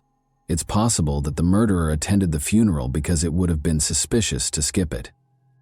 However, how did he respond to that circumstance? Did anything have the potential to reveal him? The police discovered an entry in the guest book that caught them off guard. His loved ones wrote that they missed Dana and were shocked by her passing, expressing their sorrow over the loss. However, Amanda, Dana's niece's entry was especially noteworthy. "I apologize for not being the best niece," she wrote. "It's been 34 days since I broke free from addiction. You are the reason for this." Amanda was characterized by some family members as a wild and erratic young lady. According to what was written, Amanda had overcome her addiction following Dana's passing. She also did it for Dana's benefit, which said two crucial things. Her love for her aunt was the primary factor, but it also revealed that she felt bad about her death for whatever reason, which was important because it raised the possibility that she was involved in Dana's demise. Dana was a compassionate, kind individual. Dana loved her family, and in an effort to keep her niece, Amanda 17, out of trouble, she would often let her stay with her. Amanda was a frequent runaway from home. Because Amanda was a reliable adult who was always there to support them through any problems at home, Amanda and her friends would frequently visit Dana's house. The detectives looked at Amanda to talk about the circumstances surrounding her aunt's death. They had scheduled a meeting with her. Amanda disclosed that she and Dana had been like mother and daughter. She and her friends had always had the support of their aunt. They were teenagers with unstable home lives who spent time in the park and associated illegal substances and alcohol with their future. All of them had just finished high school, but they had no clear plans for the future. Dana was attempting to establish a secure location that Amanda and her friends could visit day or night. As a result, when investigators questioned Amanda about Dana's murder, the back door of her home was always left open at night. She gave a list of those who had visited the house, naming Zane in particular. "He was a strong man with a violent temper," she said. Then Amanda revealed something even more unsettling. She described how she had once been beaten by Zane. He threw her on the couch and started acting aggressively. He would try to hit on her hard and she would push him away and ask him why. Zane merely chuckled at this, displaying his strength and beauty, as though he was taking pleasure in the situation. The detectives made the decision to examine Zane more closely and search the databases. Zane was a suspect due to his criminal history of fighting and dealing illegal substances. To find out more about Zane, one of the detectives got in touch with his young informant. In their meeting, he talked about Dana's murder and recommended Zane as a potential suspect. But according to the informant, Zane was not the one who killed Dana. Emily, a young woman from Amanda's group, was the murderer. Emily Lauenborg, a 17-year-old drug user, lived close to Dana's home. Emily and Amanda had a close relationship. They might have even been best friends. After hearing the story, the detective started to question its authenticity. He couldn't believe that Emily, a 5'2" girl who was frail, could strangle a 36-year-old mother of 3. The informant responded that she was no longer the frail girl she had been. She had matured and gained muscle. Because she enjoyed wrestling men, she was known as the mutant. Emily wasn't your usual suspect, but as the investigation progressed, it became clear that she was the strongest of the problematic teenagers, impressing everyone, including the guys, with her physical prowess and wanting arm wrestling and even regular wrestling. Emily was taken to the station by the detectives to be questioned about her potential role in Dana's murder. After placing her hands on the table, Emily threw back her head and frantically looked from side to side before leaning forward and angrily telling her that she had been slandered. Emily was asked by the police where she was when Dana was killed. Emily and Amanda both stated that they were present at the party when the crime was committed. But around midnight, Amanda and Emily left the party, and the police were able to track them down. Consequently, they could have arrived at Dana's residence by 1 in the morning. Everything suggested that they were concealing something and were most likely involved in the crime. However, what had actually occurred? Was Emily responsible for the murder? The police were able to secure a search warrant for Emily's rented room because of mounting circumstantial evidence against her. Her private journal was one of the things confiscated. It had the usual entries of a 17-year-old girl, but it quickly disclosed surprising information. A wish list that included the desire to murder someone and escape punishment was one of the entries. Emily expresses her anger towards Amanda in a different entry, stating that she wants to strangle Amanda in the same manner that she strangled her aunt. Emily's guilt was confirmed by this startling discovery. The murder, Dana's strangling, and the intention to potentially strangle Amanda in a similar way were all described in the diaries. Crucially, detectives had not yet made public the news that Dana had strangled to death when they discovered Emily's diary. This further suggested that Emily was to blame for Dana's ordeal. Amanda was questioned by detectives once more and was accused of lying about the night her aunt was killed. They questioned why she had deceived everyone. After all, Emily stated that she wanted money and that she wasn't there under duress. Amanda couldn't stand it any longer and told the detectives everything she knew before they even got to Dana's house. Dana woke up as they walked into the living room and heard a noise. The sight of them startled her. Dana responded that she didn't have any money when they told her they needed it.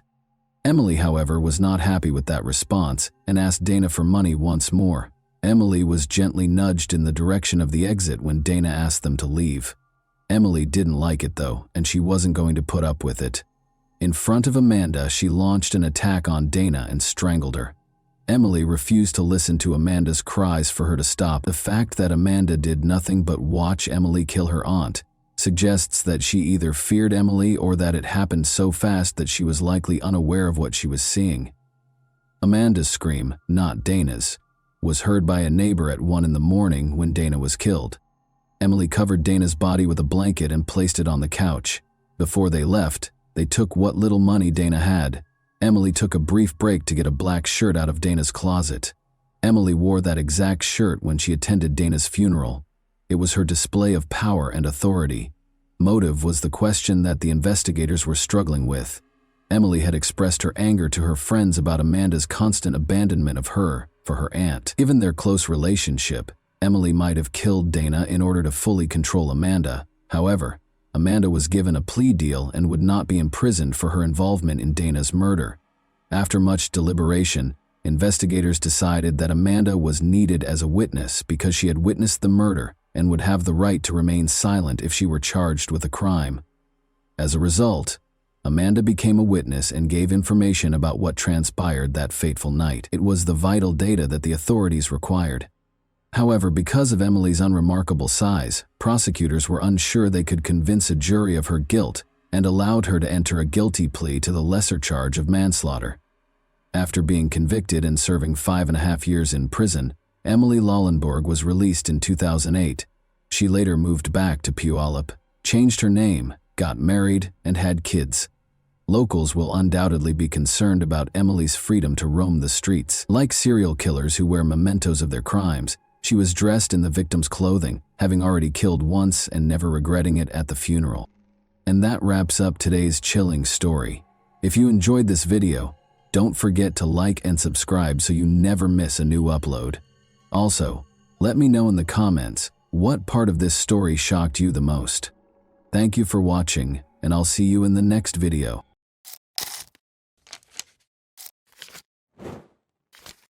Hey guys, welcome to my channel, and today we're going to take a look at another horrible case with you.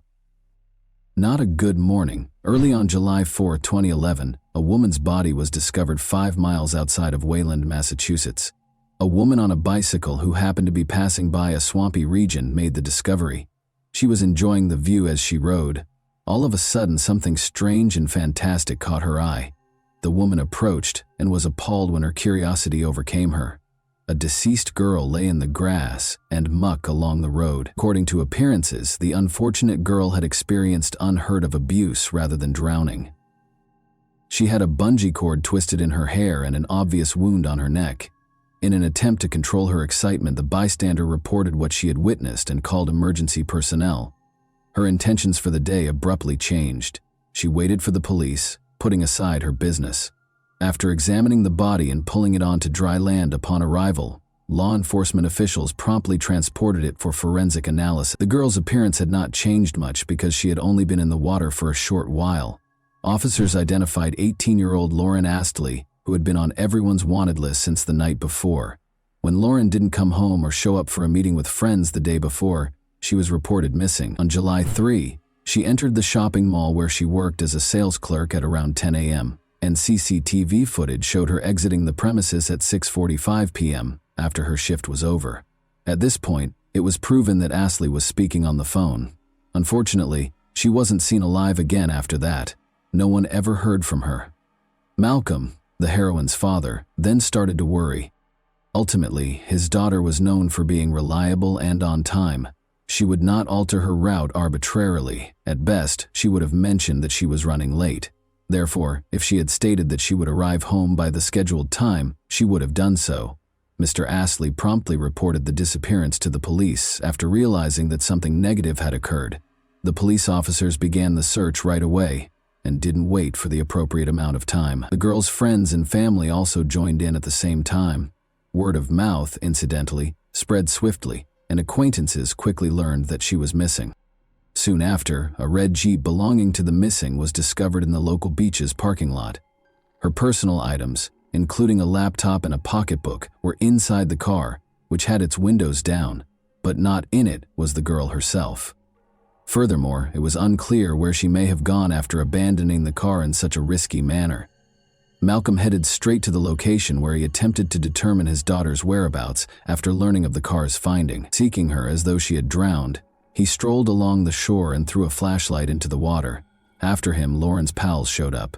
In an attempt to be the first to see her, they made the decision to stay the night at the location. They searched the region all night long, wondering where Lauren had vanished to. The young men had no idea where to look for her or what to think. But none of them could have predicted that Lauren had suffered an irreversible injury. The scene appeared to be something out of a movie. The person you were conversing and joking with a short while ago couldn't simply vanish in that manner. Lauren's body was discovered less than 12 hours later. Her father was the first person the officers phoned. They were invited to attend the identification and told about the awful discovery. Despite his final refusal to accept that the girl on the pathologist's table was his daughter, Malcolm finally came to his senses and acknowledged his child. His young, intelligent girl, who had just had her entire life ahead of her, lay before him. The man's heart was wounded by unbearable pain. However, nothing could be reversed or reverted. He now had two crucial tasks to complete: inform his ex-wife of the tragic news and identify the person responsible for his daughter's death. No one in the city believed what had happened when the depressing news got out. Lauren had no enemies or ill-wishers, according to a united voice of family and close friends. The only person who unintentionally came under suspicion was Nathaniel Fujita, her ex-boyfriend. Everyone was very hesitant to say his name, since they knew how much he loved Lauren and would never do her any harm.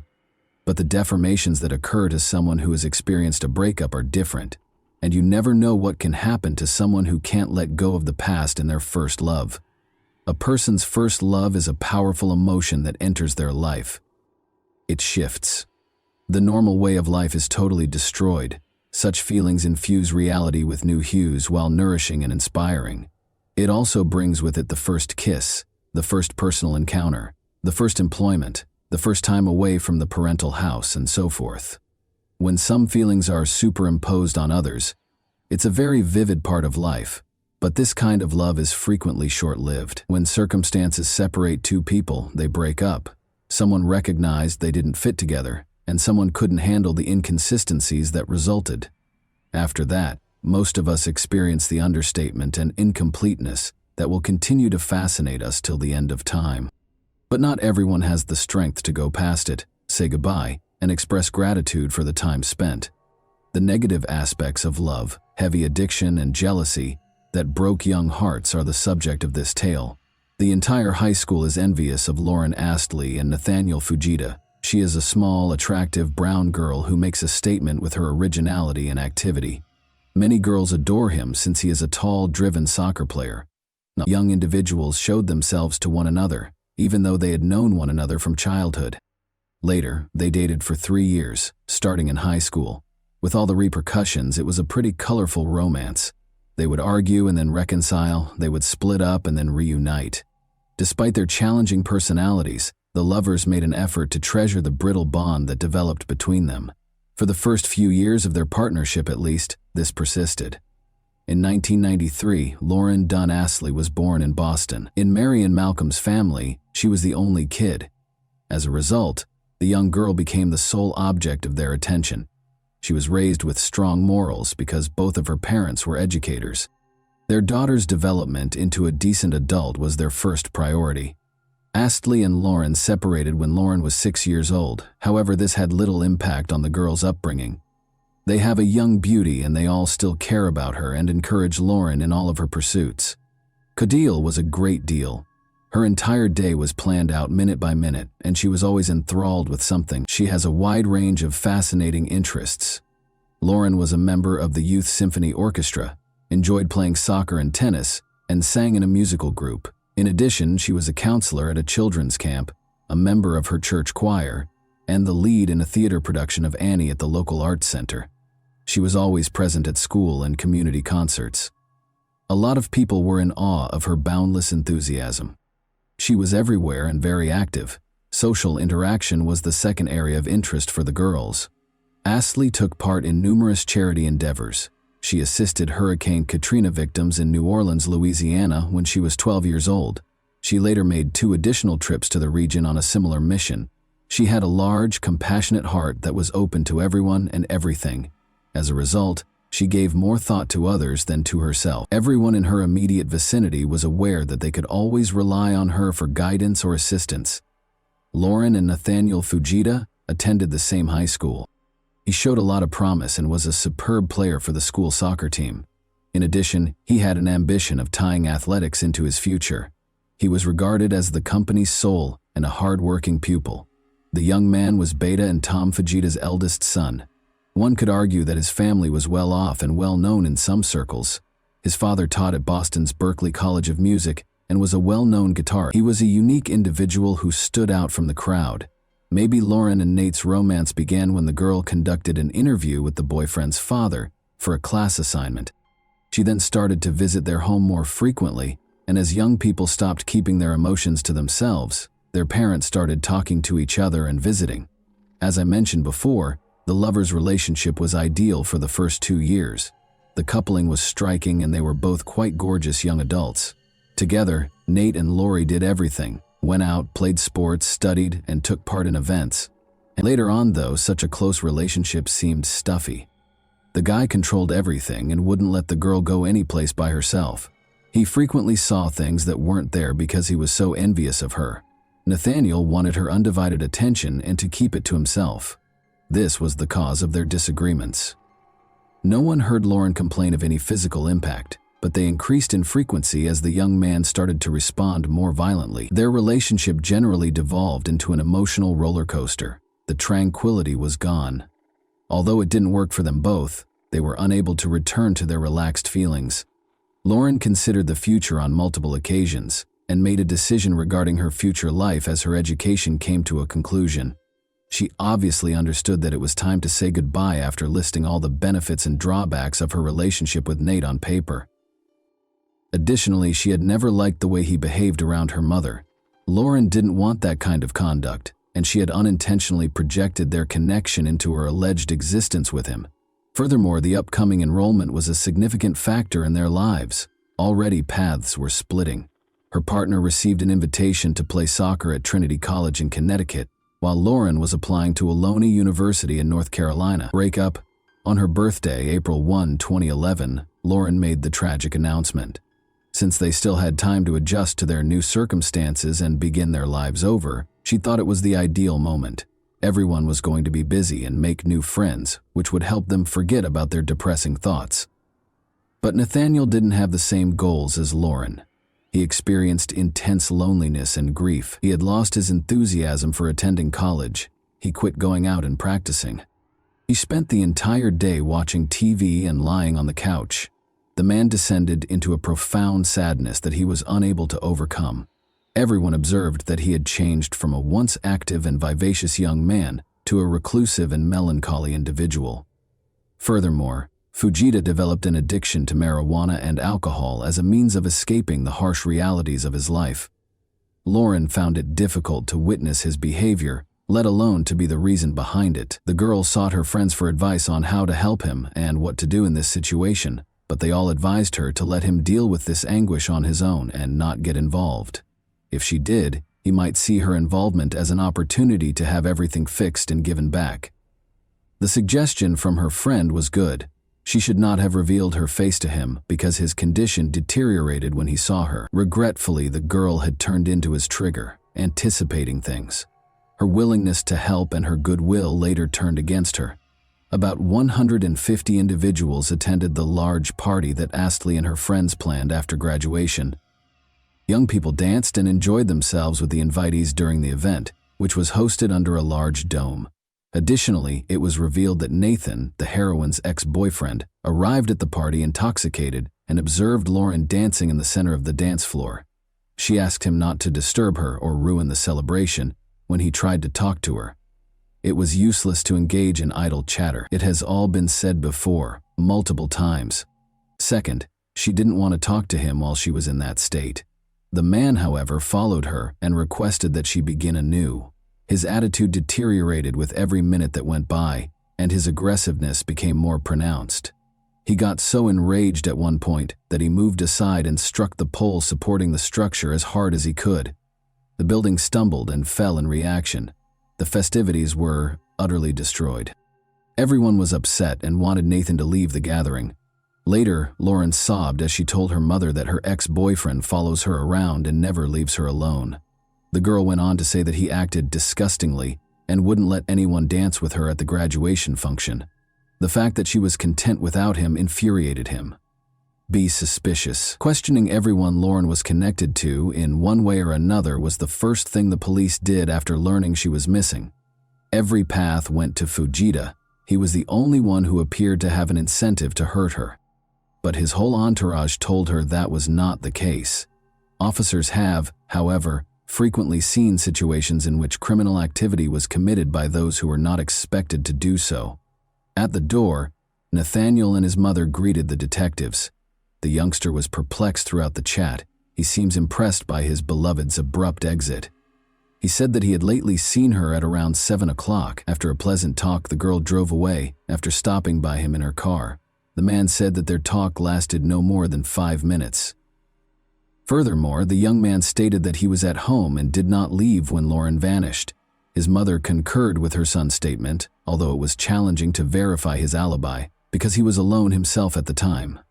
Mrs. Fujita acknowledged that on the day she paid her a visit, she had also run across Nathan's ex-girlfriend at the shopping center where the latter was employed part-time. Her son had changed, and the mom was upset by this. She wanted Lauren to speak with him for that reason.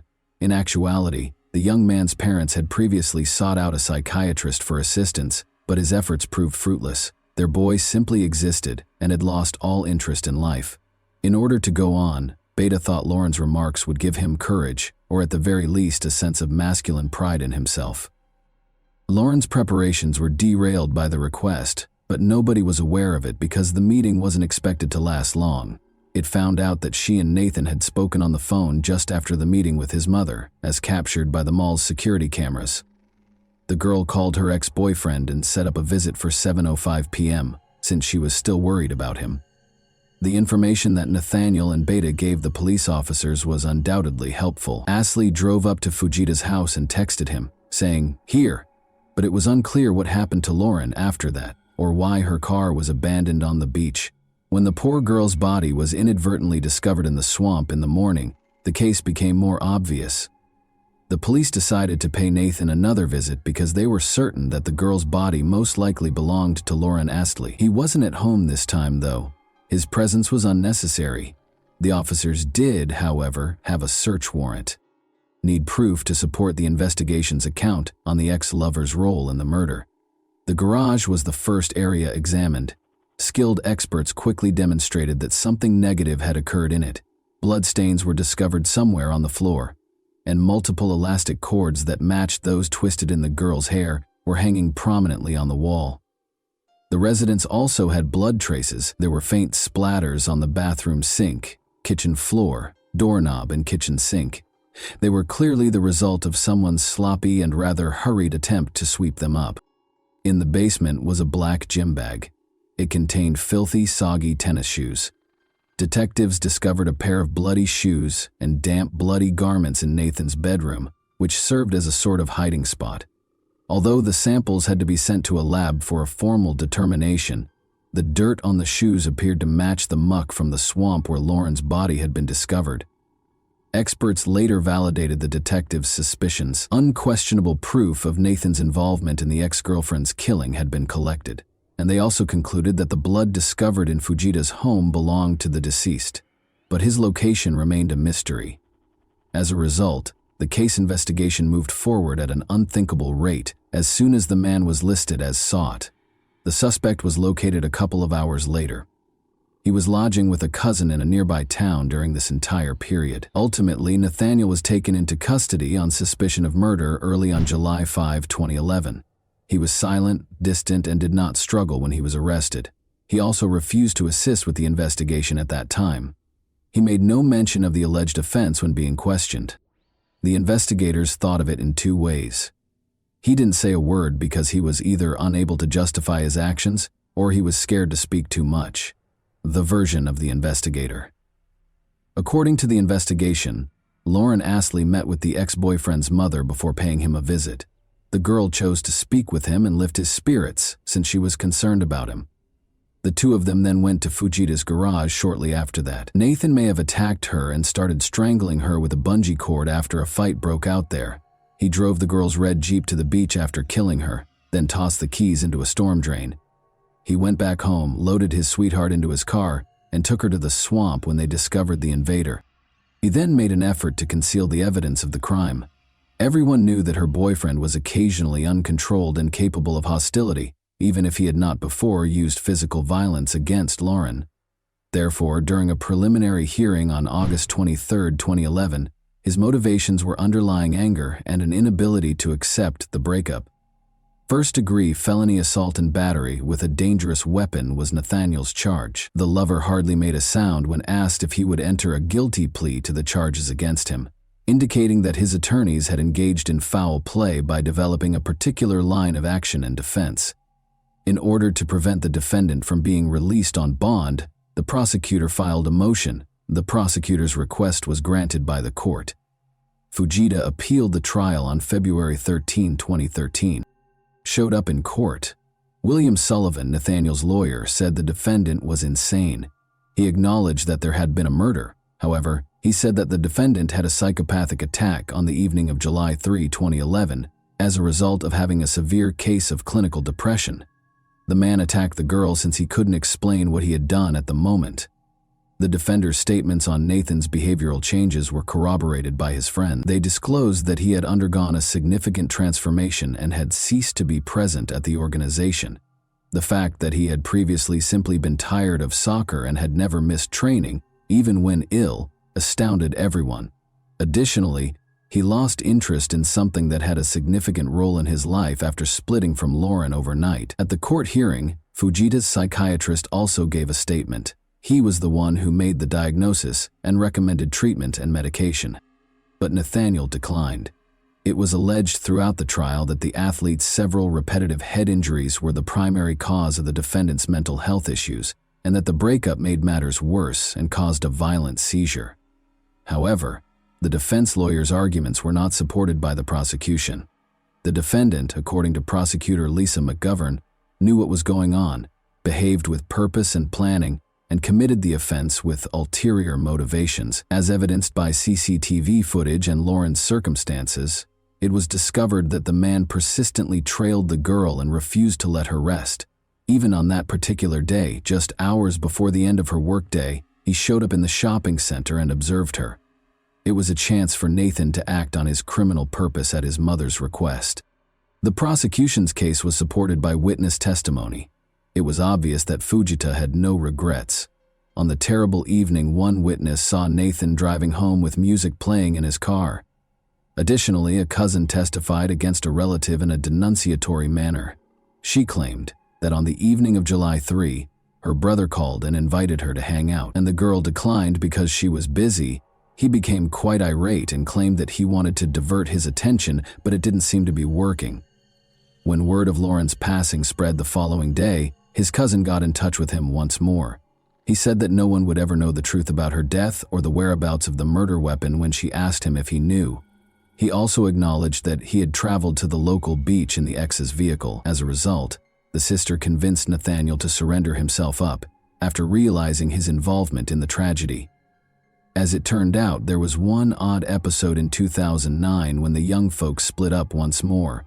Lauren attended the disco with her friends. One guy was open about his interest in her. Lauren chose to give a new admirer a chance after the breakup, and they even shared a kiss. Nathan noticed this and threw his fists at his opponent. If the young man ever approached Lauren again, he would slice his throat. Considering the severity of Lauren's injuries from the murder, it was evident that Nathan was a jealous guy who got irascible and capable of many things when he drank alcohol. This incident not only implicitly implicated Fujita as the offender, but also validated his violent outburst. Other horrible facts also surfaced, such as the discovery of wounds on the deceased's body that had been caused prior to her passing. The so-called defensive wounds were evident among them. The girl had attempted to fight back. The defendant's condition was also evaluated by a forensic psychiatrist who was invited by the prosecution. He claimed that, in contrast to the last one, he was sane and made wise choices at the time of the crime. Given that Fujita's sentence would be drastically lowered if he was deemed insane, the prosecution and defense engaged in a heated battle. He was still charged, of course, but his guilt was much lessened.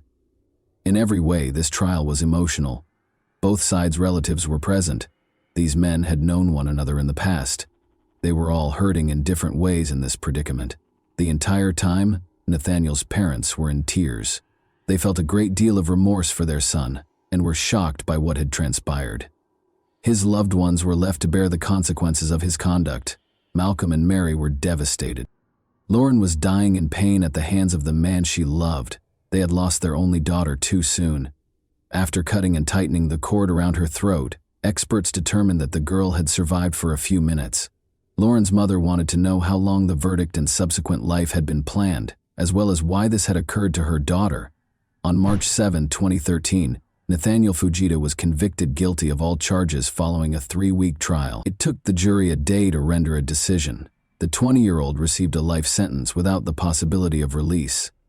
Following the ruling, Nathan's parents were approached by Lauren's father, who gave them a hug. The man's act demonstrated the depth of his heart and the strength of his character. The most valuable possession of both families has been gone. The Lauren Dunn Astley Memorial Fund was later created by Mary and Malcolm Astley to educate teenagers about positive relationships. They think Nathaniel could have avoided the crime he did. The girl's family has committed the rest of their lives to raising awareness about how to overcome a breakup and prevent partner violence. Mandatory life without parole sentences for individuals under the age of 20 at the time of the offense were eliminated by the state superior court in 2024. Nathaniel was able to enjoy his freedom as a result. Given that he permanently took the life of an innocent girl and denied her parents happiness and tranquility, is that fair? Some people believe that it only takes one step to go from love to hate. Crazy behavior can occasionally result from envy, selfishness, and obsessive love. A tragic illustration of this is the tale of the Astley and Fujita families. And that wraps up today's chilling story. If you enjoyed this video, don't forget to like and subscribe so you never miss a new upload. Also, let me know in the comments, what part of this story shocked you the most? Thank you for watching, and I'll see you in the next video.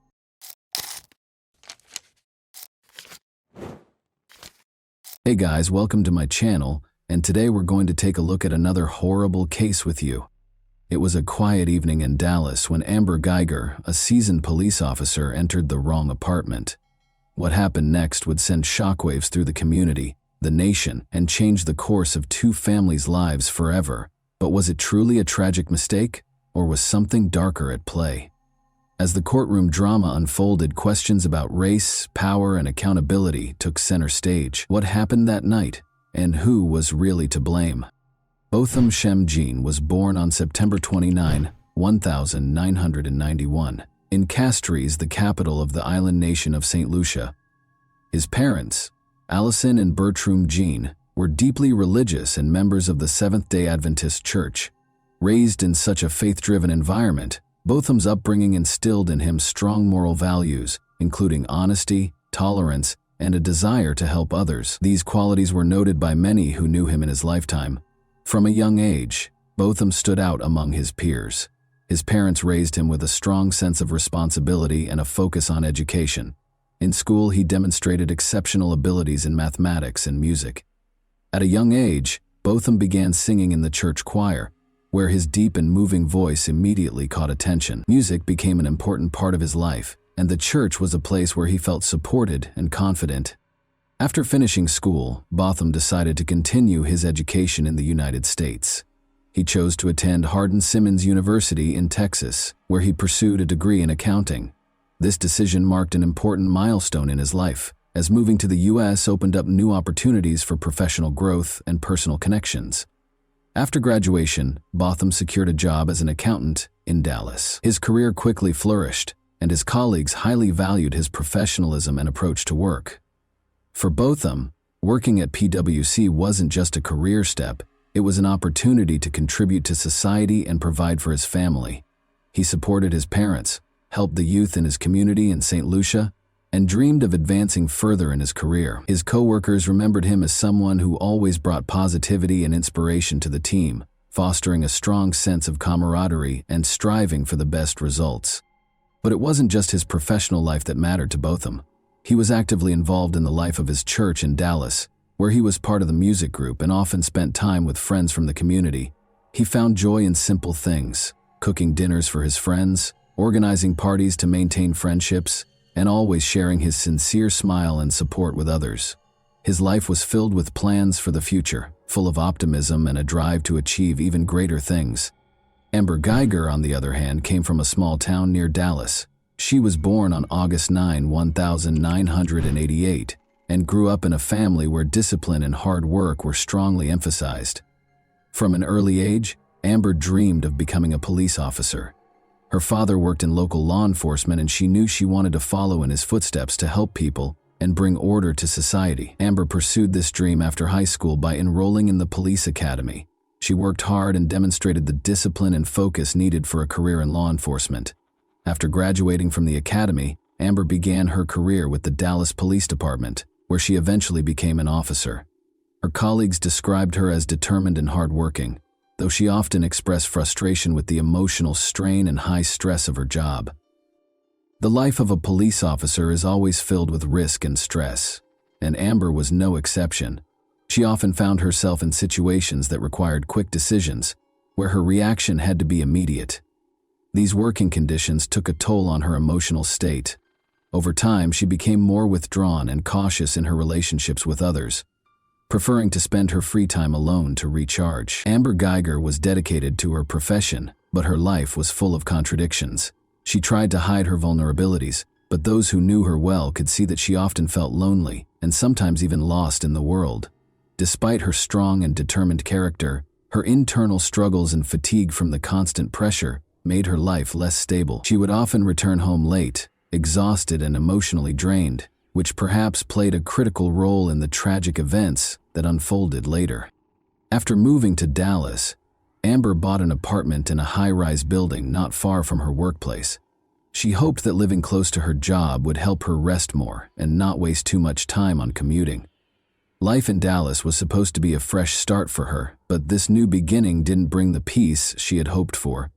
Work stress and emotional strain became part of her daily routine. She often found it hard to manage the growing exhaustion, which led to tension and personal issues in her life. September 6, 2018, started for Botham John just like any other day. He woke up early in the morning as usual and headed to his office in downtown Dallas. It was another busy day, filled with meetings, discussions, and preparing reports for clients. Botham was someone who always strived to do his best at work, and this day was no different. His colleagues noticed his upbeat mood and the smile he shared with those around him. No one could have predicted that this would be the last day of his life. After work, Botham returned to his apartment in the Southside Flats complex, located in the heart of Dallas. His apartment was his sanctuary, a place where he could unwind after a long day.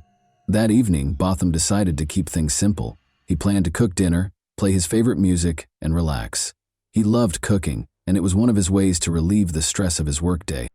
Meanwhile, Amber Geiger was finishing a 13-hour shift at the police station. That day had been especially grueling for her. Numerous calls, patrolling, and paperwork had completely worn her out.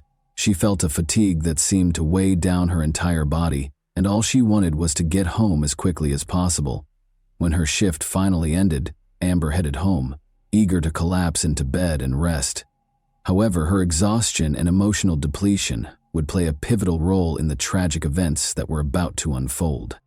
Amber arrived at her apartment complex where she lived on the 3rd floor. On her way to her apartment, her attention was distracted as she was scrolling through messages on her phone, reflecting on the day she had just experienced. At some point, she accidentally rode the elevator to the 4th floor instead of her own. The doors to the apartments in this building were similar, and in her tired state, she didn't notice that she had approached the wrong unit. The door to Botham Jean's apartment was slightly ajar, which immediately made her suspicious. In her exhaustion and confusion, she thought someone might have broken into her apartment. Amber drew her service weapon without considering the potential consequences. The only thought in her mind was that she needed to protect herself. She pushed the door open and entered inside. Botham, who was preparing dinner in his apartment, heard the noise. He turned toward the door, unsure of what was happening. Amber, seeing a figure inside, mistook him for an intruder and without hesitation fired twice. The shots echoed through the quiet apartment, and within moments, Botham fell to the floor. Amber turned on the lights, and only then realized her mistake. She saw an unfamiliar man lying in a pool of blood, and it hit her that she had entered the wrong apartment. Panic and horror overwhelmed her. She rushed to Botham, trying to administer first aid. She called 911, explaining the situation to the operator, desperately trying to explain that she had entered the wrong unit and had shot someone. Her voice trembled with fear and regret as she pleaded with Botham to hold on, repeatedly saying she hadn't meant for this to happen. While waiting for emergency services to arrive, Amber attempted to stop the bleeding, but her efforts were in vain. Neighbors who had heard the gunshots and cries began to step into the hallway. Some of them also called the police, reporting the gunfire in the apartment complex. Paramedics arrived at the scene and tried to save Botham, but his injuries were fatal. That evening, the life of a young man with so many hopes and dreams was tragically cut short. Amber Geiger was detained at the scene. She appeared to be in a state of shock, completely disoriented, repeating that she hadn't meant for this to happen and that it was a mistake. She was taken to the police station for questioning. The police launched an investigation to understand how this tragedy unfolded. There were many questions. Why hadn't Amber realized she was not in her own apartment? Why had she resorted to using her weapon without confirming that there was an actual threat? These questions became central to the investigation and sparked intense public debate. As investigators gathered evidence, the public began to actively discuss the incident. The case sparked a massive outcry, especially in the context of racial issues and concerns about police abuse of power. Botham Jean was black, and many saw his death as yet another example of unjust treatment and bias by law enforcement.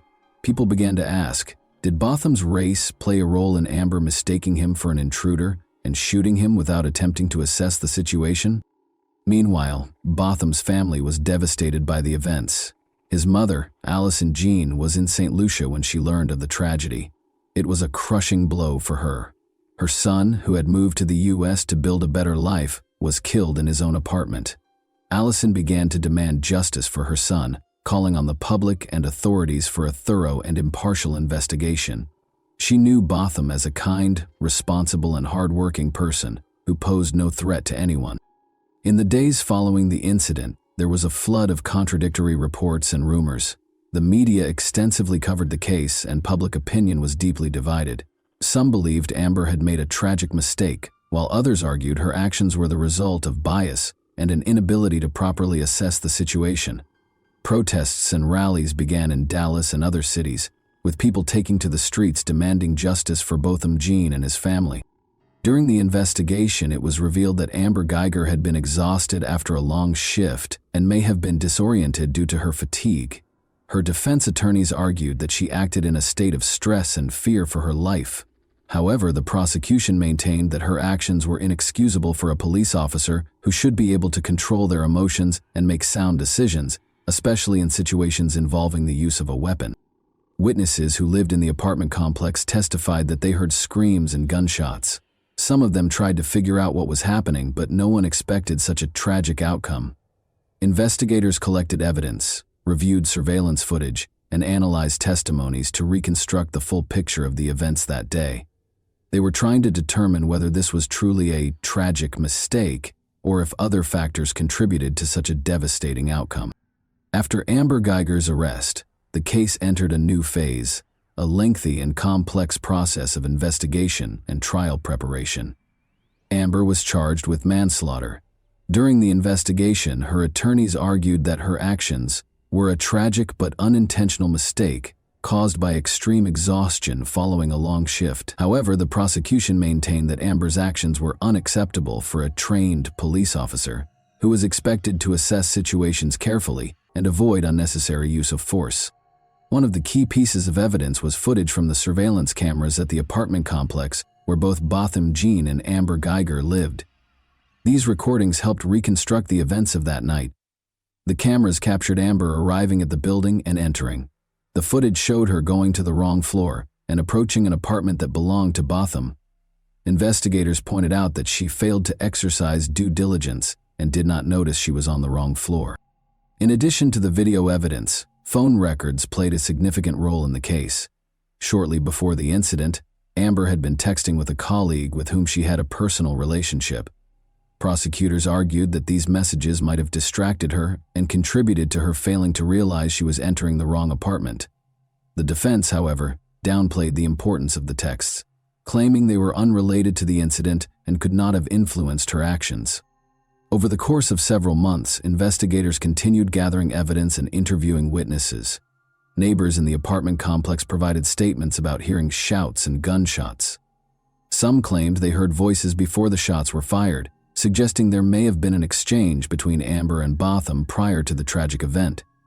However, witness testimonies varied, making it difficult to piece together a definitive account of what happened. At the same time, forensic examinations were conducted. Experts meticulously analyzed the firearm used in the shooting, as well as the bullet trajectory and other physical evidence, to determine the positions of Amber and Botham at the time of the shooting. One contentious point was the positioning of Botham's body and the angle of the bullet.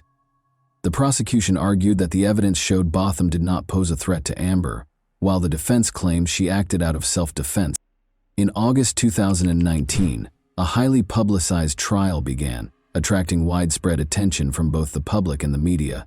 The courtroom was packed with journalists, family members, and friends of Botham Jean, as well as supporters of both the prosecution and the defense.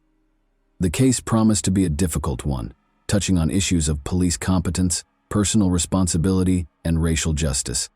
The trial opened with statements from both the prosecution and the defense.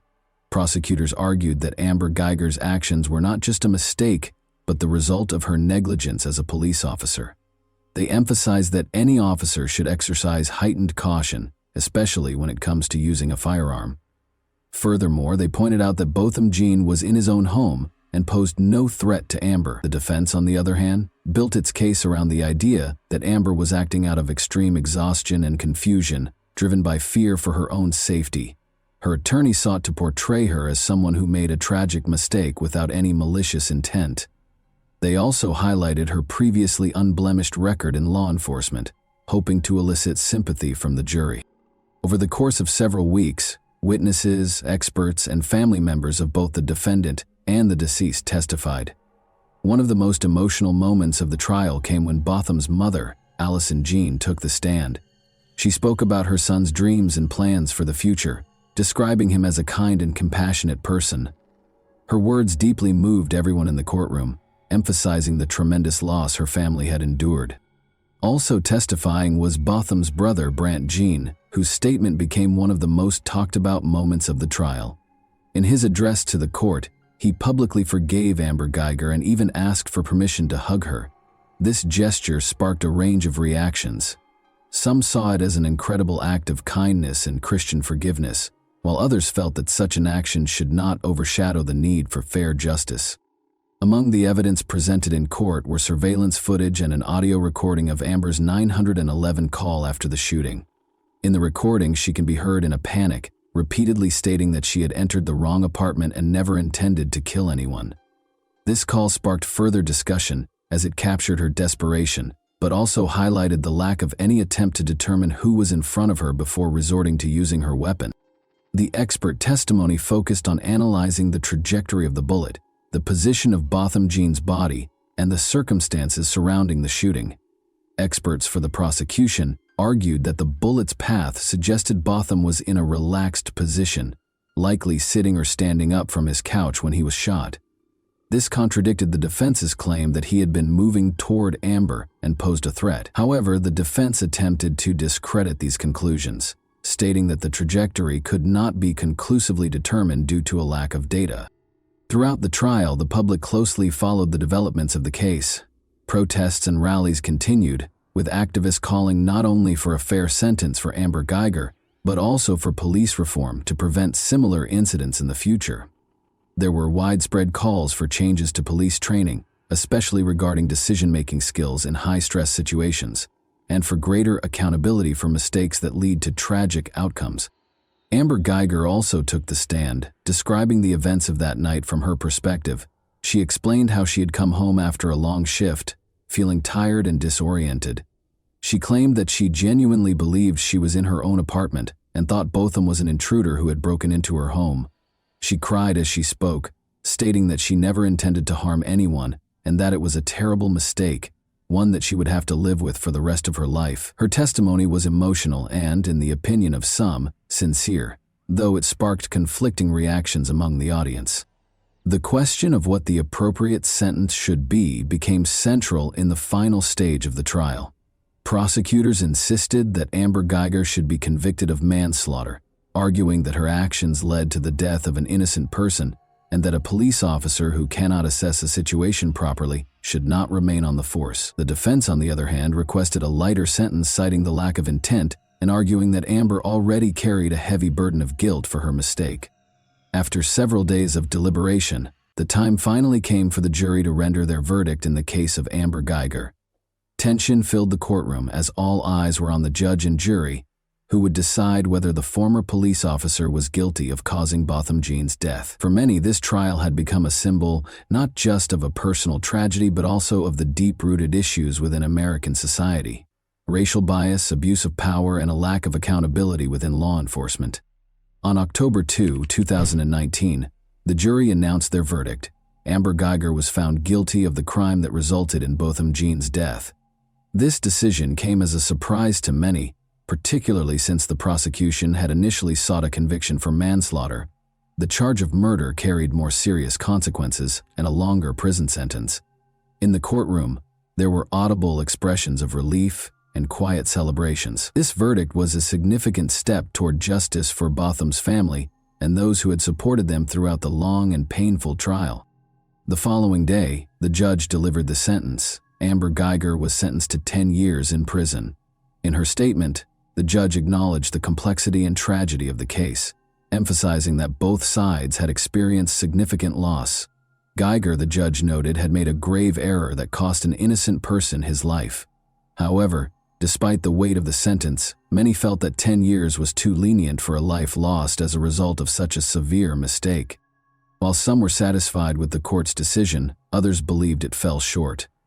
Activists and supporters of the Jean family argued that the sentence did not reflect the gravity of the crime and was not enough punishment for the life that had been taken. Protests continued in Dallas and other cities, with many calling for further reforms in the criminal justice and law enforcement systems. This case became a symbol of the fight for justice and brought renewed attention to the challenges Black Americans face in interactions with law enforcement. Amber Geiger herself remained in shock following the verdict and sentencing. She repeatedly stated that she had no intention of harming anyone and that it was a terrible mistake. Her attorneys filed an appeal, hoping to reduce her sentence. They argued that 10 years was too harsh for someone who acted out of confusion, stress, and exhaustion. However, as the trial concluded, Geiger was taken into custody to begin serving her sentence. Botham Jean's family expressed their gratitude to everyone who supported them throughout the long months of the trial. Botham's mother, Allison Jean, stated that while the verdict provided some sense of resolution, it could never bring back her son. She emphasized the need for systemic reforms in the justice system and law enforcement to prevent similar tragedies from happening again. Allison continued to advocate for change within police departments, hoping her son's case would serve as a catalyst for meaningful progress. The case of Botham Jean had a profound impact on public opinion and the national conversation around policing. This incident became yet another example highlighting systemic issues in law enforcement and the treatment of black citizens. In response to public pressure, several states began considering legislative initiatives aimed at improving police training, particularly in situations involving the use of force and community interactions. Calls grew louder for increased accountability for officers' actions, and mandatory training programs focused on racial and cultural competency. Additionally, the Botham Jean case inspired the creation of organizations and funds dedicated to supporting families of victims of police misconduct and advocating for law enforcement reform. These groups provided legal and emotional support while spearheading campaigns to raise awareness about racial discrimination and abuse of power.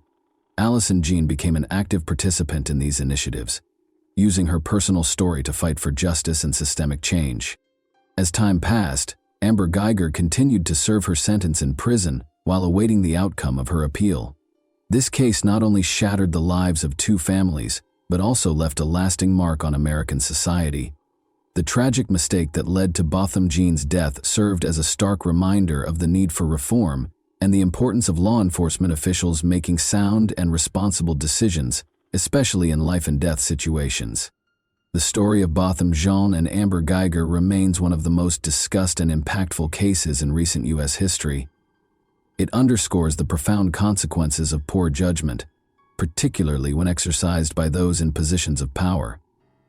While justice, according to many, was only partially achieved, the case left unanswered questions and became a symbol of the ongoing fight for equality and accountability in America.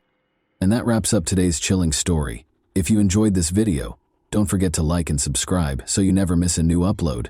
Also, let me know in the comments what part of this story shocked you the most. Thank you for watching, and I'll see you in the next video.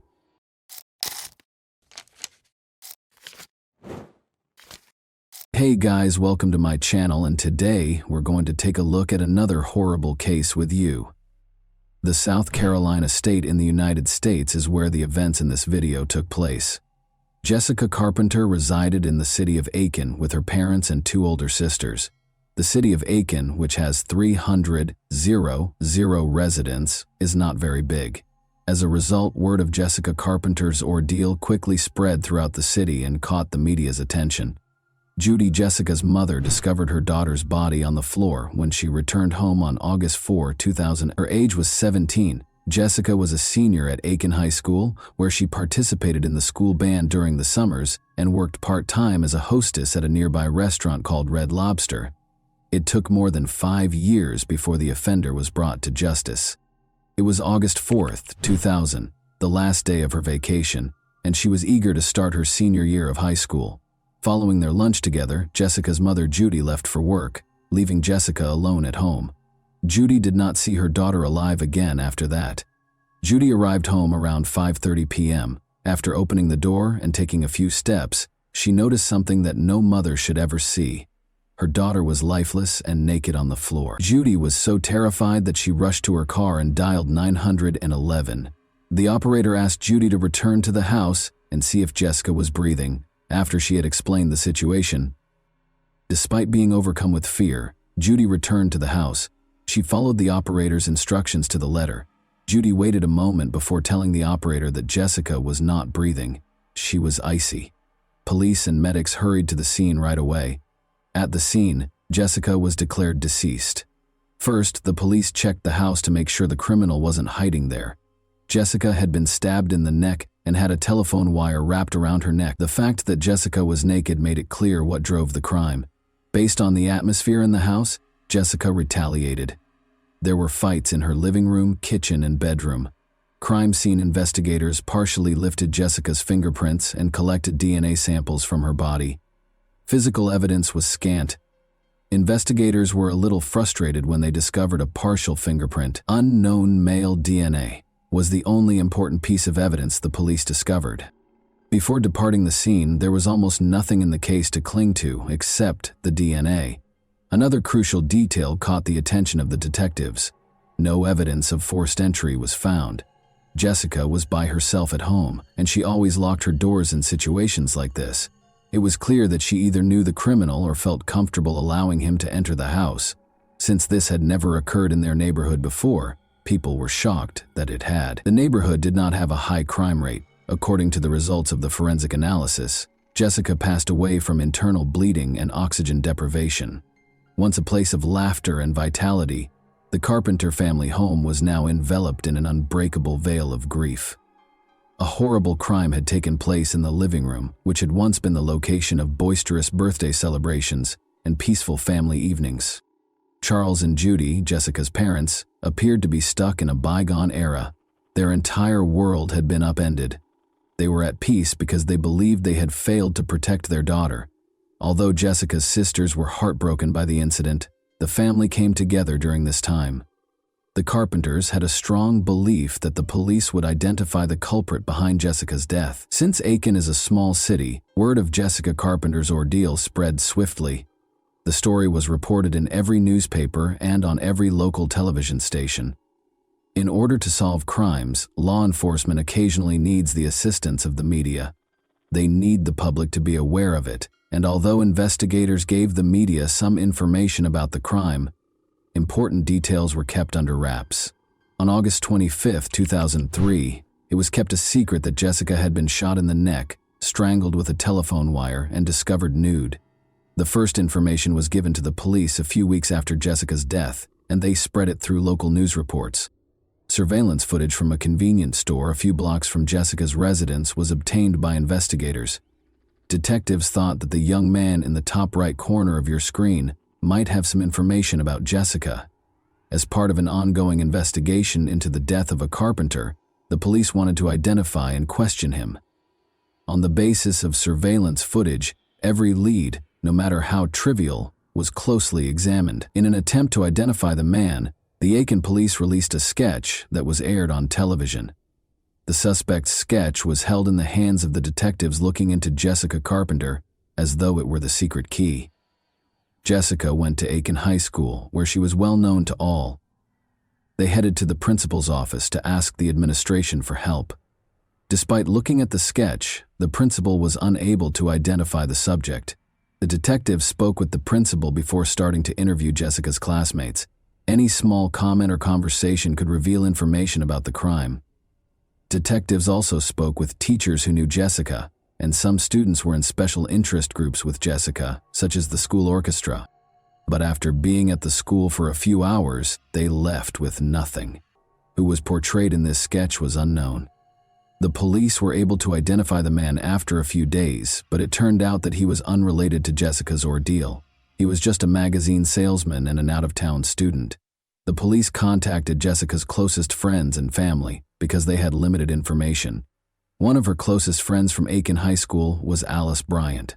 She played in the music orchestra with Jessica, whom she had met in 6th grade. Both of them were anticipating their senior year, getting ready for college and maturing. Alice was asked by the investigators if anyone in Jessica's immediate vicinity intended to hurt her. Perhaps she got into a quarrel with someone at school. Alice asserted that Jessica had no enemies, but it's possible that she turned down one of the boys and he was unable to handle it. She had a good relationship with everyone. Because Jessica's friends were unable to provide any leads, the investigation came to a standstill once again. The DNA of an unidentified male was the only tangible evidence the police had discovered at the crime scene. Given that Jessica most likely allowed the criminal to enter the house herself, and that she might have known and trusted the man, a database search turned up no matches. Investigators made the decision to look into Jessica's inner circle. They collected DNA samples from her neighbors, friends, and family. To eliminate as many possible suspects as they could, they visited Judy's place of employment and spoke with all the men, including her supervisor. The local media was asked to help spread the word by the Aiken police. They requested that the men come forward and willingly provide a sample of their DNA. 300 or so DNA samples were examined. The criminal was obviously too smart to assist the authorities. The DNA found on Jessica's body did not match any of the tested samples. Another similar crime, this time in Georgia with an 18-year-old victim, took place 2 months after Jessica Carpenter's death. Chrysalie Barton miraculously survived and shared her story. Chrysalie claimed to have met a man in a restaurant parking lot. He volunteered to serve as her model. The man refused to show his identification when she asked to see it. Chrysalie grudgingly accepted the man's offer to walk her home, but she quickly came to regret it. You can naturally imagine what transpired after he assaulted her in her house and tore off her clothing. After that, the man stabbed her 3 times and started to strangle her. Chrysalie survived, but he believed she was dead. Crawling to the phone, she dialed 911 and then described the man to the police. It was clear that Jessica Carpenter had been attacked by the same man who had attacked Chrysalie Barton. The 2 crimes shared far too many similarities. Women who said they had seen the man in the sketch called the police station as soon as the sketch appeared in the media. The man in the sketch was recognized by Jessica Carpenter's former Red Lobster co-worker, who called. She stated that the week prior to her murder, she had been working with Jessica when the man approached them while they were chatting on the street. He paused and inquired about directions. They attempted to inform him of his destination. He then asked if either of them could accompany him and show him the precise route. Both of them declined, and the man discovered where they were employed. Investigators questioned whether Jessica's murder occurred as a result of this conversation or if it was just a coincidence. 3 days later, the police had a name, thanks in large part to the sketch of the offender that was shown on every newscast. Reinaldo Rivera was his name. A wanted list was created for him. He could harm someone else, so the police wanted to track him down as quickly as possible. The news was just coming on the television, which was once again displaying a sketch of the suspect, when a number of officers stormed into Rivera's room after finding his car in a motel parking lot and driving there to arrest him. In order to evade justice, Rivera was now unconscious on the ground. He had no choice but to take a knife and hurt himself. However, he lived because the police showed up in time. Detectives now needed to identify Reinaldo Rivera and determine whether he was connected to the death of Jessica Carpenter, who was born into a doctor's family in Madrid, Spain. When Rivera was 7 years old, his family relocated to Puerto Rico. He enlisted in the U.S. Navy at the age of 19, serving in San Diego, California, and Orlando, Florida. As an adult, Rivera attended the University of South Carolina and graduated with a degree in office administration while working for the Joint Chiefs of Staff in Washington, D.C.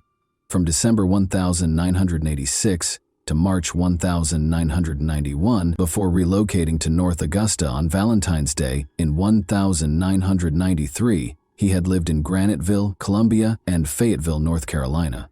By 1998, he was married to Tammy Lisa Bonet and had 2 kids. Rivera was hired by the Firestone Tire and Rubber Company in Aiken to work as a tire inspector. When investigators searched the motel room where Rivera was staying, they discovered a surprise. He left a note claiming he had nothing to do with Jessica Carpenter's death. No one suspected that he led a second secret life like a police officer, and Jessica's family was certain they had found the person who killed her. After assaulting Chrysalie Barton, Reinaldo Rivera was taken into custody. Authorities believed he might be involved in the Jessica Carpenter case as well. They believed the case would be closed and that was the end of it.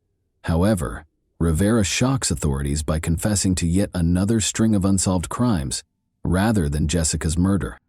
Moussafe Dingus, a 17-year-old from Graniteville, South Carolina, disappeared on July 17, 1999.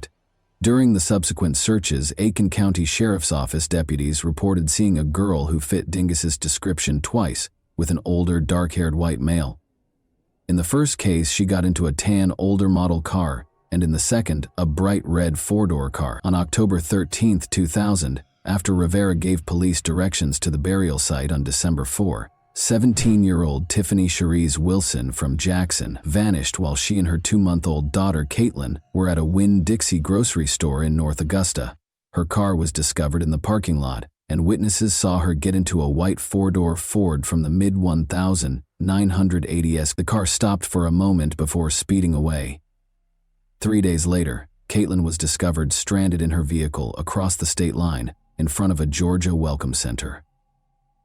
The body of a young female was found by 2 hunters in a densely forested area close to Graniteville on December 30th. Wilson's fingerprints were later used to positively identify the deceased. Similar to the aforementioned victims, Tabitha Lee Bosdell, 20, of Augusta, Georgia, vanished on June 19, 2018. She was going to apply for a second part-time job at a Huddle House before heading to her primary job as a telemarketer, according to her family. Rivera was charged after her remains were located and identified. Marnie Marie Glista was attacked in her home on September 5, 2000. Her age was 21. Despite suffering severe injuries, she lived. After being brought to a nearby hospital, she passed away from her wounds. She became the fourth known victim of Ronaldo Rivera 5 days later. Chrysalie Barton was attacked by Rivera on October 10, 2000, but she survived and police were able to obtain a sketch of her. Rivera's crimes all had a similar pattern, and all of his victims were roughly the same age. All of them suffered neck stab wounds and strangulation. The 37-year-old Rivera was put in solitary confinement and kept under close medical observation to make sure he couldn't hurt himself. Rivera denied any involvement in what happened to Jessica Carpenter, despite confessing to 5 other crimes. After securing Rivera's DNA, police hurried the sample to a lab for Jessica's relatives. It was intolerable to wait for the results. However, the case took a new turn just when the Aiken Police Department believed they had apprehended the offender. Authorities were informed by police informant Craig Gant that Tony Baldwin had confessed to killing Jessica Carpenter. On another murder charge, Tony Baldwin was already incarcerated in Aiken County. The police, Jessica's friends, and her family could only wait while DNA samples were taken from him to determine whether he was involved in her death. When both men's DNA results were received in January 2001, the community as a whole held its breath. 2 suspects in Jessica Carpenter's murder were exonerated, which was a startling development for her family.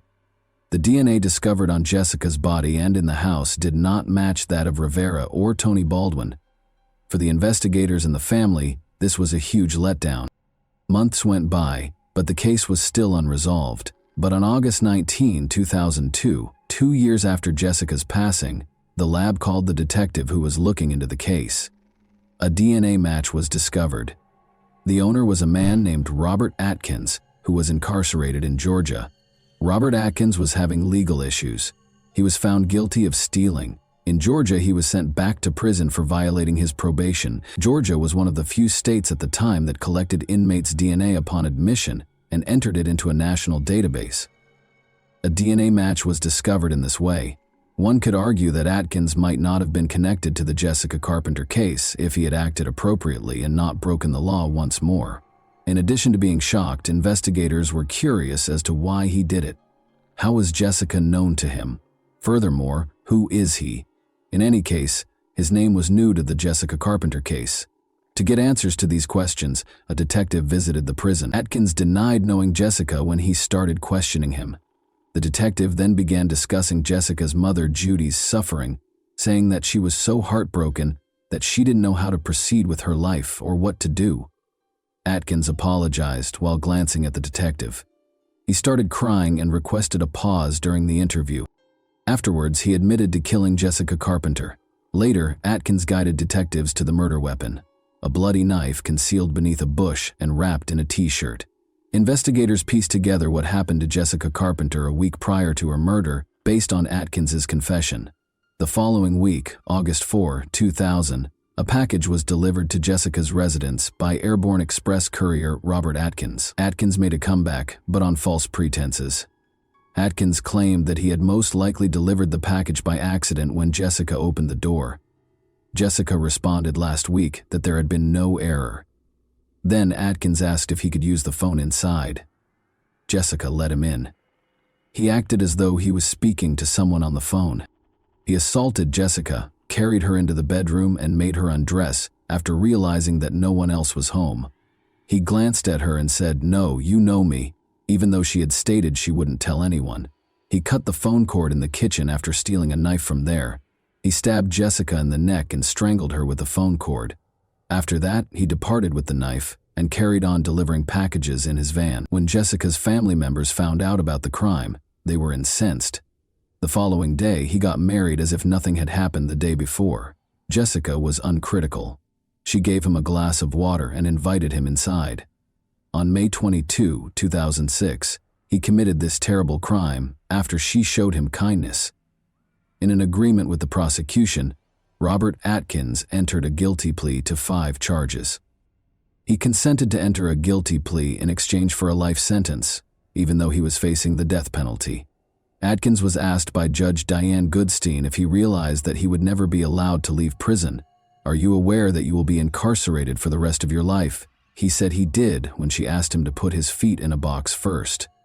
2 life sentences were imposed on Atkins. In 2004, Ronaldo Rivera received a death sentence. Rivera informed the jury that he had a mental illness and that medical professionals needed to investigate it to discover a remedy. In addition, he claimed that he still had murderous fantasies, threatened to retaliate if freed, and called for the death penalty. Rivera withdrew his testimony and started the process of appealing his sentence in 2016, 12 years later. The court denied his last appeal in October 2024. And that wraps up today's chilling story. If you enjoyed this video, don't forget to like and subscribe so you never miss a new upload. Also, let me know in the comments what part of this story shocked you the most. Thank you for watching, and I'll see you in the next video.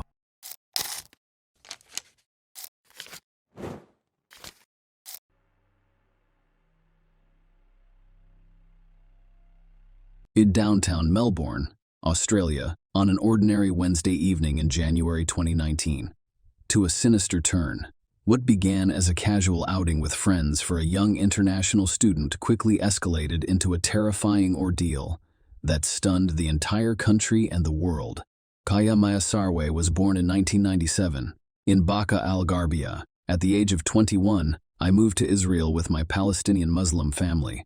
Aya Mayasarwe, a Palestinian citizen of Israel, embarked on a journey that was meant to be transformative. She had come to Australia for a 1-year exchange program at La Trobe University in Bundoora, Melbourne. Her thirst for knowledge and love of languages drove her decision to study abroad. However, the January night proved fatal for her.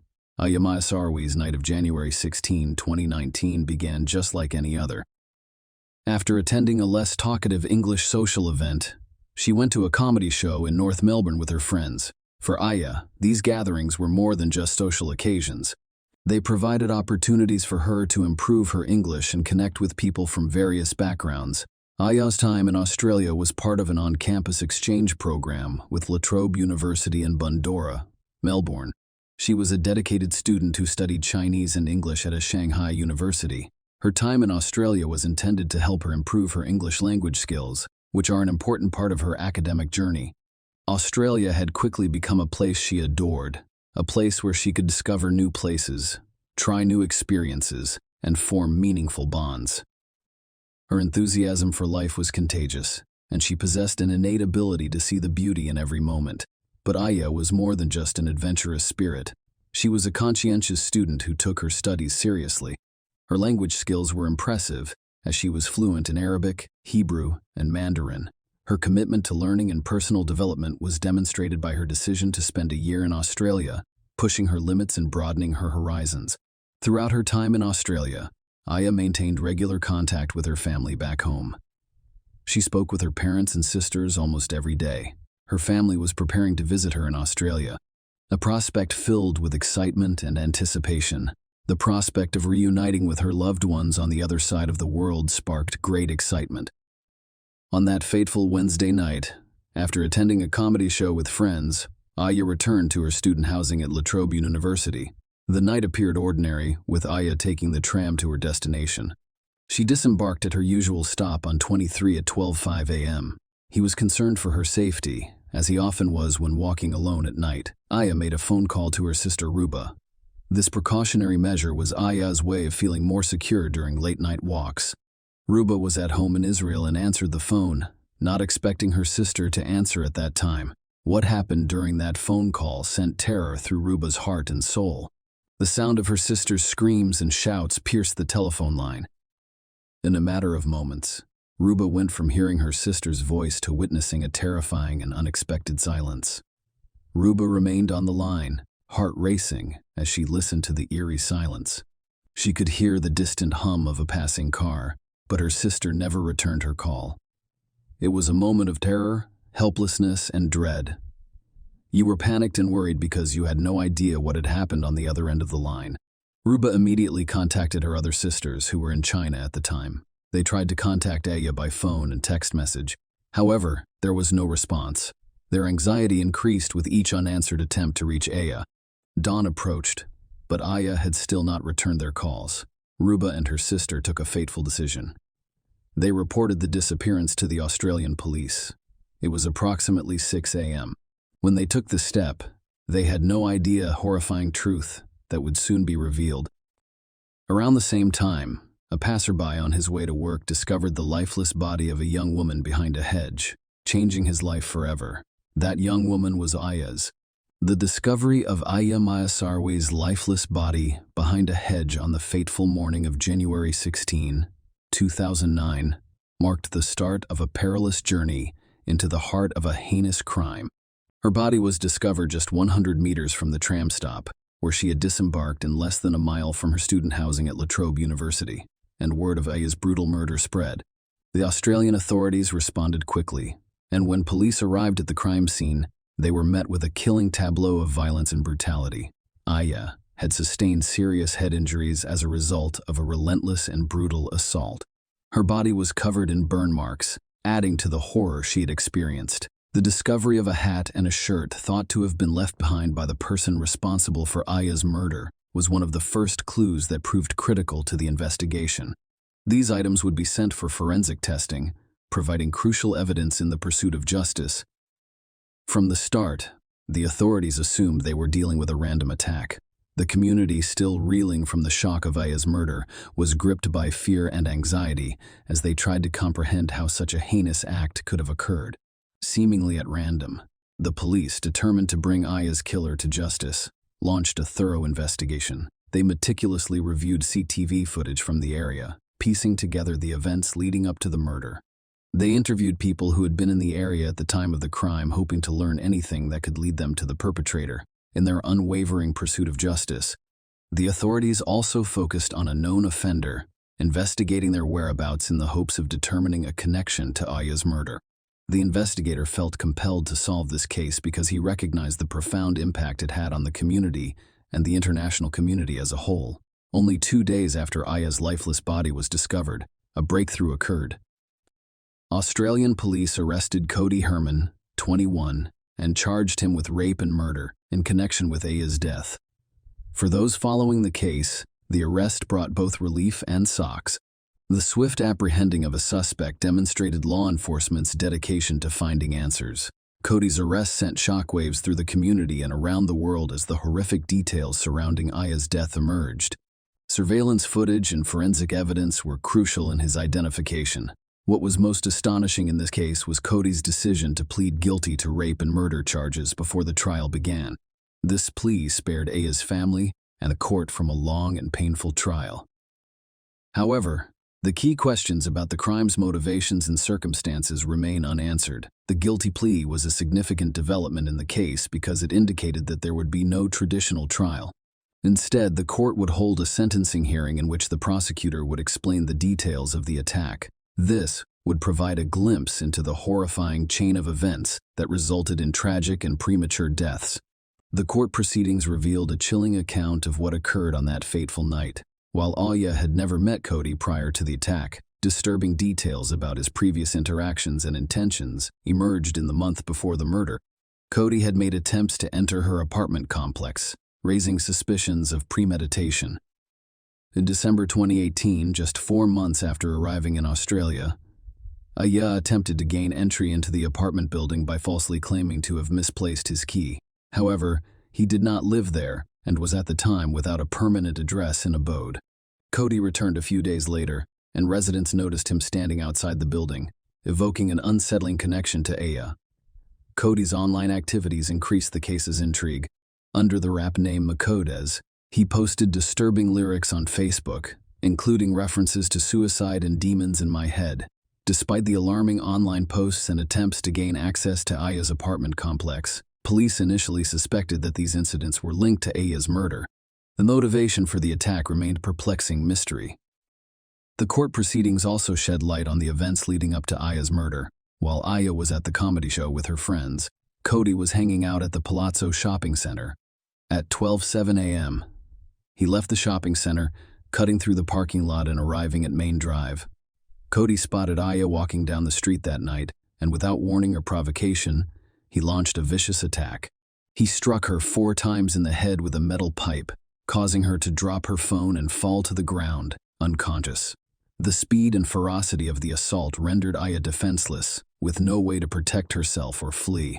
Cody's actions after the initial attack were equally horrific. He dragged the unconscious Aya behind a low hedge between the footpath and the car park, where he brutally assaulted her.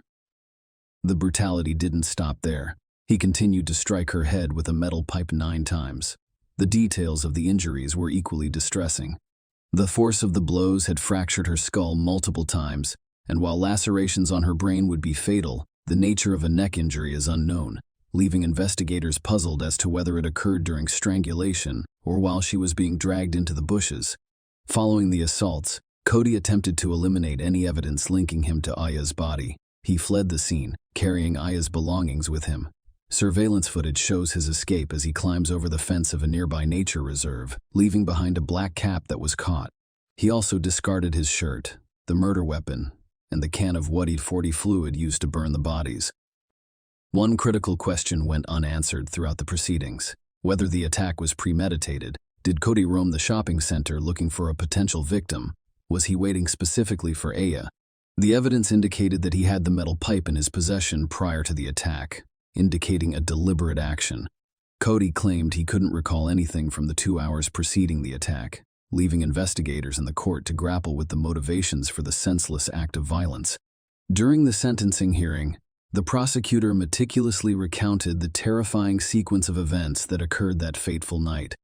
The details were chilling, emphasizing the brutality of the crime. Cody had relentlessly assaulted Aya, a young woman he had never met before. Cody began the attack by striking Aya 4 times over the head with a metal pipe without provocation, knocking her unconscious in her vulnerable state.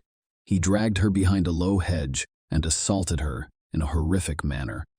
This was followed by 9 additional strikes to her head with the metal pipe, resulting in a catastrophic brain injury.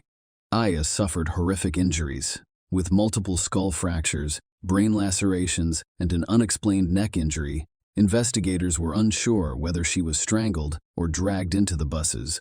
The gruesome details were revealed in court, leaving the audience in shock and disbelief. The victim's humanity, the brutality of the crime, and the attack's apparent motivelessness left everyone in attendance feeling deeply saddened and outraged. Throughout the preceding period, opposing viewpoints emerged regarding Cody Herman's sentencing. The defense claimed that Cody had a troubled upbringing characterized by instability and substance abuse. His attorney acknowledged the gravity of the crime, claiming that there was no justification for the attack. He portrayed Cody as someone who, despite committing a heinous act, was not inherently a monster. Instead, he contended that Cody's life had been plagued by extraordinary disadvantages, resulting in a distorted view of the world. A forensic psychiatrist provided insight into Cody's psychological profile, describing him as having a severe personality disorder. A forensic psychiatrist described the attack as the result of male rage directed at a female. He suggested that Cody's actions were motivated by a combination of humiliating experiences, including a broken relationship, substance abuse, a worsening mood state, and unresolved anger. In a handwritten letter to the court, Cody apologized for his actions. Recognizing that there was no excuse for what he had done, he expressed deep regret and promised to spend the rest of his life trying to make amends. On the other side of the courtroom, the prosecution argued for a harsh sentence, claiming that Cody should not receive leniency.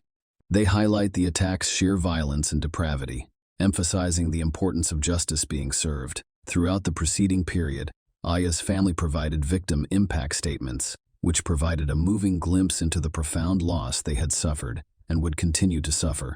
Ruba, Aya's sister, described Aya as someone who looked up to those who knew how to deal with difficult situations. Her mother, Kidam Aya, described her daughter as a beautiful girl and expressed his deep sadness when speaking of her. She described their daily conversations and her longing for her mother's embrace, while another sister remembered Aya as always cheerful and energetic. Justice Elizabeth Hollingworth presided over the sentencing hearing, and she addressed Cody directly. He emphasized the importance of women's freedom to walk the streets without fear of being violently attacked by strangers, as well as the gravity of his actions. According to Justice Hollingworth, Cody struck Aya with the clear intention of killing her, and his savage attack left her physically small, unprepared, and alone with no way to defend herself. Justice Hollingworth also addressed the issue of premeditation, stating that there was no evidence to suggest that the attack occurred while Cody was intoxicated or in a drug-induced psychosis. Instead, he noted that Cody's actions were influenced by a number of factors, including previous violent experiences, relationship breakdown, substance abuse, worsening mood states, and unresolved anger. Finally, Cody Herman sentenced Justice Hawley to 36 years in prison with a 30-year non-parole period. Share your opinion with us in the comments and subscribe to the channel for more.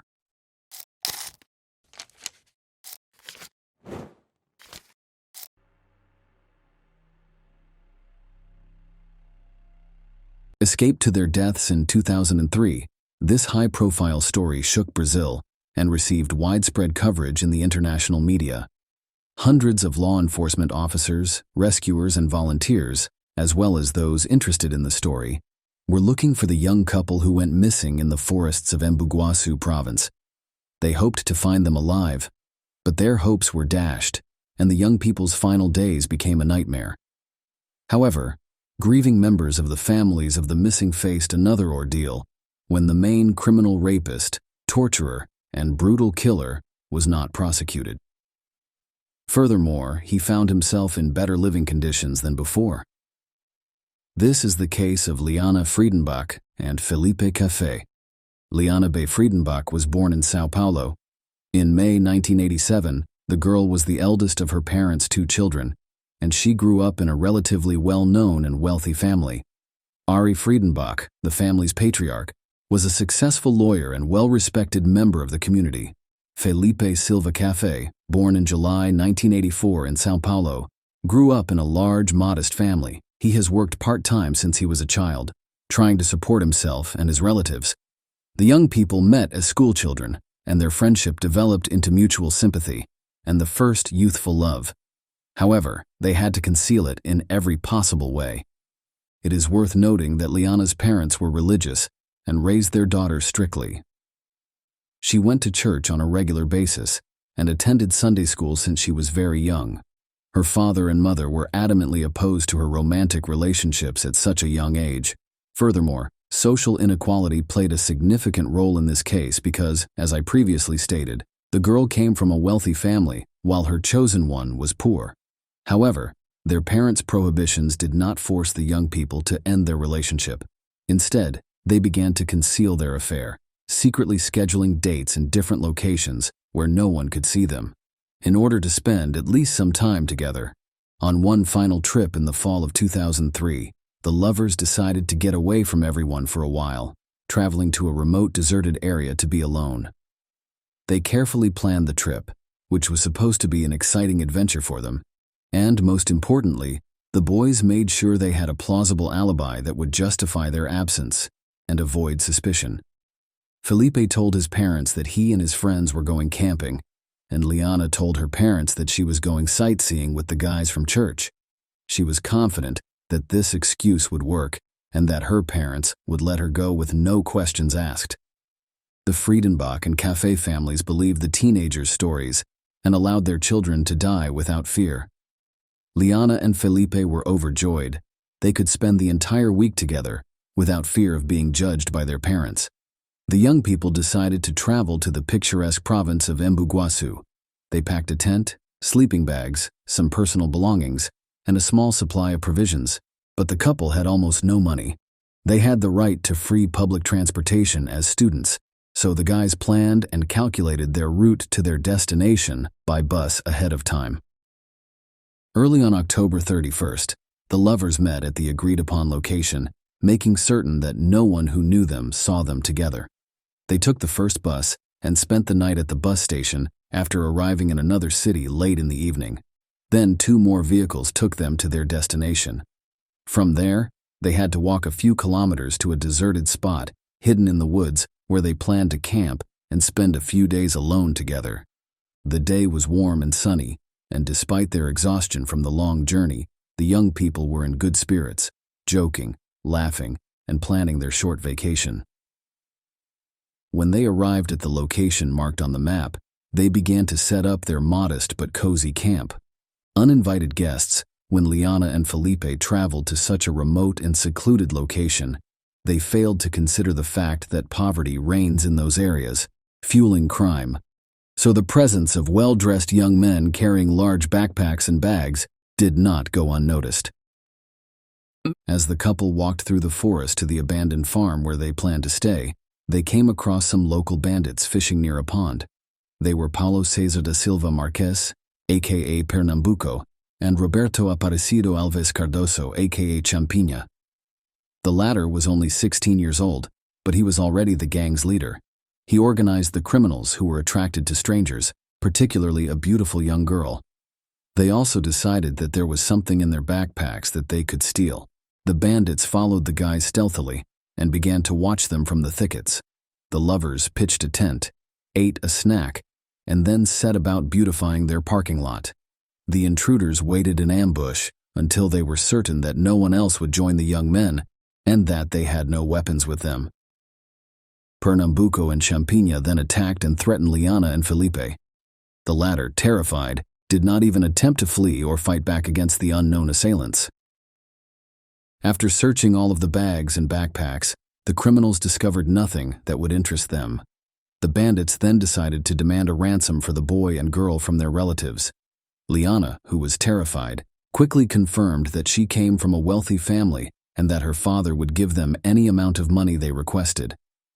The criminals were pleased with this turn of events, but because they lacked experience in such situations, they had no idea how to organize everything so that they could keep the money and be free.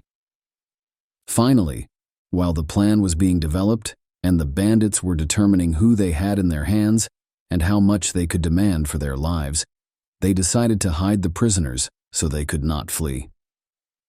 Initially, they were taken to a dilapidated structure near the farm where the boys were staying, which lacked windows and doors. It was quickly decided to take the pair to the home of one of the gang members there. Felipe was tied up and severely beaten, preventing him from escaping or resisting. That same night, each gang member took turns exploiting the bound and helpless girl, eventually breaking her morally. The criminals couldn't figure out how to demand and collect the ransom, so they simply killed the captives and hid their bodies somewhere in the woods so they wouldn't be discovered. The boys were taken to a deserted area in the woods the following day after being tortured. The half-dead Felipe was led deep into the forest, where a shot was heard, before the bandit returned alone. Liana realized what had happened. Her beloved was no longer alive, although the kidnappers tried. They had other plans for the lovely young Liana after assuring her that they had released the young man. The scoundrels wanted to keep her as a plaything until they got bored of her, especially since no one had begun looking for the missing boys.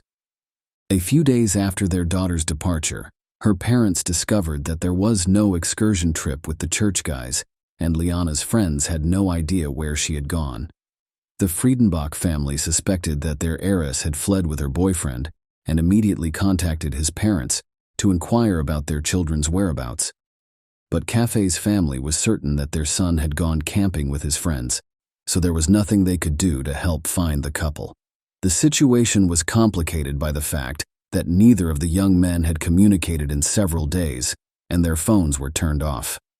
Ari Friedenbach used his connections and money to put all of the city's cops on their feet. They were able to reconstruct the route the young people took after tricking them into fleeing home. The police soon arrived in Embu-Guaçu, where the boys had gotten off their last bus, and their route continued through a deserted wooded area. It was also where their phones were last active. A large-scale search began involving police officers, rescuers, and concerned citizens who had learned about the incident and wanted to help. A large local businessman also joined the operation, bringing his personal helicopter to search from the air and handing out leaflets with photos of the missing young people. Their camp was discovered quickly, and it appeared frightening. Despite the absence of blood and fighting, it was obvious that something terrible had occurred here. The couple's personal belongings had been removed from their bags and carelessly scattered. The tent had been opened from top to bottom with a knife, and the guys' cell phones were scattered about. Felipe's lifeless body was quickly discovered by rescuers. The tied-up guy had been shot in the back of the head almost at point-blank range, so he had no hope of being rescued. It became clear that the chances of finding Liana alive were slim, but as they say, hope dies last.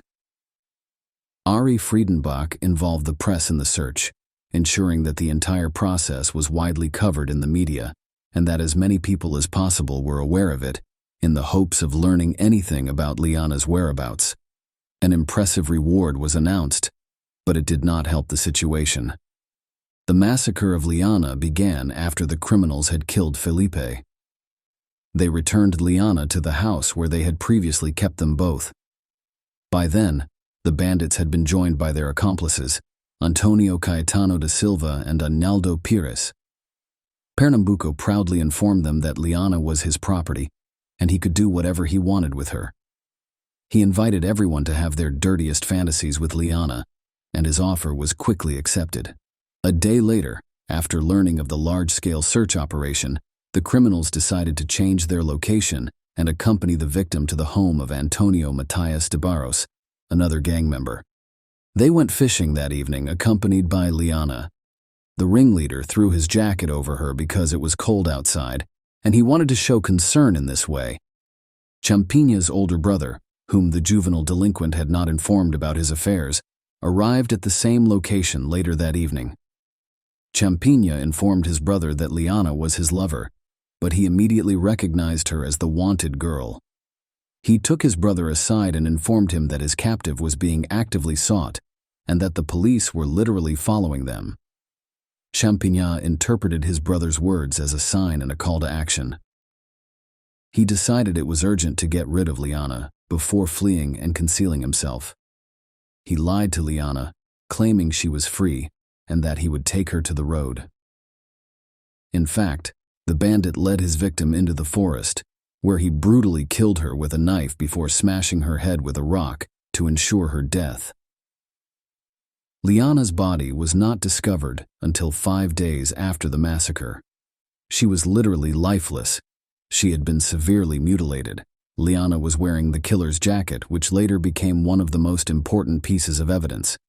The criminals were extremely cruel, cynical, and ruthless, but they were also stupid and short-sighted in that they did not try to flee or hide, did not bother to destroy physical evidence, and believed that no one would ever find them. The bandits' naive self-confidence allowed the police to quickly identify and apprehend all members of the criminal gang. As previously stated, Champigna left his sweat-stained jacket on the victim's body.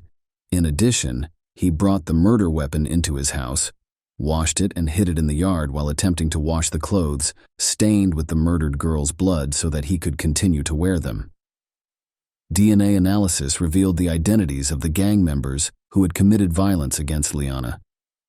The gang members were apprehended almost simultaneously.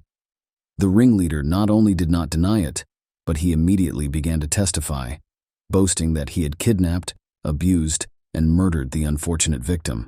He went into great detail about what had happened to Liana in her final days. After a lengthy trial, nearly all of the adult members of the criminal gang received harsh sentences. Pernambuco was sentenced to life imprisonment for Felipe's murder. Antonio Caetano da Silva and Arnaldo Pires were also sentenced to life in prison, but Antonio Matias de Barros was only sentenced to 6 years because he did not torture the victim, but rather provided the gang with his home where it all took place.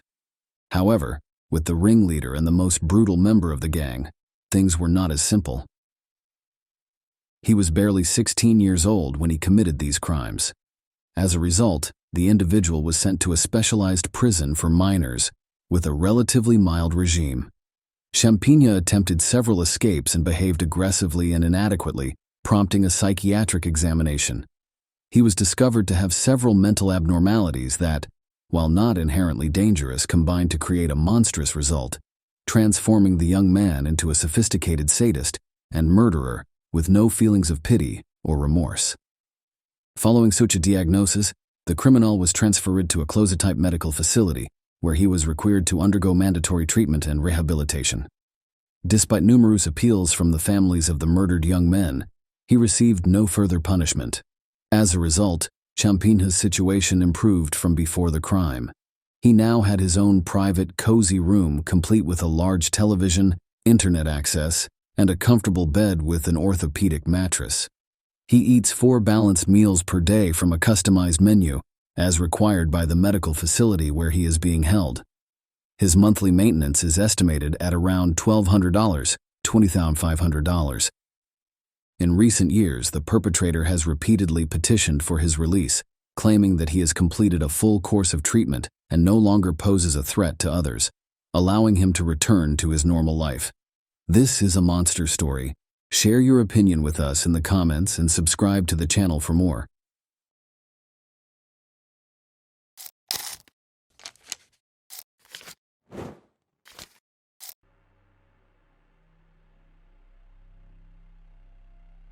Hey guys, welcome to my channel, and today we're going to take a look at another horrible case with you.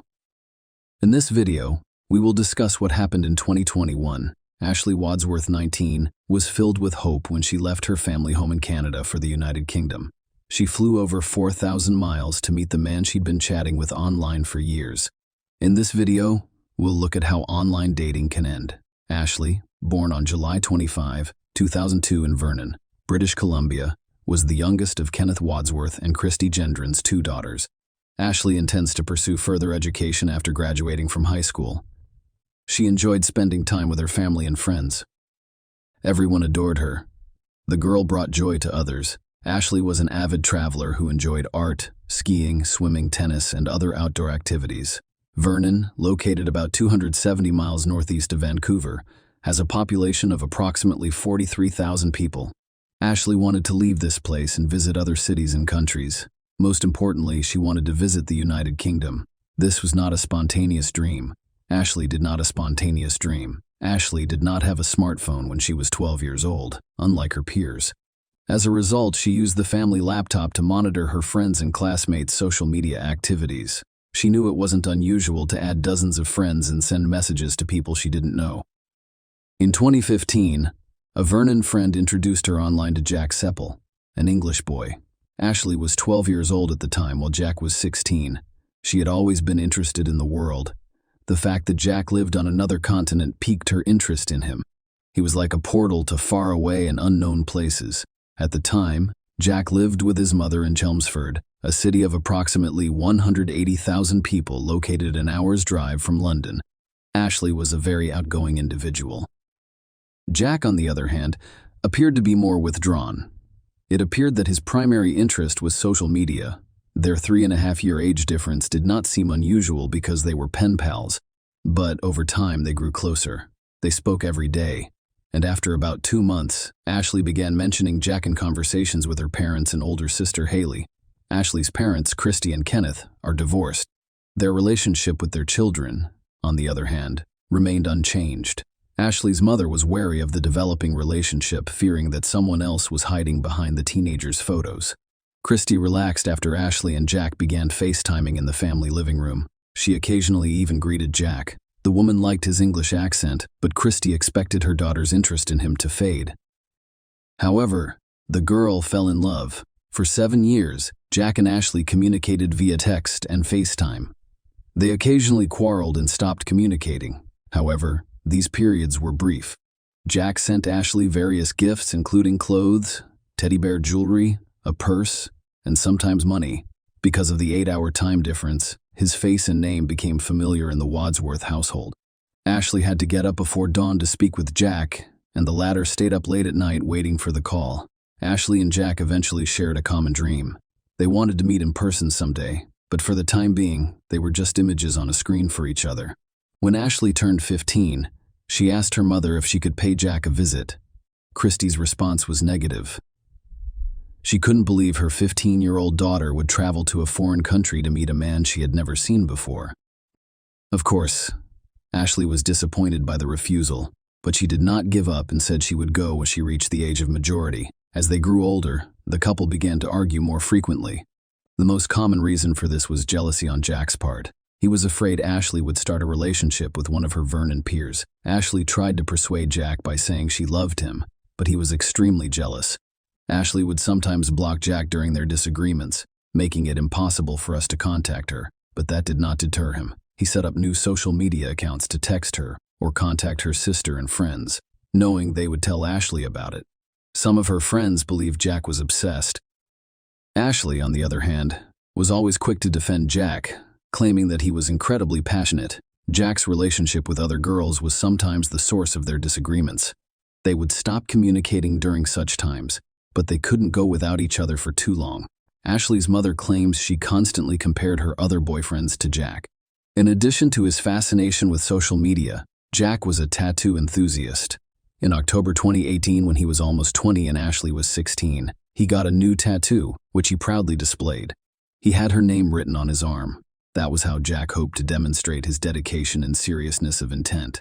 He sometimes called Ashley, and his future wife, Christy Gendron, said the tattoo was too much.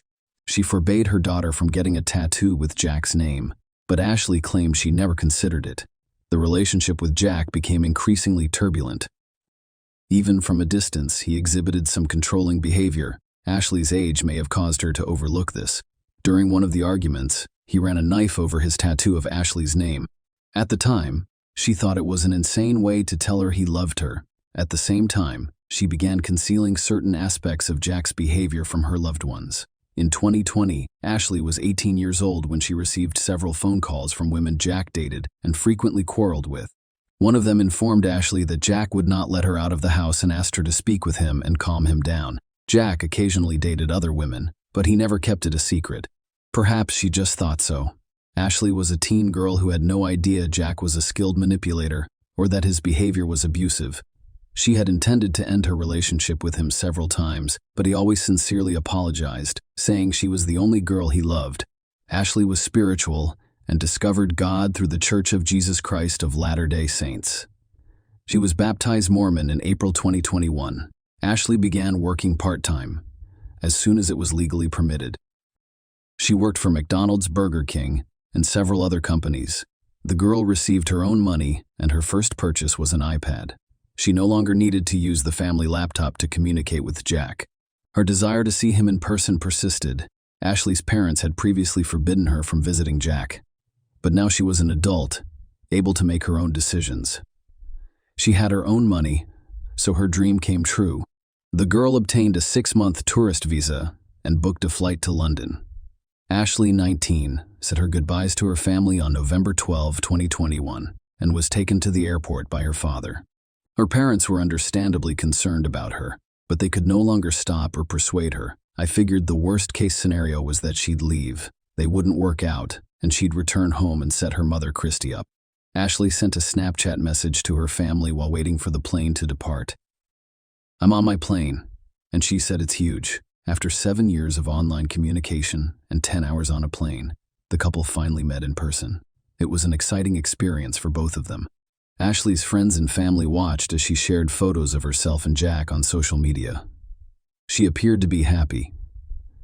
Ashley moved into Jack's house in northwest Chelmsford, where he has been living since 2020. Their story resembled a fairy tale.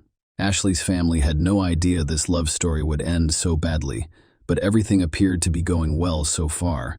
Ashley posted photos from her trips with Jack. They traveled to many places and appeared to be a happy couple in every published photo. Ashley had imagined Jack to be like after communicating with him online for so many years. That is, he was not striving to be perfect. Jack was kind and sentimental. He was occasionally angry, displaying his bad temper. They spent all of their time together because Jack was unemployed and was supported by his mother, who lived nearby. Ashley was unable to find work because she was a tourist in the United Kingdom. She noticed that Jack didn't have any friends. He had no life beyond social media and a game console. He soon demonstrated the first signs of controlling behavior. He didn't like Ashley's conversation with one of the neighbors. The situation seemed strange to her. She was never without friends and did not spend the majority of her time at home. Before Ashley left Canada, a church friend introduced her to some American missionaries her age, who were supposed to be in Chelmsford at the same time she arrived in London. She told Jack she wanted to meet these people, but he objected and refused to let her attend Sunday services. It was an additional red flag in their relationship. Ashley was becoming bored as they spent the majority of their time at home. Since Jack forbade her from attending church, she contacted the missionaries via text messages, keeping it a secret from him because she knew he would not like it. She deleted his WhatsApp conversations because he kept checking her phone. Every day, Jack's behavior worsened. 6 weeks after Ashley arrived, he struck her for the first time. That day, he texted his mother that he smacked Ashley after discovering that she had blocked 2 British numbers on her phone years ago. He assumed the numbers belonged to other men. That's no reason to touch her, his mother responded. As a result, Ashley was in a foreign country, away from her home and family, and alone with a man suffering from psychological problems. Behind the photos of smiling and happy couples are often sad and depressed individuals. Ashley changed her Facebook photo to one of Jack hugging her and captioned it, "My bestie with a red heart." At the same time, she set up a secret album on her phone to store photos of her bruises caused by Jack's abuse. Ashley informed her sister Haley that he was not the man she had imagined in her dreams. At the same time, she threatened to stop communicating with Haley if the latter informed their mother. Jack frequently took sedatives. As previously stated, he was a skilled manipulator. Jack has a history of self-harm. When he was angry or wanted to comfort his girlfriend, he hurt himself, but he was always careful not to endanger his life. Jack used a similar technique on Ashley. By the end of December 2021, he ingested a supply of sedative medication, prompting Ashley to call an ambulance. It transported him to the hospital, where he received the necessary care. Ashley told neither her mother nor her friends about the incident. Only her sister Haley was aware of the situation. The latter invited her sister to come home. The next month, in January 2022, Jack smashed a beer mug over Ashley's head. She cried on FaceTime with her sister while Jack screamed and forced her to clean up the pieces. Haley was shocked. She begged her sister to fly home, but that did not work out. Over the next few weeks, Jack, like many other manipulators, demonstrated his better side, giving Ashley reason to believe he had recognized his errors and changed his behavior pattern. However, that was only a temporary act. Soon Jack became enraged again. He discovered old messages from a young Canadian man on Ashley's phone. He demanded social media passwords from her, which she gave him. During a fight in late January 2022, Jack hit Ashley again and threw a TV remote at her while she was FaceTiming with Haley, who begged her sister to return home. Ashley agreed at first, but later changed her mind. Ashley's family believes she changed her mind after Jack apologized and promised to change. Thus, their relationship was divided into alternating cycles. Everything seems fine. Jack beats her up, then apologizes. On January 30, Jack Seppel texted his sister, "I am obsessed with Ashley's past. It was only a matter of hours until we reached the point of no return." On the morning of February 1, Jack was furious once more. Just before 8 a.m., Ashley's neighbor heard her scream through the wall. Ashley appeared at her door moments later in tears.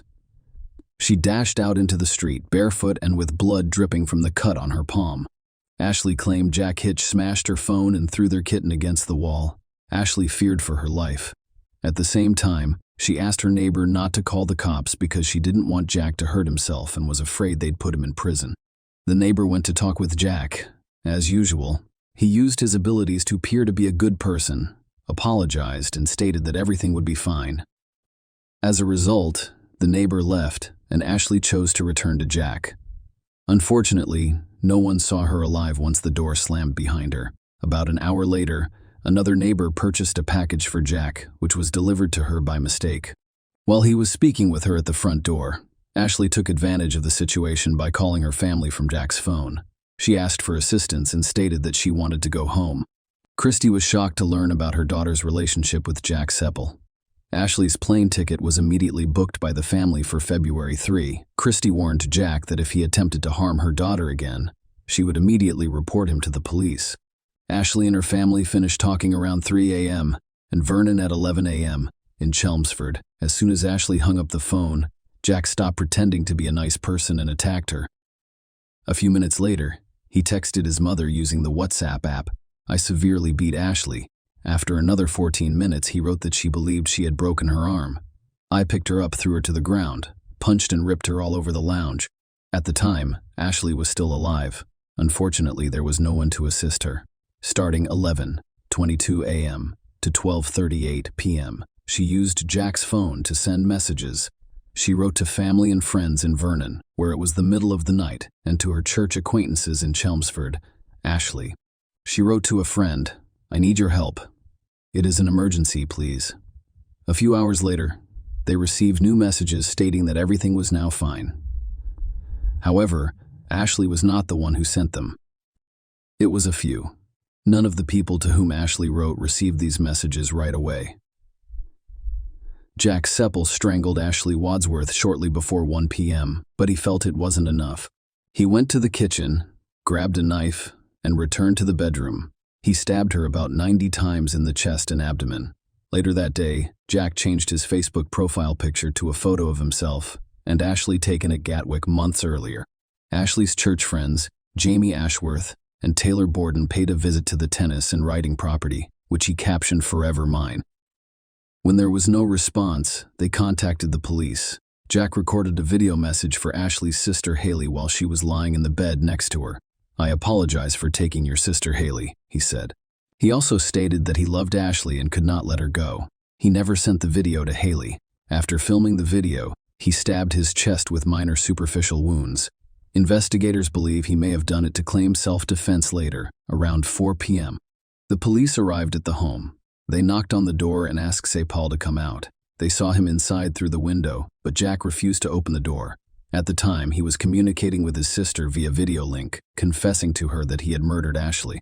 Police broke down the door and arrested several people. He was described as calm. Ashley's family awoke to a flurry of messages. They attempted to contact her, but she did not answer right away after they discovered what had happened while they were sleeping. Kenneth Wadsworth, Ashley's father, will never forget the day of February 1. He awoke to find out that his daughter had died. He describes your heartbreak as extremely difficult. That's your baby girl, and she's left. There are no words to describe that sorrow. Kevin went to the UK with his wife, Charmaine, to handle the paperwork and collect Ashley's body. Aside from the enormous grief felt by her family at home, the Chelmsford community mourns her loss as well, despite the fact that many of them never met her. They held vigils in fields near where she was killed, with flowers, balloons, and candles to honor her memory. After being arrested, Jack Seppel told police that he had become psychotic. Despite these statements, a psychiatric examination determined that he was aware of his actions at the time of the crime and competent to stand trial. Ashley's family was stunned by the tragedy, but they were even more shocked to learn that Jack Seppel had a long history of controlling behavior and harassment. In 2014, even before Ashley, a 15-year-old girl, met a 14-year-old girl online, he photographed her naked without her permission, and when she broke up with him, he posted the photos for everyone to see. She filed a restraining order. A month later, Seppel violated the order. That same year, he argued with his mother about his Xbox, pushed her to the floor, and ripped the door off its hinges. When the restraining order expired in 2017, Seppel contacted the victim again. Although the girl ignored his messages, he was not going to back down. In January 2018, he sent her a message saying, "Please respond. You will never get rid of me. Even if I have to go to prison for you, I will see you soon and show up wherever you live." By then, he'd been in contact with Ashley for 3 years, and her mother had filed a restraining order against him. In July 2018, Jack damaged the door, smashed her car, and broke the windows in her house. In September 2018, the court sentenced him to 8 weeks in a juvenile correctional facility after he again violated the restraining order. The following month, he pleaded guilty to attempting to enter a nursing home. The court sentenced him to 21 days in prison. Seppel spent increasingly more time online, as if looking for a victim. In March 2020, he met a woman on Facebook, and they started living together. This woman quickly recognized that he was a dangerous man. He was extremely jealous, and his actions were unpredictable. When she said she was leaving him, Jack grabbed her throat and locked her in the house, but she managed to escape through a window. Another similar incident occurred, but with a different woman. Seppel had committed 12 crimes in total, with domestic violence accounting for the majority of them. "We had no idea about his history. I feel like I threw her to the wolves." Ashley's father stated that Kenneth and Christy want others to learn from their daughter's story. If something does not feel right, take action. If you have a gut feeling that your sister, friend, aunt, mother, or daughter is involved in such a situation or relationship, call the police and intervene. Christy also mentioned her daughter, saying, "We should have reached out ahead of time through Claire's law. We learned the hardest lesson of all. Our beautiful Ashley flew to England excited, alive and well, but unfortunately flew home in a box. Please be warned to leave these violent, toxic, and dangerous relationships. Now, if your gut tells you something is wrong, please trust your instincts and intervene immediately. Even if they say everything is fine, the most dangerous time for a victim of domestic violence is when they choose to end the relationship and leave. Call the cops to help them pack their belongings and get them out of there to safety. It is too late to save Ashley, but you can still save yourself or someone you care about. The trial began in September 2022, when Sapal admitted to killing Ashley Wadsworth. The prosecution case included strong witness testimony from neighbors and friends who described Sapal's toxic behavior and the events leading up to the murder. It contained voice notes that Ashley had recorded and sent to friends. Sapal had threatened her with death in those notes. The judge described Sarah's attack on Ashley as brutal and cowardly. The judge stated that Sapal had 8 previous convictions for 12 crimes, nearly all of which involved domestic violence. The judge stated that it demonstrated a clear pattern of violent and controlling behavior among a number of women. On October 10, 2022, a court sentenced Jack Seppel to life in prison. He will be able to apply for parole after 23.5 years through his lawyers. Ashley's parents received an apology note from Sapal. However, they did not believe he had repented of his actions. Great, he will have time, but in the United Kingdom and Canada, life is only 25 years long.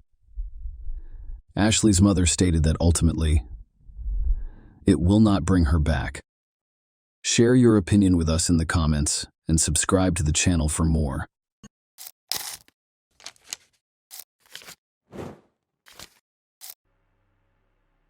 Today's story takes place in the small town of Sarasota, Florida, a resort town on the warm Gulf of Mexico where people felt safe until one day.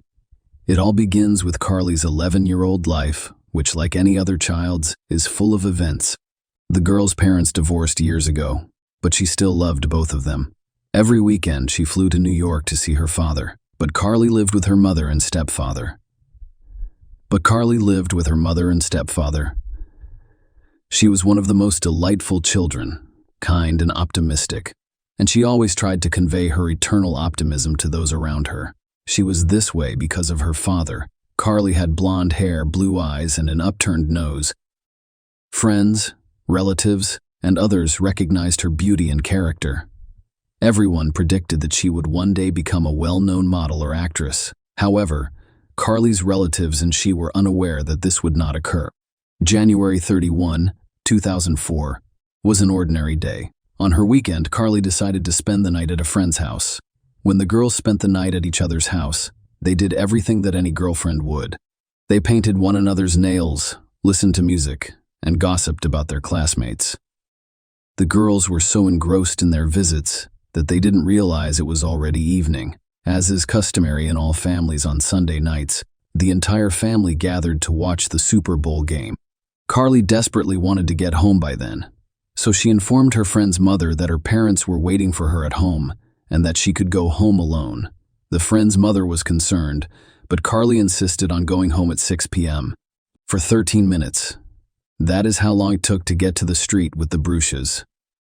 It was just 750 meters. After Carly left, the friend's mother contacted the parents because she was concerned and informed them that Carly had left alone. Susan, Carly's mother, was very concerned about her daughter, who had gone alone, despite the fact that the distance was only 2 blocks. So a concerned Susan asked Stephen, her husband's stepfather, to come out and meet her. Stephen immediately goes outside to meet Carly. They were to meet halfway and enter the store. Stephen was always spoiling his stepdaughter, and the night before the match, he promised to buy her a bunch of sweets. Stephen walked the entire route several times but could not locate Carly. She vanished. Carly and her parents' lives are plunged into horror from that point forward. The feelings of concern and excitement were not futile, because in the future, they anticipated events that would shock the entire city. Stephen searched for Carly for more than an hour. He drove past the route a few more times, hoping that he and Carly had simply diverged. However, it was clear that something had happened to her. After all, the distance between the houses was manageable, and everyone was familiar with the route. Susan and Stephen set out again to find Carly. They walked the streets and drove through neighborhoods, shouting and searching for the girl by name. They looked through all the suspicious areas, including a wooded landing, and then noticed something strange. A red tow truck was driving slowly past them, so they decided to follow. Susan and Stephen continued to follow the tow truck and discovered that it was headed to Carly's friend's house, which surprised them. The same red tow truck that they had seen earlier was parked outside her friend's house, where Carly had exited a few hours before and vanished. It was parked outside Carly's friend's home. The red tow truck struck the parents as unusual. Susan calls 911 after realizing Carly is nowhere to be found. When an adult goes missing, police typically wait 24 hours before conducting a search. Searching for children always necessitates immediate action. As a result, the officers immediately divided into teams and began interviewing Carly's friend's family and Carly's own parents. Steve and Susan. Detectives investigate the route in the immediate area. However, she could not be found. Stephen and Susan are desperate and have no idea what to do. During the search, friends of Carly's family can find flyers with a photo and the inscription "Missing Carly" on all of the city's walls and poles. When people began to doubt Steve and Carly's stepfather while he was handing out flyers at a local company, he asked one of the employees if he could buy illegal substances for him. The employees were suspicious because his stepdaughter had only gone missing for a few days. Employees reported the incident to authorities. The detectives also kept an eye on Stephen, believing he was suspicious. The police decided to bring Stephen in for questioning. During the interrogation, Stephen stated that he had been with Susan at home the entire time, which she confirmed. Furthermore, while walking down the street to meet her from a friend, he was on the phone with Susan the entire time, as phone records show. Stephen reported that he did not find Carly despite walking her route for more than an hour. Stephen remained a suspect even after his alibi had been thoroughly investigated. However, Stephen remembered a suspicious red tow truck that he and Susan had seen the day it went missing. Its owner was Ron Shokit. Ron had been dating his friend Carly's mother for months. Stephen told police that he saw the truck driving slowly near a wooded area shortly after Carly's disappearance, and then stopping near Carly's friend's home. Investigators began testing that theory as well. They called Ron in for questioning. Ron stated that he had left for work before Carly did and had noticed nothing unusual. The police also tracked Ron's movements that day, checked his alibi, and ruled him out as a suspect because he was at work when Carly went missing, as confirmed by his employer and surveillance cameras. The day after Carly's disappearance, the police decided to contact Susan again. She claimed to the police officers that her daughter had never run away before, and she had no reason to believe Carly would have run away. However, the information provided by Carly's friends differed significantly from Susan's version. Carly's friend reported to the police that she had been extremely depressed and upset the day before. In her conversations, she expressed reluctance to return home, claiming that she had too many responsibilities. This new information prompted law enforcement officials to consider the possibility that Carly had left voluntarily. However, given her young age, investigators cannot completely rule out the abduction theory. In order to provide complete clarity, investigators have asked Susan to contact Carly's dentist and obtain dental records, which could be useful if identification is required. The next morning, police officers used police dogs to search for Carly. Susan and Stephen allowed the dog's canine handlers into their daughter's bedroom. The dogs sniffed the bedroom linens and the girl's clothes before picking up the trail. They followed Carly's planned route from her friend's house to her own. Carly's tracks led police to a car wash, where she apparently attempted to take a shortcut. The dogs lost track of Carly near the car wash's back entrance. Fortunately, the area was equipped with 2 cameras, one capturing cars closer to the entrance and the other capturing cars farther away. Unfortunately for the cops, there were some blind spots that remained hidden. Police recognized that if Carly was taken away by a criminal, it is unlikely that he did so under camera surveillance, but they sat down to examine the footage. The camera at the entrance did not record anything. Officers reviewed all footage from 6 p.m. There was no footage from 9 p.m. onward. However, a second camera in the far corner caught some interesting moments. At 6:20, 1 p.m., it captivated Carly.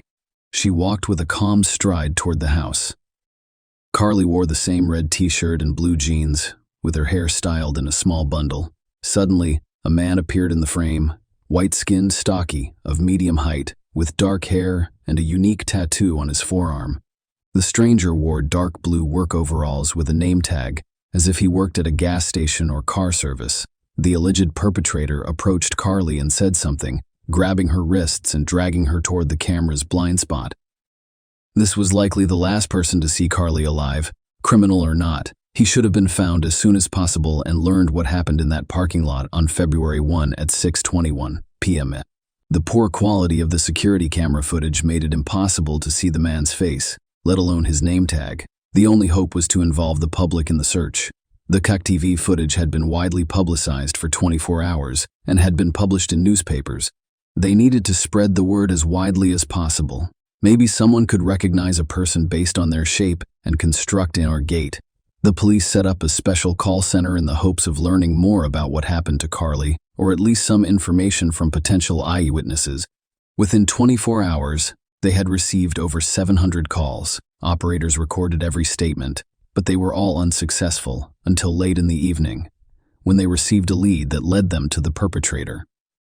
On Tuesday, February 3, police received a call from a man who claimed to know the man on the videotape. The caller introduced himself as one of his business associates. He stated that the man's name is Joseph Smith, and he is easily identified by his peculiar uniform and awkward gait. Police officers immediately grabbed a long-awaited lead. Operators continued to answer the phone. Detectives checked Joseph Smith's information. The man moved to Sarasota County from Brooklyn, New York, in 2003. He was an auto mechanic by trade and had been married, but divorced twice. His 3 adult daughters were college graduates. The newest suspect was 37 years old. He had a long criminal record dating back to 1993. There were several charges, including solicitation of minors. Joseph Smith, who had back problems for most of his life, was severely addicted to illegal drugs. He'd been arrested several times, including 3 for assaulting women. Carly's disappearance occurred while he was on probation. One of Smith's coworkers reported that he had been acting strangely since Carly's disappearance, and the day before, he had not shown up for work at all. He also stated that Smith had used illegal substances. This coworker confirmed that the man on the videotape closely resembled Smith in appearance, demeanor, and clothing. Another coworker confirmed that the man in the videotape closely resembled Joseph Smith and stated that the day after Carly was kidnapped, Smith arrived at work under the influence of illegal substances. Smith's coworkers claimed Joseph was having problems at work due to illegal drugs and debt. The police decided to re-examine all of the car wash videos from shortly before Carly's abduction in an attempt to connect the kidnapper to one of the cars passing or stopping near the car wash. Joseph's coworkers said he drove a brown Lincoln. However, at the time of the abduction, it was being repaired. Police investigated a light-colored Buick station wagon that pulled into the car wash parking lot about 3 minutes before Carly was abducted. The car briefly stopped in the parking lot before driving away. The quality of the video footage prevented the police from determining the license plate number or identifying the driver. The police decided to go to Joseph Smith's home. Officers arrived at Joseph's friend's home, where he was renting a room after his wife kicked him out. Joseph opened the door, surprised and shocked that he had been mistaken for the kidnapper. The police officers continued to question Joseph, focusing on the specifics of his alibi. Joseph insisted that he was at home watching the Super Bowl when Carly went missing, and that his friends confirmed his presence at the time. However, when shown a video camera image of a man who closely resembled him, Joseph abruptly admitted that the man looked like him. However, he insisted that he was at home that evening and couldn't have been near the car wash. The detectives decided to conduct additional checks by having Joseph show his hands and roll up his sleeves. During this check, it was discovered that Joseph had tattoos on his forearm that matched those seen in the surveillance footage. Additionally, investigators discovered several fresh scratches on his face and hands. During subsequent interviews with investigators, Joseph admitted that he did borrow a light-colored station wagon from his friends that day. However, he claimed that he only drove it to a nearby marina to enjoy the water view before returning home. The investigation continued. The police were certain that Joseph was involved in Carly's disappearance. However, the owner of the apartment from which he rented Mimi confirmed his alibi, which perplexed investigators slightly. The police searched Joseph's Lincoln thoroughly and discovered several syringes inside. Joseph was arrested for using illegal substances and spoons, as well as violating his probation terms. A few hours following Joseph's arrest, Jeff Pincus, Joseph's friend and Mimi's husband, contacted police and informed them that Mimi had mixed up the dates in her statement. They stated that they had indeed lent him their car, but that he had not returned in the evening as promised and had not arrived until shortly before dawn.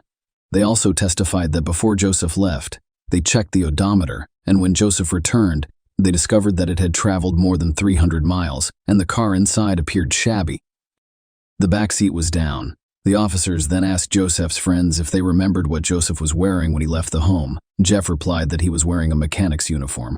The police officers knew it, but they needed to find indisputable evidence of Joseph's involvement in the case. The police obtained permission from Joseph's friends to search their home, or Joseph rented a room.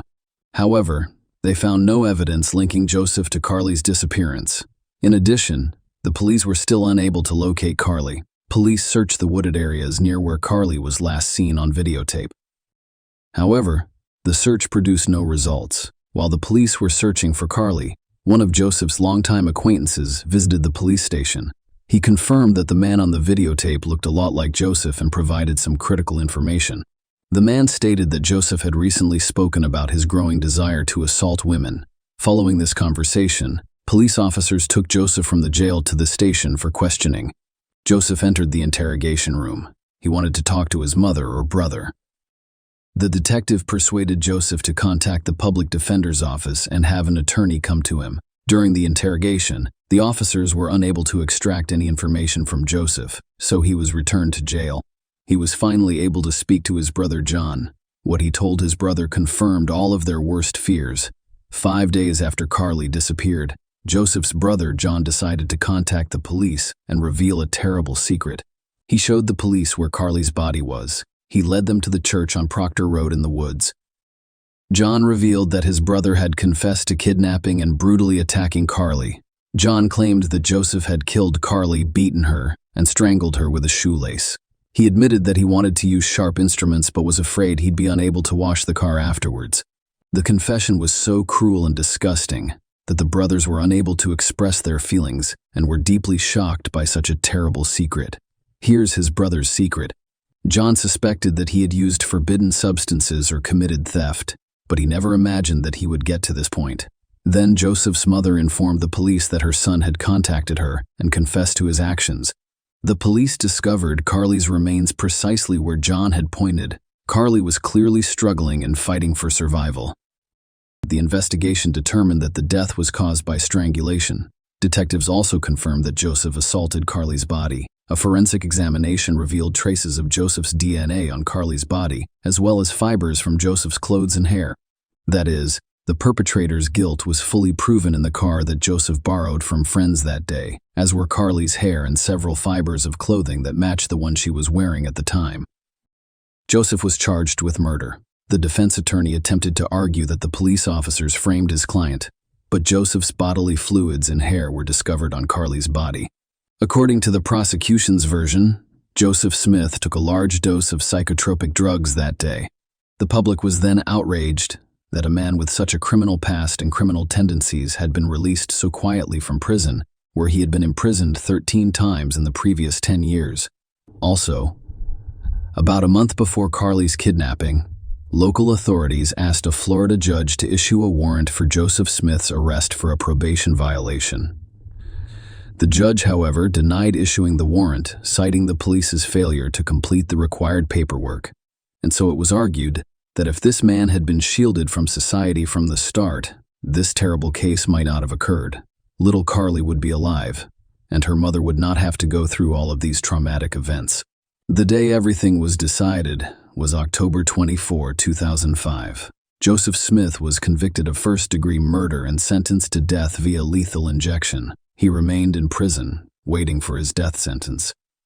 Smith was also suspected in the 2000 murder of Tara Riley, 25, who was discovered dead and naked in a pond behind a Walmart store. But the case was never solved, although John, who opposed his brother in court, claimed that Joseph was the one who killed Tara. He is a coward and refuses to admit it.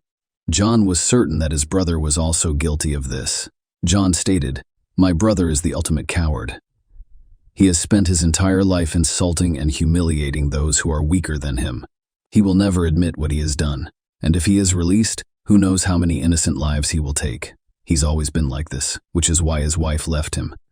But his parents believed until the end that he was a good man. On July 18, 2017, Joseph's death sentence was overturned and a new legislation was signed. It stated that the jury would vote 10 out of 10 in favor of the death penalty. Joseph was scheduled to have a new sentencing hearing. However, it was postponed. Susan, Carly's mother, began using illegal substances immediately after learning of her daughter's death.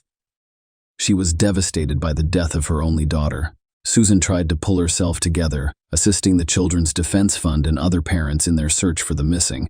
With all of her might, she tried to help others avoid such traumatic events. After all, Susan knew what it was like to go through such an experience. But after learning that Joseph would be pardoned and possibly released, Susan lost the meaning of life, couldn't take it anymore, and died by taking a lethal dose of forbidden substances. Smith was awaiting a sentencing review hearing scheduled for 2019, which could have saved his life. Joseph Smith managed to avoid the death penalty. However, in March 2021, the Attorney General's office confirmed that he should face a new sentencing hearing. Smith died in prison on July 26, 2021, aged 55. His cause of death could not be determined. At the end of the story, we'd like to state that the perpetrator killed little Carly and ruined the lives of Susan, Carly's family, and friends. He also committed other heinous crimes that can never be justified. Share your opinion with us in the comments and subscribe to the channel for more.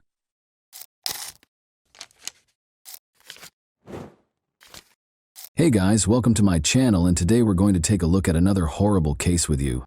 Investigators' work is a true art that calls for in-depth knowledge, intuition, and frequently extraordinary perseverance. It goes beyond simply carrying out official responsibilities. Investigations instantly conjure images of dramatic plots with swift resolutions and striking revelations.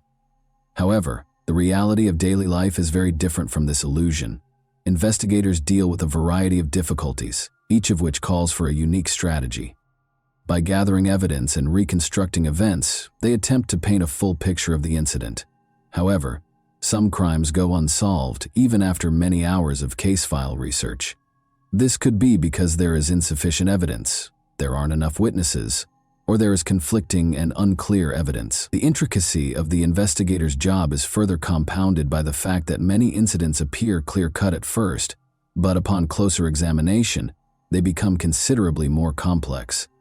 In some cases, the original versions prove to be totally unworkable. For instance, a crime that seemed to be motivated by jealousy may actually be the consequence of a series of events. Because of this variability, the investigator needs to be especially adaptive and flexible. The instances when a little-known piece of evidence that was previously dismissed as irrelevant turns out to be a clue are especially impressive. Sometimes a fingerprint, an object thrown at the crime scene, or even a word that was dropped by accident can alter the entire investigation and force a fresh perspective on details that appear familiar. These kinds of surprises call for a true investigator to be able to see the invisible and cut through the most complex web of falsehoods and misinformation. In the video for today, we examine one instance that was not initially what it appeared to be. This story, which was set in Canada, caught the public's attention right away because of its peculiar plot. The 34-year-old Nicole Porciello, also known by her last name Hasselman, was a patient and kind person, a true mentor to many children who were occasionally lost in the complicated maze of adolescence. She worked in student support services at Templeton Secondary School. For Nicole, the workplace at this school was more than just a place of employment. It was a second family, a place of friendship, and a place of sincere support. Nicole was viewed as an inspiration by her coworkers because she was always helpful and responsive. Teachers, administrators, and other school employees became friends with her. The miracle of pedagogy was manifested in her ability to relate to the most challenging teenagers.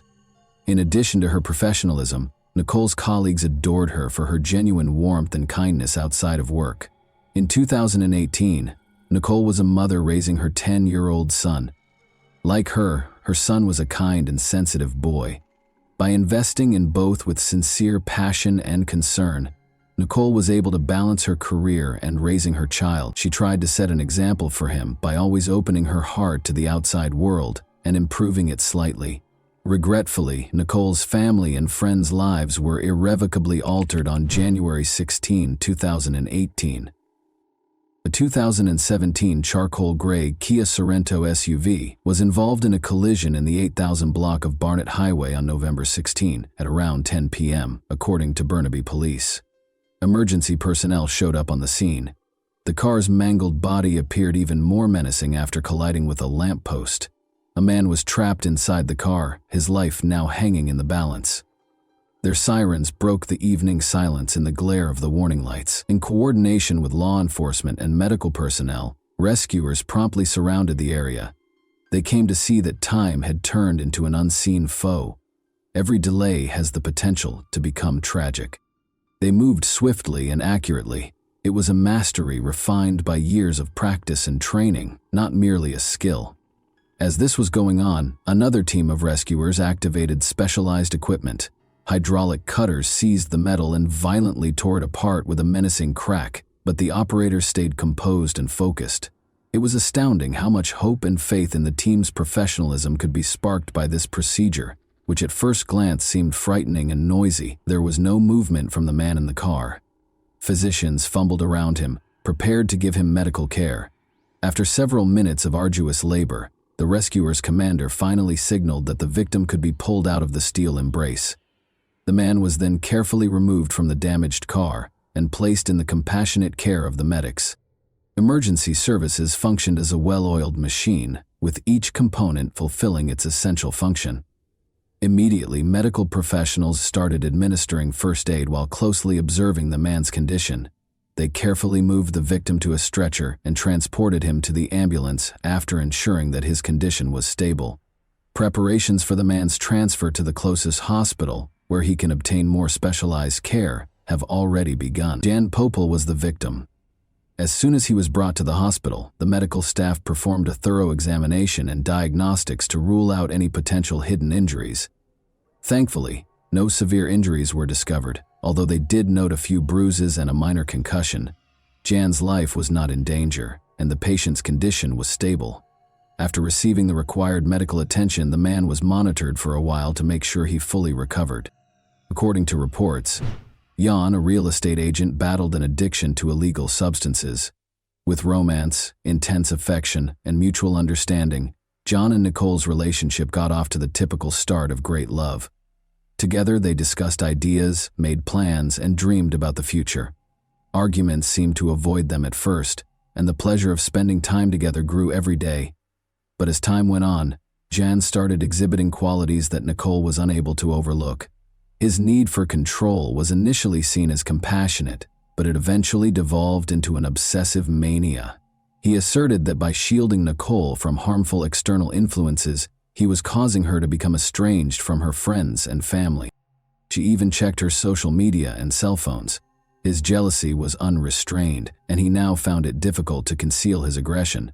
His desire to dominate only grew with each new conflict, and Nicole was caught in a psychological trap that was difficult to escape. He once pushed her chest so hard that it caused her physical pain for weeks. After 7 years of dating, Nicole continued to have faith in Jan's charming assurances that everything would improve, even though their lives were gradually filled with pain and fear. He promised to find the strength to get better and return to the devoted and reliable partner he had been at first. Even though Nicole secretly knew that Jan's behavior would probably never change, those vows prevented them from ending their relationship. They had split up multiple times, but each time Jan asked for another chance, Nicole would give it another go. Their most recent breakup, which Nicole believed to be final, occurred 9 days prior to the car accident, but Jan wasn't going to tolerate the split. He was reluctant to part with Nicole. He was deeply envious. In addition to publishing compromising images of her, he parked his car in front of her home. Following Jan's removal from the vehicle, the police got to work documenting eyewitness accounts and investigating the accident scene. In an effort to piece together the sequence of events leading up to the collision with the lamppost, they meticulously documented every detail. The purpose of the questions was to ascertain the accident's actual causes. For the sake of safety and justice, It was their responsibility to discover the truth. After finishing their portion of the work, the firefighters were packing up their gear and getting ready to head back to base when one of the officers made an unexpected discovery. A woman who was unconscious but still breathing was found in a ditch 30 feet away from the vehicle. Nicole was the one. After being brought to the hospital, the doctors did everything they could to save her, but sadly it was not enough. A few days later, police released a statement stating that the mother and 34-year-old educational assistant who died last week after an SUV crash in Burnaby had injuries suggestive of foul play. The woman had injuries that suggested foul play, but the man is expected to fully recover. Nicole was taken to a forensic laboratory a few hours after her death, where a skilled medical examiner with years of experience performed the autopsy on her body. Using professional tools, he carefully and methodically examined and repaired all of the wounds he saw covering her body. While some wounds were more superficial and might have been caused by a struggle, others were deeper and clearly directed with force. The examiner counted 47 stab wounds in total. 2 separate knives were used to inflict Nicole's wounds. In addition to documenting physical injuries, the expert searched for any marks that could provide insight into Nicole's death circumstances. Missing defensive wounds on the hands, for instance, might have suggested that the victim was immobilized or that the attack came suddenly. The expert understood that his conclusions were what would enable law enforcement to apprehend the offender and secure justice. All of the expert's observations and findings were combined into an official report after the autopsy was finished. In addition to being a document, this report served as a crucial link in the murder investigation's chain, giving the investigators the knowledge they needed to carry out their investigation. Following Nicole's passing, her friends, family, and co-workers were swept up in a sea of grief that struck them with an unanticipated and uncontrollable force.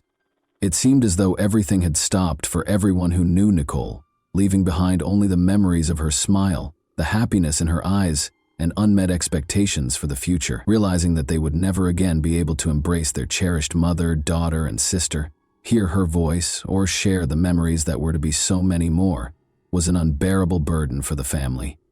Nicole lost a like-minded friend with whom she shared her most intimate hopes and experiences. They were consumed by the thought of how hard she had worked to rebuild her life, start over, and pursue her happiness. Nicole's co-workers recognized the significant impact she had had on their lives and team. The emptiness left by her passing was nearly tangible, and every day served as a reminder of everything they had lost. Many of them were inspired by Nicole's joy and dedication to excellence, and this unexpected loss helped them to understand how fleeting human life is and how crucial it is to treat one another with more consideration. For Nicole Porcello's family, the holidays have been the most difficult time. Carmine Porcello believes that he will never adjust to the loss of his younger sister. It's difficult to overlook her seat being empty when you're all seated for a family meal. She isn't where he said she would have been. Jan Porcello was taken into custody on November 29, 2018, 13 days after Nicole's passing. The public has been urged by police to provide any information that could help with the investigation.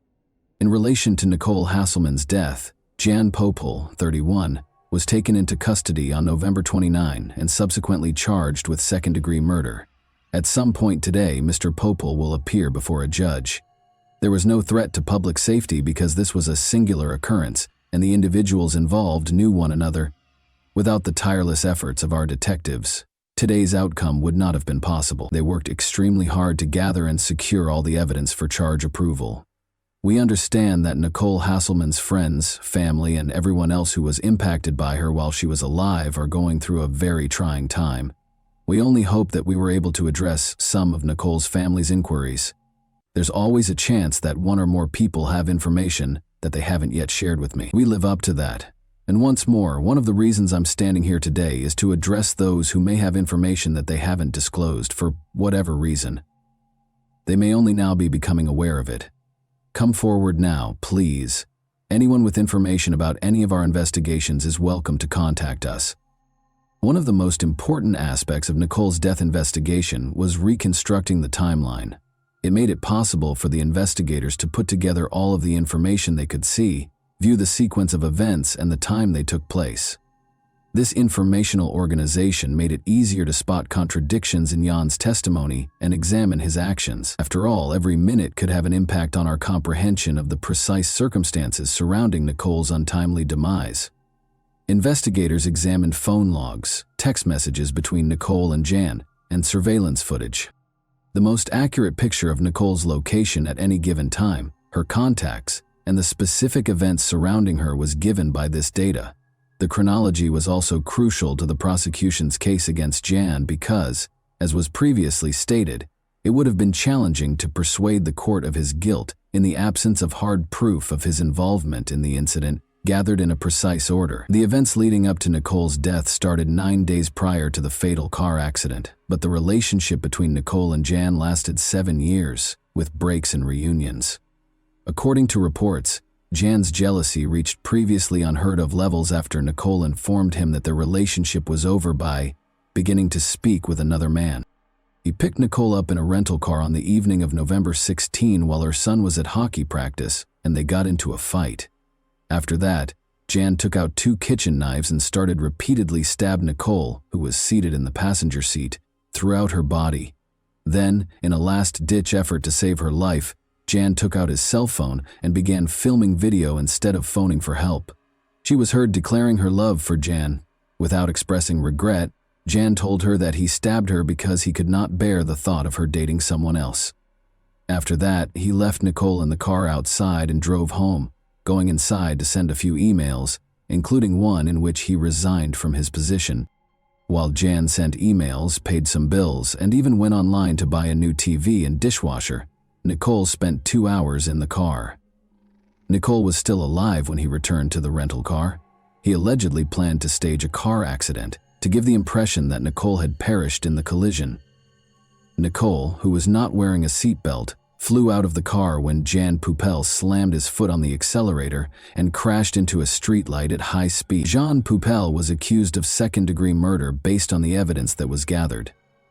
For Nicole's family and friends, the trial, which started in 2020 and lasted for several months, was yet another ordeal.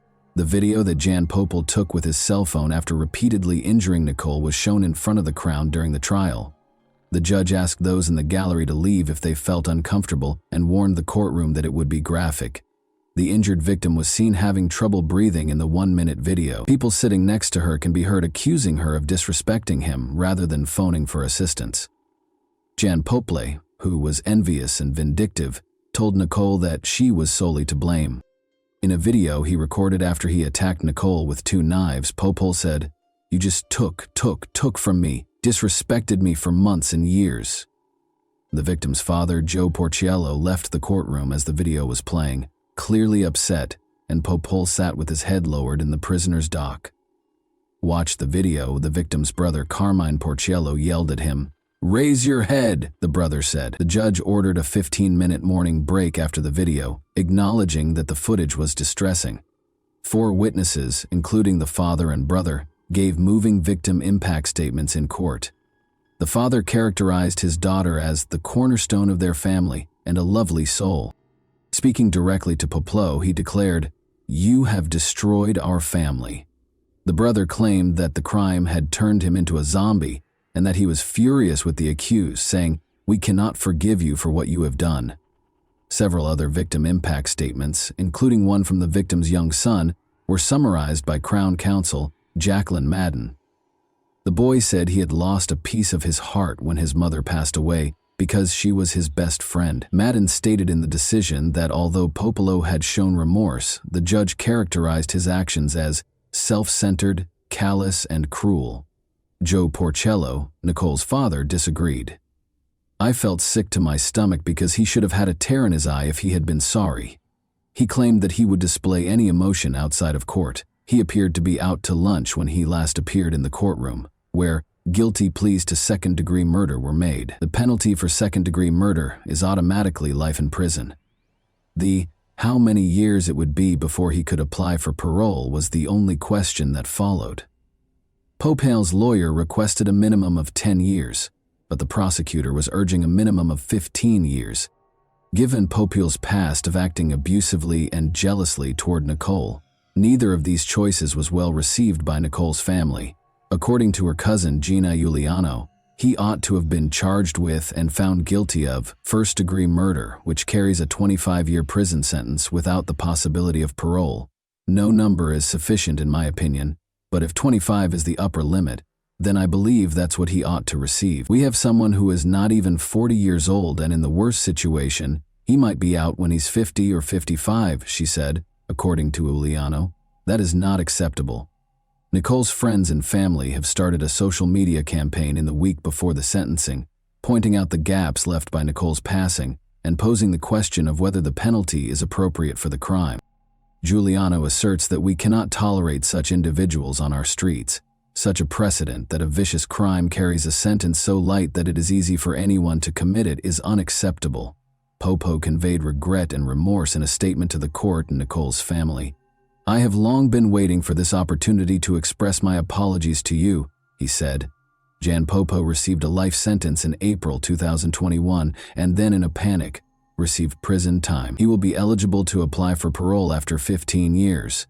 Nicole's family told a group of reporters outside the courthouse that justice doesn't exist in this country and that Popo's sentence was not harsh enough.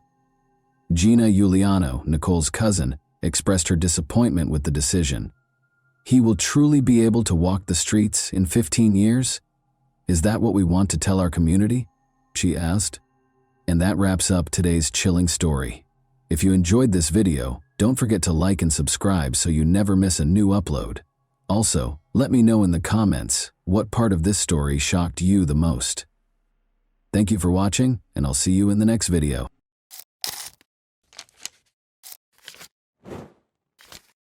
Hey guys, welcome to my channel, and today we're going to take a look at another horrible case with you. This apparently calm woman was 23-year-old Omaima Array Nelson, who had recently learned of the death of her 56-year-old husband, William Edwin Nelson, also called Bill. She didn't seem to be able to take it all in. But everyone was in for something much darker than they had anticipated. She chose to go far beyond what a human could imagine on Thanksgiving Day, November 28, 1991, when the day, if only she had stopped at killing her husband, investigators would soon discover a much darker truth than anyone had dared to think. In the back of everyone's mind at the time was the fact that it was one of the most horrific crime scenes they had ever seen. Did they think they would find another Jeffrey Dahmer? An unsettling investigation into a murder that would forever haunt Orange County began on December 1, 1991, when a desperate call to U.S. emergency services was placed. According to Omaima Nelson's friend Jose Escovel, his friend killed her husband after he allegedly mistreated her, and he was now offering him $75,000 to assist with the body's disposal. The police sprang into action, eager to learn the truth about this heinous accusation. Officers discovered suspicious trash bags in Omaima's red 1975 Corvette when they found her driving her husband Bill's car. After Thanksgiving weekend, Bill Nelson, as he was known, had not shown up for work and had been reported missing. As Omaima silently watched, they pulled over and went through the things she had in her car. They discovered something disturbing in the car, which they later discovered to be human flesh. Omaima was taken into custody right away for questioning after this startling discovery, and she appeared to be completely cooperative. She denied right away all of the information that Mr. Esquivel had given to the police. She admitted to officers that she hadn't lived with him for very long and that she didn't know how to contact him. Although she appeared helpful, her responses to questions were a little odd. Following that, the investigation took police to their Costa Mesa, California apartment, where they discovered a scene that would go down in true crime history as infamous. Bill was there when they walked into the apartment, but not in the way they had expected. They appeared to be entering a slaughterhouse. Beneath stacks of cardboard boxes were suitcases containing Bill's remains. On the floor, the police found a broken table lamp, a heavy clothing iron covered in blood and human hair, and human flesh and organs wrapped in bags. Officers discovered Bill's bedroom in complete chaos as they carried out their somber search. The mattress was covered in blood, and the bedpost was splintered and torn off. The freezer held the most startling discovery: Bill's head, wrapped in tinfoil, with stab wounds visible and evidence of deep frying. 2 of the bedposts were also found to be blood-soaked and broken, suggesting that Bill had been brutally murdered and bound. It is by far the most gory crime scene I have ever seen. The horror increased in the bathroom. Skinned and carved, Bill's torso and chest hung over the bathtub, allowing the blood to seep into it like it was in a butcher shop. They had castrated his body. Police entered the kitchen and discovered pans and pots with what looked to be stew left on the stove.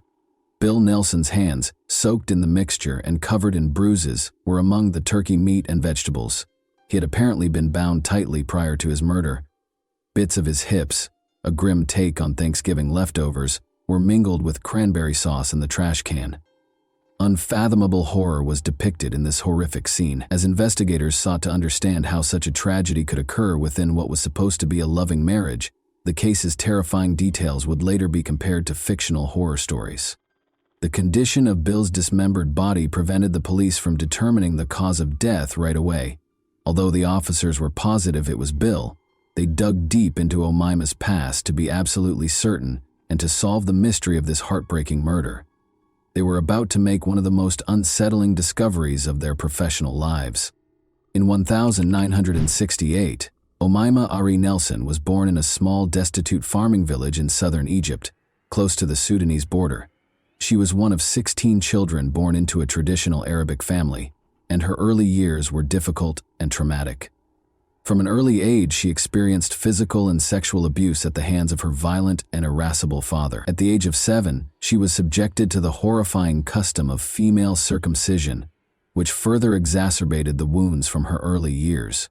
She was in excruciating pain all the time after this procedure, which turned intimacy into a terrifying experience. As she grew older, her mother made the painful choice to leave her father and relocate to Cairo, the city of the dead, an Egyptian city notorious for its houses erected around cemeteries. Omaima had to deal with more difficulties in this depressing setting. In addition to impairing her capacity to build close relationships, the suffering she went through left her feeling extremely vulnerable and afraid. Notwithstanding all of the difficulties, Omaima developed into a young woman of remarkable beauty and vitality. By 1986, when Omaima turned 18, her life had taken yet another unexpected turn. Roger Stainbrook, an American oil worker on contract in Egypt, was introduced to her. She fell in love with him because she was drawn to him in the prospect of starting over. Despite her initial reluctance, her mother ultimately agreed to the cross-cultural relationship, perhaps out of concern that no Egyptian man would take her in. Omaima accompanied him to Texas, USA, in search of freedom and better prospects. There, however, she would only face yet another difficult chapter. Their marriage ended soon after the fissures in their relationship became apparent. Omaima, still a teenager, was left stranded and alone in a foreign city, with no one to turn to and only a rudimentary understanding of English. Omaima took on odd jobs like waitressing and nannying because she was desperate to make ends meet. But these weren't enough. At one point, she attacked 2 security guards who caught her stealing in a department store, and she even ended up getting briefly arrested for robbing a pharmacy. She also worked as a model part-time before realizing that her beauty could help her survive. She played a dangerous game to survive by luring men in and captivating them with her attractive appearance, only to rob them when they were most exposed. Omaima would place men in precarious situations, restrain them, use force, and take their belongings.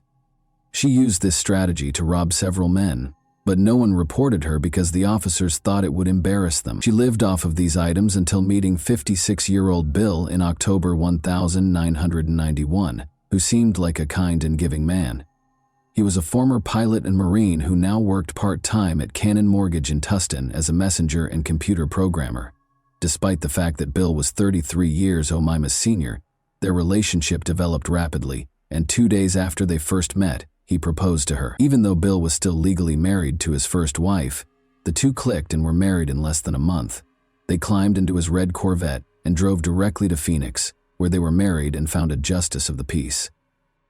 During their brief honeymoon, she and Bill traveled to Texas and Arkansas to see his family.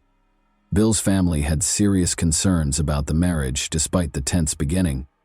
They found it difficult to accept the relationship because Omaima was younger than some of Bill's own children, and he was twice her age. Nevertheless, Omaima's kind yet astute manner won over everyone she encountered, creating an impression that, at least initially, seemed to allay some reservations. The cracks appeared after the honeymoon was over and they moved into Bill's apartment in Costa Mesa, California. They gave off the impression of being a normal couple, but there was something profound and unnerving about their seemingly normal existence. Regarding her marriage, Omaima claimed that Bill attempted to mistreat her even on Thanksgiving Day, to which Omaima retaliated using a strategy for which she was famous. She had tied up other men before him. She gained confidence from her past crimes of robbing and tying up men. She felt compelled to destroy him this time because of something about him. Omaima killed her husband without hesitation. She claims that that night Bill sexually assaulted her, and because it was already a controversial act for her, she was unable to control her anger. After repeatedly stabbing Bill with a knife, Omaima used a clothing iron to beat him to death. She did something far more horrifying than murdering her own husband after committing this horrible crime. It is extremely uncommon for a woman to intentionally kill someone. It is even more uncommon for her to mutilate a murder victim. She was completely corrupted. She used coat hangers and other items to hang up his torso piece by piece in the shower so that the blood could drain out. On November 28, 1991, Thanksgiving Day, Omaima had murdered her husband.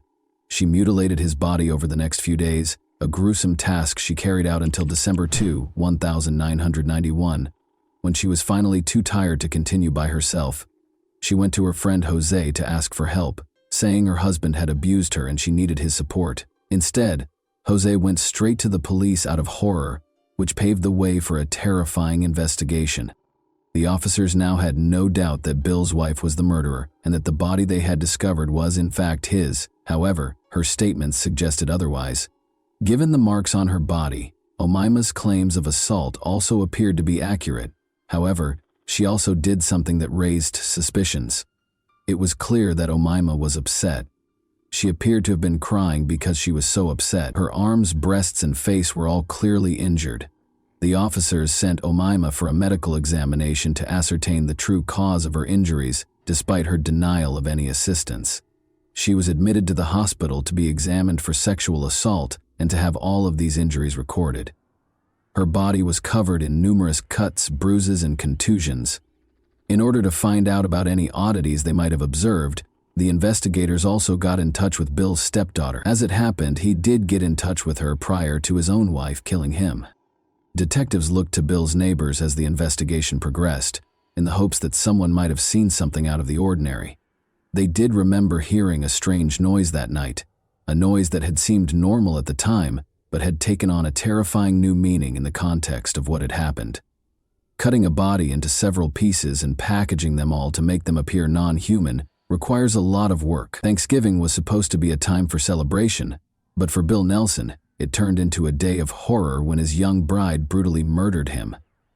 In the days that followed, what started with his murder only intensified into barbarism. Omaima went to work, systematically and unsettlingly mutilating his body. She crossed boundaries of cruelty, tearing his remains apart piece by piece. Authorities suspected that this degree of savagery wasn't the work of a first-time criminal when they eventually found the evidence. A very violent death was indicated by 25 or more skull wounds. In actuality, the body was dissected in a fairly professional manner, with such accuracy that the coroner's office was quite alarmed. Was this something she had done before? The investigators would be haunted for years by what transpired next. The medical examiners discovered something terrible when they weighed all of the remains discovered in Omaima's apartment and contrasted them with Bill's records. Almost 180 pounds of his body were missing. The officers realized what might have happened in light of the sobering findings already made. The weight that was missing indicated that Omaima had disposed of a significant amount of his body, and the implications were unimaginable. On the same day that her friend reported her, Omaima was taken into custody by the police and questioned. Even though these discoveries about Bill were unsettling, nobody could have foreseen the terrible truth that was concealed in a secret room. Omaima immediately tried to change the case's entire focus when they inquired about the murder, leading the investigation in an unanticipated and unsettling direction. She denied killing her husband when the officers questioned her about Bill's murder and her motivation for doing so. Officers were stunned by Omaima's response when they confronted her about the human flesh they found in the vehicle she was operating. They realized they were dealing with something much darker than they had expected, when the full extent of her cruelty and detachment became horrifyingly evident. In fact, Bill had run afoul of the law while working as a pilot to smuggle electronics and drugs into Mexico from a Texas airport. He had been apprehended and sentenced to 4 years in prison. Here, however, that was not the case. Omaima revealed the possible motivation behind her murder of her husband when the officers called her in for a second round of interrogation. She claimed that after they were married, Bill began to act violently, abusing her both physically and sexually during their brief marriage. She denied killing him, though. Omaima eventually confessed to killing her husband after being pressed further, but she left them with yet another unsolved mystery. The officers were starting to realize that Omaima was mentally ill, perhaps as a result of her traumatic past. Then she made a statement that confirmed the suspicion even more. The officers could tell from her demand that Omaima either had real mental health problems or was feigning them in order to get her sentence lowered. The fact that this was not the first time she had done this further confirmed their suspicion that she was merely making up her psychotic condition to get out of paying the penalty. When her medical report was received, these conjectures took on even more tangible form. Between Omaima and Bill, it was evident from the report who was the aggressor and who was the victim. Her hands, legs, and feet all had cuts that were typical of someone who had mutilated a human body. Additionally, the report disclosed that Omaima was not coerced into having sex. Everyone was horrified by her psychiatrist's startling assertion, which made them all question their loved ones. Omaima was accused of killing Bill for money, first-degree murder, cannibalism, and evidence of premeditation. Nothing short of a media circus was the trial that ensued. The public's morbid fascination was captivated by the graphic details of the crime. On December 1, 1992, nearly a year after Bill Nelson was killed, the trial got underway. She even stated in court that the hallucinations were what caused her to do this and that it was her mind playing tricks on her. She stated that she was unable to remember anything about the murder, including the exact moment it occurred. But a different story about her was told by Robert Hansen, her ex-boyfriend, whom she had also contacted on the day of the murder. In addition, Omaima's psychologist provided testimony supporting her mental health. She described how her delusions were getting worse. The defense never claimed that Omaima was not the murderer. Rather, they emphasized that she committed the crime as a result of her abuse at the hands of Bill and her hallucinations. Omaima claims that, in an effort to get away from Bill permanently, the voices in her head told her to dismember her husband's body, in addition to urging her to kill him. According to the ancient Egyptians, you will not enter the afterlife if your body is dispersed. She then sliced him. She was making sure he wouldn't be there if she made it to the afterlife. She wouldn't, however, say why she cooked him. She boasted to her psychiatrist that nothing was sweeter than her husband's taste, and that the ribs were the best part. Instead of him, she wanted his money. She didn't have to eat him, though. Omaima insisted repeatedly that she had no intention of killing Bill.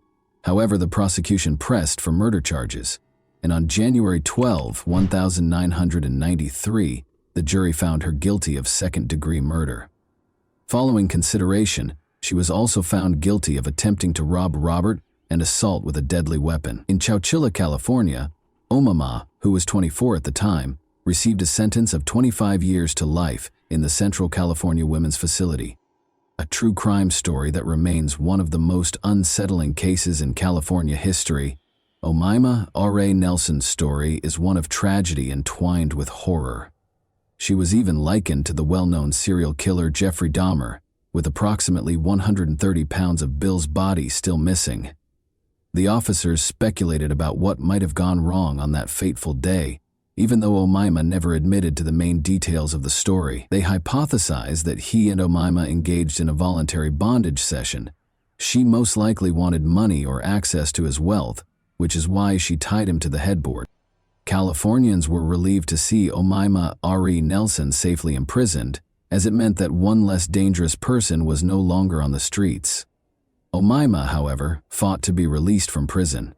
When she applied for parole for the first time in 2006, it was firmly denied.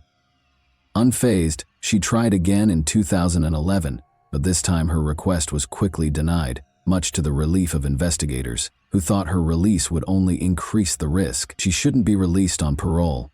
She poses a serious threat to society because, since her incarceration, she has been engaging in the same behaviors that she did before. At the time of Mr. Nelson's passing, she married a man she knew.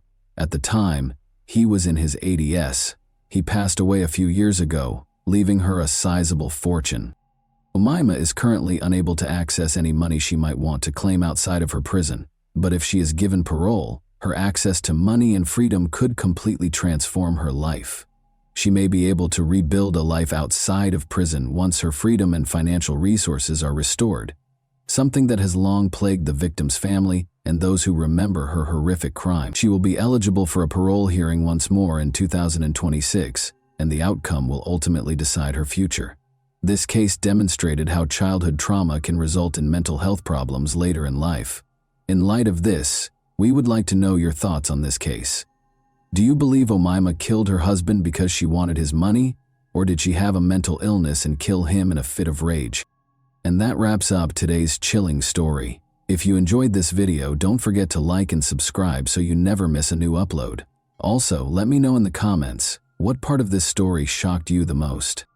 Thank you for watching, and I'll see you in the next video.